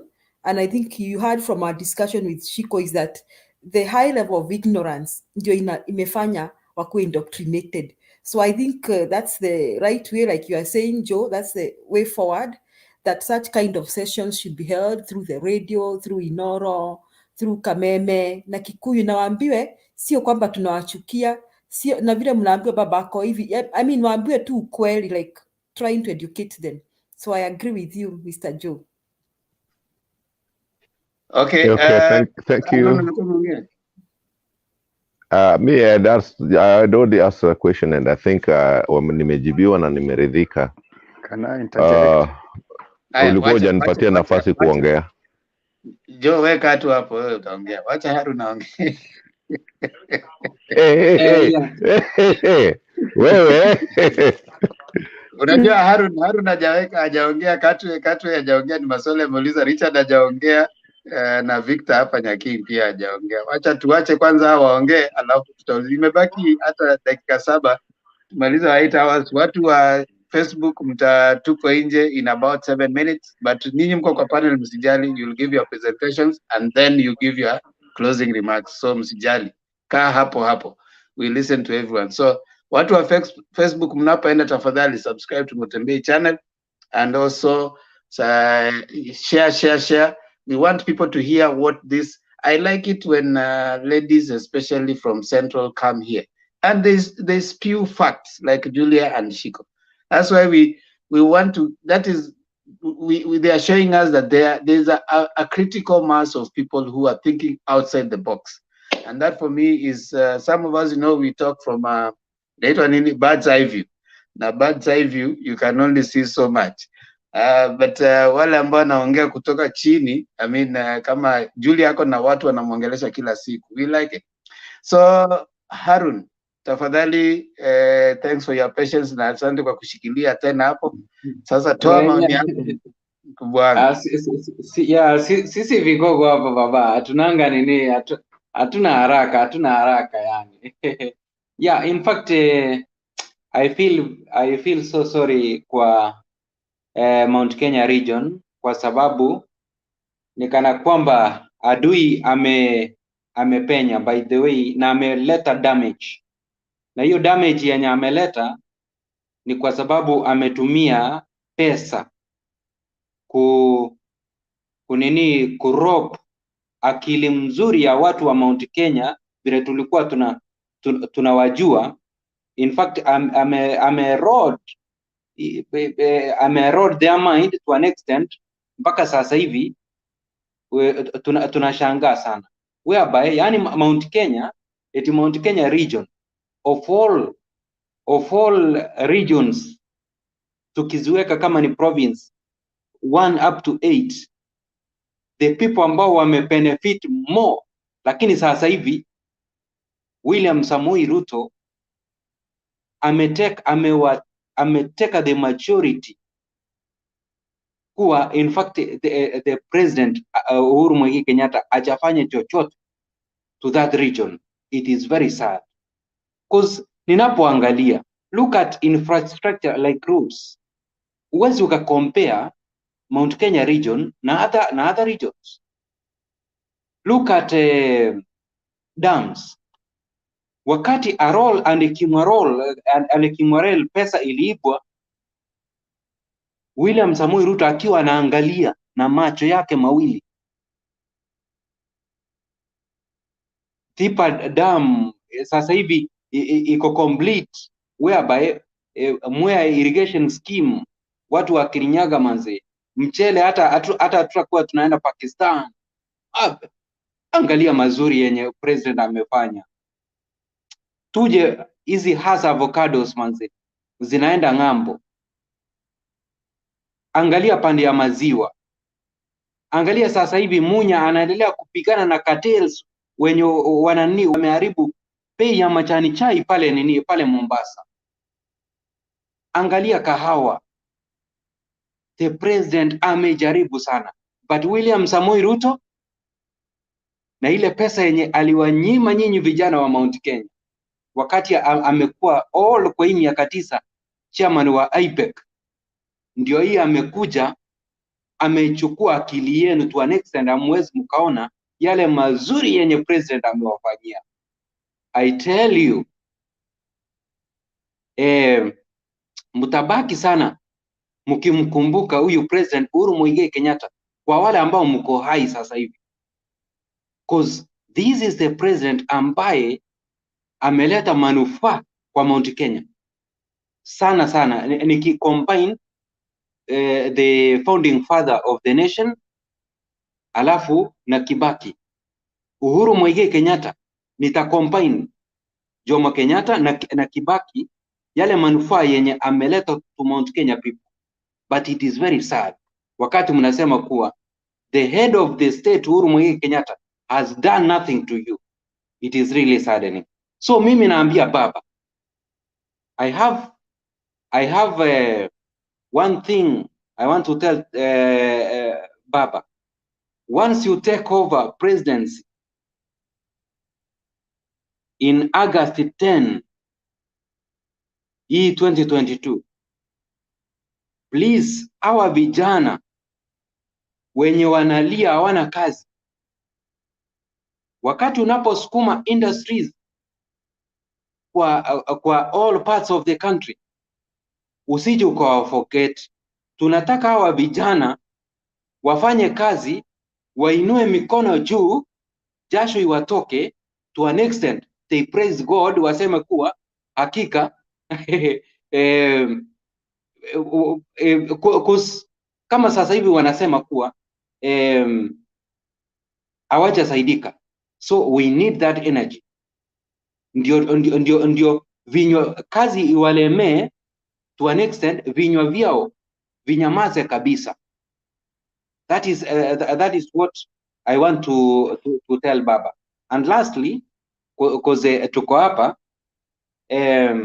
Ruto, ile jambo nimekuja kugundua, Ruto is very bitter kwa baba because baba hakumsaidia in 2018 kufulfill his promise of impeaching our lovely, our darling, our sweetest, our cutest, kama ni cutest president Uhuru Muigai Kenyatta. That is why Ruto is very angry, bitter kwa Raila Amolo Odinga. But God of heaven amepatia uongozi kwa baba, but it is up to us now Kenyans to fulfill iyo dream by getting out, all of us, in August 9 tumpigie baba kura, then kutoka hapo baba zile dreams zenye amekuwa nazo kutoka mwanzoni tumweke into test, but I'm very sure baba ata fulfill. Thank you so much. Back to you, my Apple Speaker Mr. Themba. Thank you so much, Harun, for your presentation. Now, these people from Central, some of them, not all of them, wamekuja kuwa exposed to the world through Kameme. I mean, through YouTube and stuff. Na hata wakati wanakuwa exposed to the world, they only listen to Kikuyu channels. It is possible that sometimes you can make yourself so myopic that you don't realize that Kenya has many other tribes, not just people from Central. You know, Central is part of Kenya. Central is not Kenya. It is part of Kenya. So the Uhuru is a president of the whole Kenya. You cannot make decisions based on just your. You see, if other places would start going into what these people are saying, let's say, for example, Lugos would also sit and say that Jaramogi left for, he said that he cannot be the president until Kenyatta is the president, right? Until Kenyatta is released. So Kenyatta is released, and of course, you guys know what happened. So what if the Luos also say that also, as we cannot support the other person until, because there's an oath that was given to us. 2002, Kibaki had an agreement with Raila. And of course, that was also not honored. So what if everybody else would now come and say, now we are thinking as us, as this tribe, or as this, and everybody brings their oath. Do you think Kenya will remain Kenya? Si watu watagawana Kenya, kila mtu abaki na piece yake, hao wabaki na piece yao na oath zao, watu wa Central, watu wa Coast pia. The other time there was MRC ambao alisema pwani si Kenya, and the other time when you guys said, you saw even the other people saying that Southern Republic of Nyanza. You see, if everybody will come with that oath, you will not remain with Kenya. You will not remain with Kenya. So for the purposes of us, Kenya is a nation of nations. Stop thinking about sijui oaths that were made, sijui sisi Wakikuyu tuonekana kama Wakikuyu tuliamua, tuliambiwa. Every tribe has their own tribal leaders. And they also have their ways of their thinking. If you go to them, they have their ways and their rituals that they could have heard by then. But I also understand, if you go to, let me just give an example of a name. You go to Kawash. Give me a name, Julia. I'm trying to look for a name of a school in a very, very remote place in Central. You want a name? Kiamutogo. If you go to Kiamutogo Primary, then you go to Kiamutogo Secondary School, then you go to Kiamutogo Polytechnic, then you are employed at Kiamutogo tea factory. You will imagine that the only place that exists is Kiamutogo. You will not realize that even past when you go across Canal on the other side, there are people who exist. I was surprised some years back that people imagine that they have never been to Nyanza, so they imagine those sides don't exist people. Yeah, that huko ni the other kuna Kikuyus and others. That's a very wrong way of reasoning. It's like Kikuyus are the Israelites, so wale wengine ni dorere. That's a very bad way of reasoning, But I understand, because such a person, the only way they understand, and I look at some of the Richard, if you allow me, when you go to Western and Luo stations, they advertise mostly cars and stuff like that. If you go, when I went to Kererembe, and it was that break time, it was there were like 5 farms selling plots in the same break time. There's this selling plots, and then next is fertilizer. But if you go to adverts that go to Western and those other sides, they sell other things. I want us to try and appreciate our diversity. And someone should tell the Central guys, Kenya is not just Central. Kenya is all. If you are saying that vijana wetu wa Central hawana kazi, doesn't mean in Nyanza people are swimming in milk and honey, and they have money in their pockets. And they have, if you come to Nairobi, Nairobi is just not just Central people who are working there. There are different people who are doing business there. Mombasa is not just Central people. It is also Mombasa people who are doing business. So if it is about suffering, it's not just one area. You're saying that watu wetu, I wish we start talking about Kenyan youth, not Central youth, not Nyanza youth, not Mombasa youth, Kenyan youth. If we change our conversation at some point and we start addressing Kenyan youth, because if you're saying Kenyans are youthful and youths do not have, there's no place that has no youths. So I want to submit to my friends, like my dear sisters here, Julia and Shiko are saying, try and expand your mind and know that Kenya is not just limited to the Mount Kenya. Mount Kenya Central region is just a part of Kenya. If there's any economic problem, it affects the whole country. I want to bring in Makiadi, Richard, so that he can give his presentation. Semba, before Makiadi talks, I just want to comment on something you've said, eh? I just want to comment on something. Hapana, na comment something that you've said, eh? Ile kusema ati Wajaluo wanafanya magari, wanaonyesha magari. Jo, unajua sasa hiyo sasa ni bad manners, Jo. Na wewe ni veteran hapa, surely, Jo. Why do you want me to give you nini? What Victor amekuja hapa is a new person. Unaanza kumfundisha bad manners. Na wewe ni veteran. Victor, do not take your behavior ya nani ya Joe. He is a very good guy general. Aya, Richard, tafadhali wacha kila mtu aongee, then now you just write it down. Just write whatever it is. Semba, just a second. I'm just requesting. Wait, you've not even listened to what I'm saying. No, you see. Now you see, I give you time. No, he's very right. He's very right. I just want a second.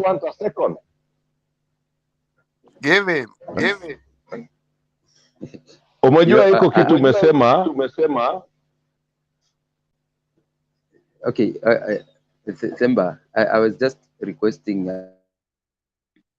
Richard, can you speak? I will not allow you to take over the moderating, and I'm here.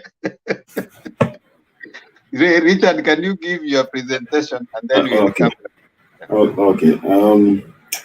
Mimi leo nitakuwa brief because nimesikiza mambo mingi sana hapa imeongewa leo. Unajua Ndemba, propaganda ni rahisi sana kuuza. And I'm drawing a parallel between propaganda yenye inauzwa na QAnon. I know you guys know about QAnon and the propaganda ambayo inauzwa Central.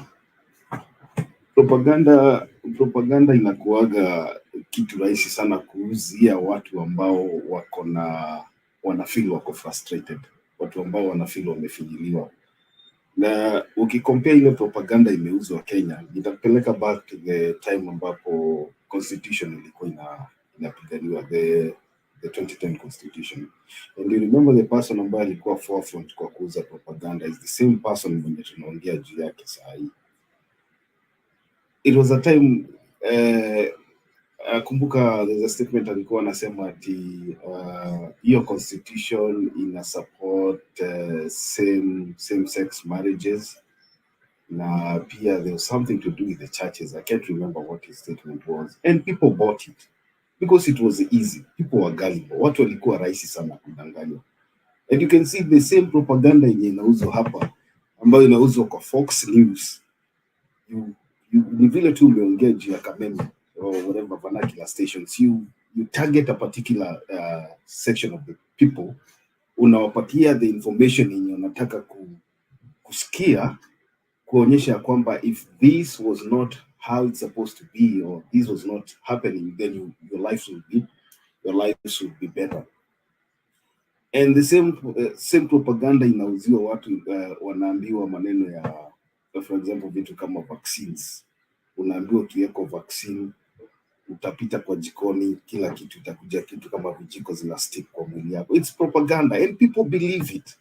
People believe it. It's not that these people are stupid or these people are ignorant or these people are not educated. It's because these people are gullible. And that is what is happening right now in Central Kenya. Somebody has basically targeted a particular community or a particular section of Kenyans and sold to them false hope. You know, turning them against their leader, turning them against the rest of the people, na kuwaonyesha asifu wao ni watu ambao wamefinyiliwa by a particular government. I really pity people. I really pity my friends and my brothers and my sister from the Mount Kenya region when they come here and start complaining about a government that has neglected them. Some of us have never had people from our community in these leadership positions. You know, we've had Jomo Kenyatta for the so many years he was in power. We had Mwai Kibaki from the same community. We had Uhuru Kenyatta for 10 years. And people took it as normal. You know, people did not feel like they were sidelined. They said, you know what, if we have a president that cares about the country, then we should be able to survive. And people have just survived through. What were they survived through? Development imefanywa. I look at Nyanza and the so-called politics of opposition.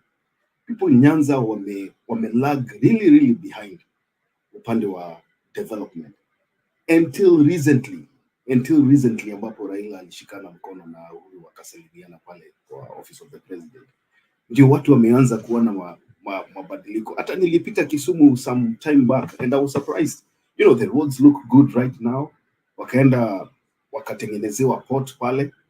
But you see, these people appreciate the little development in wameona from the existing or from the current government. But there are some people who have had development for the past more than 20 years, 30 years, until wamekuja kuchukulia hii kitu kuwa normal, as if it's their right. And I can say this. You know, I want just to quote what David Morathe said. David Morathe alisema Raila Odinga is going to be the president come August this year. And my challenge to you people of Central is he will be the president either with or without your support. And that is also my challenge to them, because you can decide to follow whoever you're following na mkai kwa opposition. Msikie vile watu wengine pia wanasikianga wakiwa out of government. You know, this thing ya kuwa ndani ya serikali na kuwa out of serikali, it's not supposed to be there. A government that is in leadership is supposed to serve every Kenyan. But when it comes to Kenya, people have benefited very much by virtue of supporting the current government. And that is what everybody is talking about right now. People in Central have benefited so much for the past years in your Mekuoko government, until they took it to be a luxury. They took it to be like a right. And I believe if they make the mistake that they are trying to make, wengine wanasema huyo ni mwizi, ni wetu, tutampigia kura hata kama niko good, pigeni kura.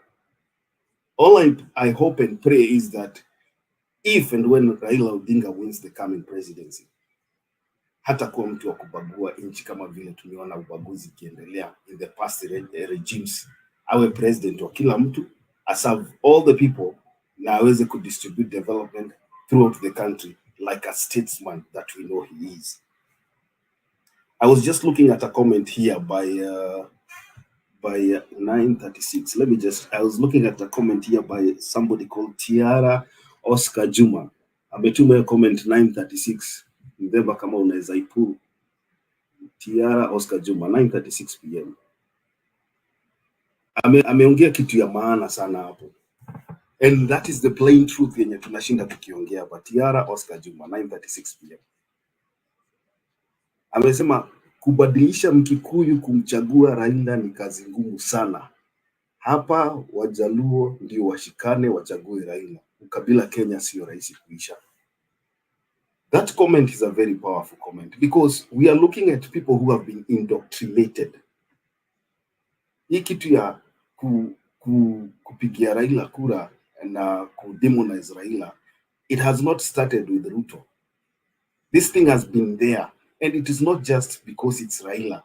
This is something that is an indoctrination of two tribes.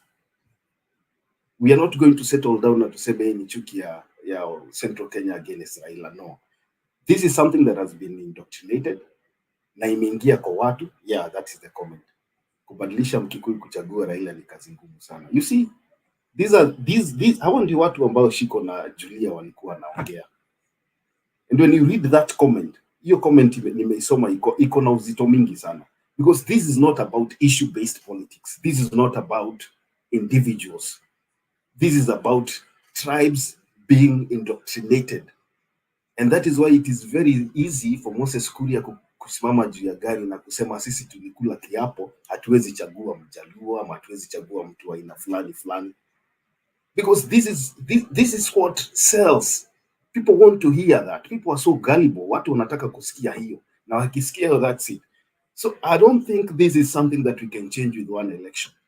I believe this is something that will take time. It will take whatever we used to call the TJRC report or something kurelisiwa. Ilete reconciliation between communities so that people can feel hata wewe ndemba kama utachaguliwa president, wewe utakuwa president wa Eastern peke yake. Mimi nikichaguliwa president, sitakuwa president wa Western peke yake. I'll be a president for each and every Kenyan. When I look at what was happening in Mombasa today, that's I'm moving on to my second point. When I look at what was happening in Mombasa today, with Ruto campaigning in Mombasa, I looked at a person who is shooting in the dark.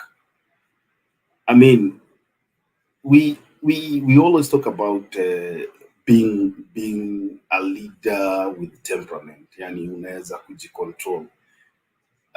You know, hakuna mahali sisi tumesikia Uhuru Kenyatta akisema, mimi sijasikia, unless you play a clip hapa mahali Uhuru Kenyatta anasema ya kwamba William Ruto alikuwa anajaribu overthrow government yake. Mimi sijaona clip. Mimi sijaona, ama Ndemba sijui kama umeona clip, ama Victor, Harold, Julia sijui kama umeona clip. I have not seen a clip. Hakuna. Let me clarify that. By the way, yeah. This was a creation by some blogger. This thing was created by Itumbi, and the media picked it. So, some of them, they were looking for, as you may know by now, nation in some way has been being used. So it is, if there's nowhere Uhuru has said that. There's nowhere he has even spoken. There's no video. There's no evidence that he has said that so and so was planning to do that. But even before that meeting took place, Itumbi had already posted something. You know, like he had already prepared his so-called bloggers and whatever on what they were going to say. So after being prepared for that, then he went ahead immediately after that meeting. He posted that. Then because they're trying, you know, how they want to use it. It's even a propaganda. The fact that it is even coming out now, it's a propaganda that is supposed to animate people. That now Uhuru is actually preaching hatred against the deputy president, which Uhuru has not done. It is whatever took place at that, and you heard Shiko and some of them saying that when they go for those elders meeting, whatever takes place in that is bound. Nobody speaks it out. Nobody says anything on what was. Actually, the only thing that came out was that he was made a spokesperson, which is also not something that was said. The Kikuyus, they just reinforced. So they wouldn't go to a Mount Kenya meeting and then Uhuru starts talking about that. So you're right. It was just a propaganda that has been pushed by that side. They want to use it for their disadvantage. For their advantage. Is it going to gain traction? I doubt, because right now, Livondo had already said that whatever it is that they thought it would bring, it didn't bring any effect after that. So how is it that it's going to bring any effect right now? It is not going, in my view. So that is you're right. There's no video, there's nothing. The president has not even spoken. And if you hear the only thing that the president said the last time in Sagana, which was actually, that one was recorded, he said whatever it is that happened, he'll say after he has left the office. Whatever it is that happened, he said he'll say after he has left the office, not right now.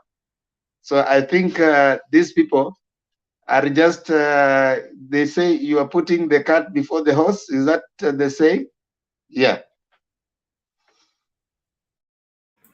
So last week it was about no, I think it was 2 days ago. It was about the government has withdrawn 1 billion shillings to buy former Jubilee MPs back to Jubilee.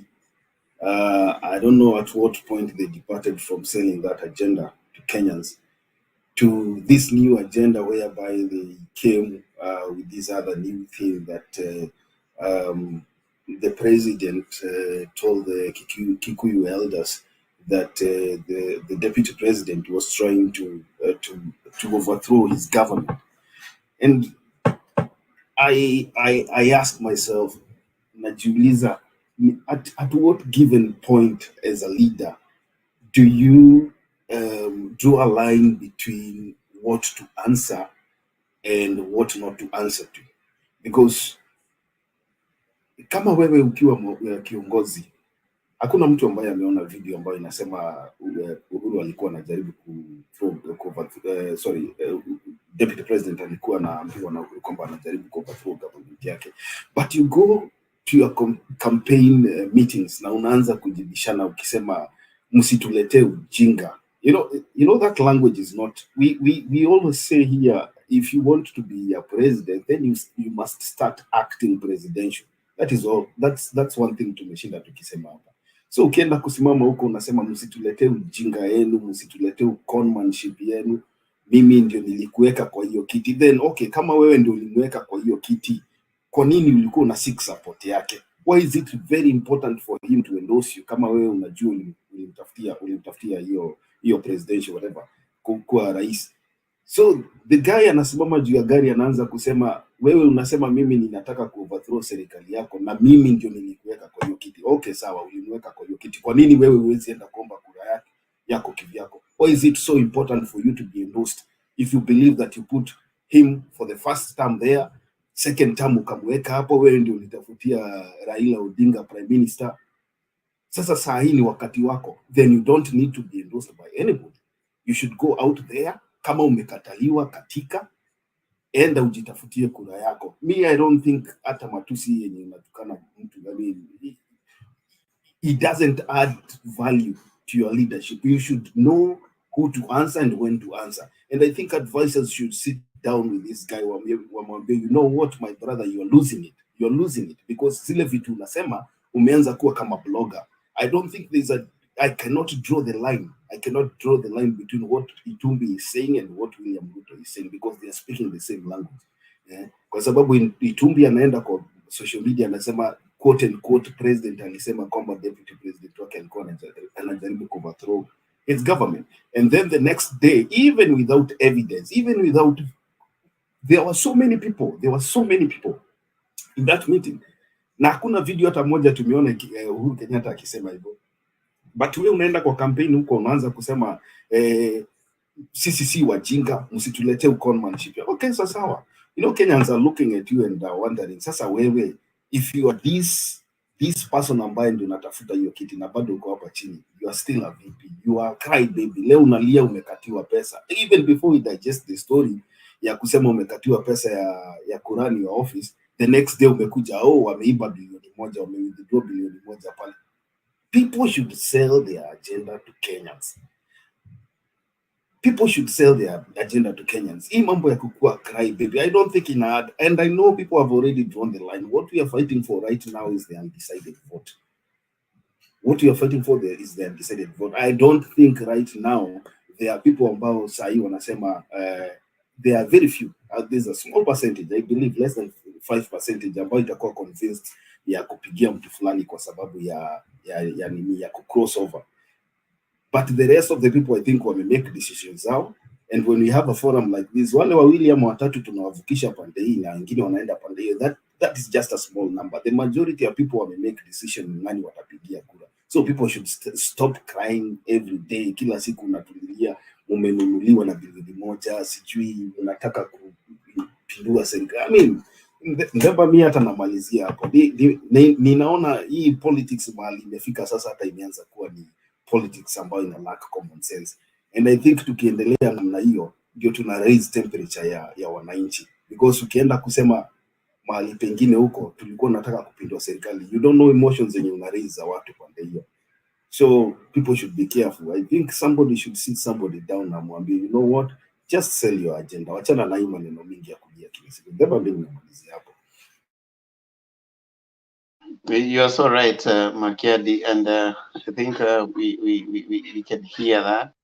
And Katwe, you wanted to go to work. Can you maybe chime in before I bring in Victor Nyaking? Because this is Katwe, are you there? Yes, Tempa. I just want to say in Kenya sisi tumeshaanza mjengo, hii ni masaa ya kuingia kazi. So thank you so much for this news. I think in my humble submission, I'm inclined to talk about this propaganda and the genesis of these propagandas. Where did they start from?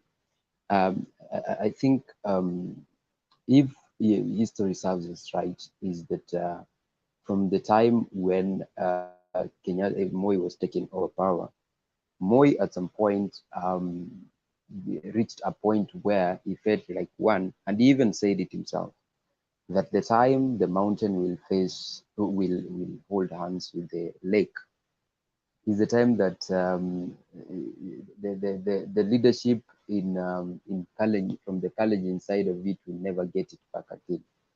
But again, if history serves us right, when did we get the best service delivery?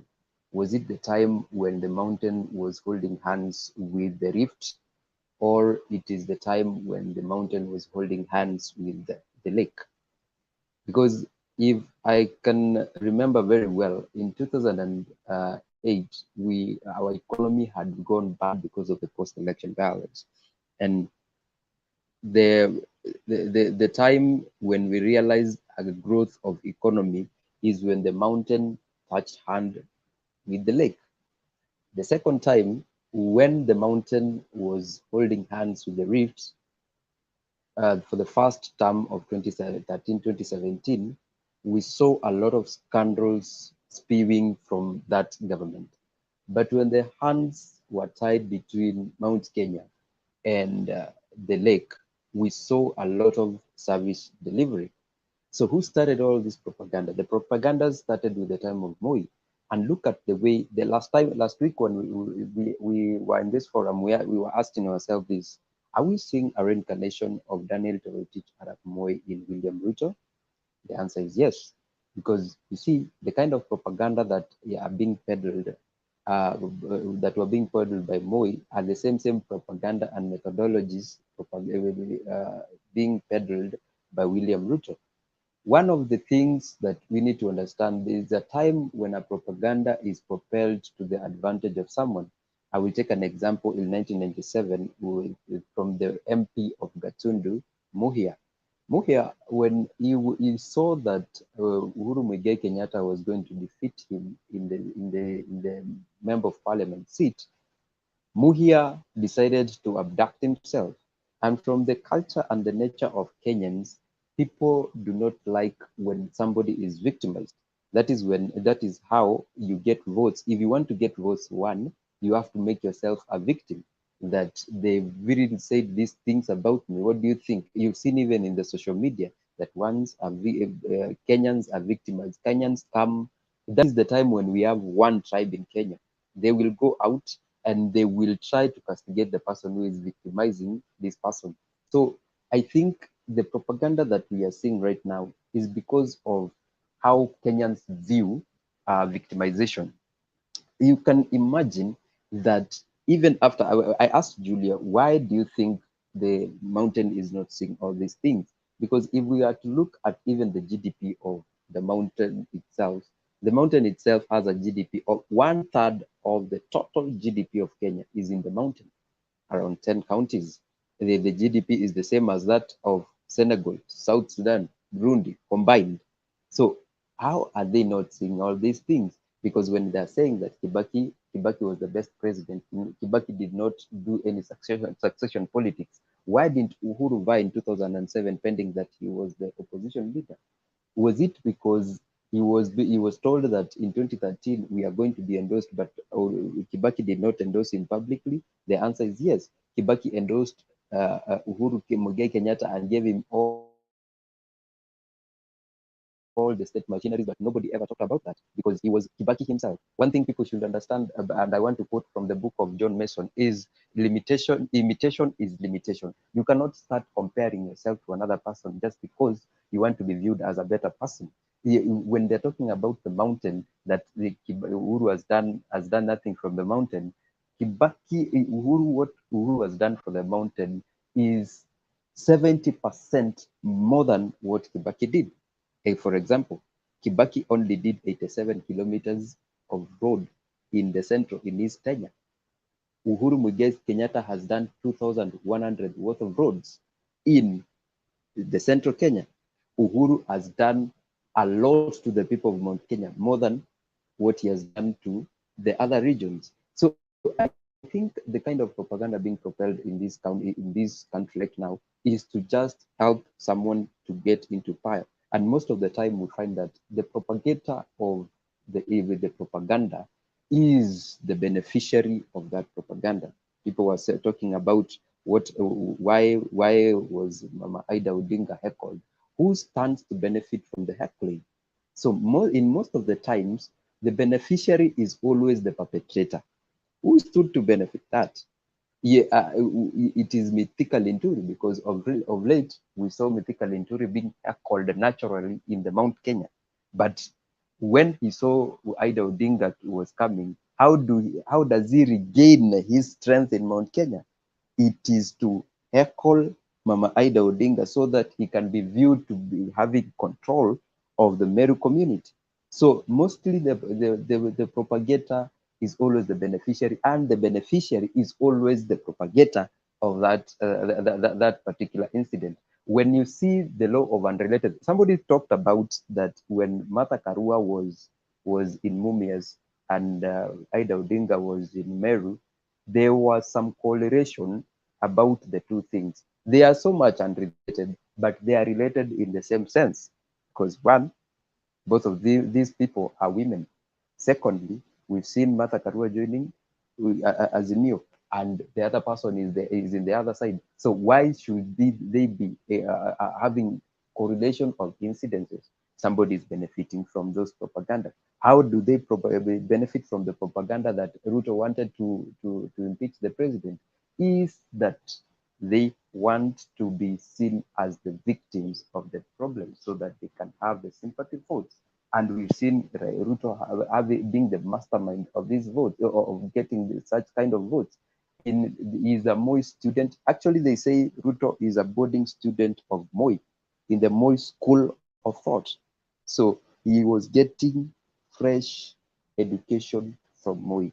So what I will want to urge Kenyans as I finish is that kindly let us play proper politics when it comes to this. And we are watching all these things. We are watching everything that is happening.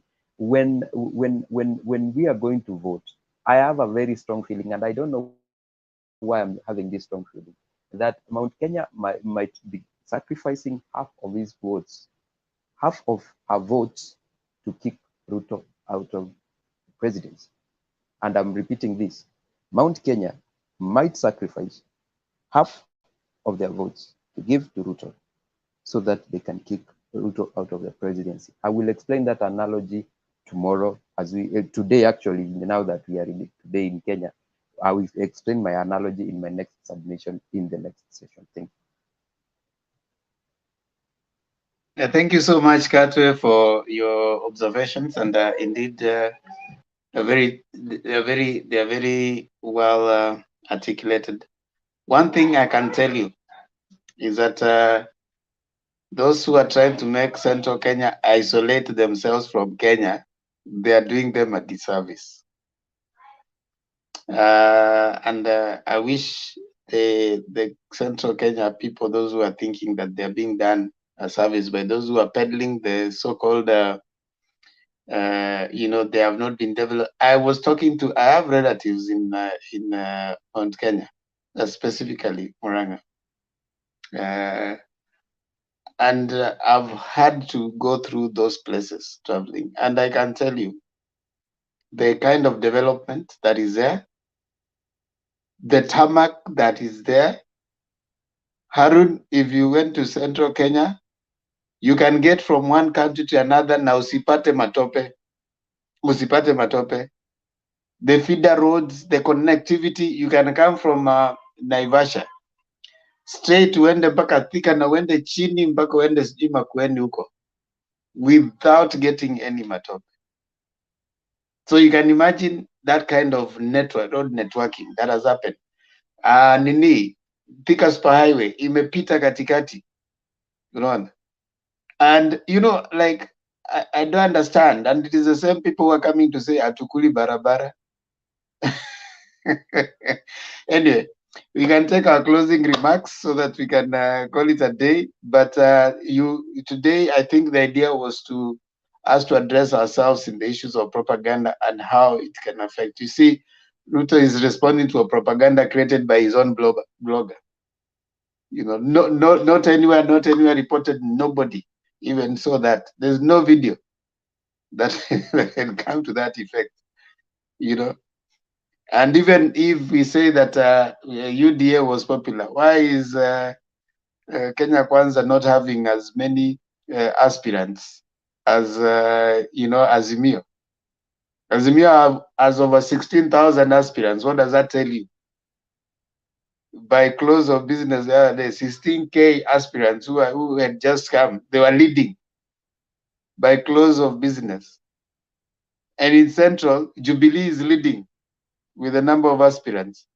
So how do they counter that back? They come now to say that they have paid them. Even if you are paid to join, you have not been paid. You are not winning. You have to look at your people while wanaenda kuvote. Yes, nimelipwa, but am I going? Is that IEBC?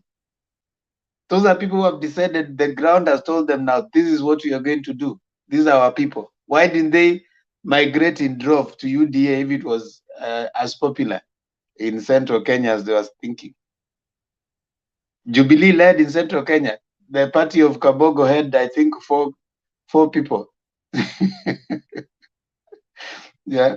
Sujibebe party had only 4 people showing interest by close of business the other day. So you see what they're telling us and what they're coming to say out is not what is reflected by actions when people are speaking. Jubilee, the so-called dead party, has over 7,000 aspirants, and that is only Central. If you put it across board, you can imagine.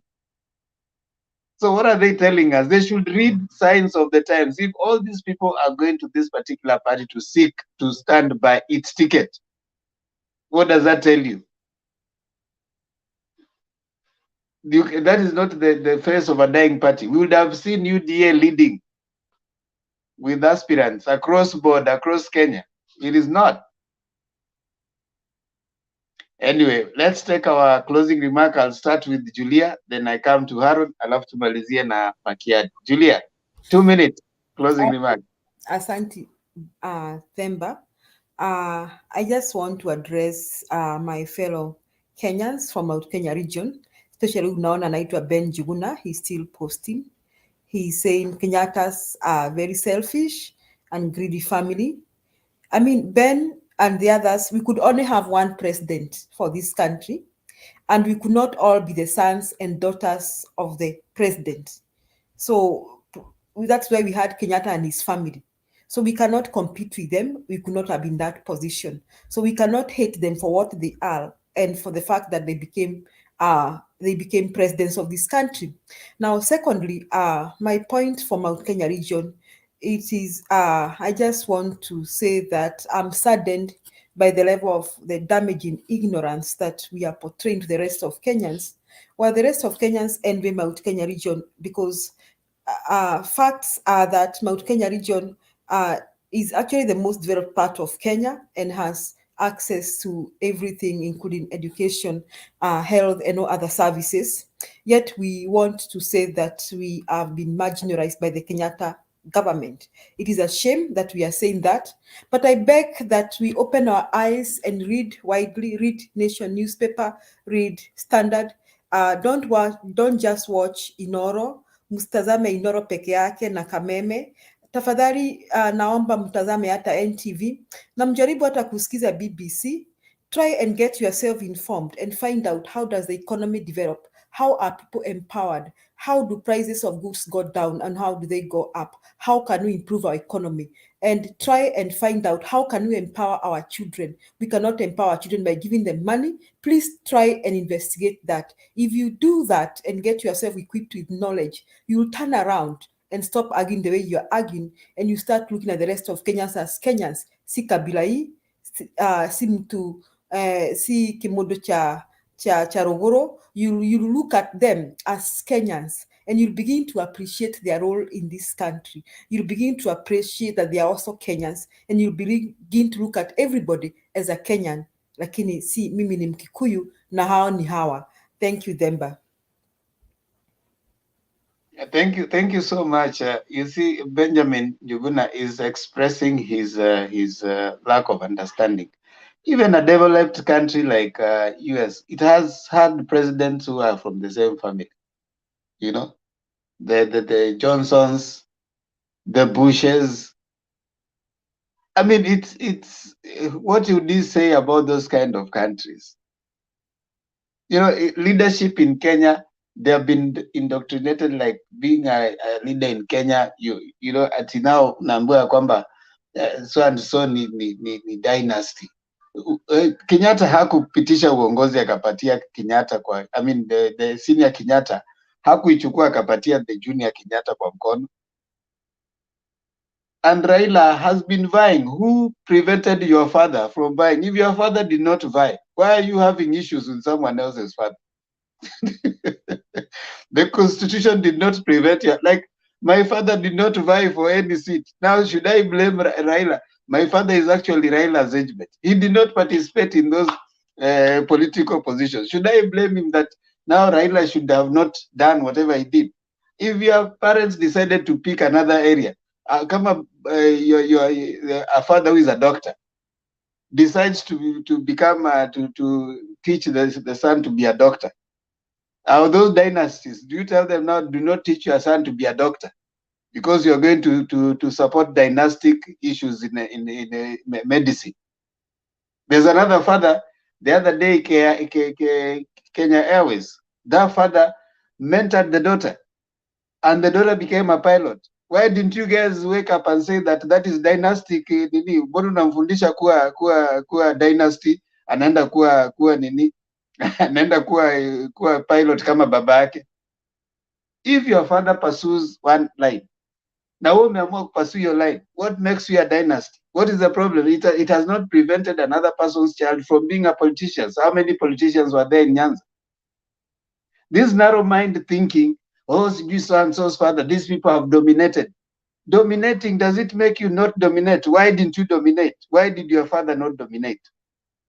The constitution didn't prevent them. In Sabasaba, where was your father? Nini limkataza kwenda kupigana?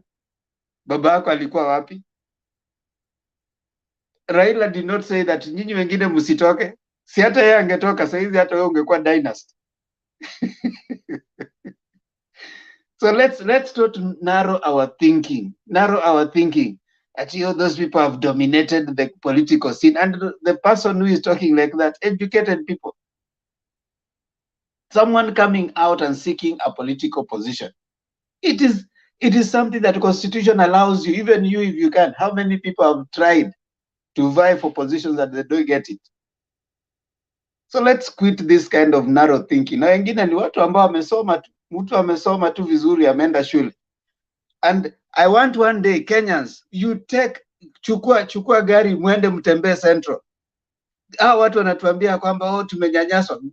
Go tembea in Central. Tell me where utapatana na matope. Feeder roads, everything. People should go and visit those people. Then the same people should go to other places. Like Marsabit the other day, tunapeleka usaidizi, watu wanakwama kwa barabara kwa sababu hiyo barabara hakuna lami. Aya, Marsabit ni mbali. Even Machakos, this very hapa Nyanza, you have places where feeder roads hazijashughulikiwa. I don't think we need to be this selfish-centered people. You don't have to be selfish. Kenya is not just Central. Kenya is bigger. Kenya iko na Nyanza, Kenya iko na Mombasa. Watu huko wengine hata hawana access ya maji. Please, watu wa Central, love Kenya. Wacha kujipenda nyinyi peke yenu. Mnatoa, kuna watu hapo wanafanya nini, wako hapa Kiambu, Limuru. Every day they wake up, kuna barabara, wanaingia kwa barabara, yani shambake iko hapa, barabara ni ile pale. Anapeleka skuma, inatoka hapa inaingia kwa gari straight mpaka kwa market Marigiti, na huko Kiambu. I mean, how better can it get? Surely. Hata kama ni kufanyiwa, yani ni nyinyi peke yenu. Kwani sisi wengine ni wa Kenya second class, jamani. Kila nyumba, actually I think in Central there's no place ambayo hakuna stima. Kuna places ukienda in Western, in Nyanza, hakuna stima. But tulinyamaza. So please, this thing of telling us, oh, watu wa Central, watu wa Central, oh, watu wa Central, oh, watu wa Central. No, let's speak as Kenyans. And I think I liked what Richard said. I'm just, you know, feeling like hii kitu ya kusema Central. I like what Richard said, that let's hope that the next president is not going to take us and is going to take away this idea of, you know, like ukabila. And development should be taken across every place in Kenya without thinking of you happy. We don't need, in Nyanza, we don't need favors. We just need equity. Bas, we don't need favors. So thank you so much, Julia, for bringing that out. Central people, get out of your place, go tembea in other places other than Central. You see, you'll know that you guys have a lot than other places. They wish they were where you guys are. You are close to the city, not only in terms of the physical plane, but also in terms of access. Barabara ukiingia tu Thika Superhighway, uko straight by city. Ukiingia Mombasa Road, I mean Mombasa, whatever, Nairobi Mombasa Road, straight mpaka city. Ukiingia hapo ukifika Limuru, kuna hapo naingia Githunguri, unaenda mpaka Thika, straight lami. You can access anywhere in Central, lami. I think if these people didn't say it enough, we want to tell you guys what was Central. Tafadhalini, let's think of Kenya as a whole. Kuna watu hawana maji, kuna watu hata hawajaiona hiyo stima, kuna watu hata wanazisomeanga kwa gazeti. Harun, dakika mbili. Yeah, asante Mr. Themba. Mimi ningependa kuadd namna hii kuwa unajua wakati umepewa mingi inafika mahali hata alafu kama hausemi shukran, Mungu anaamua kuchukua na kupatia yule mwenye hana. So watu wa Central nawaambia namna hii. William Samoei Ruto 2013 alipewa nafasi ya kuchagua cabinet ministries. Alichagua Wanandi peke yao. So don't expect that mukimpatia uongozi ataangalia Central. Vile alivyoangalia kwao nyumbani pale Nandi, hivyo ndiye hivyo hivyo ndiye atafanya. So mimi in fact I want to believe that vile Ruto alituambia kuwa we are losing 100 billion to opaque institution allocations, hiyo ilikuwa ni ukweli. Alafu jambo lingine, vile Speaker Muturi alituambia kuwa William Samoei Ruto in fact intentionally alirefuse kuallocate money kwa bodaboda, akarefuse kuallocate money to mama mbogas na hawa watu wa VO6 wakati amekuwa kwa IPEC chairmanship, so that in fact hiyo pesa sasa hivi ndio hiyo anawaletea watu wa Central na gunia. So I believe that. Alafu nina believe Uhuru Muigai Kenyatta alituambia kuwa in fact we are losing 2 billion daily to corruption. So president akisema kuwa Ruto had intention of impeaching him, in fact nina believe. So nataka niwaache na jambo moja. How can you say that you know God, you William Samoei Ruto, and yet you continue dividing Kikuyus and Luos? Do that God whom you profess to know, is he a God of division? So we as Baba supporters, nataka niambie watu wa Mount Kenya namna hii, kwa wale ambao hawataki kumuunga mkono, kuwa we are not going to force you to vote for Baba. Vote for whoever you want. Sisi wale wachache wenye tutafanikiwa kupata new recruits wamvotie Baba, tutashukuru sana, na tunajua kuwa hao watamsaidia Baba ku clinch the presidency of Kenya come August 9 election. Thank you so much, Mr. Them. Asante sana Harun Makiadi. Asante Mbemba, mi nitamalizia na kusema hivi, naona ndugu yangu Benjamin Juguna na Chege hapo wanasema Uhuru should know that he did not go to Azimio with our votes. You know, this is not the first time that some of us are telling you people not to vote for Uhuru. We did it in 2013, we did it in 2017. But right now, mumekuja pande yetu na munasema Uhuru was the biggest mistake yenye mlifanya. Good. Now at least we agree. Kama you agree with us that Uhuru was the biggest mistake yenye mlifanya, then we are coming to you humbly. Tuambie namna hii, you have the votes. Unajua mwenye nguvu wanapishwa. Mount Kenya muko na nguvu. And why people come to you begging for votes is because your votes make a difference. We are looking at an election whereby the Mount Kenya region will be divided, if not partially. Most votes might go to Ruto, a few votes might go to Raila.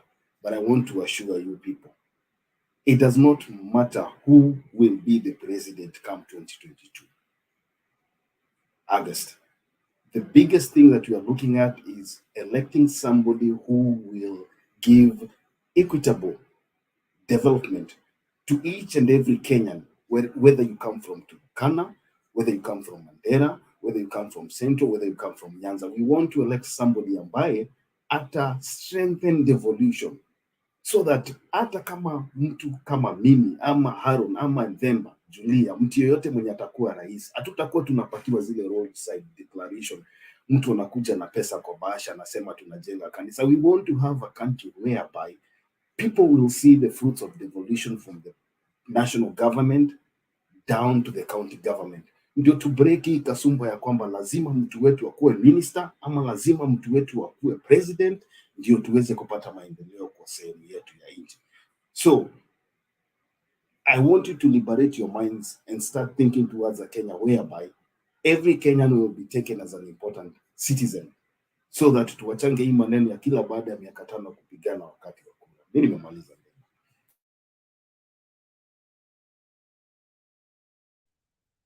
Sasa wale kama kina Benjamin na nani, sisi tuna kama mmeamua kupigia whatever mnapigia, hatuko hapa kuwalazimisha.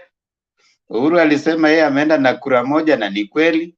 Sasa nyinyi endeleeni, alienda na kura moja. Kama ingekuwa ni hiyo kura moja ameenda nayo, saa hizi mngekuwa mmetulia. Lakini mligundua si kura moja. Mnafikiria continue. Aya, Harun sawa. Continue, nyinyi mkae na hiyo kura moja mnasema Uhuru alienda nayo. Yeah. Na according to you, Uhuru is nothing in Mount Kenya. Ni sawa. I mean, it's good for you guys. Yeah. I wish I had the same kind of entitlement. You know, like Kenya is like Mount Kenya. You know, imagining that Kenya is Mount Kenya. Mount Kenya is Kenya. At Mount Kenya ikisema wamesema. Yeah? Unfortunately, the voting is across Kenya. I wish you guys would even try and go visit some other youths from other places like Nyanza. Go visit some youths from other places like Coast and other youths. What are they saying? You know, that sense of entitlement, itapotea. But it's your call. It's your decision. Come 9th of August, you go out there, make your decision. If you want to vote for Ruto, go ahead. If you, by all means, exercise your constitutional right. It's a good thing for you to do that. We are just trying to awaken, to raise your awareness that Kenya does not start and end with Mount Kenya. Kenya is big. It's bigger than Mount Kenya. Kenya has people across the country. You should ask yourself simple questions. Why are all the parties that are forming in all these other regions, they are not joining Kenya Kwanza? Why do you think that is happening?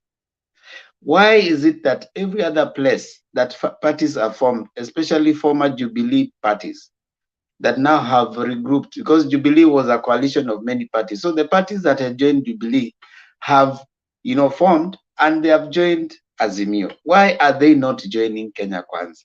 What is wrong about that? What is wrong about this Kenya Kwanza thing that they are not joining? For anybody, hata ule mtu ako stupid ako nyumbani, huwezi ona watu wote hawapitii njia, wewe unaenda hivi na nyinyi bado mnasema tu sisi hapa ndio tumekwamilia. You can stick there as watu wa central, which is okay, because I mean it's your right. But think about it. Why are all the other Kenyans not joining that Kenya Kwanza? Why are all the other parties not joining that? Party forms zinaingia kwa Azimio. Why? Ask yourself that question. Why did Martha Karua decide that, okay, fine, I'm not joining this side, I'm joining this other side? Why? There is an answer to that. You need to ask yourself, why is it in Western, where Tangula came with Mudavadi, and their parties have been raided, all of them, zimeenda. Watu wamehama. Those people are not hammering at yours, sijui alinunuliwa. Wanahama kwa sababu wameambiwa kwamba this is the side that we want. We want a government that is going to be accommodative of everyone. Azimio la Umoja la Kenya. But you have a right to vote your side. You people might not understand how it means not to have a road. You might not understand how it means not to have a president, because you have had Kenyatta, then you have had Moi, then there's a Kenyatta, then there's a Kibaki, then there's a Kenyatta. You might not understand, but we don't want you to imagine we are forcing you. It's okay. You guys can continue. Kenya has 42 tribes. You don't understand what it means to have only 2 tribes. To have in a Kikuyu. In fact, that is what Uhuru is trying to say. And he said that. He said, if you guys are so selfish, Kenya has 43 tribes. What will the other tribes think about you? And in fact, right now, forget about you guys seeing Kikuyus as people who are liars. We are seeing you as people who are selfish. Because Kikuyus have led the country twice. Kalenjins have led it for 24 years. Now another Kalenjin, and we have 43 tribes. Can't you even have shame? A little shame on you. Just have a little shame and say, anyway, this thing has only gone from this side to this side. Why can't we allow this other? What is so special about this Kalenjin Kikuyu? Amwezi hata fikiria hivyo. Amuseme, okay, fine. We have had this presidency for this time. We have had these developments being brought to us. Let us allow other people also. Try and just be human. Know that Kenya has 43 tribes, and all these 43 tribes, hao pia walizaa watu ambao wanaweza kuwa presidents. All those 43 tribes walizaa watu ambao wanaweza kuwa presidents. We should have a Kenya where a Borana can be a president in Kenya. We should have a country where a Turkana, someone from the smallest tribe, the Njebs, the smallest tribes, can be a president.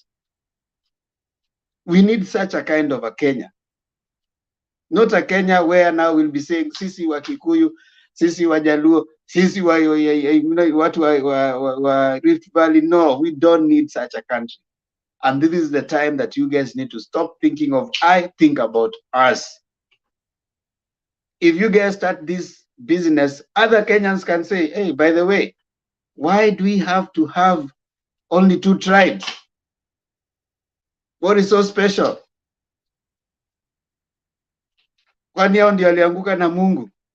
Wakaambiwa nyinyi ndio mtazaa watu ambao wanaweza kuwa ma presidents, Kalenjins and Kikuyus. That is not a Kenya we want. And if you start saying these things, oh, Kikuyus, we have CG promises we gave, you are promising who, what? It is not yours. You only promise what is yours. Tuliwaahidi. Muliwaahidi kwani ni yenyu? You promise something that is yours. Presidency is a presidency for Kenya. You don't promise someone that nitakupatia presidency so that you say, unajua tulipromise Ruto tutampatia. Nothing like that. This is a mali ya Kenya, not Central Kenya. And if you read the constitution so well, presidency is donated by Kenyans. So why were you even giving a false promise on something that actually was not yours? We are moving away from that kind of thinking. And the thinking that you want is a Kenya that is accommodative of everyone. And I believe it's possible. I'm Afro-optimist, and I believe we can reach there. We will get there. The next generation of Kenyans and voters are going to decide enough is enough with this tribal thing. Enough is enough with these lies. Enough is enough. We need a united Kenya. We need a Kenya that anyone, even from the only tribe, the smallest, can come, vie, and be elected. I want to finish there and say that thank you so much for those who have joined us. From the comment section, we have Tiara Oscar Juma. Anasema makabila mengine ya Kenya yote amkeni mchague kabila ingine na si kabila mbili, baba tosha. Yes, actually right now that's it. Fuateni Uhuru. Uhuru amewapatia guideline. Uhuru amesema let us wake up. 43 against 2. In fact, it's 43 against a few individuals who want to return us back to Kanu regime. There are a few individuals. Look at Gashagwa, a Kanu operatives at DC for a very long time. Look at Ruto, a Kanu operatives. They want to take us back to one party rule. The other people, the corrupt individuals who are surrounding that, they want to take Kenya back to Mali wanapora na wanatoroka. Gashagwa has a court case, has been pushed to September. Ndio aweze kuwa protected. We refuse, we reject. Tukatae. And we will say it and shout it out. No, not another Kalenjin, not another Kikuyu. Yeah. I think makabila mengine deserve. In fact, afadhali hata wangesema, kwa hiyo wanasema hasla, wanaita hasla. Walete hata mtu mwingine, hata waweke Mudavadi ya kwendi anavai. At least Si hata mko na Mudavadi huko, simweke hata Mudavadi akuwe presidential candidate.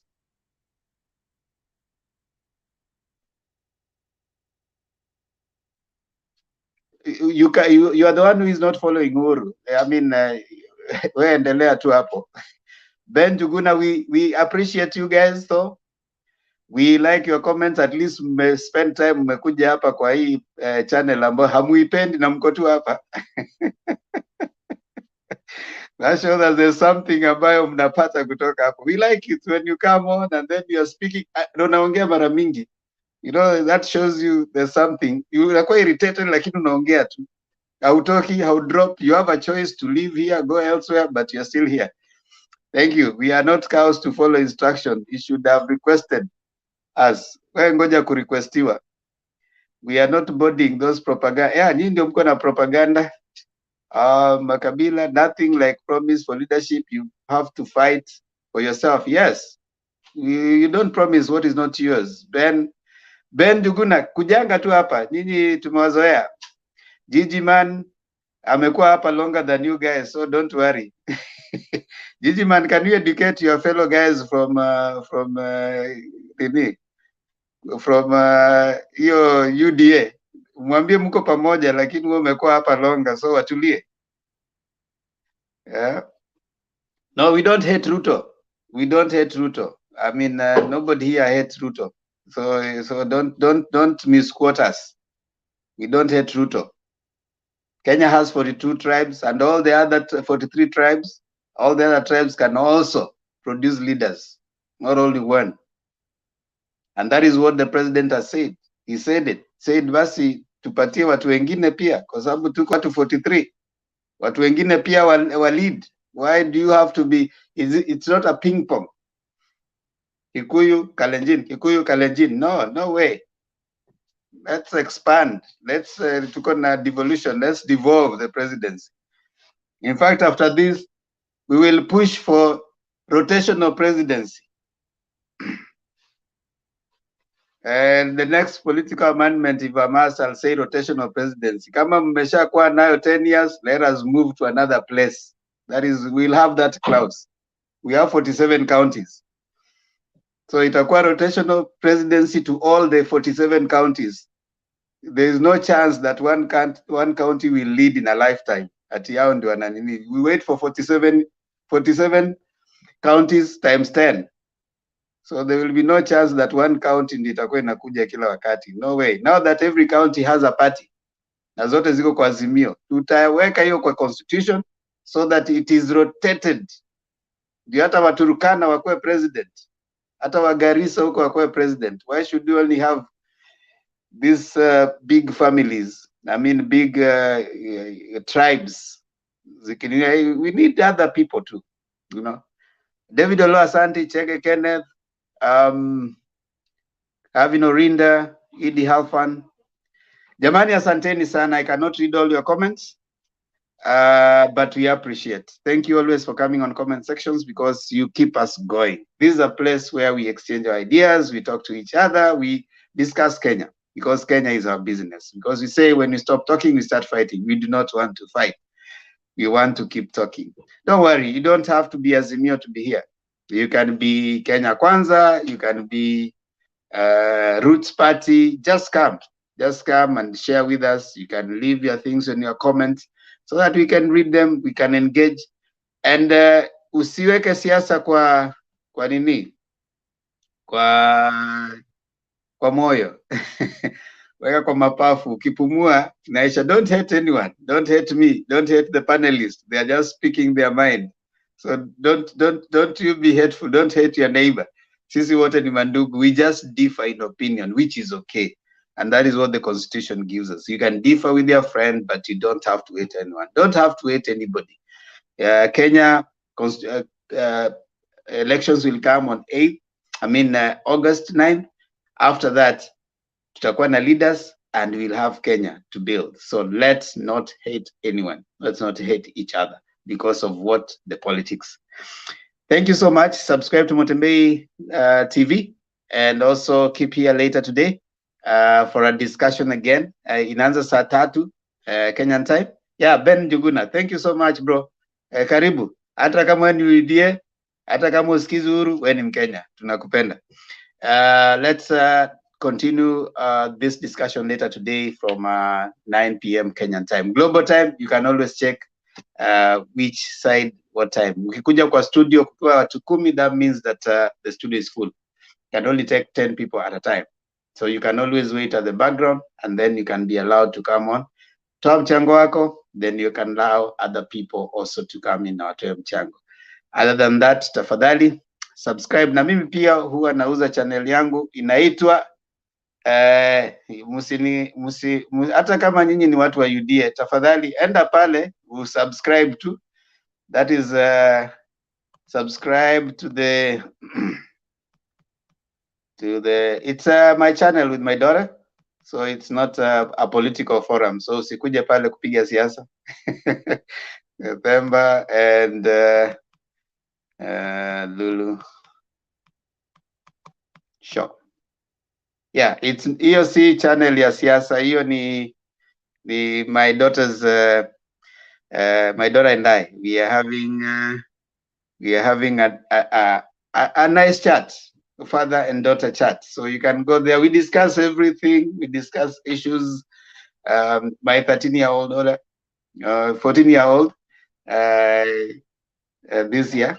So she turns 14 in August. So you can come there, give us support, like, share, comment, and kindly bring more subscribers. We are on our way to 1,000. Kwa wale ambao wamesubscribe, asanteni sana. We are dropping another video, 2 or 3 other videos this week. So kindly go there. Nishauza channel yangu, nimemaliza. Wacha nirudi kwa Mutembei. Mutembei, hapa tunafurahi kuwa na wewe, na kila siku tunapomaliza tunamaliza na wimbo wa taifa.